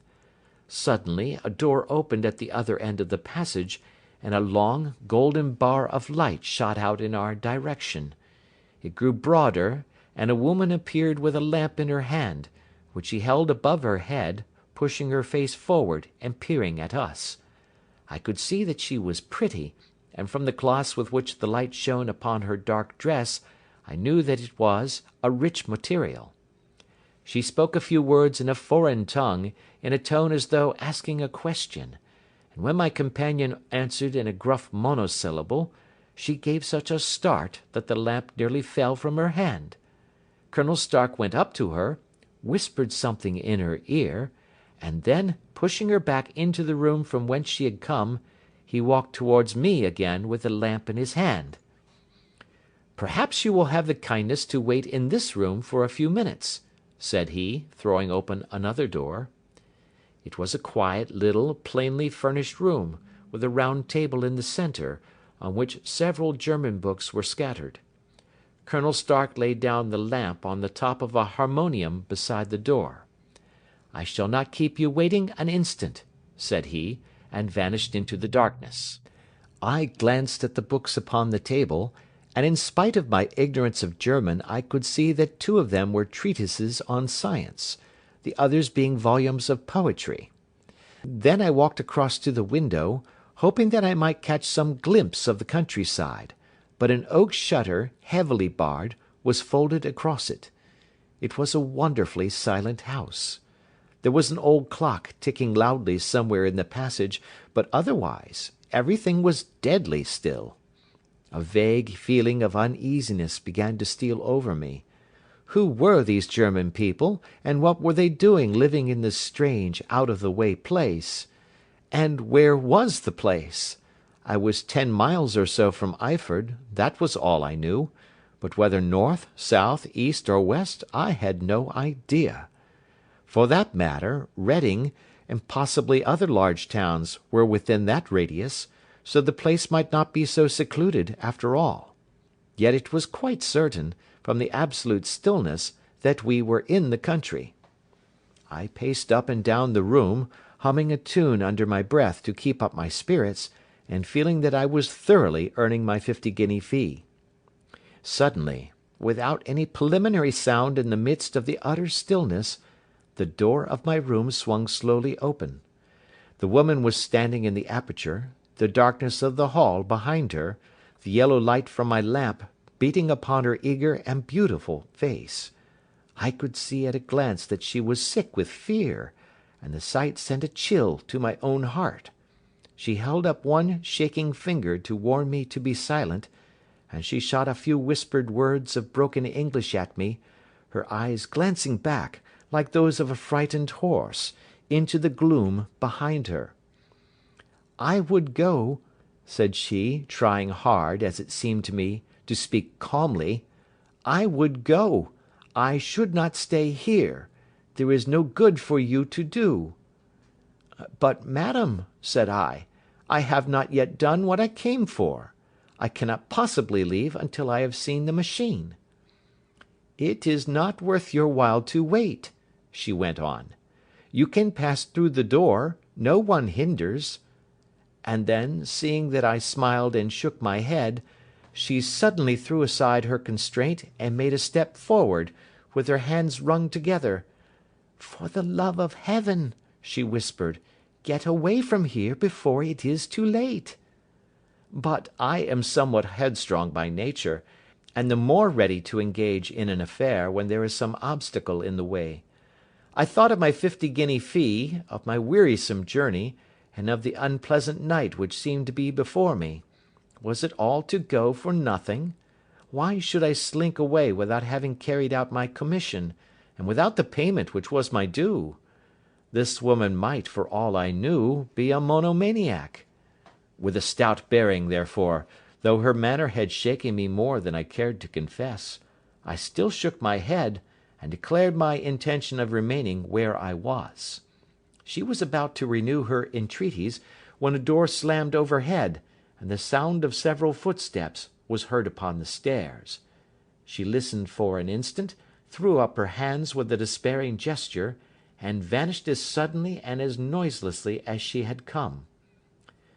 The newcomers were Colonel Lysander Stark, and a short, thick man with a chinchilla beard growing out of the creases of his double chin, who was introduced to me as Mr. Ferguson. "This is my secretary and manager," said the colonel. "By the way, I was under the impression that I left this door shut just now. I fear that you have felt the draught." "On the contrary," said I opened the door myself because I felt the room to be a little close." He shot one of his suspicious looks at me. "Perhaps we had better proceed to business, then," said he. "Mr. Ferguson and I will take you up to see the machine." "I had better put my hat on, I suppose." "Oh, no, it is in the house." "What? You dig fuller's earth in the house?" "No, no, this is only where we compress it. But never mind that. All we wish you to do is to examine the machine, and to let us know what is wrong with it." We went upstairs together, the colonel first with the lamp, the fat manager and I behind him. It was a labyrinth of an old house, with corridors, passages, narrow winding staircases, and little low doors, the thresholds of which were hollowed out by the generations who had crossed them. There were no carpets, and no signs of any furniture above the ground floor, while the plaster was peeling off the walls, and the damp was breaking through in green, unhealthy blotches. I tried to put on as unconcerned an air as possible, but I had not forgotten the warnings of the lady, even though I disregarded them, and I kept a keen eye upon my two companions. Ferguson appeared to be a morose and silent man, but I could see from the little that he said that he was at least a fellow countryman. Colonel Lysander Stark stopped at last before a low door, which he unlocked. Within was a small square room, in which the three of us could hardly get at one time. Ferguson remained outside, and the colonel ushered me in. "We are now," said he, "actually within the hydraulic press, and it would be a particularly unpleasant thing for us if anyone were to turn it on. The ceiling of this small chamber is really the end of the descending piston, and it comes down with the force of many tons upon this metal floor. There are small lateral columns of water outside which receive the force, and which transmit and multiply it in the manner which is familiar to you. The machine goes readily enough, but there is some stiffness in the working of it, and it has lost a little of its force. Perhaps you will have the goodness to look it over, and to show us how we can set it right." I took the lamp from him, and I examined the machine very thoroughly.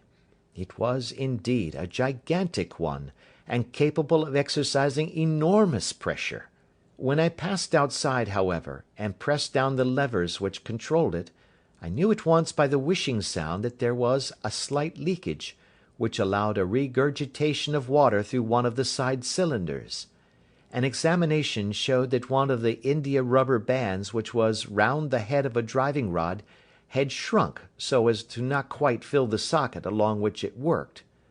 This was clearly the cause of the loss of power, and I pointed it out to my companions, who followed my remarks very carefully, and asked several practical questions as to how they should proceed to set it right. When I had made it clear to them, I returned to the main chamber of the machine, and took a good look at it to satisfy my own curiosity. It was obvious at a glance that the story of the fuller's earth was the merest fabrication, for it would be absurd to suppose that so powerful an engine could be designed for so inadequate a purpose. The walls were of wood, but the floor consisted of a large iron trough, and when I came to examine it, I could see a crust of metallic deposit all over it. I had stooped and was scraping at this to see exactly what it was, when I heard a muttered exclamation in German, and saw the cadaverous face of the colonel looking down at me. "What are you doing there?" he asked. I felt angry at having been tricked by so elaborate a story as that which he had told me. "I was admiring your fuller's earth," said I. "I think that I should be better able to advise you as to your machine, if I knew what the exact purpose was for which it was used." The instant that I uttered the words I regretted the rashness of my speech. His face set hard, and a baleful light sprang up in his grey eyes. "Very well," said he, "you shall know all about the machine." He took a step backward, slammed the little door, and turned the key in the lock. I rushed towards it and pulled at the handle, but it was quite secure, and did not give in the least to my kicks and shoves. "Hello!" I yelled. "Hullo! Colonel, let me out!"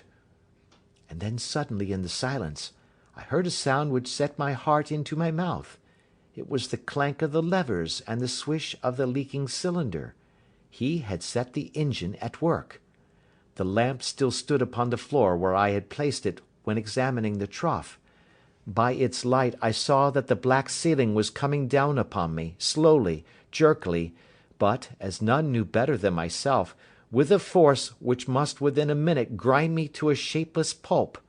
I threw myself screaming against the door, and dragged with my nails at the lock. I implored the colonel to let me out, but the remorseless clanking of the levers drowned my cries.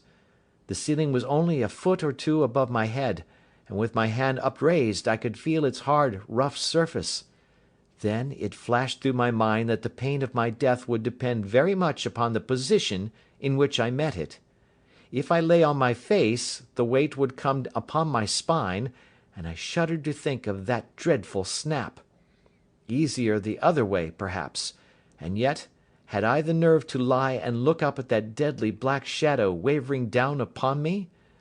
Already I was unable to stand erect, when my eye caught something which brought a gush of hope back to my heart. I have said that though the floor and ceiling were of iron, the walls were of wood. As I gave a last hurried glance around, I saw a thin line of yellow light between two of the boards, which broadened and broadened as a small panel was pushed backwards. For an instant I could hardly believe that here was indeed a door which led away from death. The next instant I threw myself through, and lay half fainting upon the other side. The panel had closed again behind me, but the crash of the lamp, and a few moments afterwards the clang of the two slabs of metal, told me how narrow had been my escape. I was recalled to myself by a frantic plucking at my wrist, and I found myself lying upon the stone floor of a narrow corridor, while a woman bent over me and tugged at me with her left hand, while she held a candle in her right. It was the same good friend whose warning I had so foolishly rejected. "Come, come," she cried breathlessly. "They will be here in a moment. They will see that you are not there. Oh, do not waste the so precious time, but come." This time, at least, I did not scorn her advice. I staggered to my feet, and ran with her along the corridor and down a winding stair. The latter led to another broad passage, and just as we reached it we heard the sound of running feet and the shouting of two voices, one answering the other from the floor on which we were, and from the one beneath. My guide stopped and looked about her like one who is at her wit's end. Then she threw open a door which led into a bedroom, through the window of which the moon was shining brightly. "It is your only chance," said she. "It is high, but it may be that you can jump it." As she spoke, a light sprang into view at the further end of the passage, and I saw the lean figure of Colonel Lysander Stark rushing forward with a lantern in one hand and a weapon like a butcher's cleaver in the other. I rushed across the bedroom, flung open the window, and looked out. How quiet and sweet and wholesome the garden looked in the moonlight, and it could not be more than 30 feet down. I clambered out upon the sill, but I hesitated to jump until I should have heard what passed between my saviour and the ruffian who pursued me. If she were ill used, then at any risks I was determined to go back to her assistance. The thought had hardly flashed through my mind before he was at the door, pushing his way past her, and she threw her arms round him and tried to hold him back. "Fritz, Fritz," she cried in English, "remember your promise after the last time. You said it should not be again. He will be silent. Oh, he will be silent." "You are mad, Elise," he shouted, struggling to break away from her. "You will be the ruin of us. He has seen too much. Let me pass, I say." He dashed her to one side, and rushing to the window, cut at me with his heavy weapon. I had let myself go, and was hanging by the hands to the sill, when his blow fell. I was conscious of a dull pain, my grip loosened, and I fell into the garden below. I was shaken, but not hurt by the fall, so I picked myself up and rushed off among the bushes as hard as I could run, for I understood that I was far from being out of danger yet. Suddenly, however, as I ran, a deadly dizziness and sickness came over me. I glanced down at my hand, which was throbbing painfully, and then for the first time saw that my thumb had been cut off, and that the blood was pouring from my wound. I endeavoured to tie my handkerchief round it, but there came a sudden buzzing in my ears, and next moment I fell in a dead faint among the rose bushes. How long I remained unconscious I cannot tell. It must have been a very long time, for the moon had sunk, and a bright morning was breaking when I came to myself. My clothes were all sodden with dew, and my coat sleeve was drenched with blood from my wounded thumb. The smarting of it recalled in an instant all the particulars of my night's adventure, and I sprang to my feet with the feeling that I might hardly yet be safe from my pursuers. But to my astonishment, when I came to look round me, neither house nor garden were to be seen.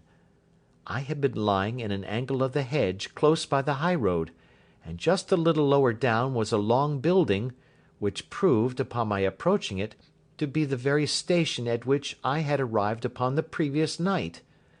Were it not for the ugly wound upon my hand, all that had passed during those dreadful hours might have been an evil dream. Half dazed, I went into the station and asked about the morning train. There would be one to Reading in less than an hour.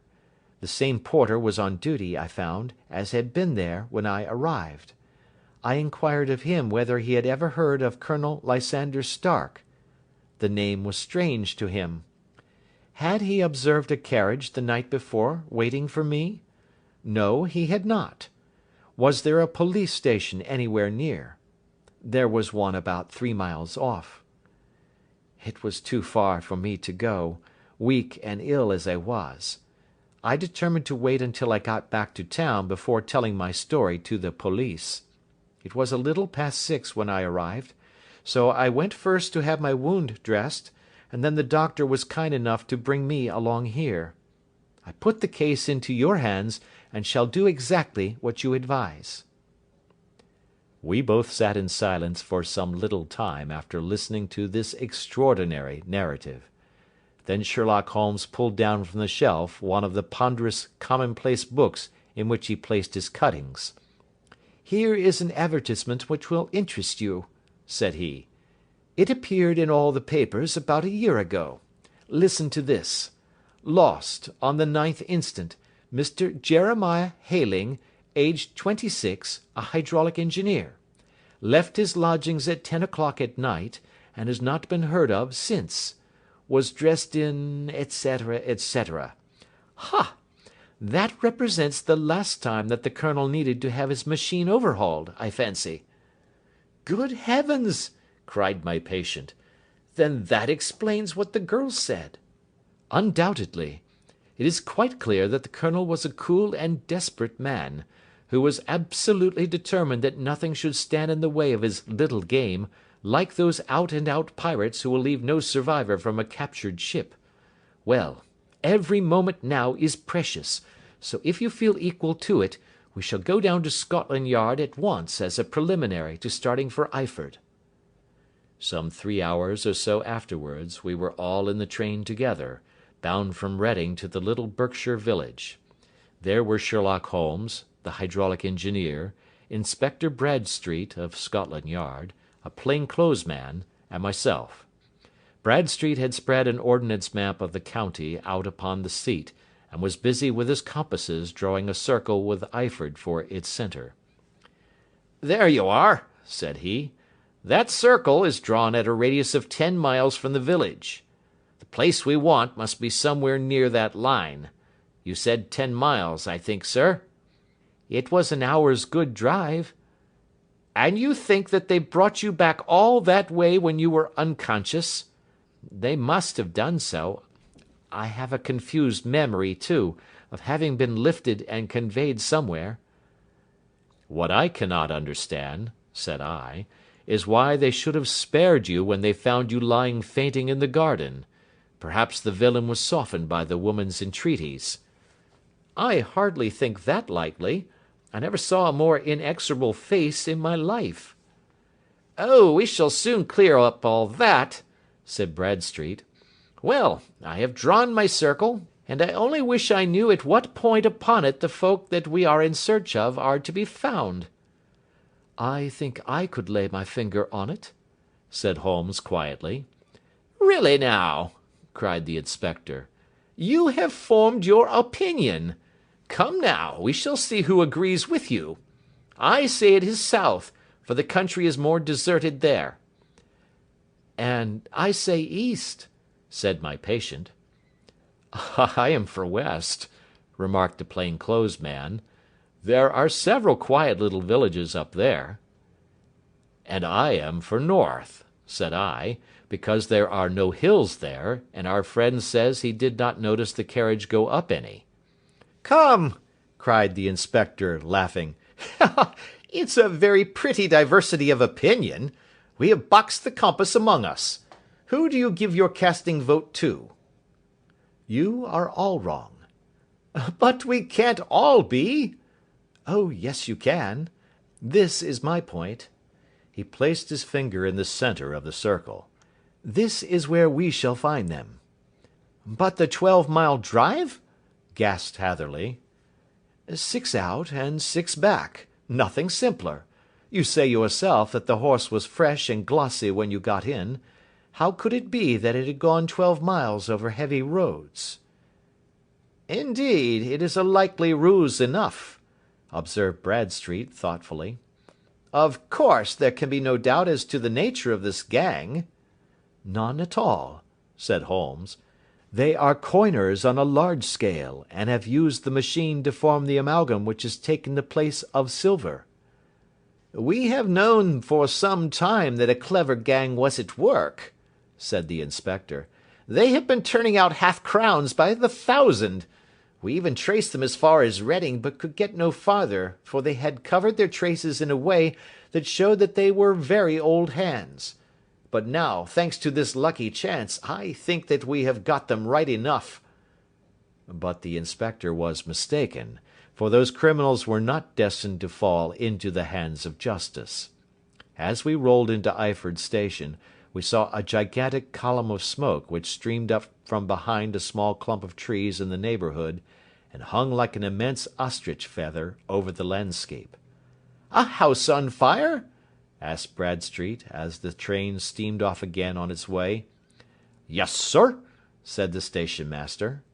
"When did it break out?"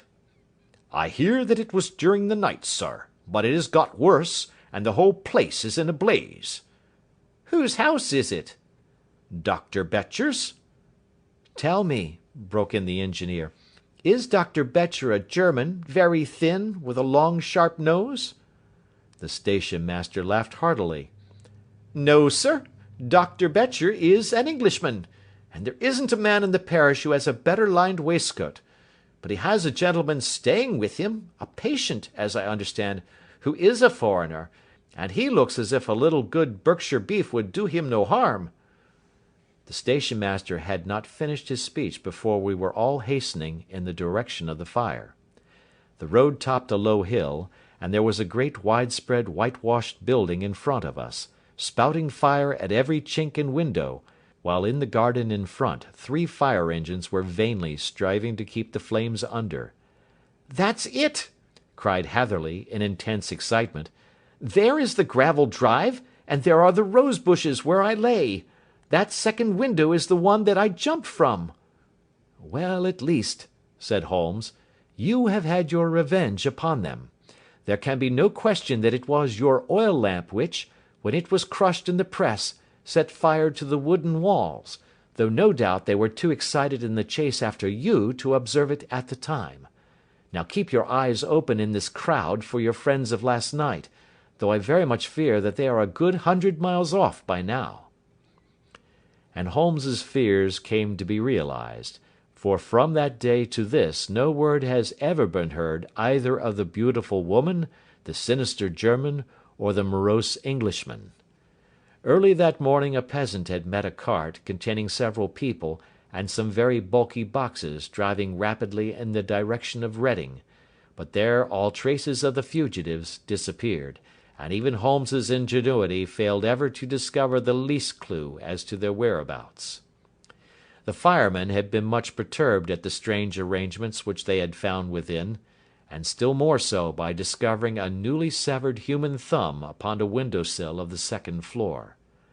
About sunset, however, their efforts were at last successful, and they subdued the flames, but not before the roof had fallen in, and the whole place been reduced to such absolute ruin that, save some twisted cylinders and iron piping, not a trace remained of the machinery which had cost our unfortunate acquaintance so dearly. Large masses of nickel and of tin were discovered stored in an outhouse, but no coins were to be found, which may have explained the presence of those bulky boxes which have been already referred to. How our hydraulic engineer had been conveyed from the garden to the spot where he recovered his senses might have remained for ever a mystery were it not for the soft mould, which told us a very plain tale. He had evidently been carried down by 2 persons, one of whom had remarkably small feet, and the other unusually large ones. On the whole, it was most probable that the silent Englishman, being less bold or less murderous than his companion, had assisted the woman to bear the unconscious man out of the way of danger. "Well," said our engineer ruefully, as we took our seats to return once more to London, "it has been a pretty business for me. I have lost my thumb, and I have lost a 50-guinea fee, and what have I gained?" "Experience," said Holmes, laughing. "Indirectly it may be of value, you know. You have only to put it into words to gain the reputation of being excellent company for the remainder of your existence."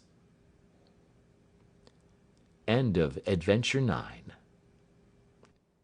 The Adventures of Sherlock Holmes, by Sir Arthur Conan Doyle. Adventure 10. The Adventure of the Noble Bachelor.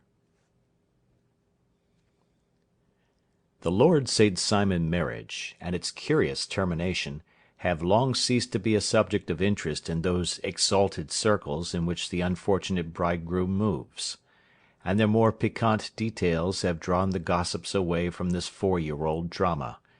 As I have reason to believe, however, that the full facts have never been revealed to the general public, and as my friend Sherlock Holmes had a considerable share in clearing the matter up, I feel that no memoir of him would be complete without some little sketch of this remarkable episode. It was a few weeks before my own marriage, during the days when I was still sharing rooms with Holmes in Baker Street, that he came home from an afternoon stroll to find a letter on the table waiting for him. I had remained indoors all day, for the weather had taken a sudden turn to rain, with high autumnal winds, and the Jezeel bullet which I had brought back in one of my limbs as a relic of my Afghan campaign throbbed with dull persistence. With my body in one easy chair and my legs upon another, I had surrounded myself with a cloud of newspapers, until at last, saturated with the news of the day, I tossed them all aside and lay listless, watching the huge crest and monogram upon the envelope upon the table, and wondering lazily who my friend's noble correspondent could be. "Here is a very fashionable epistle," I remarked as he entered. "Your morning letters, if I remember right, were from a fishmonger and a tide-waiter." "Yes, my correspondence has certainly the charm of variety," he answered, smiling, "and the humbler are usually the more interesting. This looks like one of those unwelcome social summonses which call upon a man either to be bored or to lie." He broke the seal and glanced over the contents. "Oh, come, it may prove to be something of interest after all." "Not social, then?" "No, distinctly professional." "And from a noble client?" "One of the highest in England." "My dear fellow, I congratulate you." "I assure you, Watson, without affectation, that the status of my client is a matter of less moment to me than the interest of his case. It is just possible, however, that also may not be wanting in this new investigation. You have been reading the papers diligently of late, have you not?" "It looks like it," said I, ruefully, pointing to a huge bundle in the corner. "I have had nothing else to do." "It is fortunate, for you will perhaps be able to post me up. I read nothing except the criminal news and the agony column. The latter is always instructive. But if you have followed recent events so closely, you must have read about Lord St. Simon and his wedding?" "Oh, yes, with the deepest interest." "That is well. The letter which I hold in my hand is from Lord St. Simon. I will read it to you, and in return you must turn over these papers and let me have whatever bears upon the matter. This is what he says: "My dear Mr. Sherlock Holmes, Lord Backwater tells me that I may place implicit reliance upon your judgment and discretion. I have determined, therefore, to call upon you and to consult you in reference to the very painful event which has occurred in connection with my wedding. Mr. Lestrade, of Scotland Yard, is acting already in the matter, but he assures me that he sees no objection to your co-operation, and that he even thinks that it might be of some assistance. I will call at 4 o'clock in the afternoon, and should you have any other engagement at that time, I hope that you will postpone it, as this matter is of paramount importance. Yours faithfully, St. Simon." It is dated from Grosvenor Mansions, written with a quill pen, and the noble lord has had the misfortune to get a smear of ink upon the outer side of his right little finger," remarked Holmes as he folded up the epistle. "He says 4 o'clock. It is 3 now. He will be here in an hour." "Then I have just time, with your assistance, to get clear upon the subject. Turn over those papers and arrange the extracts in their order of time, while I take a glance as to who our client is." He picked a red-covered volume from a line of books of reference beside the mantelpiece. "Here he is," said he, sitting down and flattening out upon his knee. "Lord Robert Walsingham de Vere St. Simon, second son of the Duke of Balmoral. Arms, azure, 3 caltrops in chief over a fess sable. Born in 1846. He's 41 years of age, which is mature for marriage. Was Under-Secretary for the Colonies in a late administration. The Duke, his father, was at one time Secretary for Foreign Affairs. They inherit Plantagenet blood by direct descent, and Tudor on the distaff side. Ha! Well, there is nothing very instructive in all this. I think that I must turn to you, Watson, for something more solid." "I have very little difficulty in finding what I want," said I, "for the facts are quite recent, and the matter struck me as remarkable. I feared to refer them to you, however, as I knew that you had an inquiry on hand, and that you disliked the intrusion of other matters." "Oh, you mean the little problem of the Grosvenor Square furniture van. That is quite cleared up now, though, indeed, it was obvious from the first. Pray give me the results of your newspaper selections." Here is the first notice which I can find. It is in the personal column of the Morning Post, and dates, as you see, some weeks back.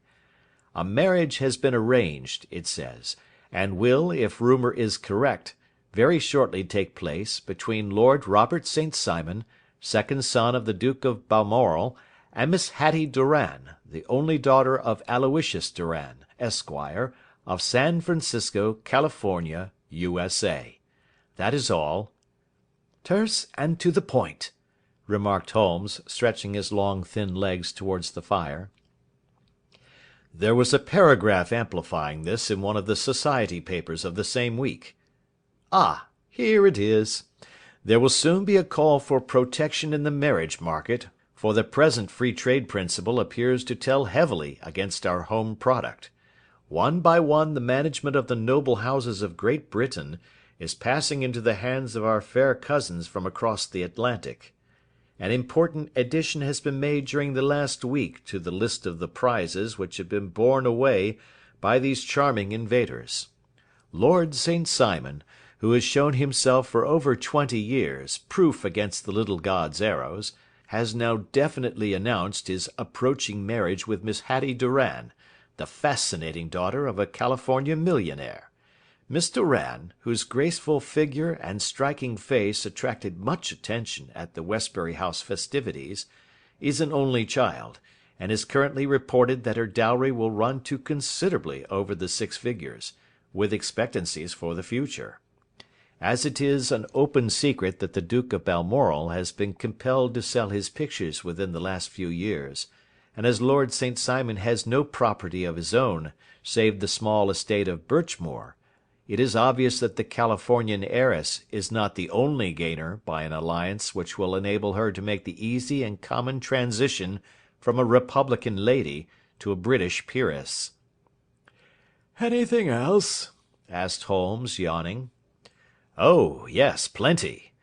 Then there is another note in the Morning Post to say that the marriage would be an absolutely quiet one, that it would be at St. George's, Hanover Square, that only half a dozen intimate friends would be invited, and that the party would return to the furnished house at Lancaster Gate which has been taken by Mr. Aloysius Doran.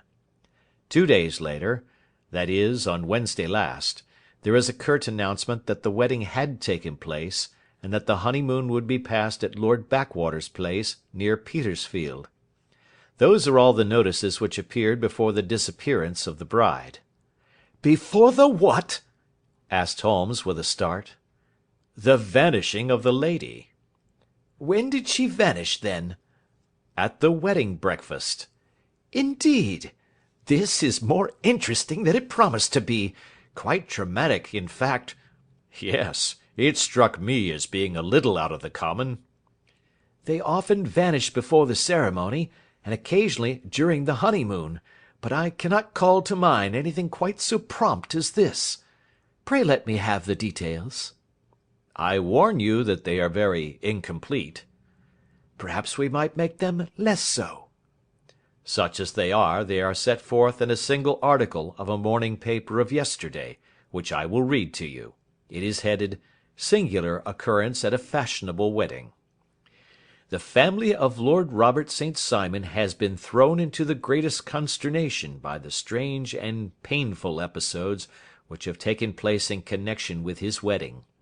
The ceremony, as shortly announced in the papers of yesterday, occurred on the previous morning, but it is only now that it has been possible to confirm the strange rumours which have been so persistently floating about.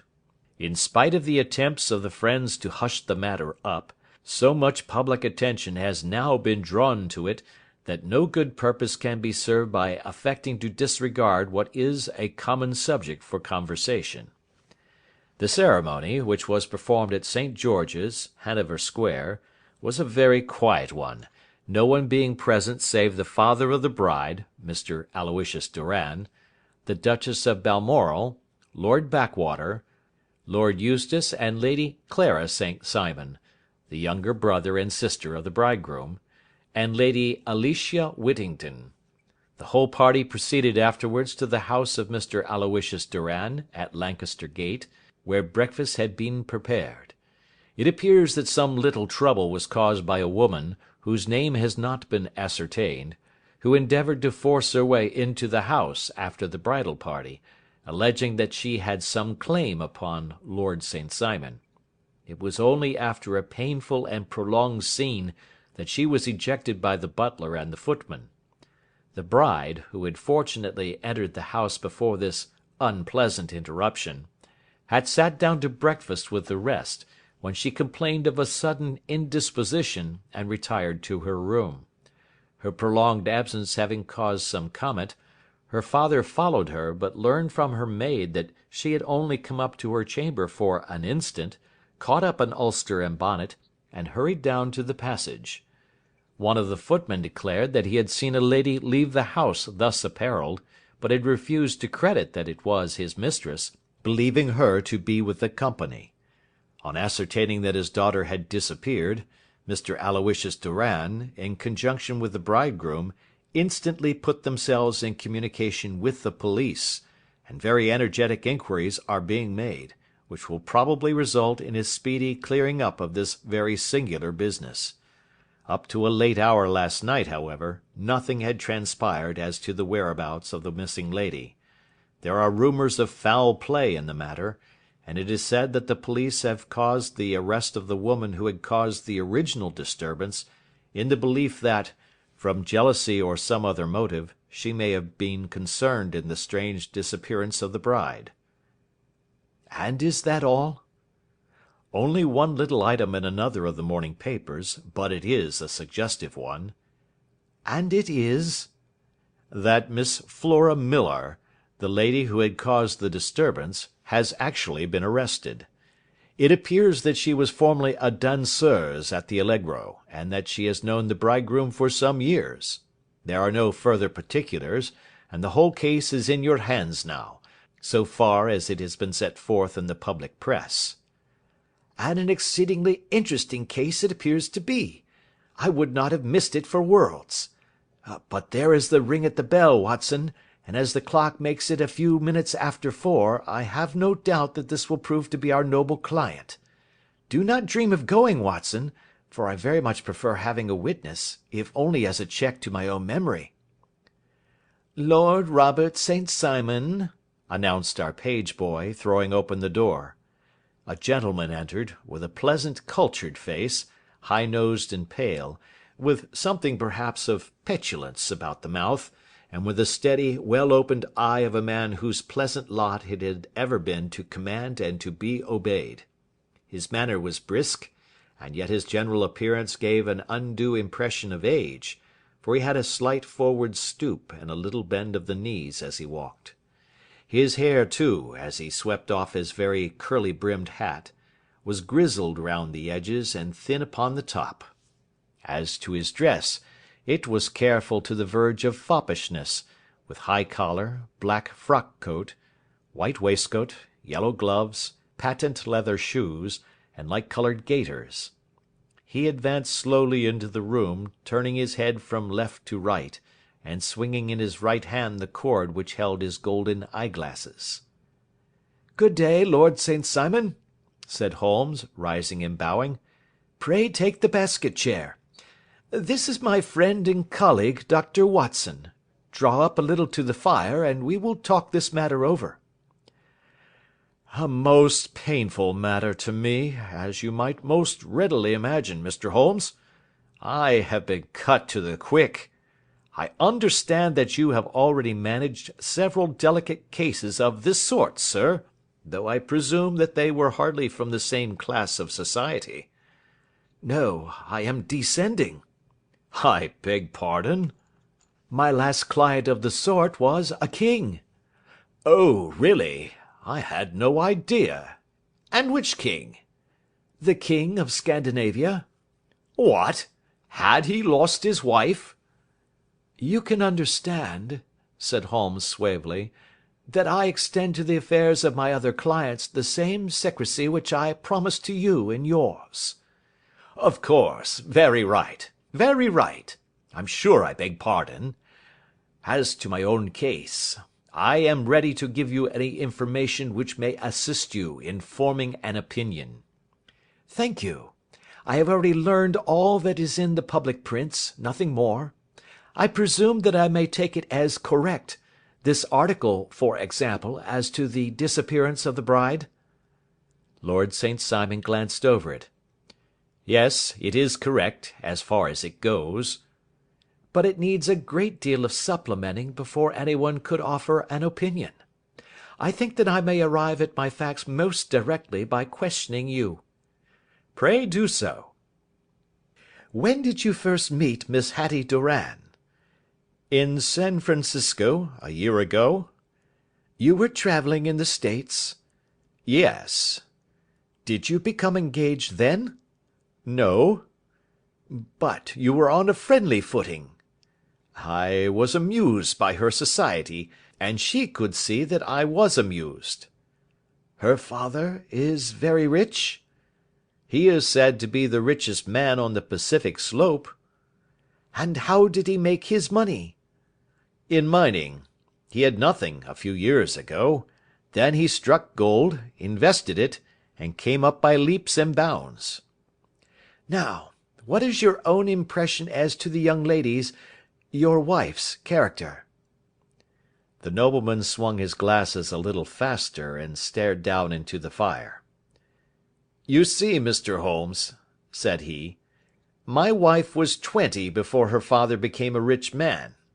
During that time she ran free in a mining camp, and wandered through woods or mountains, so that her education has come from nature rather than from the schoolmaster. She is what we call in England a tomboy, with a strong nature, wild and free, unfettered by any sort of traditions. She is impetuous, volcanic, I was about to say. She is swift in making up her mind, and fearless in carrying out her resolutions. On the other hand, I would not have given her the name which I have the honour to bear," he gave a little stately cough, "had I not thought her to be at bottom a noble woman. I believe that she is capable of heroic self-sacrifice, and that anything dishonourable would be repugnant to her." "Have you her photograph?" "I brought this with me." He opened a locket, and showed us the full face of a very lovely woman. It was not a photograph, but an ivory miniature, and the artist had brought out the full effect of the lustrous black hair, the large dark eyes, and the exquisite mouth. Holmes gazed long and earnestly at it. Then he closed the locket and handed it back to Lord St. Simon. "The young lady came to London, then, and you renewed your acquaintance?" "Yes, her father brought her over for this last London season. I met her several times, became engaged to her, and have now married her." "She brought, I understand, a considerable dowry?" "A fair dowry. Not more than is usual in my family." "And this, of course, remains to you, since the marriage is a fait accompli?" "I really have made no inquiries on the subject." "Very naturally not. Did you see Miss Doran on the day before the wedding?" "Yes." "Was she in good spirits?" "Never better. She kept talking of what we should do in our future lives." "Indeed, that is very interesting. And on the morning of the wedding?" "She was as bright as possible, at least until after the ceremony." "And did you observe any change in her then?" "Well, to tell the truth, I saw then the first signs that I had ever seen, that her temper was just a little sharp. The incident, however, was too trivial to relate, and can have no possible bearing upon the case." "Pray let us have it for all that." "Oh, it is childish. She dropped her bouquet as we went towards the vestry. She was passing the front pew at the time, and it fell over into the pew. There was a moment's delay, but the gentleman in the pew handed it up to her again, and it did not appear to be the worse for the fall. Yet when I spoke to her of the matter, she answered me abruptly, and in the carriage on our way home she seemed absurdly agitated over this trifling cause." "Indeed! You say that there was a gentleman in the pew. Some of the general public were present, then?" "Oh, yes. It is impossible to exclude them when the church is open." "This gentleman was not one of your wife's friends?" "No, no. I call him a gentleman by courtesy, but he was quite a common-looking person. I hardly noticed his appearance. But really I think that we are wandering rather far from the point." "Lady St. Simon, then, returned from the wedding in a less cheerful frame of mind than she had gone to it. What did she do on re-entering her father's house?" "I saw her in conversation with her maid." "And who is her maid?" "Alice is her name. She is an American, and came from California with her." "A confidential servant?" "A little too much so. It seemed to me that her mistress allowed her to take great liberties. Still, of course, in America they look upon these things in a different way." "How long did she speak to this Alice?" "Oh, a few minutes. I had something else to think of." "You did not overhear what they said?" "Lady St. Simon said something about jumping a claim. She was accustomed to use slang of the kind. I have no idea what she meant." "American slang is very expressive sometimes. And what did your wife do when she finished speaking to her maid?" "She walked into the breakfast room." "On your arm?" "No, alone. She was very independent in little matters like that. Then, after we had sat down for 10 minutes or so, she rose hurriedly, muttered some words of apology, and left the room. She never came back." "But this maid, Alice, as I understand, deposes that she went to her room, covered her bride's dress with a long ulster, put on a bonnet, and went out." "Quite so. And she was afterwards seen walking into Hyde Park in company with Flora Millar, a woman who is now in custody, and who had already made a disturbance at Mr. Durand's house that morning." "Ah, yes. I should like a few particulars as to this young lady, and your relations to her." Lord St. Simon shrugged his shoulders and raised his eyebrows. "We have been on a friendly footing for some years. I may say on a very friendly footing. She used to be at the Allegro. I have not treated her ungenerously, and she had no just cause of complaint against me, but you know what women are, Mr. Holmes. Flora was a dear little thing, but exceedingly hot-headed, and devotedly attached to me. She wrote me dreadful letters when she heard that I was about to be married, and, to tell the truth, the reason why I had the marriage celebrated so quietly was that I feared lest there might be a scandal in the church. She came to Mr. Durand's door just after we returned, and she endeavoured to push her way in, uttering very abusive expressions towards my wife, and even threatening her, but I had foreseen the possibility of something of the sort, and I had 2 police fellows there in private clothes who soon pushed her out again.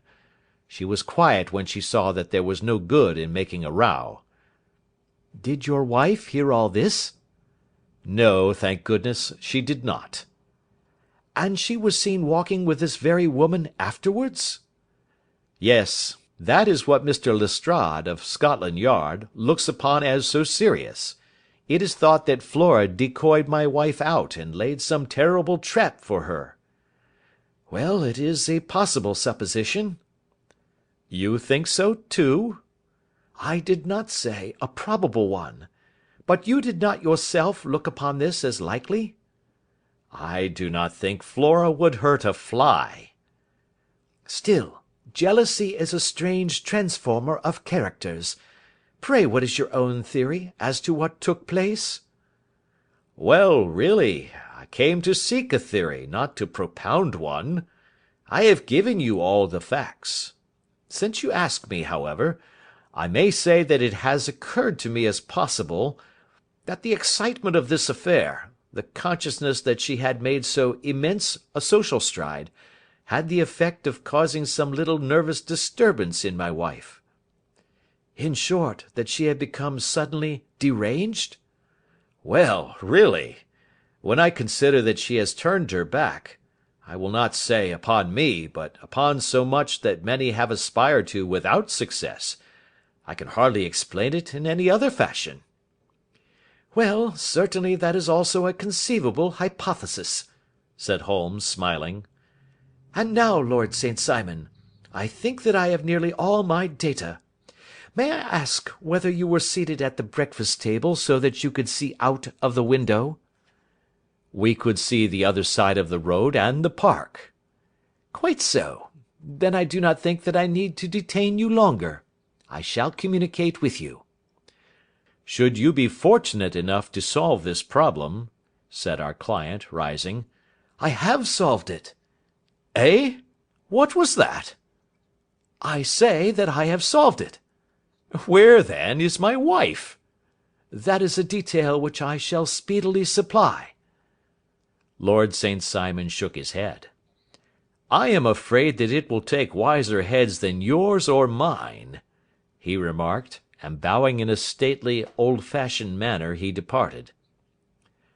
It is very good of Lord St. Simon to honour my head by putting it on a level with his own, said Sherlock Holmes, laughing.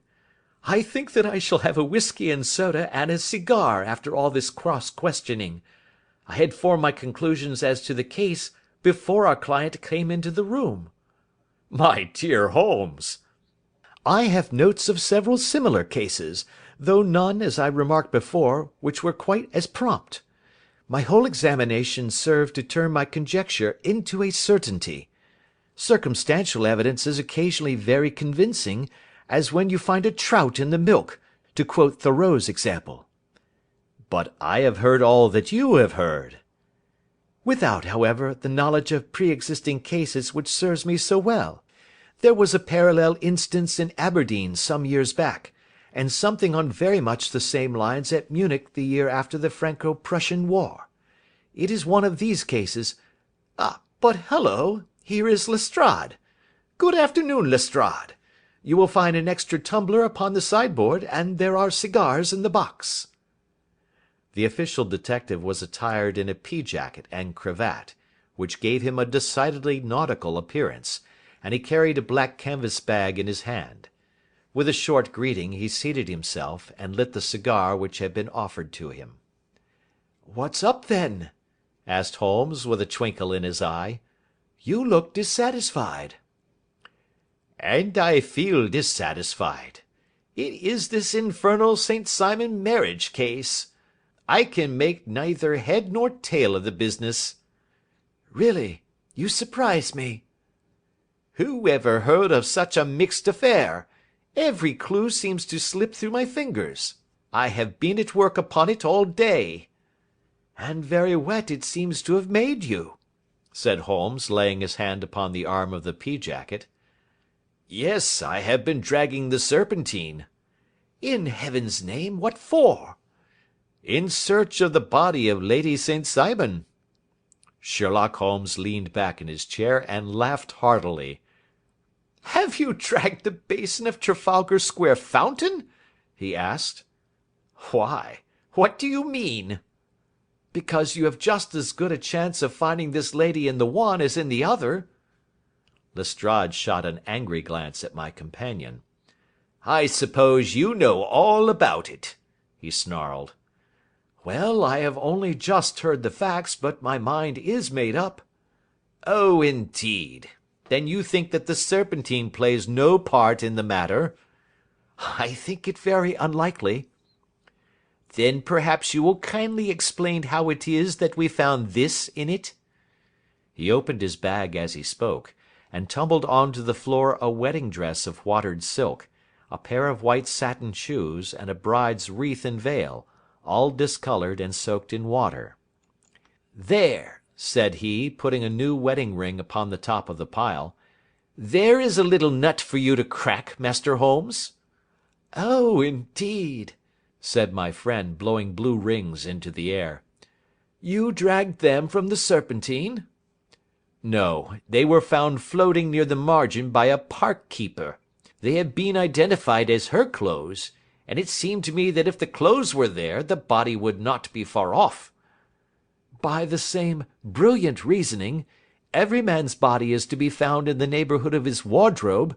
And, pray, what did you hope to arrive at through this?" "At some evidence implicating Flora Millar in the disappearance." "I am afraid that you will find it difficult." "Are you indeed, now?" cried Lestrade with some bitterness. "I am afraid, Holmes, that you are not very practical with your deductions and your inferences. You have made 2 blunders in as many minutes.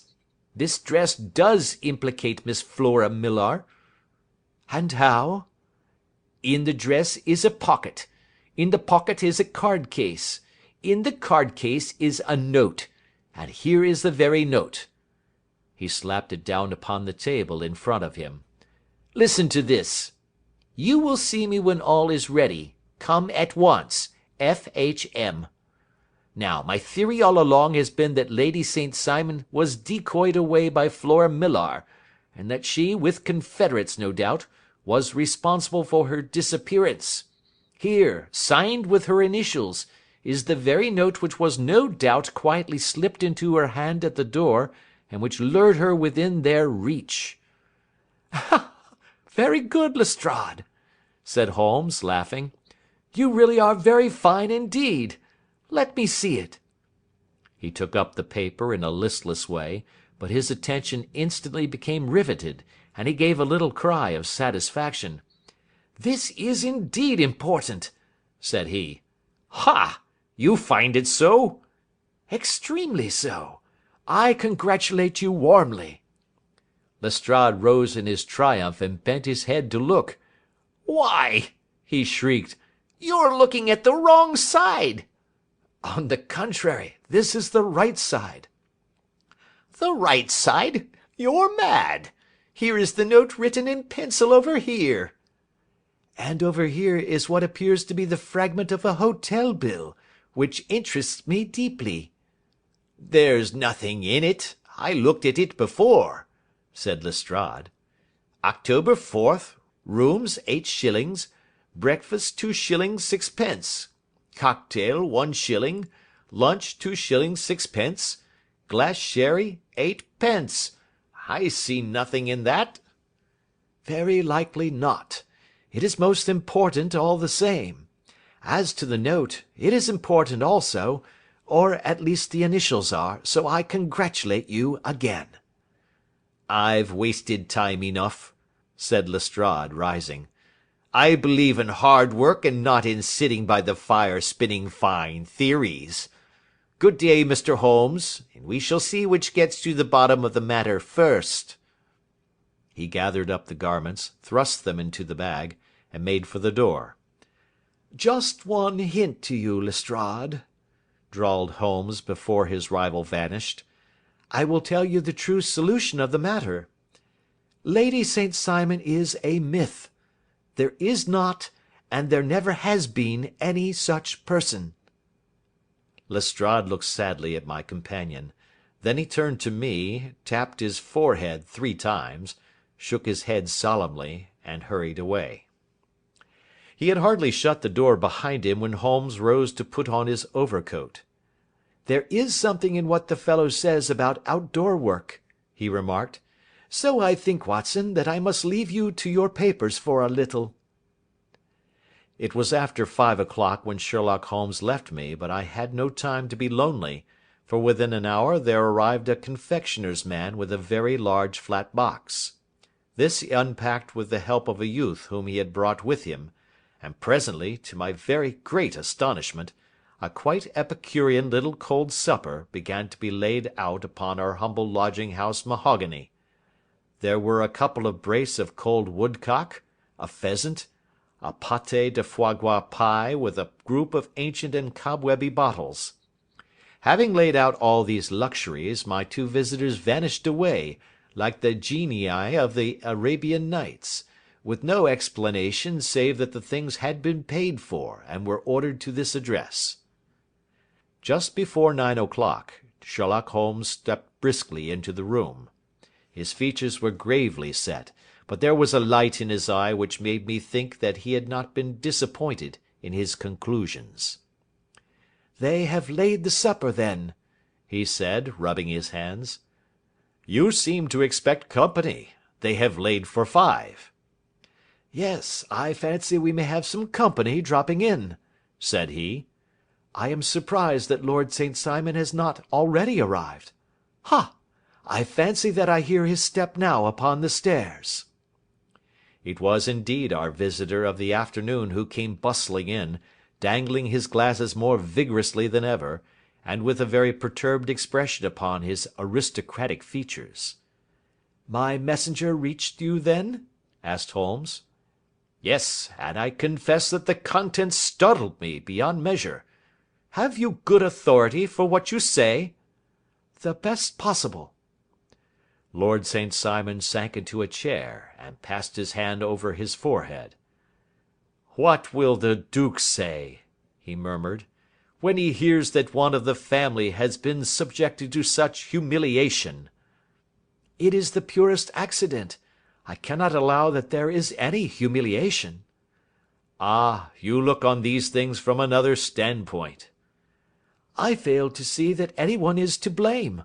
I can hardly see how the lady could have acted otherwise, though her abrupt method of doing it was undoubtedly to be regretted. Having no mother, she had no one to advise her at such a crisis." "It was a slight, sir, a public slight," said Lord St. Simon, tapping his fingers upon the table. "You must make allowance for this poor girl, placed in so unprecedented a position." "I will make no allowance.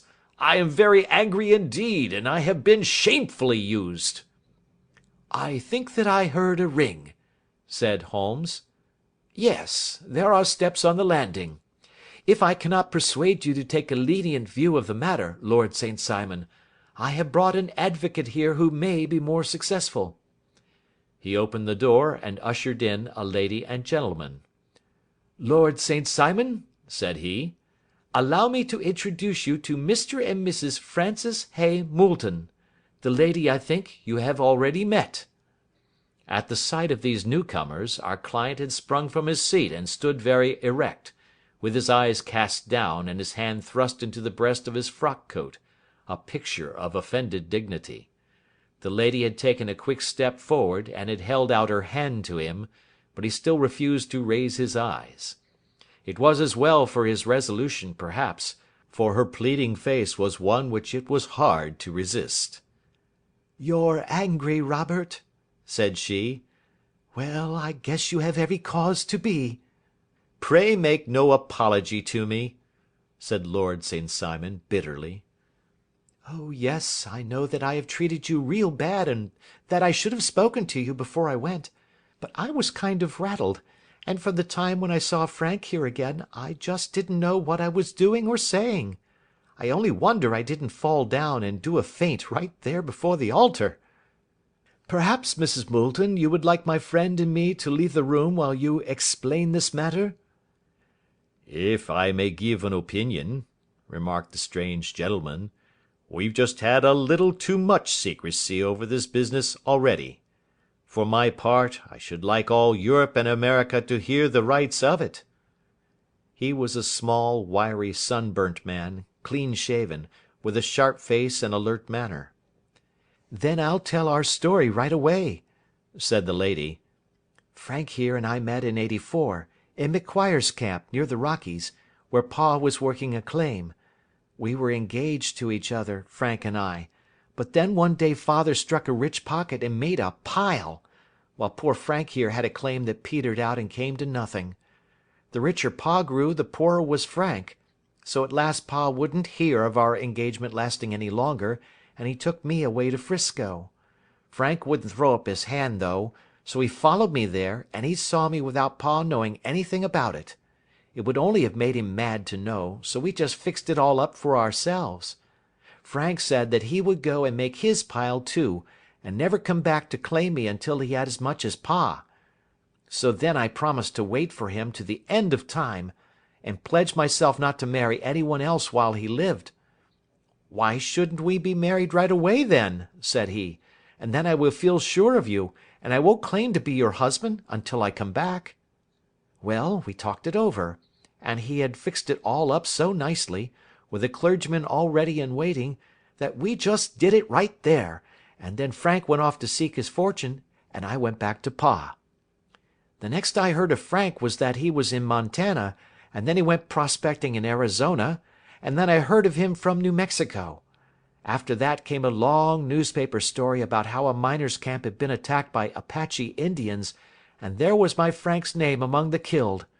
I fainted dead away, and I was very sick for months after. Pa thought I had a decline and took me to half the doctors in 'Frisco.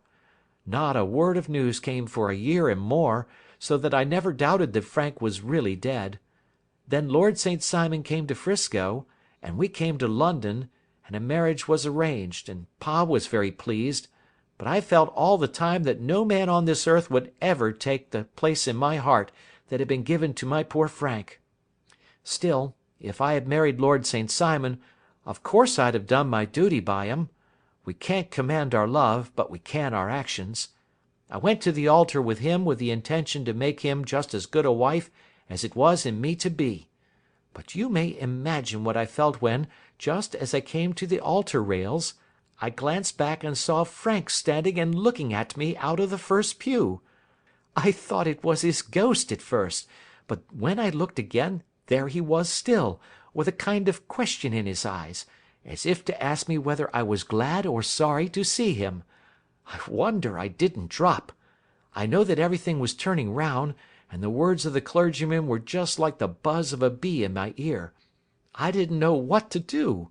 Should I stop the service and make a scene in the church? I glanced at him again, and he seemed to know what I was thinking, for he raised his finger to his lips to tell me to be still. Then I saw him scribble on a piece of paper, and I knew that he was writing me a note. As I passed his pew on the way out, I dropped my bouquet over to him, and he slipped the note into my hand when he returned me the flowers. It was only a line asking me to join him when he made the sign to me to do so. Of course I never doubted for a moment that my first duty was now to him, and I determined to do just whatever he might direct.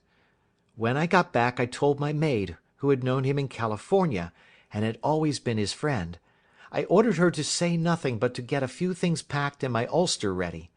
I know I ought to have spoken to Lord St. Simon, but it was dreadful hard before his mother and all those great people.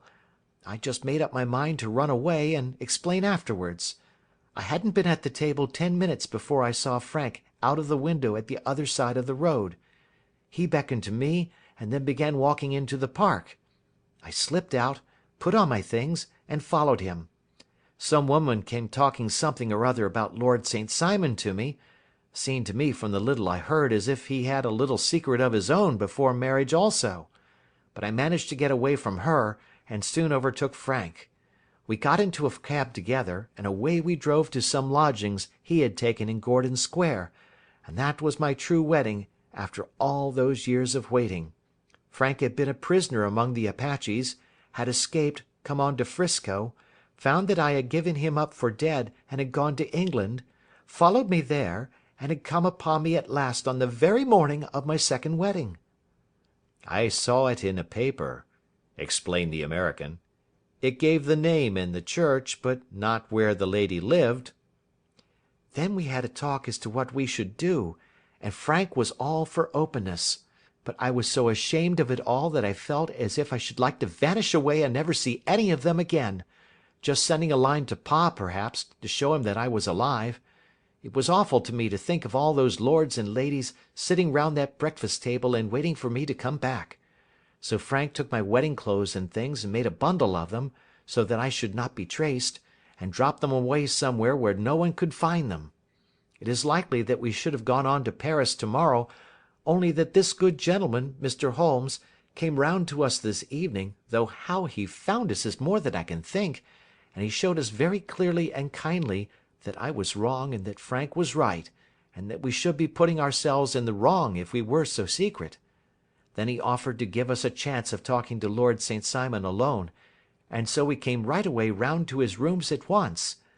Now, Robert, you have heard it all, and I am very sorry if I have given you pain, and I hope that you do not think very meanly of me."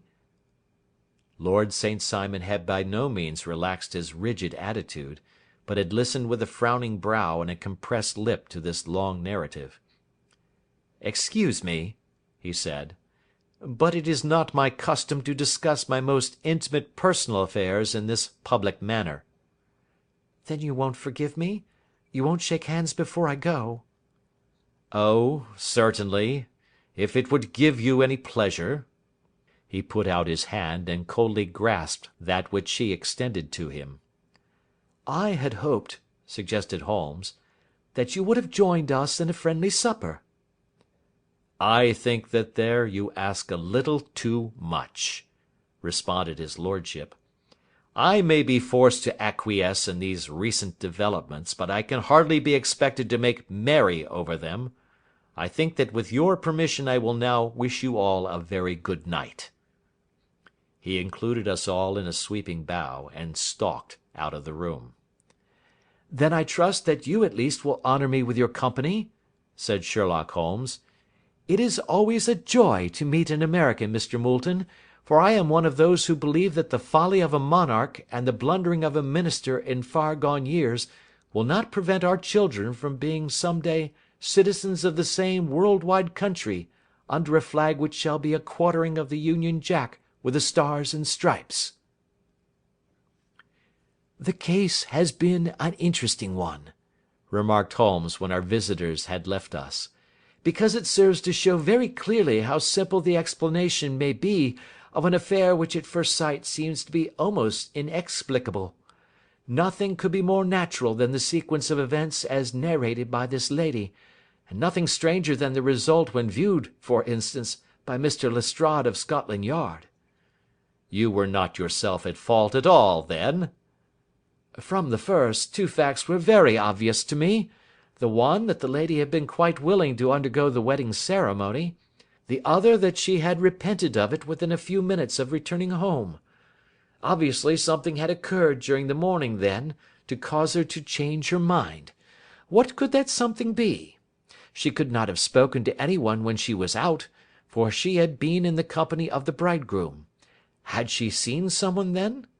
If she had, it must be someone from America, because she had spent so short a time in this country that she could hardly have allowed anyone to acquire so deep an influence over her that the mere sight of him would induce her to change her plans so completely. You see, we have already arrived, by a process of exclusion, at the idea that she might have seen an American. Then who could this American be, and why should he possess so much influence over her? It might be a lover. It might be a husband. Her young womanhood had, I knew, been spent in rough scenes and under strange conditions. So far I had got before I ever heard Lord St. Simon's narrative. When he told us of a man in a pew, of the change in the bride's manner, of so transparent a device for obtaining a note as the dropping of a bouquet, of her resort to her confidential maid, and of her very significant allusion to claim-jumping, which in miners' parlance means taking possession of that which another person has a prior claim to, the whole situation became absolutely clear. She had gone off with a man, and the man was either a lover or a previous husband, the chances being in favour of the latter. "And how in the world did you find them?" It might have been difficult, but friend Lestrade held information in his hands the value of which he did not himself know. The initials were, of course, of the highest importance, but more valuable still was it to know that within a week he had settled his bill at one of the most select London hotels. "How did you deduce the select?" "By the select prices. 8 shillings for a bed and 8 pence for a glass of sherry pointed to one of the most expensive hotels. There are not many in London which charge at that rate. In the second one which I visited in Northumberland Avenue, I learned by an inspection of the book that Francis H. Moulton, an American gentleman, had left only the day before, and on looking over the entries against him I came upon the very items which I had seen in the duplicate bill.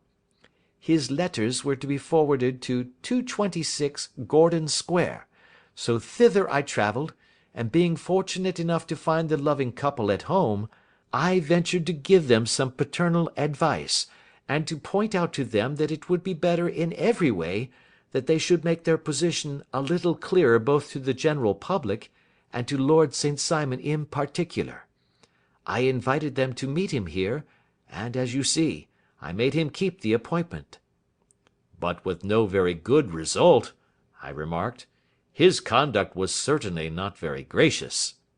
"Ah, Watson," said Holmes, smiling, "perhaps you would not be very gracious either, if, after all the trouble of wooing and wedding, you found yourself deprived in an instant of wife and of fortune. I think that we may judge Lord St. Simon very mercifully, and thank our stars that we are never likely to find ourselves in the same position.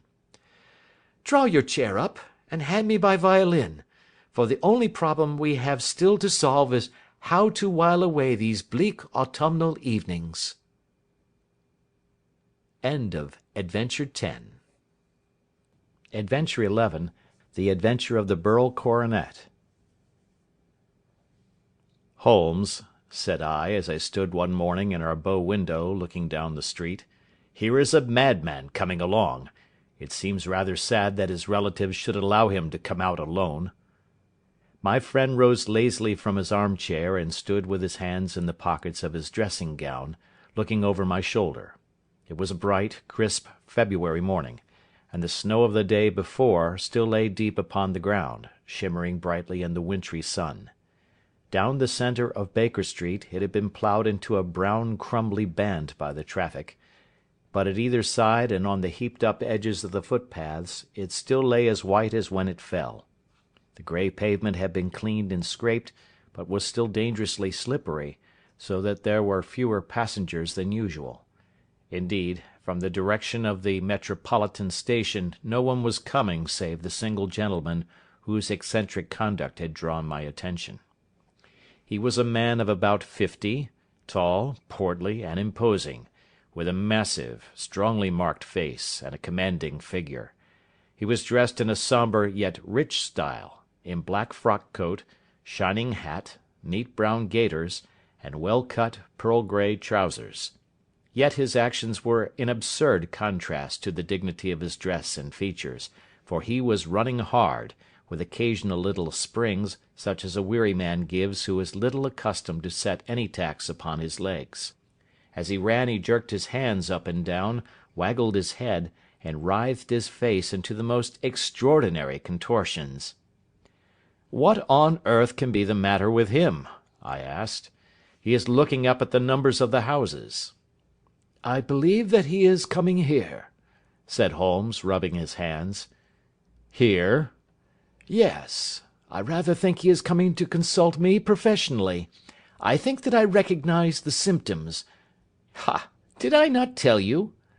As he spoke, the man, puffing and blowing, rushed at our door, and pulled at our bell until the whole house resounded with the clanging. A few moments later he was in our room, still puffing, still gesticulating, but with so fixed a look of grief and despair in his eyes that our smiles were turned in an instant to horror and pity. For a while he could not get his words out, but swayed his body and plucked at his hair like one who has been driven to the extreme limits of his reason. Then, suddenly springing to his feet, he beat his head against the wall with such force that we both rushed upon him and tore him away to the centre of the room. Sherlock Holmes pushed him down into the easy-chair, and sitting beside him, patted his hand and chatted with him in the easy, soothing tones which he knew so well how to employ. "You have come to tell me your story, have you not?" said he. "You are fatigued with your haste. Pray wait until you have recovered yourself, and then I shall be most happy to look into any little problem which you may submit to me." The man sat for a minute or more with a heaving chest, fighting against his emotion. Then he passed his handkerchief over his brow, set his lips tight, and turned his face towards us. "No doubt you think me mad," said he. "I see that you have had some great trouble," responded Holmes. "God knows I have. A trouble which is enough to unseat my reason, so sudden and so terrible is it. Public disgrace I might have faced, although I am a man whose character has never yet borne a stain. Private affliction also is the lot of every man, but the two coming together, and in so frightful a form, have been enough to shake my very soul. Besides, it is not I alone. The very noblest in the land may suffer unless some way be found out of this horrible affair." "Pray compose yourself, sir," said Holmes, "and let me have a clear account of who you are and what it is that has befallen you." "My name," answered our visitor, "is probably familiar to your ears. I am Alexander Holder, of the banking firm of Holder and Stevenson, of Threadneedle Street." The name was indeed well known to us as belonging to the senior partner in the second largest private banking concern in the city of London. What could have happened, then, to bring one of the foremost citizens of London to this most pitiable pass? We waited, all curiosity, until with another effort he braced himself to tell his story. "I feel that time is of value," said he. "That is why I hastened here when the police inspector suggested that I should secure your cooperation. I came to Baker Street by the Underground and hurried from there on foot, for the cabs go slowly through the snow. That is why I was so out of breath, for I am a man who takes very little exercise. I feel better now, and I will put the facts before you as shortly and yet as clearly as I can. It is, of course, well known to you that in a successful banking business as much depends upon our being able to find remunerative investments for our funds as upon our increasing our connection and the number of our depositors. One of our most lucrative means of laying out money is in the shape of loans, where the security is unimpeachable. We have done a good deal in this direction during the last few years, and there are many noble families to whom we have advanced large sums upon the security of their pictures, libraries, or plate. Yesterday morning I was seated in my office at the bank, when a card was brought in to me by one of the clerks. I started when I saw the name, for it was that of none other than— well, perhaps even to you I had better say no more than that it was a name which is a household word all over the earth, one of the highest, noblest, most exalted names in England. I was overwhelmed by the honour, and attempted, when he entered, to say so, but he plunged at once into business with the air of a man who wishes to hurry quickly through a disagreeable task. "Mr. Holder," said he, "I have been informed that you are in the habit of advancing money." "The firm does so when the security is good," I answered. "It is absolutely essential to me," said he, "that I should have £50,000 at once. I could, of course, borrow so trifling a sum 10 times over from my friends, but I much prefer to make it a matter of business, and to carry out that business myself. In my position you can readily understand that it is unwise to place oneself under obligations." "For how long, may I ask, do you want this sum?" I asked. "Next Monday I have a large sum due to me, and I shall then most certainly repay what you advance, with whatever interest you think it right to charge. But it is very essential to me that the money should be paid at once." "I should be happy to advance it without further parley from my own private purse," said I, "were it not that the strain would be rather more than it could bear. If, on the other hand, I am to do it in the name of the firm, then in justice to my partner I must insist that, even in your case, every businesslike precaution should be taken." "I should much prefer to have it so," said he, raising up a square black morocco case which he had laid beside his chair. "You have doubtless heard of the Beryl Coronet?" "One of the most precious public possessions of the empire," said I. "Precisely." He opened the case, and there, embedded in soft flesh-coloured velvet, lay the magnificent piece of jewellery which he had named. "There are 39 enormous beryls," said he, "and the price of the gold chasing is incalculable. The lowest estimate would put the worth of the coronet at double the sum which I have asked. I am prepared to leave it with you as my security." I took the precious case into my hands, and looked in some perplexity from it to my illustrious client. "You doubt its value?" he asked. "Not at all. I only doubt—" "The propriety of my leaving it. You may set your mind at rest about that.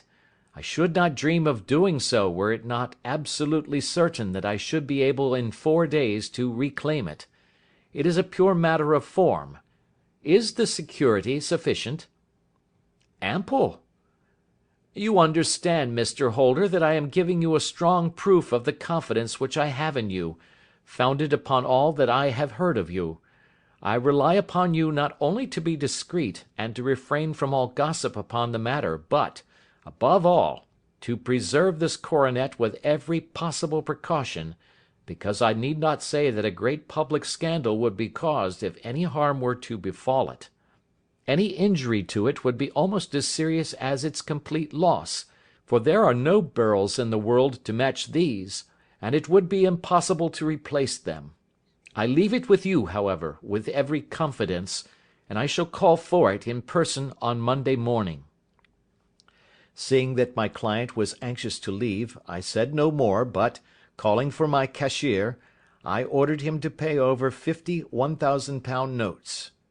When I was alone once more, however, with the precious case lying upon the table in front of me, I could not but think with some misgivings of the immense responsibility which it entailed upon me.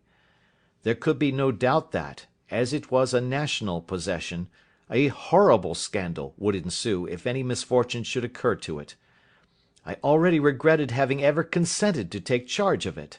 However, it was too late to alter the matter now, so I locked it up in my private safe and turned once more to my work. When evening came I felt that it would be an imprudence to leave so precious a thing in the office behind me.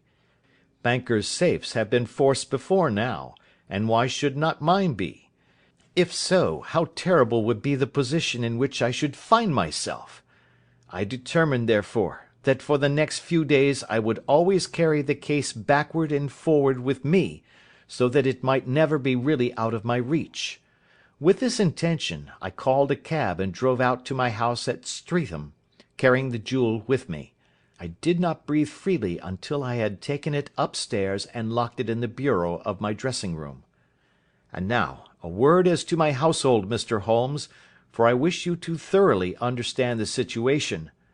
My groom and my page sleep out of the house, and may be set aside altogether. I have 3 maidservants who have been with me a number of years, and whose absolute reliability is quite above suspicion. Another, Lucy Parr, the second waiting-maid, has only been in my service a few months. She came with an excellent character, however, and has always given me satisfaction. She is a very pretty girl, and has attracted admirers, who have occasionally hung about the place. That is the only drawback which we have found to her, but we believe her to be a thoroughly good girl in every way. So much for the servants. My family itself is so small that it will not take me long to describe it. I am a widower and have an only son, Arthur. He has been a disappointment to me, Mr. Holmes, a grievous disappointment. I have no doubt that I am myself to blame. People tell me that I have spoiled him. Very likely I have. When my dear wife died I felt that he was all I had to love. I could not bear to see the smile fade even for a moment from his face. I have never denied him a wish. Perhaps it would have been better for both of us had I been sterner, but I meant it for the best. It was naturally my intention that he should succeed me in my business, but he was not of a business turn. He was wild, wayward, and, to speak the truth, I could not trust him in the handling of large sums of money. When he was young he became a member of an aristocratic club, and there, having charming manners, he was soon the intimate of a number of men with long purses and expensive habits.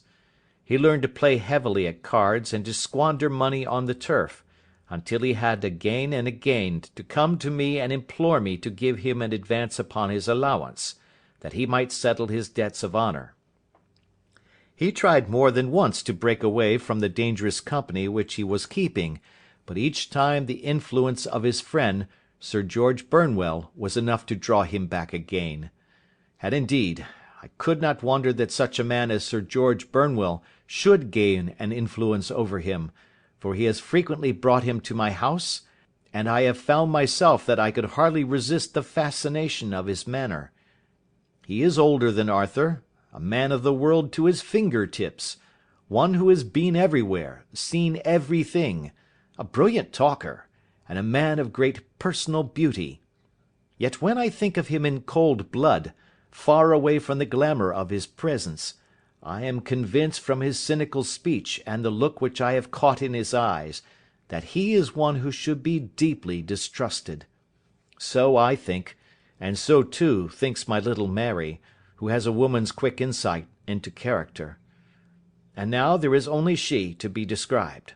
She is my niece, but when my brother died 5 years ago, and left her alone in the world, I adopted her, and have looked upon her ever since as my daughter. She is a sunbeam in my house, sweet, loving, beautiful, a wonderful manager and housekeeper, yet as tender and quiet and gentle as a woman could be. She is my right hand. I do not know what I could do without her. In only one matter has she ever gone against my wishes. Twice my boy has asked her to marry him, for he loves her devotedly, but each time she has refused him. I think that if any one could have drawn him into the right path it would have been she, and that his marriage might have changed his whole life. But now, alas, it is too late, forever too late. Now, Mr. Holmes, you know the people who live under my roof, and I shall continue with my miserable story.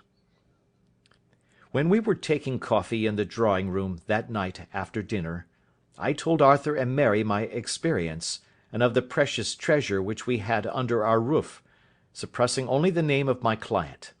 Lucy Parr, who had brought in the coffee, had, I am sure, left the room, but I cannot swear that the door was closed. Mary and Arthur were much interested and wished to see the famous coronet, but I thought it better not to disturb it. "Where have you put it?" asked Arthur. "In my own bureau." "Well, I hope to goodness the house won't be burgled during the night," said he. "It is locked up," I answered. "Oh, any old key will fit that bureau. When I was a youngster I have opened it myself with the key of the box-room cupboard." He often had a wild way of talking, so that I thought little of what he said. He followed me to my room, however, that night with a very grave face. "Look here, Dad," said he, with his eyes cast down, "can you let me have £200? "No, I cannot," I answered sharply. "I have been far too generous with you in money matters." "You have been very kind," said he, "but I must have this money, or else I can never show my face inside the club again." "And a very good thing too," I cried. "Yes, but you would not have me leave it a dishonoured man," said he. "I could not bear the disgrace. I must raise the money in some way, and if you will not let me have it, then I must try other means." I was very angry, for this was the third demand during the month. "You shall not have a farthing from me," I cried, on which he bowed and left the room without another word. When he was gone, I unlocked my bureau, made sure that my treasure was safe, and locked it again. Then I started to go round the house to see that all was secure, a duty which I usually leave to Mary, but which I thought it well to perform myself that night. As I came down the stairs, I saw Mary herself at the side window of the hall, which she closed and fastened as I approached. "Tell me, Dad," said she, looking, I thought, a little disturbed, "did you give Lucy the maid leave to go out to-night?" "Certainly not. She came in just now by the back door. I have no doubt that she has only been to the side gate to see someone, but I think that it is hardly safe and should be stopped." You must speak to her in the morning, or I will if you prefer it. Are you sure that everything is fastened?" "Quite sure, Dad." "Then, good night." I kissed her and went up to my bedroom again, where I was soon asleep. I am endeavouring to tell you everything, Mr. Holmes, which may have any bearing upon the case, but I beg that you will question me upon any point which I do not make clear. On the contrary, your statement is singularly lucid. I come to a part of my story now in which I should wish to be particularly so. I am not a very heavy sleeper, and the anxiety in my mind tended, no doubt, to make me even less so than usual. About 2 in the morning, then, I was awakened by some sound in the house. It had ceased ere I was wide awake, but it had left an impression behind it as though a window had gently closed somewhere. I lay listening with all my ears. Suddenly, to my horror, there was a distinct sound of footsteps moving softly in the next room. I slipped out of bed, all palpitating with fear, and peeped round the corner of my dressing-room door. "Arthur!" I screamed. "You villain! You thief! How dare you touch that coronet?" The gas was half up, as I had left it, and my unhappy boy, dressed only in his shirt and trousers, was standing beside the light, holding the coronet in his hands. He appeared to be wrenching at it, or bending it with all his strength. At my cry he dropped it from his grasp and turned as pale as death. I snatched it up and examined it. One of the gold corners, with 3 of the beryls in it, was missing. "You blackguard!" I shouted, beside myself with rage. "You have destroyed it! You have dishonoured me for ever! Where are the jewels which you have stolen?" "Stolen?" he cried. "Yes, thief!" I roared, shaking him by the shoulder. "There are none missing. There cannot be any missing," said he. "There are 3 missing, and you know where they are. Must I call you a liar as well as a thief? Did I not see you trying to tear off another piece?" "You have called me names enough," said he. "I will not stand it any longer. I shall not say another word about this business, since you have chosen to insult me. I will leave your house in the morning, and make my own way in the world." "You shall leave it in the hands of the police," I cried, half mad with grief and rage. "I shall have this matter probed to the bottom." "You shall learn nothing from me," said he, with a passion such as I should not have thought was in his nature. "If you choose to call the police, let the police find what they can." By this time the whole house was astir, for I had raised my voice in my anger. Mary was the first to rush into my room, and, at the sight of the coronet and of Arthur's face, she read the whole story, and, with a scream, fell down senseless on the ground. I sent the housemaid for the police, and put the investigation into their hands at once. When the inspector and a constable entered the house, Arthur, who had stood sullenly with his arms folded, asked me whether it was my intention to charge him with theft. I answered that it had ceased to be a private matter, but had become a public one, since the ruined coronet was national property. I was determined that the law should have its way in everything. "At least," said he, "you will not have me arrested at once. It would be to your advantage as well as mine if I might leave the house for 5 minutes." "That you may get away, and perhaps that you may conceal what you have stolen," said I.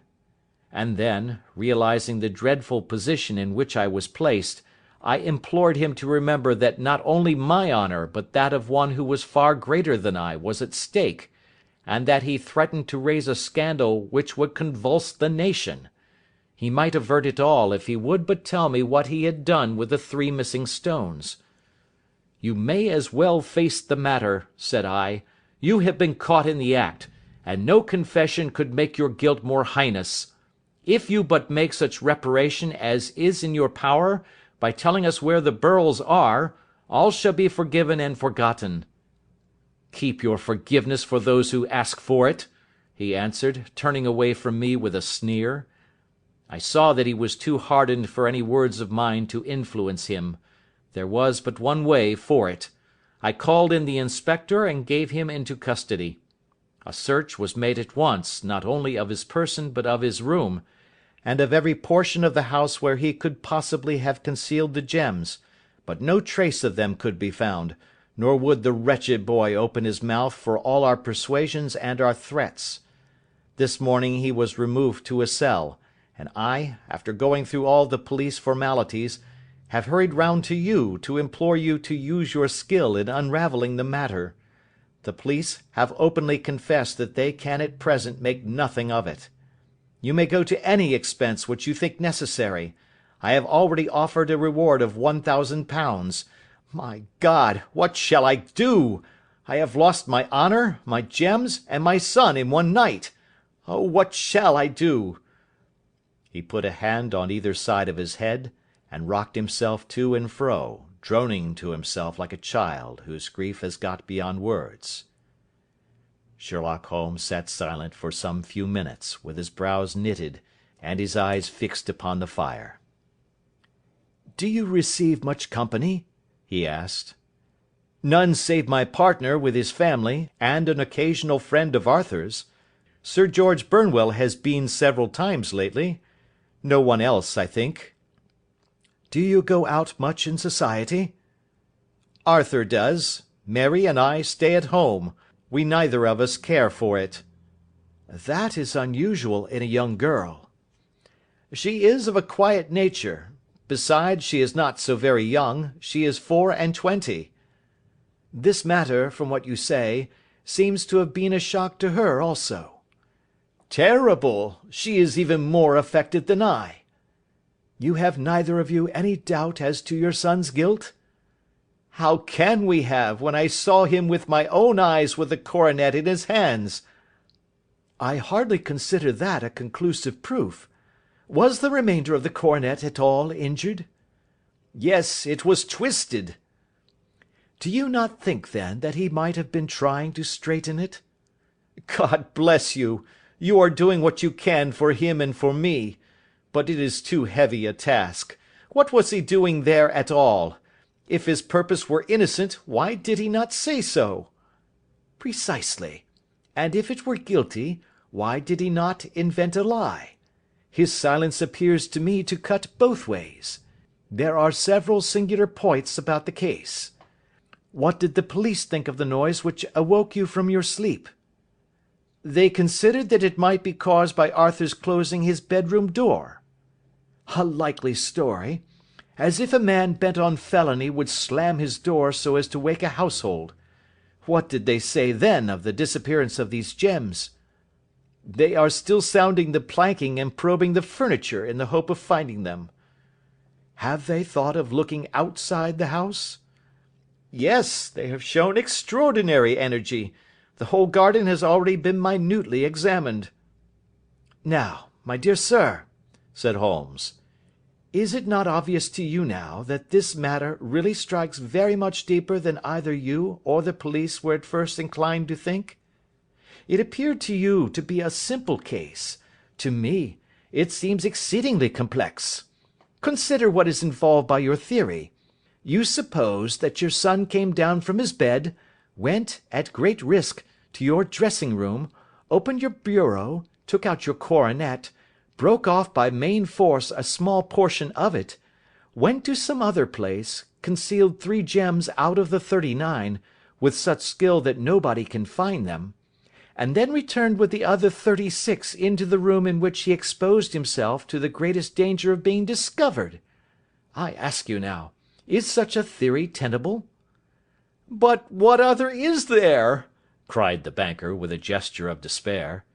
"If his motives were innocent, why does he not explain them?" "It is our task to find that out," replied Holmes. "So now, if you please, Mr. Holder, we will set off for Streatham together, and devote an hour to glancing a little more closely into details."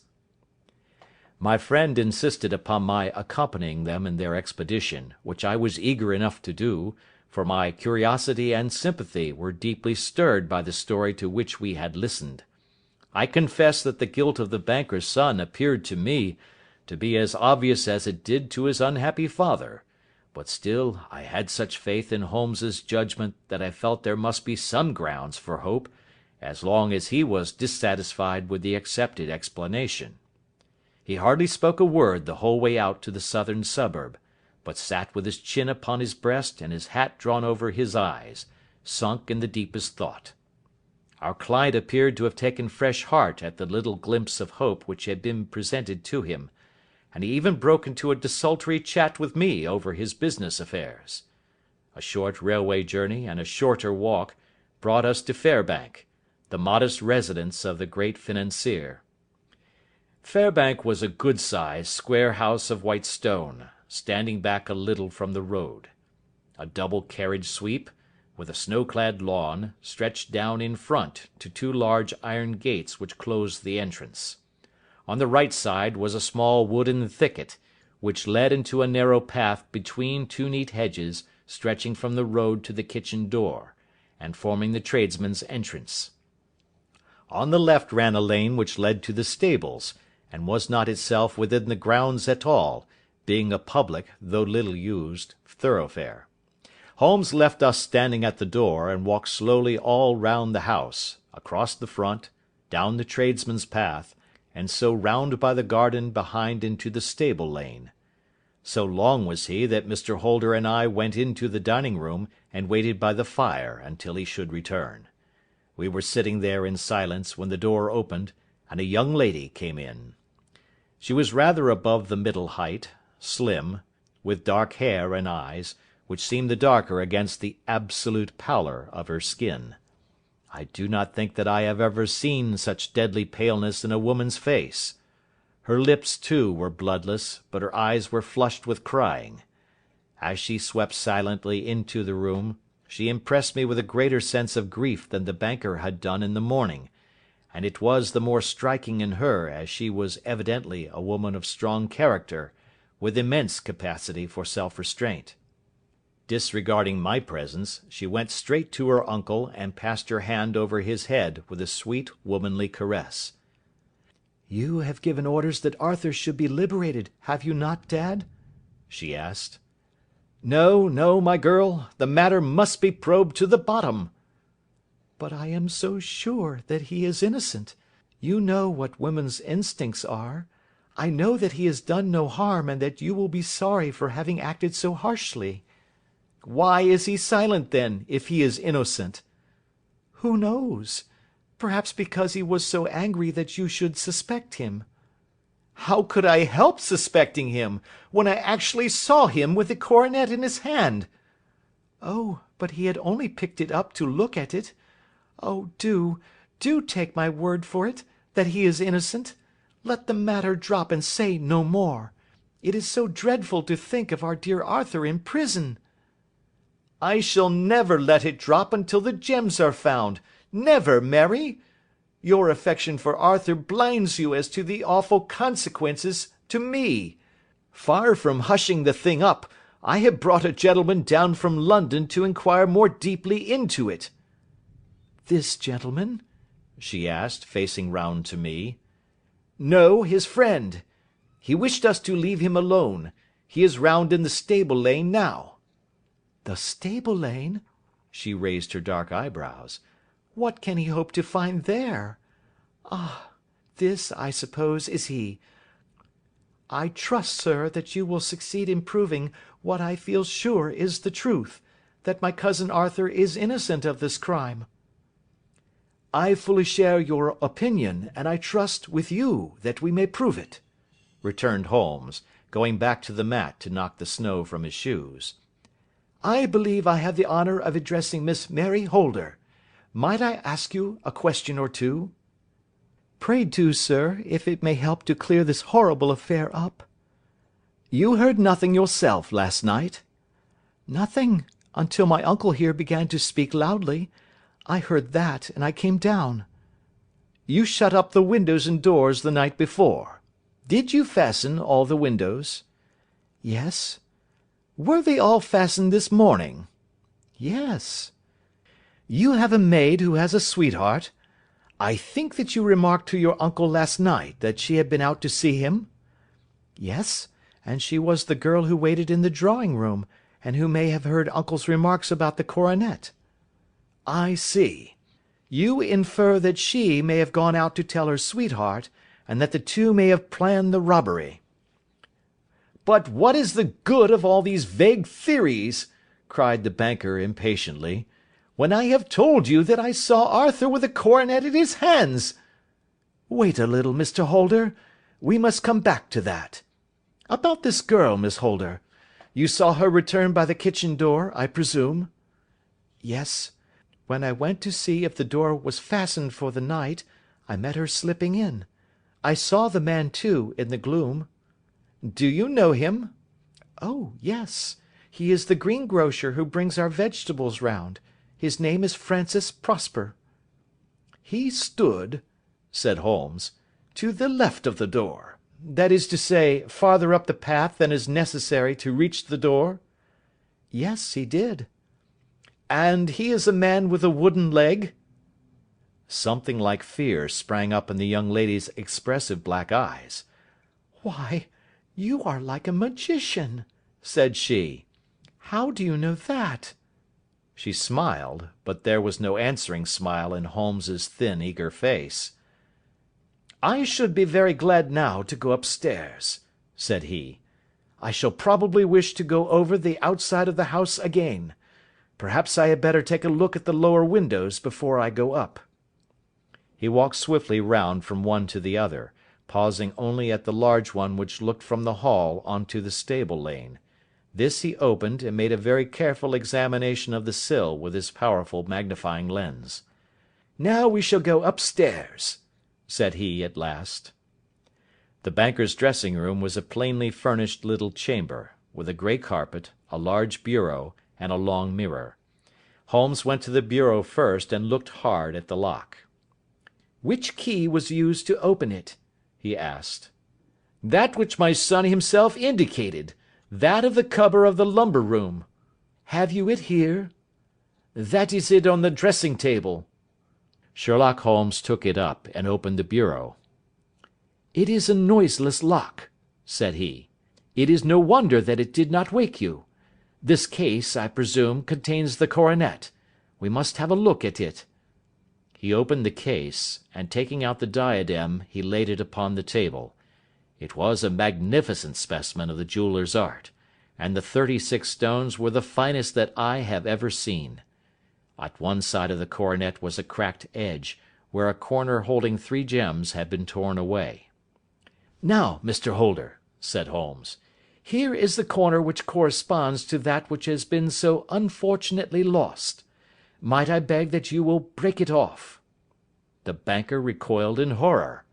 "I should not dream of trying," said he. "Then I will." Holmes immediately bent his strength upon it, but without result.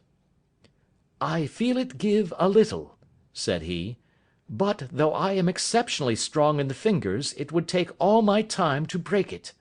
An ordinary man could not do it. Now, what do you think would happen if I did break it, Mr. Holder? There would be a noise like a pistol shot. Do you tell me that all this happened within a few yards of your bed, and that you heard nothing of it?" "I do not know what to think. It is all dark to me." "But perhaps it may grow lighter as we go. What do you think, Miss Holder?" "I confess that I still share my uncle's perplexity." "Your son had no shoes or slippers on when you saw him?" "He had nothing on save only his trousers and shirt." "Thank you. We have certainly been favoured with extraordinary luck during this inquiry, and it will be entirely our own fault if we do not succeed in clearing the matter up. With your permission, Mr. Holder, I shall now continue my investigations outside." He went alone, at his own request, for he explained that any unnecessary footmarks might make his task more difficult. For an hour or more he was at work, returning at last with his feet heavy with snow, and his features as inscrutable as ever. "I think that I have seen now all that there is to see, Mr. Holder," said he. "I can serve you best by returning to my rooms." "But the gems, Mr. Holmes, where are they?"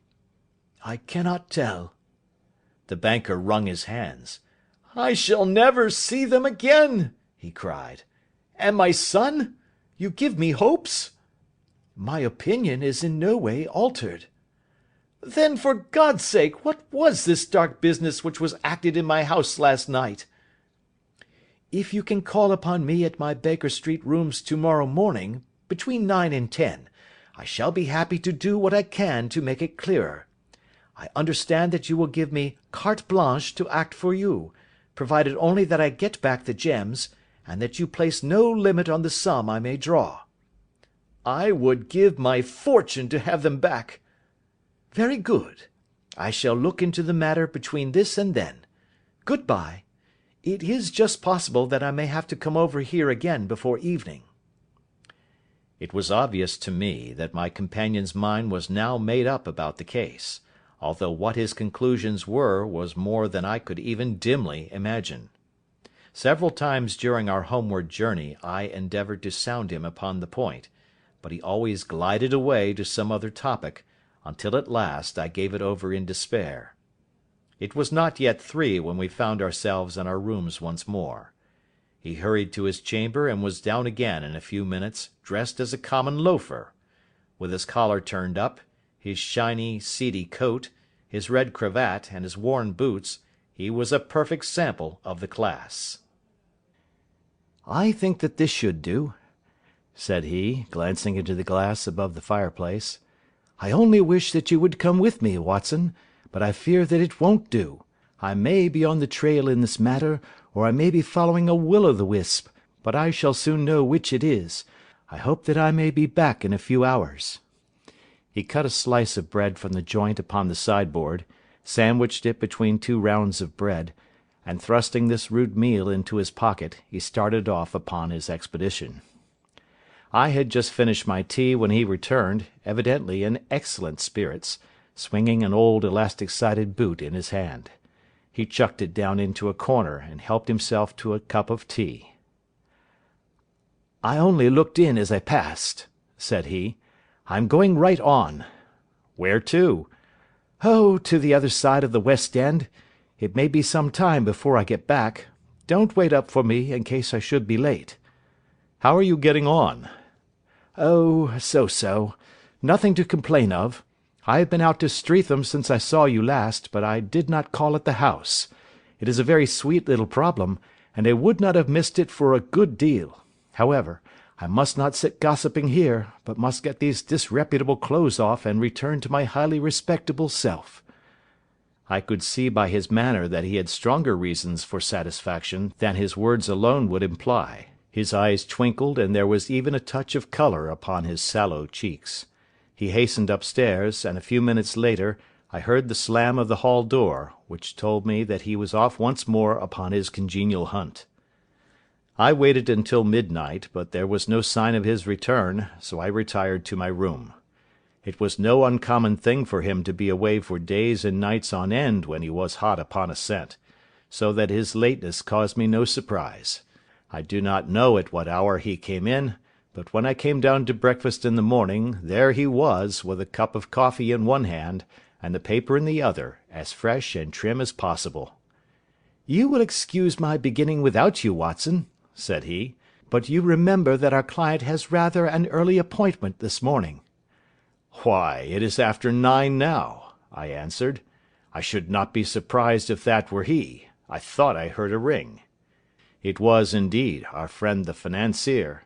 I was shocked by the change which had come over him, for his face, which was naturally of a broad and massive mould, was now pinched and fallen in, while his hair seemed to me at least a shade whiter.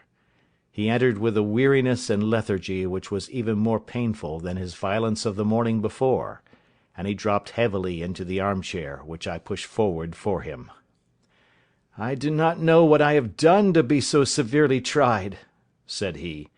"Only 2 days ago I was a happy and prosperous man, without a care in the world. Now I am left to a lonely and dishonoured age.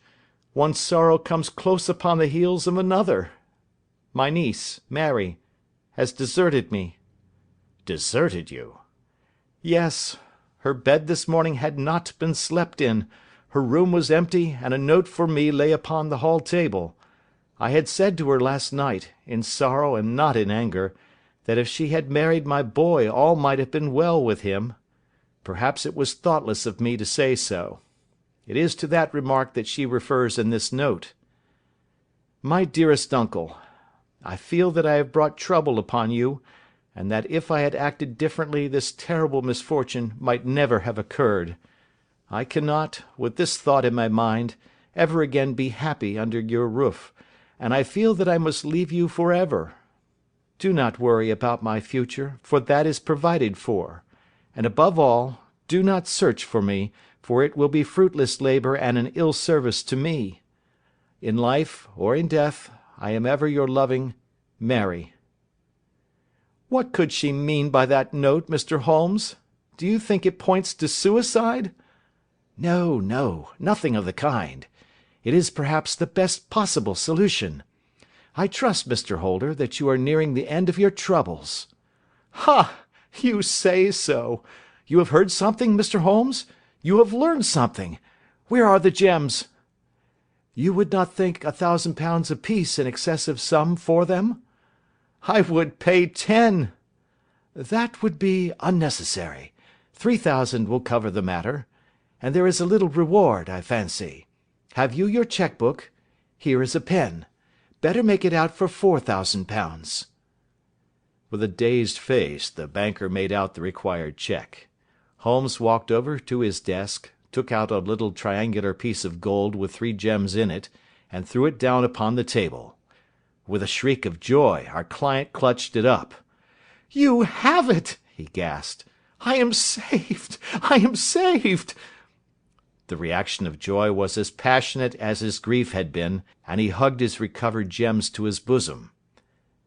"There is one other thing you owe, Mr. Holder," said Sherlock Holmes rather sternly. "Oh!" He caught up a pen. "Name the sum, and I will pay it." "No, the debt is not to me. You owe a very humble apology to that noble lad, your son, who has carried himself in this matter as I should be proud to see my own son do, should I ever chance to have one." "Then it was not Arthur who took them?" "I told you yesterday, and I repeat today, that it was not." "You are sure of it? Then let us hurry to him at once to let him know that the truth is known." "He knows it already. When I had cleared it all up I had an interview with him, and finding that he would not tell me the story, I told it to him, on which he had to confess that I was right, and to add the very few details which were not yet quite clear to me. Your news of this morning, however, may open his lips." "For heaven's sake, tell me, then, what is this extraordinary mystery?" "I will do so, and I will show you the steps by which I reached it. And let me say to you first, that which is hardest for me to say, and for you to hear. There has been an understanding between Sir George Burnwell and your niece Mary. They have now fled together." "My Mary? Impossible!" "It is unfortunately more than possible, it is certain. Neither you nor your son knew the true character of this man when you admitted him into your family circle. He is one of the most dangerous men in England, a ruined gambler, an absolutely desperate villain, a man without heart or conscience. Your niece knew nothing of such men. When he breathed his vows to her, as he had done to 100 before her, she flattered herself that she alone had touched his heart. The devil knows best what he said, but at least she became his tool and was in the habit of seeing him nearly every evening." "I cannot, and I will not, believe it," cried the banker with an ashen face. "I will tell you then what occurred in your house last night.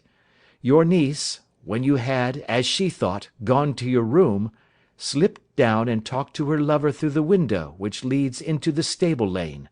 His footmarks had pressed right through the snow, so long had he stood there. She told him of the coronet. His wicked lust for gold kindled at the news, and he bent her to his will. I have no doubt that she loved you, but there are women in whom the love of a lover extinguishes all other loves, and I think that she must have been one.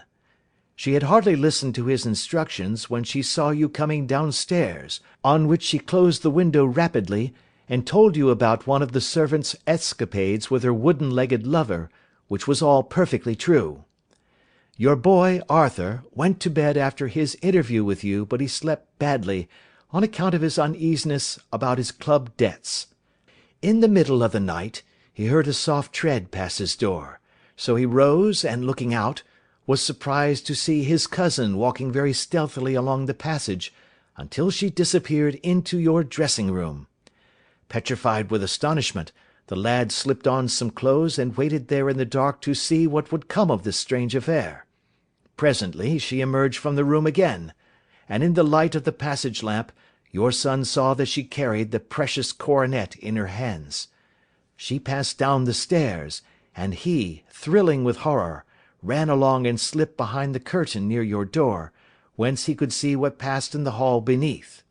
He saw her stealthily open the window, hand out the coronet to someone in the gloom, and then closing it once more hurry back to her room, passing quite close to where he stood hid behind the curtain. As long as she was on the scene he could not take any action without a horrible exposure of the woman whom he loved. But the instant that she was gone, he realized how crushing a misfortune this would be for you, and how all-important it was to set it right. He rushed down, just as he was, in his bare feet, opened the window, sprang out into the snow, and ran down the lane, where he could see a dark figure in the moonlight. Sir George Burnwell tried to get away, but Arthur caught him, and there was a struggle between them, your lad tugging at one side of the coronet, and his opponent at the other. In the scuffle your son struck Sir George, and cut him over the eye. Then something suddenly snapped, and your son, finding that he had the coronet in his hands, rushed back, closed the window, ascended to your room, and had just observed that the coronet had been twisted in the struggle, and was endeavouring to straighten it when you appeared upon the scene." "Is it possible?" gasped the banker. "You then roused his anger by calling him names at a moment when he felt that he had deserved your warmest thanks. He could not explain the true state of affairs without betraying one who certainly deserved little enough consideration at his hands.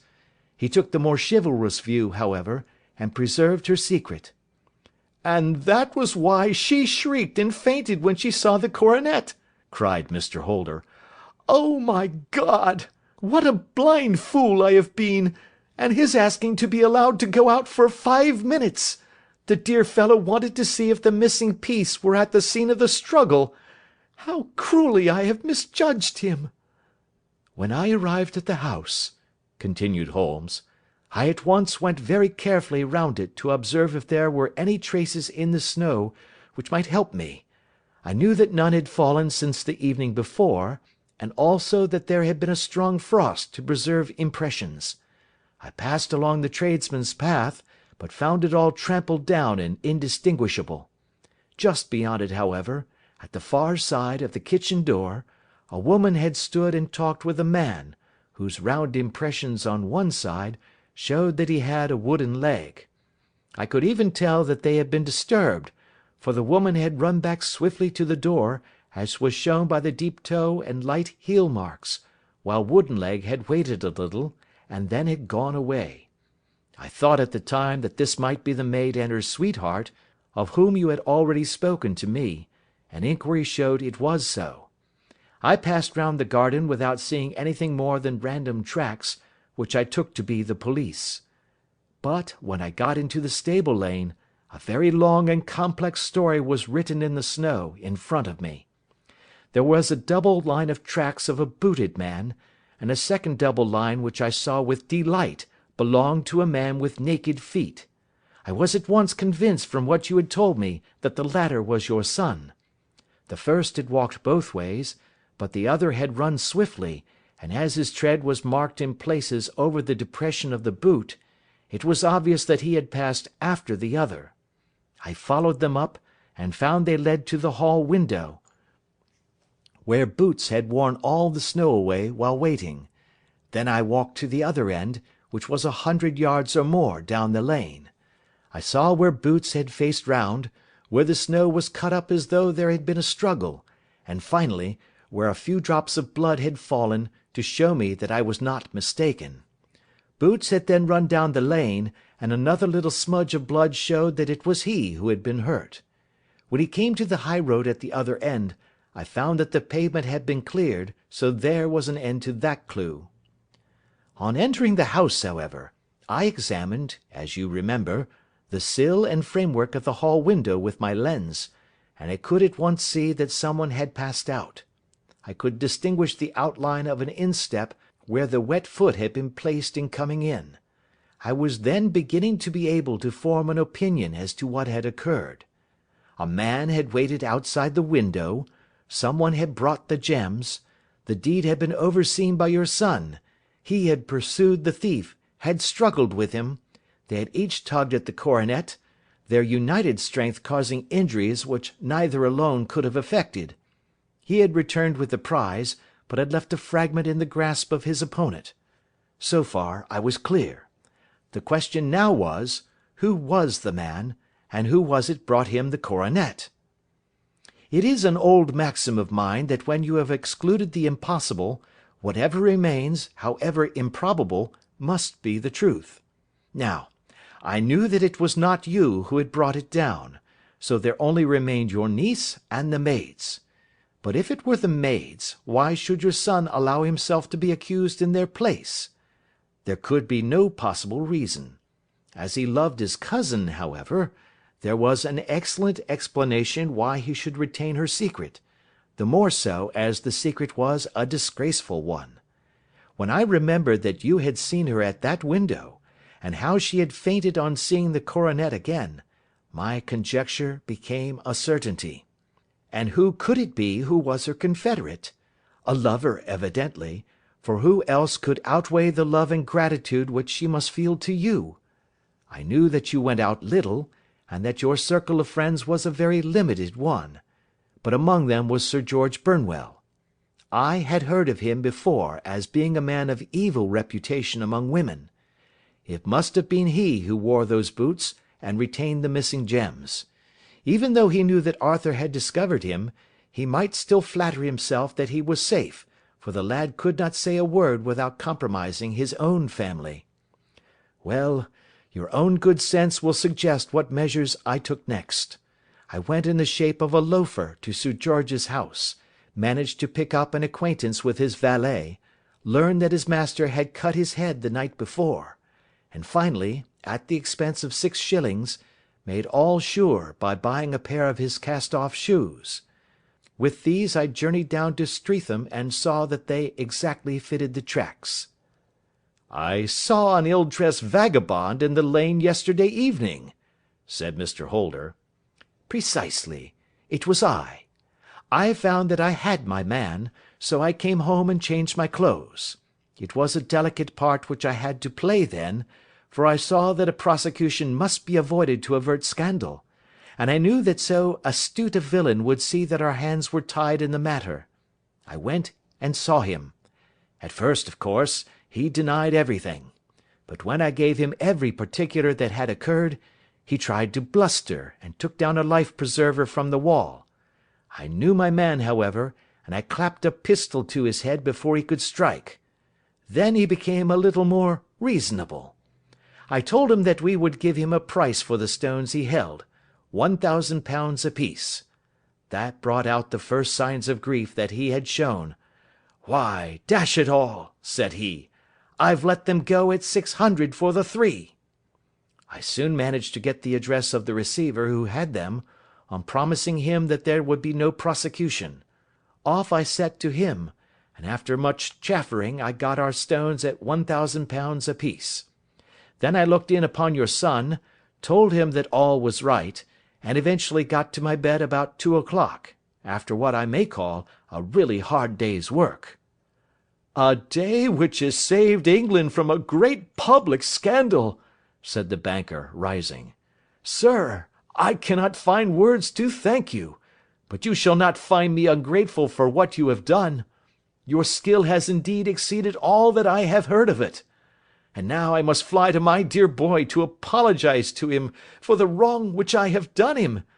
And as to what you tell me of poor Mary, it goes to my very heart. Not even your skill can inform me where she is now." "I think that we may safely say," returned Holmes, "that she is wherever Sir George Burnwell is. It is equally certain, too, that whatever her sins are, they will soon receive a more than sufficient punishment." End of Adventure 11. Adventure 12, the final chapter of The Adventures of Sherlock Holmes. "To the man who loves art for its own sake," remarked Sherlock Holmes, tossing aside the advertisement sheet of the Daily Telegraph, "it is frequently in its least important and lowliest manifestations that the keenest pleasure is to be derived. It is pleasant to me to observe, Watson, that you have so far grasped this truth, that in these little records of our cases which you have been good enough to draw up, and, I am bound to say, occasionally to embellish, you have given prominence not so much to the many causes célèbres and sensational trials in which I have figured, but rather to those incidents which may have been trivial in themselves, but which have given room for those faculties of deduction and of logical synthesis which I have made my special province." "And yet," said I, smiling, "I cannot quite hold myself absolved from the charge of sensationalism which has been urged against my records."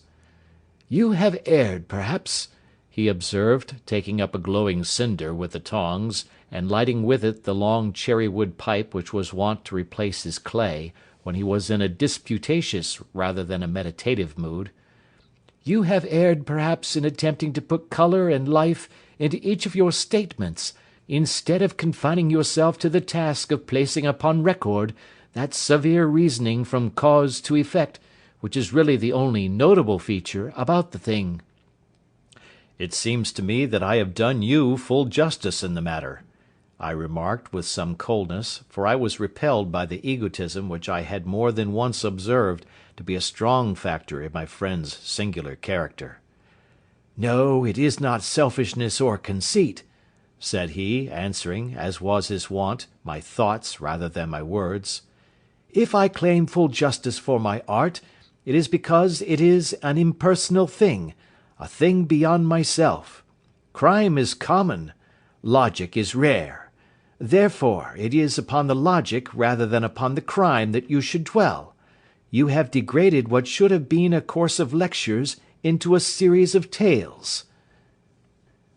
It was a cold morning of the early spring, and we sat after breakfast on either side of a cheery fire in the old room at Baker Street.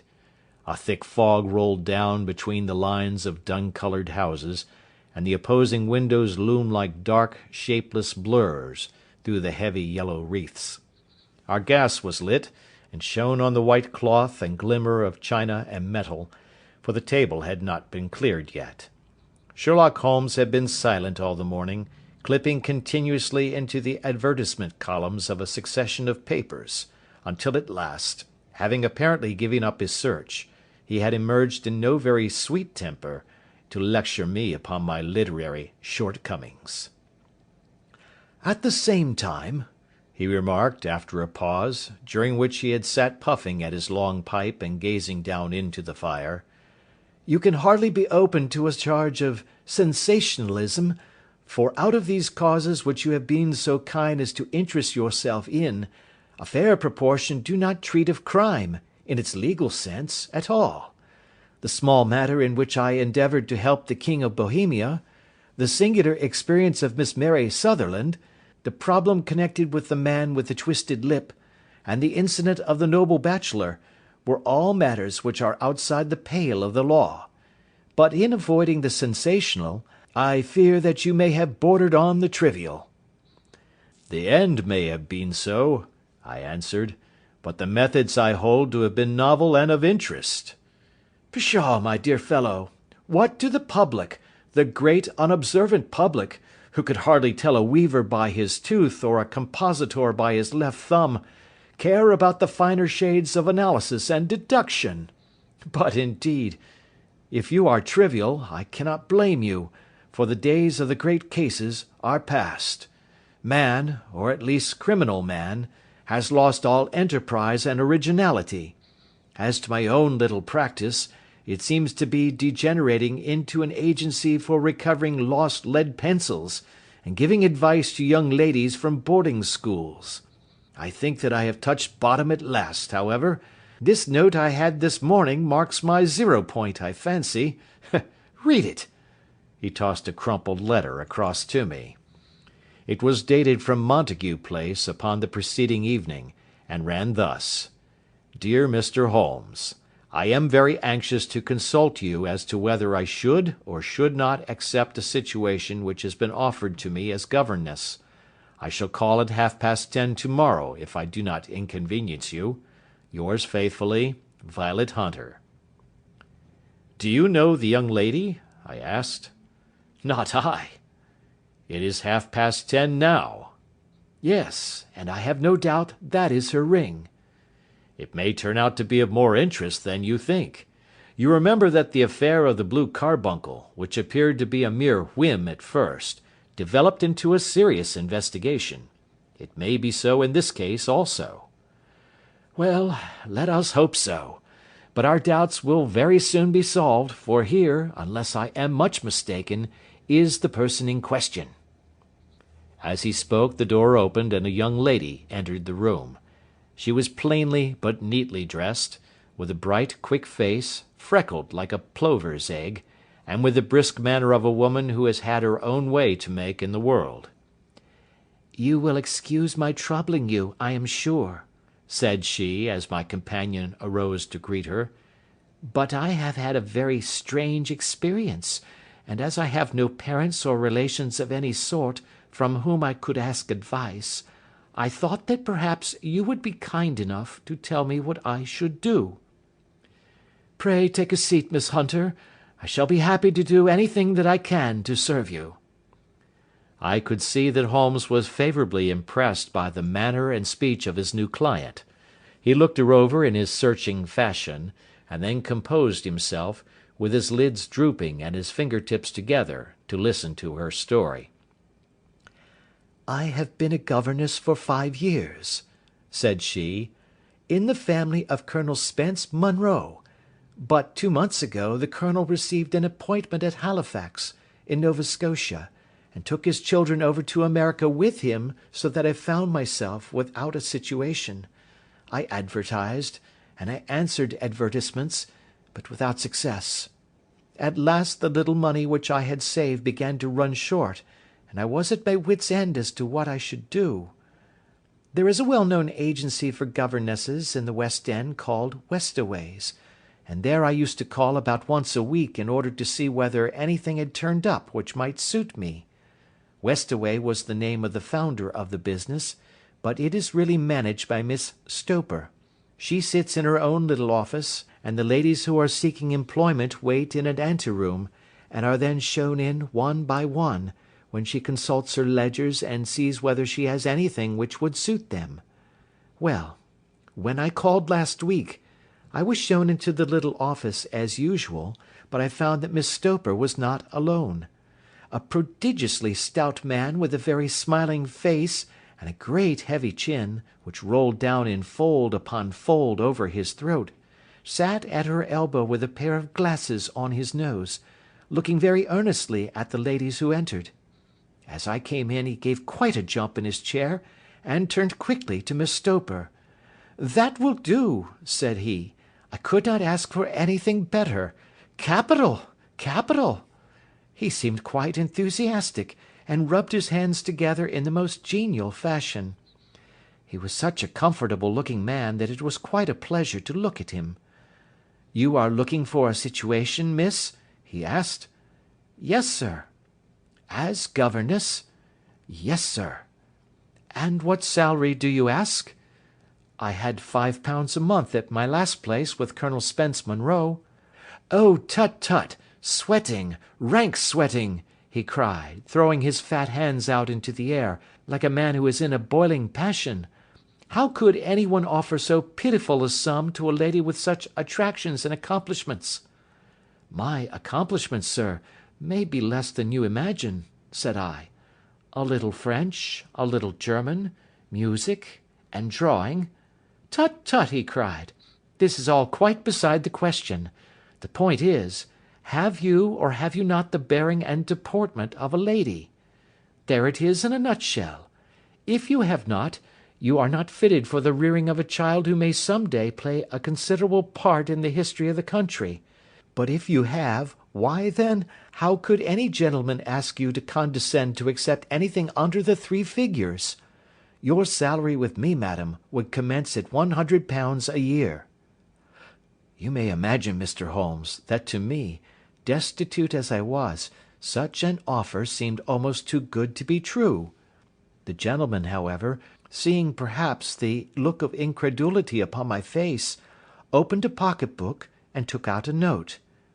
It is also my custom, said he, smiling in the most pleasant fashion until his eyes were just 2 little shining slits amid the white creases of his face, to advance to my young ladies half their salary beforehand, so that they may meet any little expenses of their journey and their wardrobe. It seemed to me that I had never met so fascinating and so thoughtful a man. As I was already in debt to my tradesmen, the advance was a great convenience, and yet there was something unnatural about the whole transaction, which made me wish to know a little more before I quite committed myself. May I ask where you live, sir? said I. Hampshire. Charming rural place. The Copper Beeches, 5 miles on the far side of Winchester. It is the most lovely country, my dear young lady, and the dearest old country house. And my duties, sir? I should be glad to know what they would be. One child, one dear little romper just 6 years old. Oh, if you could see him killing cockroaches with a slipper. Smack, smack, smack. 3 gone before you could wink. He leaned back in his chair and laughed his eyes into his head again. I was a little startled at the nature of the child's amusement, but the father's laughter made me think that perhaps he was joking. My sole duties, then, I asked, are to take charge of a single child? No, no, not the sole, my dear young lady, he cried. Your duty would be, as I am sure your good sense would suggest, to obey any little commands my wife might give, provided always that they were such commands as a lady might with propriety obey. You see no difficulty, hey? I should be happy to make myself useful. Quite so. In dress now, for example. We are fatty people, you know. Fatty, but kind-hearted. If you were asked to wear any dress which we might give you, you would not object to our little whim, hey? No, said I, considerably astonished at his words. Or to sit here, or sit there, that would not be offensive to you? Oh, no. Or to cut your hair quite short before you come to us? I could hardly believe my ears. As you may observe, Mr. Holmes, my hair is somewhat luxuriant, and of a rather peculiar tint of chestnut. It is being considered artistic. I could not dream of sacrificing it in this off-hand fashion. I am afraid that that is quite impossible, said I. He had been watching me eagerly out of his small eyes, and I could see a shadow pass over his face as I spoke. I am afraid that it is quite essential, said he. It is a little fancy of my wife's, and ladies' fancies, you know, madam, ladies' fancies must be consulted. And so you won't cut your hair? No, sir, I really could not, I answered firmly. Ah, very well, then that quite settles the matter. It is a pity, because in other respects you would really have done very nicely. In that case, Miss Stoper, I had best inspect a few more of your young ladies. The manageress had sat all this while busy with her papers without a word to either of us, but she glanced at me now with so much annoyance upon her face, that I could not help suspecting that she had lost a handsome commission through my refusal. Do you desire your name to be kept upon the books? She asked. If you please, Miss Stoper. Well, really, it seems rather useless, since you refuse the most excellent offers in this fashion, said she sharply. You can hardly expect us to exert ourselves to find another such opening for you. Good day to you, Miss Hunter." She struck a gong upon the table, and I was shown out by the page. Well, Mr. Holmes, when I got back to my lodgings, and found little enough in the cupboard, and 2 or 3 bills upon the table, I began to ask myself whether I had not done a very foolish thing. After all, if these people had strange fads, and expected obedience on the most extraordinary matters, they were at least ready to pay for their eccentricity. Very few governesses in England are getting £100 a year. Besides, what use was my hair to me? Many people are improved by wearing it short, and perhaps I should be among the number. Next day I was inclined to think that I had made a mistake, and by the day after I was sure of it. I had almost overcome my pride so far as to go back to the agency and inquire whether the place was still open, when I received this letter from the gentleman himself. I have it here, and I will read it to you. The Copper Beeches, near Winchester. Dear Miss Hunter, Miss Stoper has very kindly given me your address, and I write from here to ask whether you have reconsidered your decision. My wife is very anxious that you should come, for she has been much attracted by my description of you. We are willing to give £30 a quarter, or £120 a year, so as to recompense you for any little inconvenience which our fads may cause you. They are not very exacting, after all. My wife is fond of a particular shade of electric blue, and would like you to wear such a dress indoors in the morning. You need not, however, go to the expense of purchasing one, as we have one belonging to my dear daughter Alice, now in Philadelphia, which would, I should think, fit you very well. Then, as to sitting here or there, or amusing yourself in any manner indicated, that need cause you no inconvenience. As regards your hair, it is no doubt a pity, especially as I could not help remarking its beauty during our short interview, but I am afraid that I must remain firm upon this point, and I only hope that the increased salary may recompense you for the loss. Your duties, as far as the child is concerned, are very light. Now do try to come, and I shall meet you with a dog-cart at Winchester. Let me know your train. Yours faithfully, Jeffro Rucastle. That is the letter which I have just received, Mr. Holmes, and my mind is made up that I will accept it. I thought, however, that before taking the final step I should like to submit the whole matter to your consideration. Well, Miss Hunter, if your mind is made up, that settles the question, said Holmes, smiling. But you would not advise me to refuse? I confess that it is not the situation which I should like to see a sister of mine apply for. What is the meaning of it all, Mr. Holmes? Ah, I have no data. I cannot tell. Perhaps you have yourself formed some opinion? Well, there seems to me to be only one possible solution. Mr. Rucastle seemed to be a very kind, good-natured man.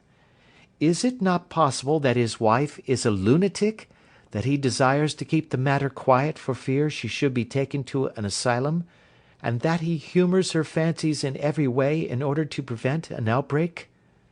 That is a possible solution. In fact, as matters stand, it is the most probable one. But in any case it does not seem to be a nice household for a young lady. But the money, Mr. Holmes, the money! Well, yes, of course the pay is good. Too good. That is what makes me uneasy. Why should they give you £120 a year, when they could have their pick for £40? There must be some strong reason behind. I thought that if I told you the circumstances, you would understand afterwards if I wanted your help. I should feel so much stronger if I felt that you were at the back of me. Oh, you may carry that feeling away with you. I assure you that your little problem promises to be the most interesting which has come my way for some months. There is something distinctly novel about some of the features. If you should find yourself in doubt or in danger— Danger? What danger do you foresee? Holmes shook his head gravely. "It would cease to be a danger if we could define it," said he. "But at any time, day or night, a telegram would bring me down to your help. That is enough." She rose briskly from her chair with the anxiety all swept from her face. "I shall go down to Hampshire quite easy in my mind now. I shall write to Mr. Rucastle at once, sacrifice my poor hare to-night, and start for Winchester to-morrow." With a few grateful words to Holmes, she bade us both good night and bustled off upon her way. "At least," said I, as we heard her quick, firm steps descending the stairs, "she seems to be a young lady who is very well able to take care of herself." "And she would need to be," said Holmes gravely. "I am much mistaken if we do not hear from her before many days are past." It was not very long before my friend's prediction was fulfilled. A fortnight went by, during which I frequently found my thoughts turning in her direction, and wondering what strange side alley of human experience this lonely woman had strayed into. The unusual salary, the curious conditions, the light duties, all pointed to something abnormal, though whether a fad or a plot, or whether the man was a philanthropist or a villain, it was quite beyond my powers to determine. As to Holmes, I observed that he sat frequently for half an hour on end, with knitted brows and an abstracted air, but he swept the matter away with a wave of his hand when I mentioned it. "Data, data, data!" he cried impatiently. "I can't make bricks without clay."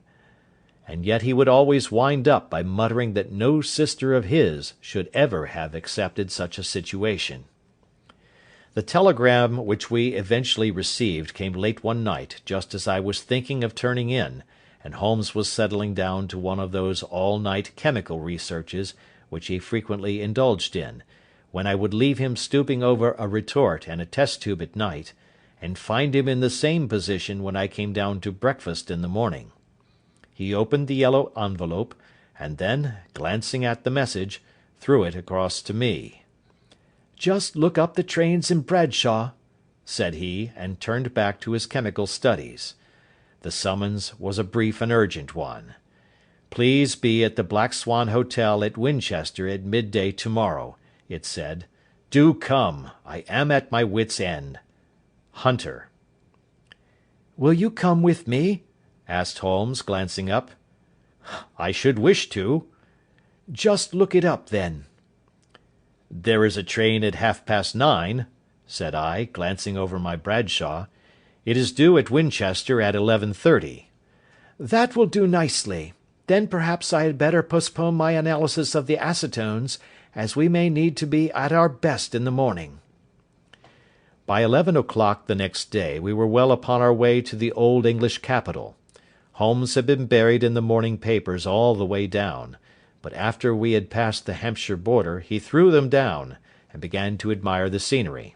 It was an ideal spring day, a light blue sky, flecked with little fleecy white clouds drifting across from west to east. The sun was shining very brightly, and yet there was an exhilarating nip in the air, which set an edge to a man's energy. All over the countryside, away to the rolling hills around Aldershot, the little red and grey roofs of the farmsteadings peeped out from amid the light green of the new foliage. "Are they not fresh and beautiful?" I cried, with all the enthusiasm of a man fresh from the fogs of Baker Street. But Holmes shook his head gravely. "Do you know, Watson," said he, "that it is one of the curses of a mind with a turn like mine, that I must look at everything with reference to my own special subject. You look at these scattered houses, and you are impressed by their beauty. I look at them, and the only thought which comes to me is a feeling of their isolation, and of the impunity with which crime may be committed there." "Good heavens!" I cried. "Who would associate crime with these dear old homesteads?" "They always fill me with a certain horror. It is my belief, Watson, founded upon my experience, that the lowest and vilest alleys in London do not present a more dreadful record of sin than does the smiling and beautiful countryside. You horrify me." "But the reason is very obvious.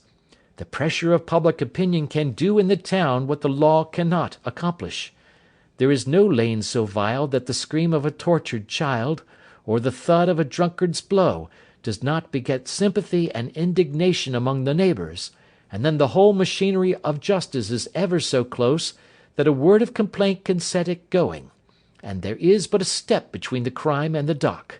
But look at these lonely houses, each in its own fields, filled for the most part with poor ignorant folk who know little of the law. Think of the deeds of hellish cruelty, the hidden wickedness which may go on, year in, year out, in such places, and none the wiser. Had this lady who appeals to us for help gone to live in Winchester, I should never have had a fear for her. It is the 5 miles of country which makes the danger. Still, it is clear that she is not personally threatened." "No. If she can come to Winchester to meet us, she can get away." "Quite so. She has her freedom." "What can be the matter, then? Can you suggest no explanation?" "I have devised 7 separate explanations, each of which would cover the facts as far as we know them. But which of these is correct can only be determined by the fresh information which we shall no doubt find waiting for us.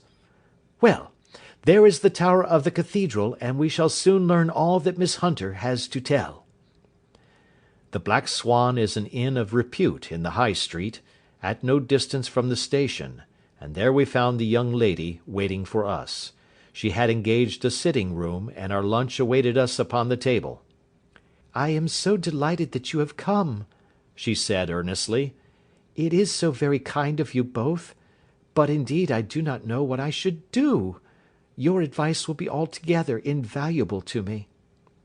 "Pray tell us what has happened to you."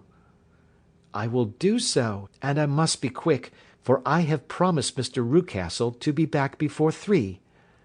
I got his leave to come into town this morning, though he little knew for what purpose. Let us have everything in its due order." Holmes thrust his long thin legs out towards the fire, and composed himself to listen. "In the first place, I may say that I have met, on the whole, with no actual ill treatment from Mr. and Mrs. Rucastle. It is only fair to them to say that. But I cannot understand them, and I am not easy in my mind about them." "What can you not understand?" "Their reasons for their conduct. But you shall have it all just as it occurred. When I came down, Mr. Rucastle met me here and drove me in his dog-cart to the Copper Beeches. It is, as he said, beautifully situated, but it is not beautiful in itself, for it is a large square block of a house, whitewashed, but all stained and streaked with damp and bad weather. There are grounds round it, woods on 3 sides, and on the 4th a field which slopes down to the Southampton high road, which curves past about 100 yards from the front door. This ground in front belongs to the house, but the woods all round are part of Lord Southerton's preserves. A clump of copper beeches immediately in front of the hall door has given its name to the place. I was driven over by my employer, who was as amiable as ever, and was introduced by him that evening to his wife and the child. There was no truth, Mr. Holmes, in the conjecture which seemed to us to be probable in your rooms at Baker Street. Mrs. Rucastle is not mad. I found her to be a silent, pale-faced woman, much younger than her husband, not more than 30, I should think, while he can hardly be less than 45. From their conversation I have gathered that they have been married about 7 years, that he was a widower, and that his only child by the first wife was the daughter who has gone to Philadelphia. Mr. Rucastle told me in private that the reason why she had left them was that she had an unreasoning aversion to her stepmother. As the daughter could not have been less than 20, I can quite imagine that her position must have been uncomfortable with her father's young wife. Mrs. Rucastle seemed to me to be colourless in mind as well as in feature. She impressed me neither favourably nor the reverse. She was a nonentity.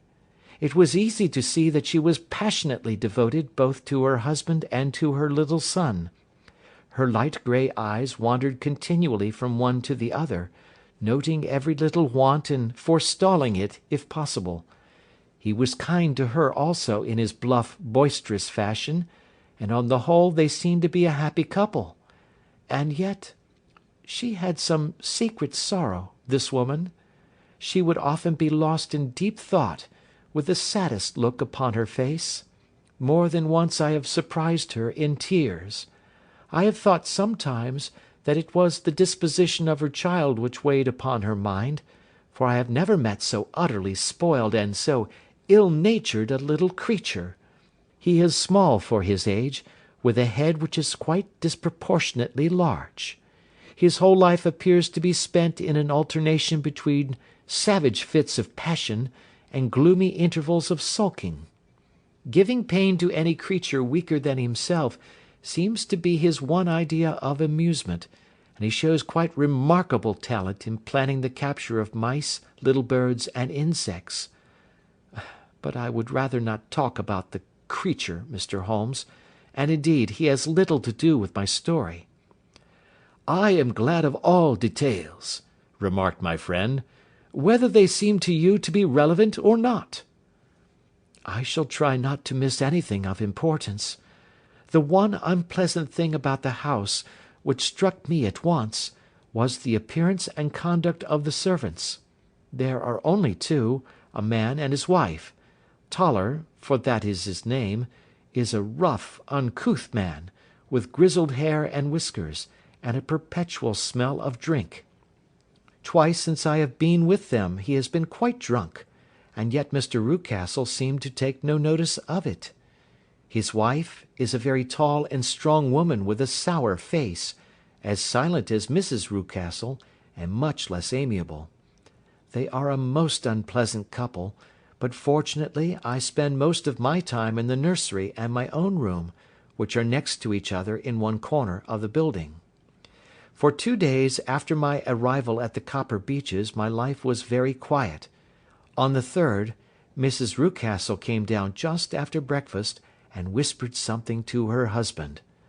"Oh yes," said he, turning to me, "we are very much obliged to you, Miss Hunter, for falling in with our whims so far as to cut your hair.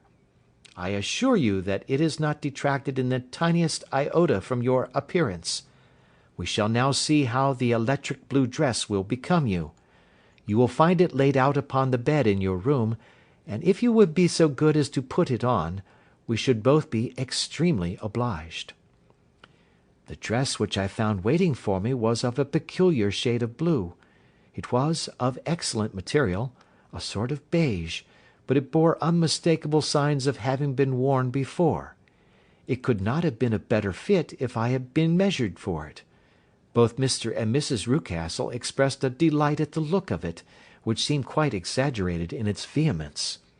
They were waiting for me in the drawing-room, which is a very large room, stretching along the entire front of the house, with 3 long windows reaching down to the floor. A chair had been placed close to the central window, with its back turned towards it. In this I was asked to sit, and then Mr. Rucastle, walking up and down on the other side of the room, began to tell me a series of the funniest stories that I have ever listened to. You cannot imagine how comical he was, and I laughed until I was quite weary. Mrs. Rucastle, however, who has evidently no sense of humour, never so much as smiled, but sat with her hands in her lap, and a sad, anxious look upon her face. After an hour or so, Mr. Rucastle suddenly remarked that it was time to commence the duties of the day, and that I might change my dress and go to little Edward in the nursery. 2 days later the same performance was gone through under exactly similar circumstances. Again I changed my dress, again I sat in the window, and again I laughed very heartily at the funny stories, of which my employer had an immense repertoire, and which he told inimitably. Then he handed me a yellow-backed novel, and moving my chair a little sideways, that my own shadow might not fall upon the page, he begged me to read aloud to him. I read for about 10 minutes, beginning in the heart of a chapter, and then suddenly, in the middle of a sentence, he ordered me to cease and to change my dress. You can easily imagine, Mr. Holmes, how curious I was as to what the meaning of this extraordinary performance could possibly be. They were always very careful, I observed, to turn my face away from the window, so that I became consumed with the desire to see what was going on behind my back. At first it seemed to be impossible, but I soon devised a means. My hand mirror had been broken, so a happy thought seized me, and I concealed a piece of the glass in my handkerchief.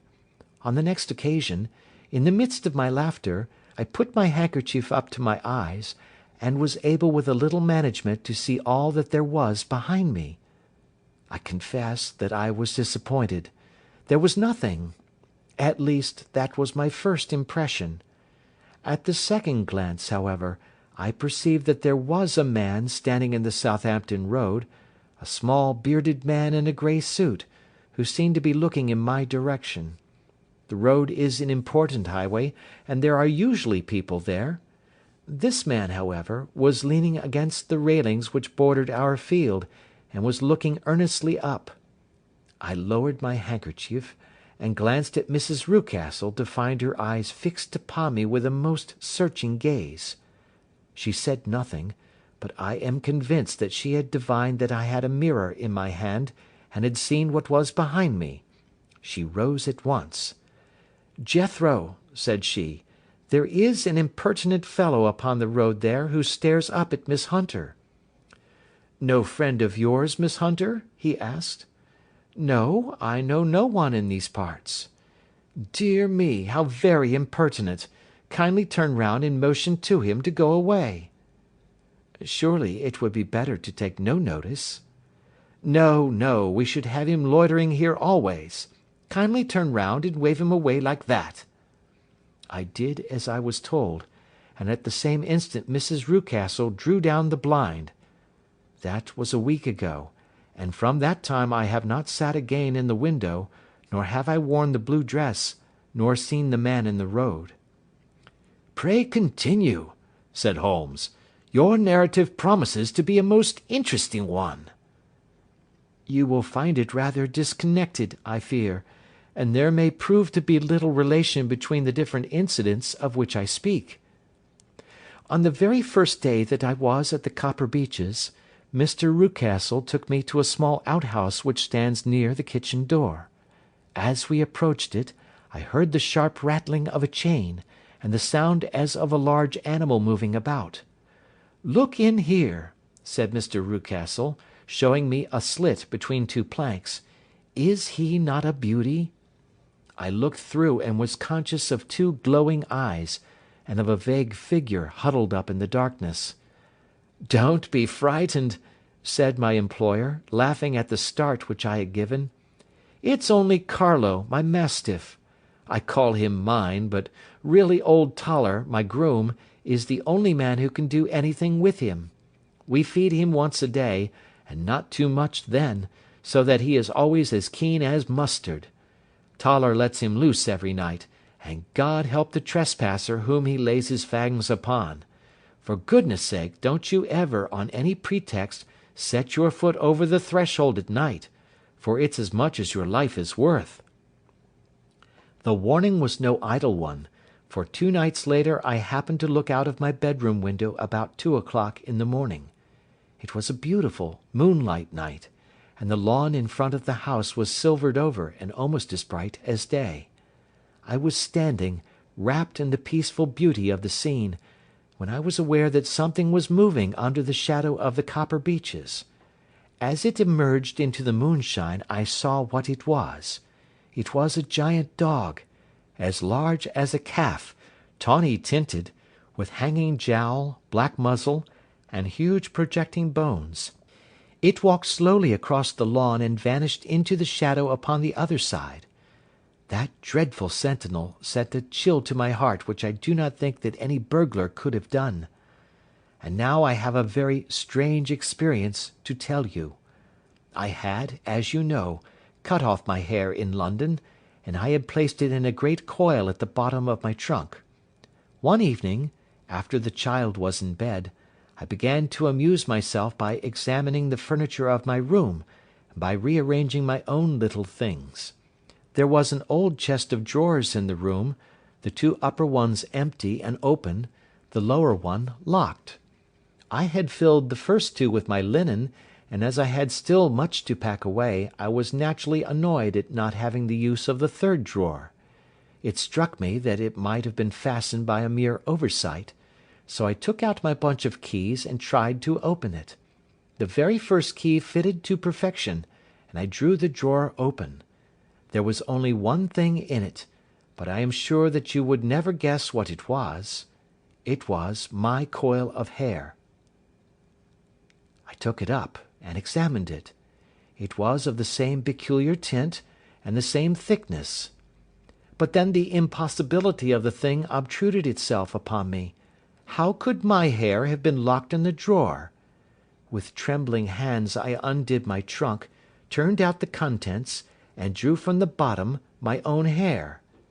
I laid the two tresses together, and I assure you that they were identical. Was it not extraordinary? Puzzle as I would, I could make nothing at all of what it meant. I returned the strange hair to the drawer, and I said nothing of the matter to the Rucastles, as I felt that I had put myself in the wrong by opening a drawer which they had locked. I am naturally observant, as you may have remarked, Mr. Holmes, and I soon had a pretty good plan of the whole house in my head. There was one wing, however, which appeared not to be inhabited at all. A door which faced that which led into the quarters of the Tollers opened into this suite, but it was invariably locked. One day, however, as I ascended the stair, I met Mr. Rucastle coming out through this door, his keys in his hand, and a look on his face which made him a very different person to the round, jovial man to whom I was accustomed. His cheeks were red, his brow was all crinkled with anger, and the veins stood out at his temples with passion. He locked the door, and hurried past me without a word or a look. This aroused my curiosity, so when I went out for a walk in the grounds with my charge, I strolled round to the side from which I could see the windows of this part of the house. There were 4 of them in a row, 3 of which were simply dirty, while the 4th was shattered up. They were evidently all deserted.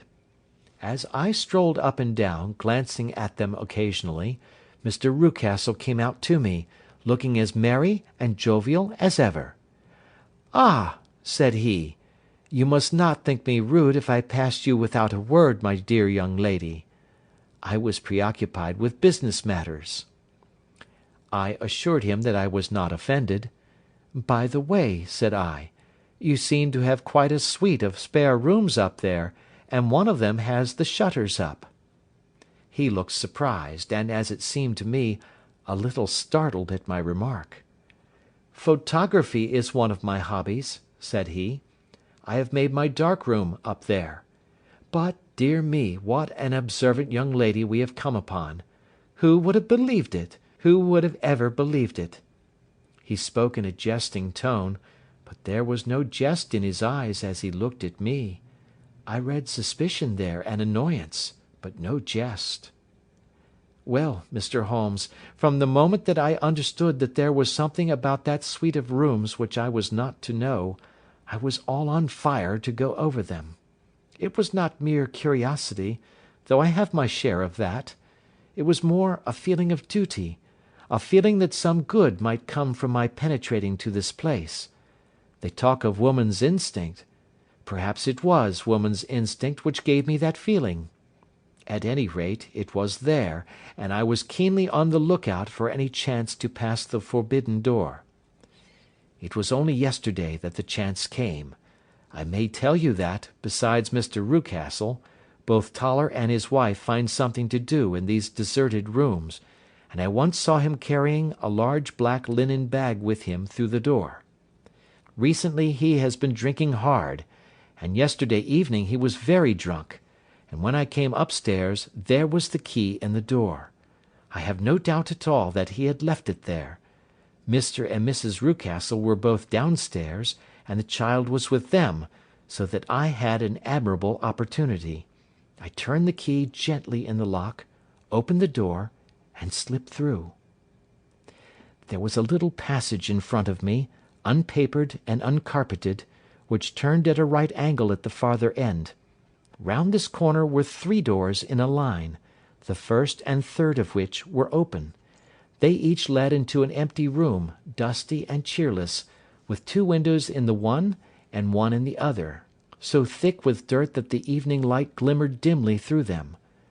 The centre door was closed, and across the outside of it had been fastened one of the broad bars of an iron bed, padlocked at one end to a ring in the wall, and fastened at the other with stout cord. The door itself was locked as well, and the key was not there. This barricaded door corresponded clearly with the shuttered window outside, and yet I could see by the glimmer from beneath it that the room was not in darkness. Evidently there was a skylight which let in light from above. As I stood in the passage gazing at the sinister door and wondering what secret it might veil, I suddenly heard the sound of steps within the room, and saw a shadow pass backward and forward against the little slit of dim light which shone out from under the door. A mad, unreasoning terror rose up in me at the sight, Mr. Holmes. My overstrung nerves failed me suddenly, and I turned and ran as though some dreadful hand were behind me clutching at the skirt of my dress. I rushed down the passage, through the door, and straight into the arms of Mr. Rucastle, who was waiting outside. "So," said he, smiling, "it was you, then. I thought that it must be, when I saw the door open." "Oh, I am so frightened!" I panted.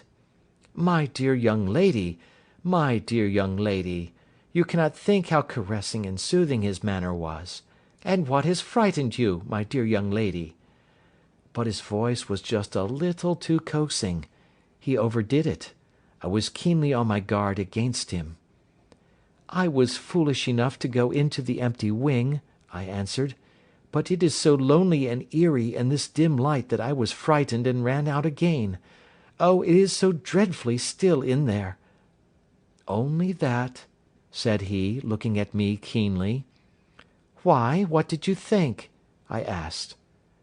"Why do you think that I locked this door?" "I am sure that I do not know."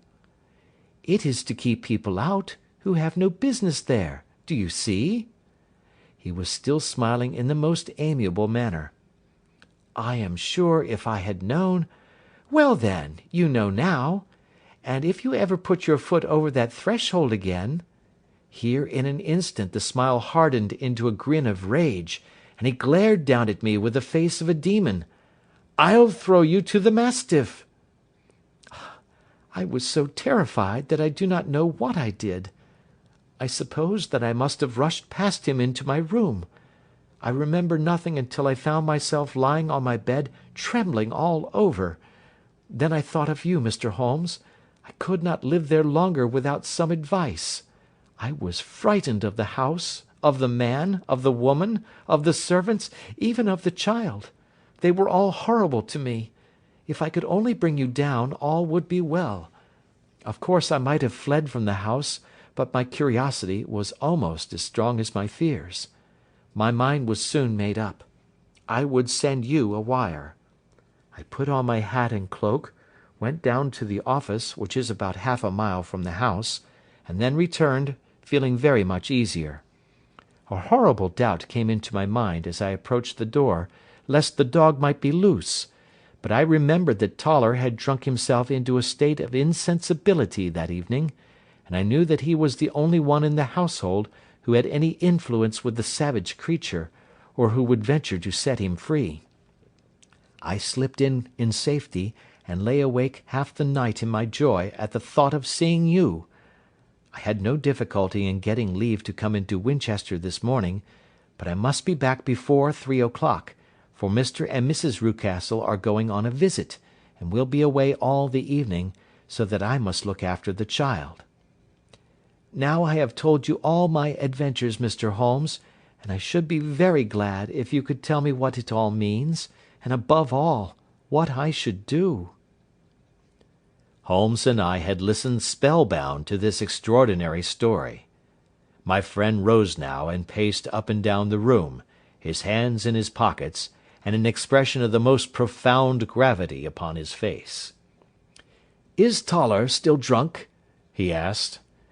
"Yes, I heard his wife tell Mrs. Rucastle that she could do nothing with him."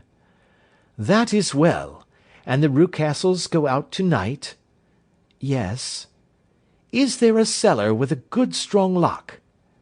"Yes, the wine cellar." "You seem to me to have acted all through this matter like a very brave and sensible girl, Miss Hunter. Do you think that you could perform one more feat? I should not ask it of you if I did not think you a quite exceptional woman." "I will try. What is it?" "We shall be at the Copper Beeches by 7 o'clock, my friend and I.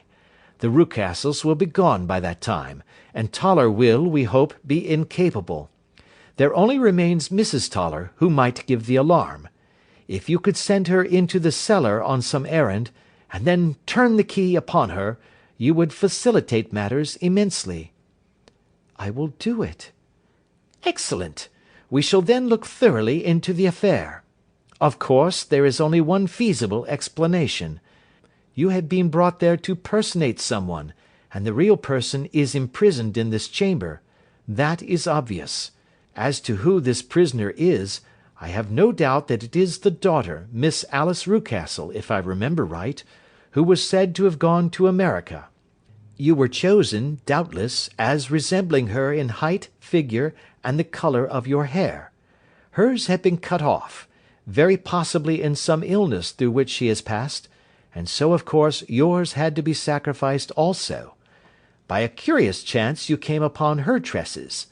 The man in the road was undoubtedly some friend of hers, possibly her fiancé, and no doubt, as you wore the girl's dress and were so like her, he was convinced from your laughter, whenever he saw you, and afterwards from your gesture, that Miss Rucastle was perfectly happy, and that she no longer desired his attentions. The dog is let loose at night to prevent him from endeavouring to communicate with her. So much is fairly clear. The most serious point in the case is the disposition of the child." "What on earth has that to do with it?" I ejaculated. "My dear Watson, you as a medical man are continually gaining light as to the tendencies of a child by the study of the parents. Don't you see that the converse is equally valid? I have frequently gained my first real insight into the character of parents by studying their children. This child's disposition is abnormally cruel, merely for cruelty's sake, and whether he derives this from his smiling father, as I should suspect, or from his mother, it bodes evil for the poor girl who is in their power." "I am sure that you are right, Mr. Holmes," cried our client. "A thousand things come back to me which make me certain that you have hit it. Oh, let us lose not an instant in bringing help to this poor creature." "We must be circumspect, for we are dealing with a very cunning man. We can do nothing until 7 o'clock. At that hour we shall be with you, and it will not be long before we solve the mystery." We were as good as our word, for it was just 7 when we reached the Copper Beeches, having put up our trap at a wayside public-house. The group of trees, with their dark leaves shining like burnished metal in the light of the setting sun, were sufficient to mark the house, even had Miss Hunter not been standing smiling on the doorstep. "Have you managed it?" asked Holmes. A loud thudding noise came from somewhere downstairs. "That is Mrs. Toller in the cellar," said she.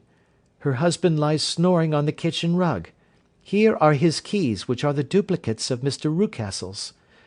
"You have done well indeed," cried Holmes with enthusiasm. "Now lead the way, and we shall soon see the end of this black business." We passed up the stair, unlocked the door, followed on down a passage, and found ourselves in front of the barricade which Miss Hunter had described. Holmes cut the cord and removed the transverse bar. Then he tried the various keys in the lock, but without success. No sound came from within, and at the silence Holmes's face clouded over. "I trust that we are not too late," said he. "I think, Miss Hunter, that we had better go in without you. Now, Watson, put your shoulder to it, and we shall see whether we cannot make our way in." It was an old rickety door, and gave at once before our united strength. Together we rushed into the room. It was empty. There was no furniture save a little pallet bed, a small table, and a basketful of linen. The skylight above was open, and the prisoner gone. "There has been some villainy here," said Holmes. "This beauty has guessed Miss Hunter's intentions and has carried his victim off." "But how?" "Through the skylight. We shall soon see how he managed it." He swung himself up onto the roof. "Ah, yes," he cried. "Here's the end of a long light ladder against the eaves. That is how he did it." "But it is impossible," said Miss Hunter. "The ladder was not there when the Rucastles went away." "He has come back and done it. I tell you that he is a clever and dangerous man. I should not be very much surprised if this were he whose step I hear now upon the stair. I think, Watson, that it would be as well for you to have your pistol ready." The words were hardly out of his mouth before a man appeared at the door of the room, a very fat and burly man, with a heavy stick in his hand. Miss Hunter screamed and shrunk against the wall at the sight of him, but Sherlock Holmes sprang forward and confronted him. "You villain!" said he. "Where's your daughter?" The fat man cast his eyes round and then up at the open skylight. "It is for me to ask you that!" he shrieked. "You thieves! Spies and thieves! I have caught you, have I? You are in my power! I'll serve you!" He turned and clattered down the stairs as hard as he could go. "He's gone for the dog," cried Miss Hunter. "I have my revolver," said I. "Better close the front door," cried Holmes, and we all rushed down the stairs together.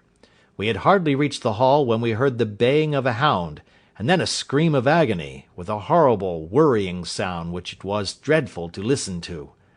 An elderly man with a red face and shaking limbs came staggering out at a side door. "My God!" he cried. "Someone has loosed the dog. It's not been fed for 2 days. Quick, quick, or it'll be too late." Holmes and I rushed out and round the angle of the house, with Toller hurrying behind us. There was the huge famished brute, its black muzzle buried in Rucastle's throat, while he writhed and screamed upon the ground.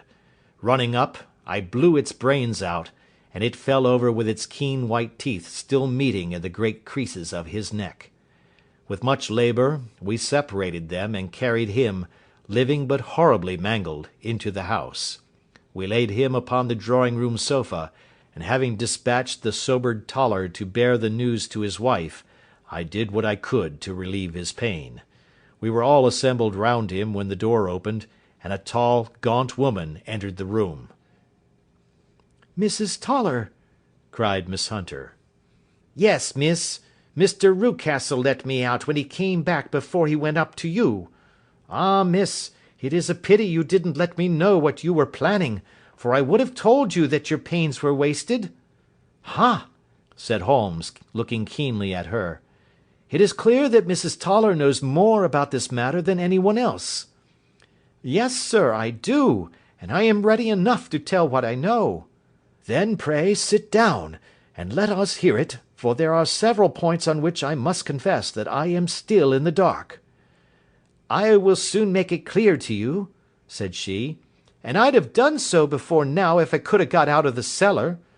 If there's police court business over this, you'll remember that I was the one that stood your friend, and that I was Miss Alice's friend too. She was never happy at home, Miss Alice wasn't, from the time that her father married again. She was slighted like and had no say in anything, but it never really became bad for her until after she met Mr. Fowler at a friend's house. As well as I could learn, Miss Alice had rights of her own by will, but she was so quiet and patient, she was, that she never said a word about them but just left everything in Mr. Rucastle's hands. He knew he was safe with her, but when there was a chance of a husband coming forward, who would ask for all that the law would give him, then her father thought it time to put a stop on it. He wanted her to sign a paper, so that whether she married or not, he could use her money. When she wouldn't do it, he kept on worrying her until she got brain fever, and for 6 weeks was at death's door. Then she got better at last, all worn to a shadow, and with her beautiful hair cut off. But that didn't make no change in her young man, and he stuck to her as true as men could be." "Ah," said Holmes, "I think that what you have been good enough to tell us makes the matter fairly clear, and that I can deduce all that remains. Mr. Rucastle, then, I presume, took to the system of imprisonment?" "Yes, sir."